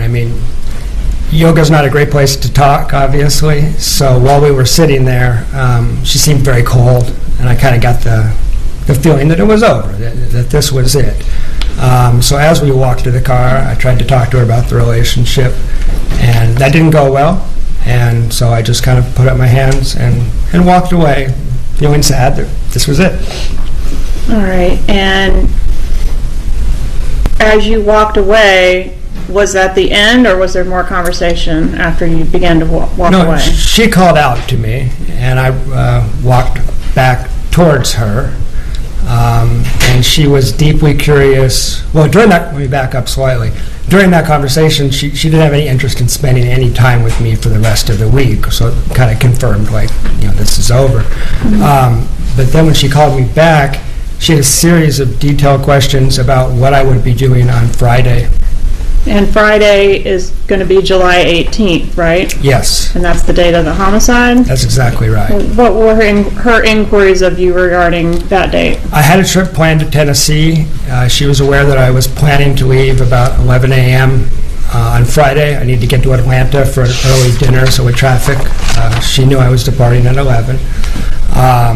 And at the yoga studio in the parking lot, she had asked if I was still going, if I didn't go, why not, what route I would be taking a lot of a bizarre amount of interest in that trip that didn't make sense to me at the time, given that she didn't want to spend time with me.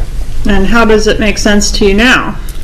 Well, if I had left on my trip at the scheduled time that she had known about for quite a while, I would have driven pretty close to Danny Markel's house about the same time as at the murder, in a similar looking car to the suspect vehicle. What type of vehicle did you drive? I drove a 2004 Nissan Sentra that was silver metallic gray color.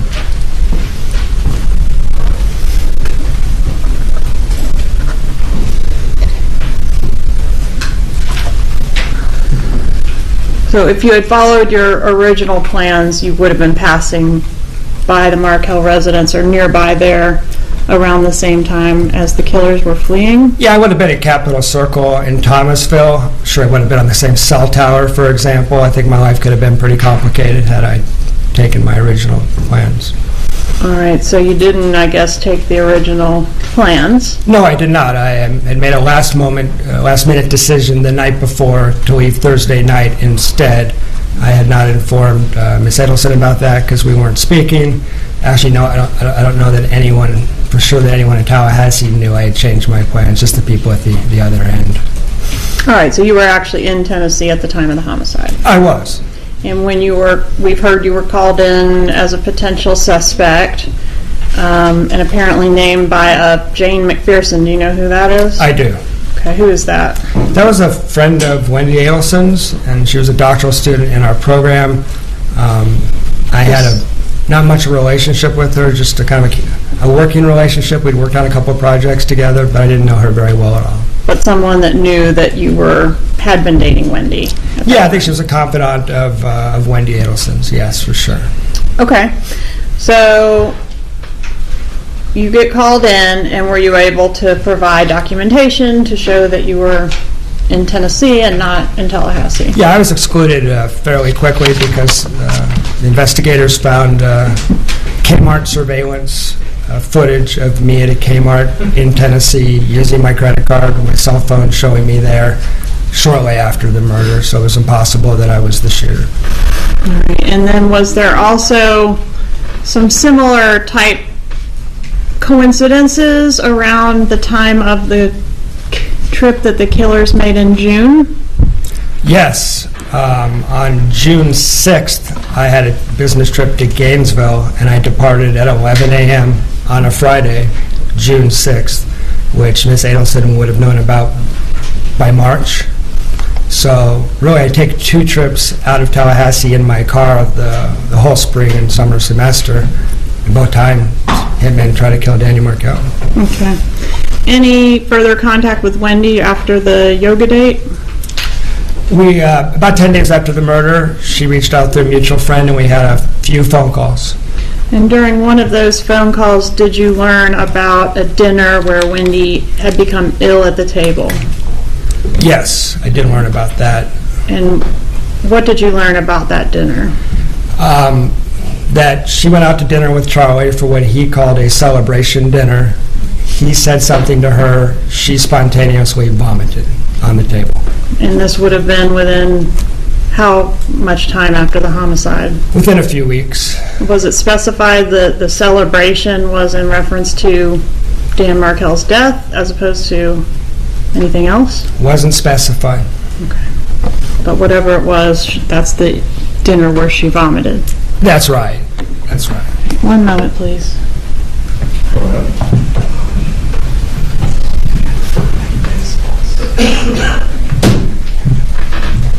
No further questions. Cross-examination.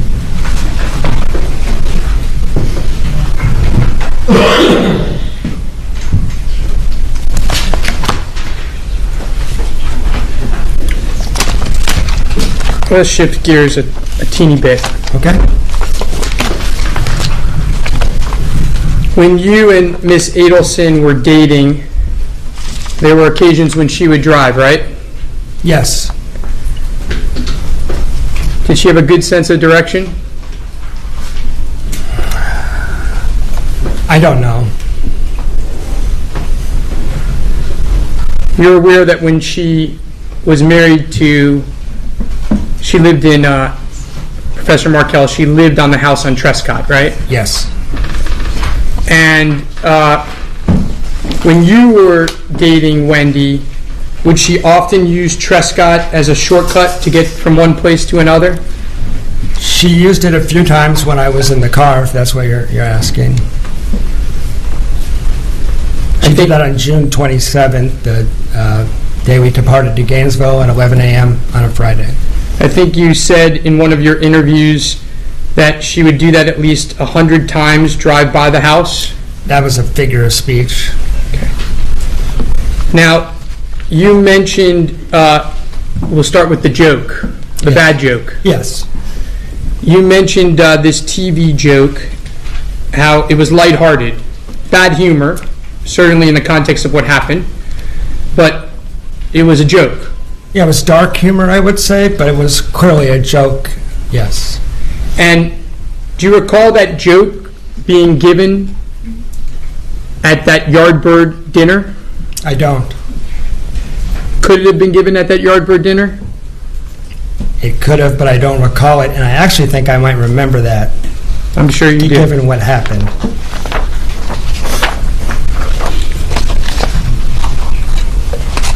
I think one thing that has been established is you believe that Wendi Adelson tried to frame you for Professor Markel's murder, right? I'm suspicious that there was an effort made in that way, yes. And so that has affected your viewpoint, correct? Sure. Well, let's talk about your viewpoint. And we have to go a little bit back and repeat a couple things to put it in context. So you meet with Charlie Adelson. He tells you that he's he's friends with people in the criminal element. You say thanks for a great meeting, correct? Send him a nice text.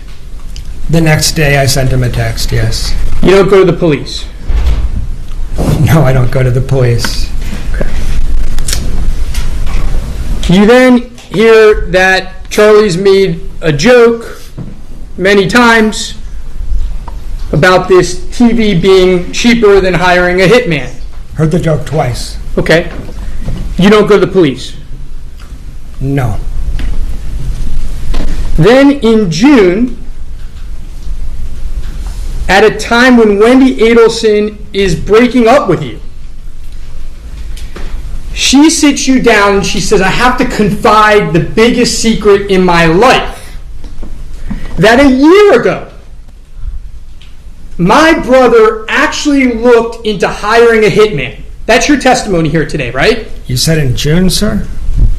In June? I'm sorry, in July. Okay. In July. Can you restate that? I'm sorry. Yeah, I'll do it again. Sorry. I'll try to keep it lower this time. In July of 2014, yes, about a week before the murder, when you're breaking up with Wendi Adelson, or things are seriously not good, she sits you down and she says, Jeffrey, I've got to confide in you. My brother actually looked into hiring a hitman.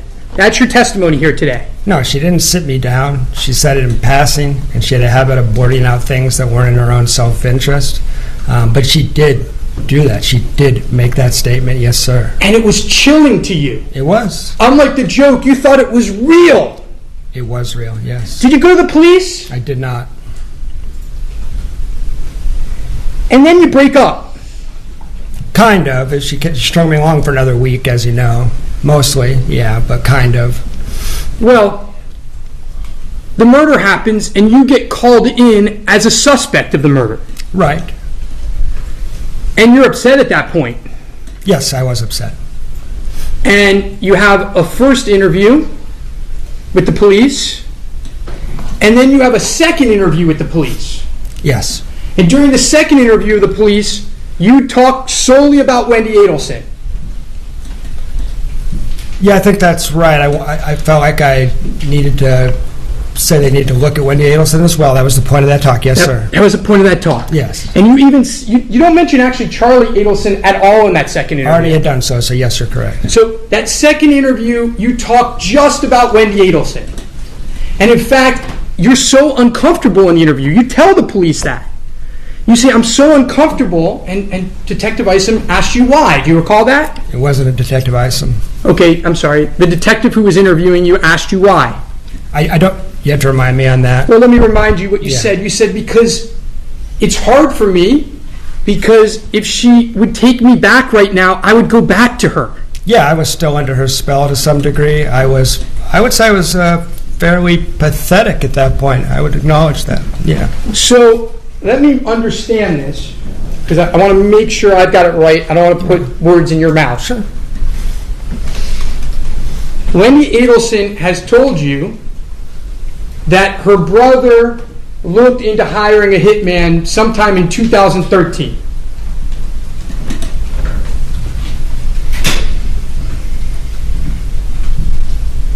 he gets murdered. He does. You go to an interview, and during that interview, you're still thinking about staying with Wendi Adelson. You don't want to talk badly about her because you still want to be with her. You're talking about this July 23rd interview specifically? Yes. Yeah, it only been a week. It was still pretty fresh. I was still pretty mixed up. That's right. Okay, well, let's see how mixed up you were after that. So then you're clearly broken up at that point. We can agree, right? Actually, I would say yes functionally, but I've testified before that Miss Adelson and I had conversations in August where she behaved as if we were still together, and we had a conversation that finally ended it, initiated by me. Now, practically, we were broken up. You never dated, you never went on a date with her again, right? Never saw her again other than our courtroom, right. Fair enough. Fair enough. Then she tells you, according to you, that my client, Charlie Adelson, says that she had a celebration dinner with Charlie, and that the celebration dinner was about the murder of Professor Markel. I don't recall saying that last part. But that's how you took it, right? I worried that was the case. I told the police, and my understanding is Wendi conceded she threw up on her dinner table. Do you know that the first time you told the police that was in March of 2015? I do know that. So what happened in September of 14?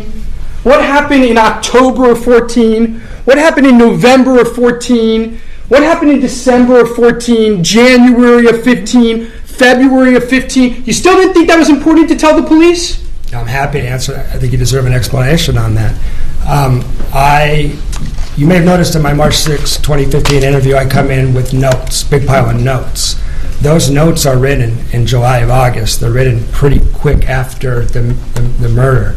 I didn't come in right away, partially because I was scared of your client. I was scared of the repercussions if I went on the record further about my suspicion. So I was reluctant to come back in because I was frankly scared. Oh, I get it. You were scared of him in August of 14, but you weren't scared of him in March of 2015. Now I decided to man up. I decided it was a homicide and needed to man up. That's the decision I made. Right. You weren't scared to tell him that my client had actually looked into a hitman a year earlier. That didn't scare you. You could tell him that in July. No, I was. Hold on, sir. Let me ask the question. Fair enough. In July of 2014, you told police that Charlie Adelson, you heard, actually looked at hiring a hitman.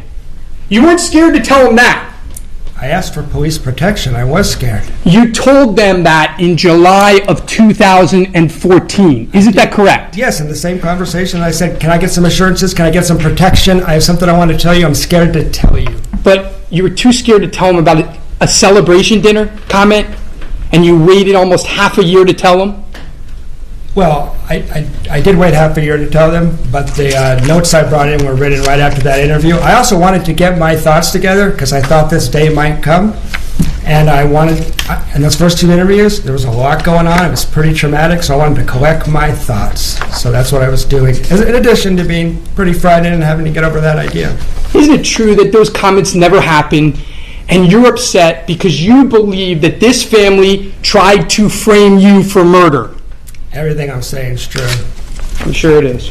May I have a moment, Your Honor? Move to strike the "I'm sure it is" comment. I'll withdraw it. It's withdrawn. Please disregard, members of the jury.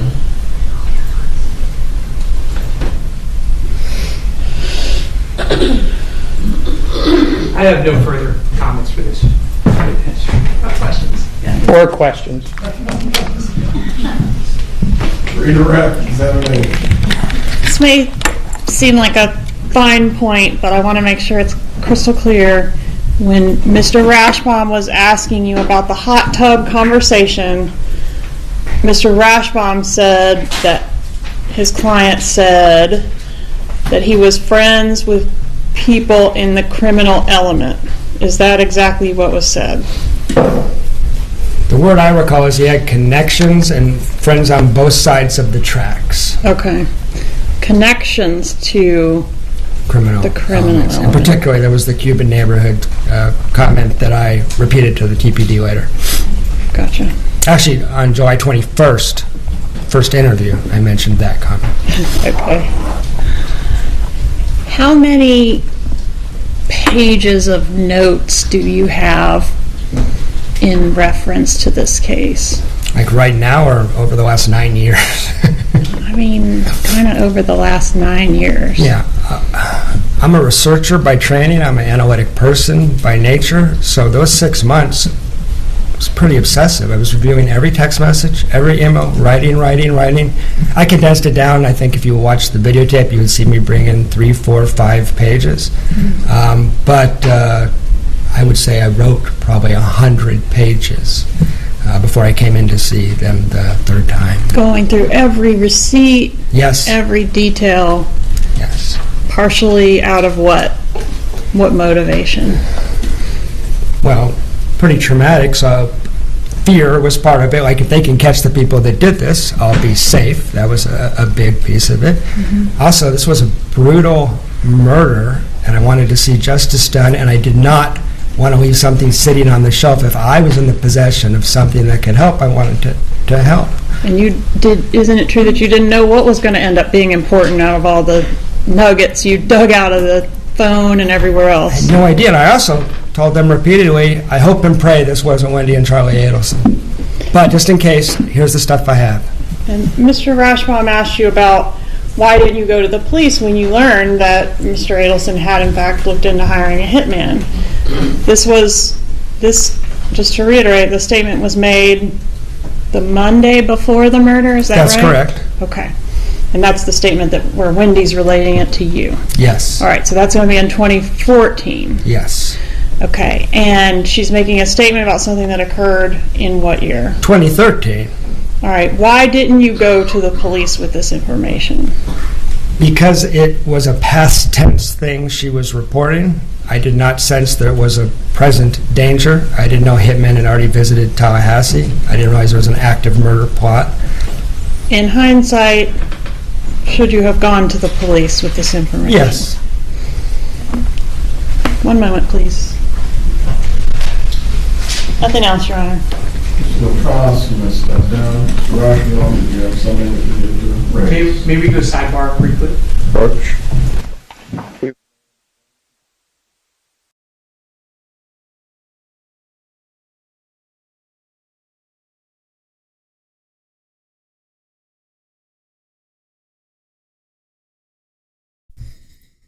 All right, you guys, that does it. That's all I have for episode 3. Really appreciate you guys being with us today. So we heard 3 testimonies from Wendi, 3 testimonies from Jeffrey. What do you guys think? Drop a comment in our drop the post in our comment section. Tell us what you thought about this episode. We're going to continue on with episode 4 tomorrow. It's called "It's All About Charlie." So we're going to pull a lot of information in from Charlie's testimony, and we're going to do a deep dive more into Charlie. So we've got a tour of Charlie's house. We're going to show that. That's going to be really fun. This one content creator went to his house. His house was for sale, and she went and she walked around. So we asked her permission to show it, and she said yeah. So we're going to show Charlie's house, a tour of his house, and then we're going to do Catherine's testimony. She testifies in Charlie's trial as well. So we're going to hear from Catherine Magbanua again. So hey guys, thanks for joining us. I really appreciate it. It's been a crazy day. We were doing the Ali trial sentencing. We're doing Donna deep dive over here. So Donna starts tomorrow. So we'll be able to focus on Donna tomorrow. So I want to just leave you with a few things before we go. Got a little cheddar over there. He's hard to see, but we got Super Ball right here. A little Super Ball there. We got some little beans back there.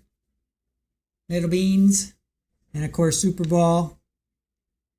All right, you guys. Thank you so much for joining us and being with us. Thank you to Erin for everything that she does on the back end. Thank you to our mods. You guys did a fantastic job. Please thank our mods and Erin on your way out, because we were dual streaming today, and it pulls on our resources, but they did a fantastic job. So thank you, mods. Thank you, Erin. Thank you, chat. appreciate you guys being with us. And be sure to join us tomorrow. We're going to start again at 9:30 Eastern, and we're going to pick up on Charlie's trial. So tomorrow is just going to be focused on Charlie's trial as we get ready for Donna Adelson. Her jury selection starts tomorrow, so we're looking forward to that. All right, guys, have a good night. We'll see you later. Bye.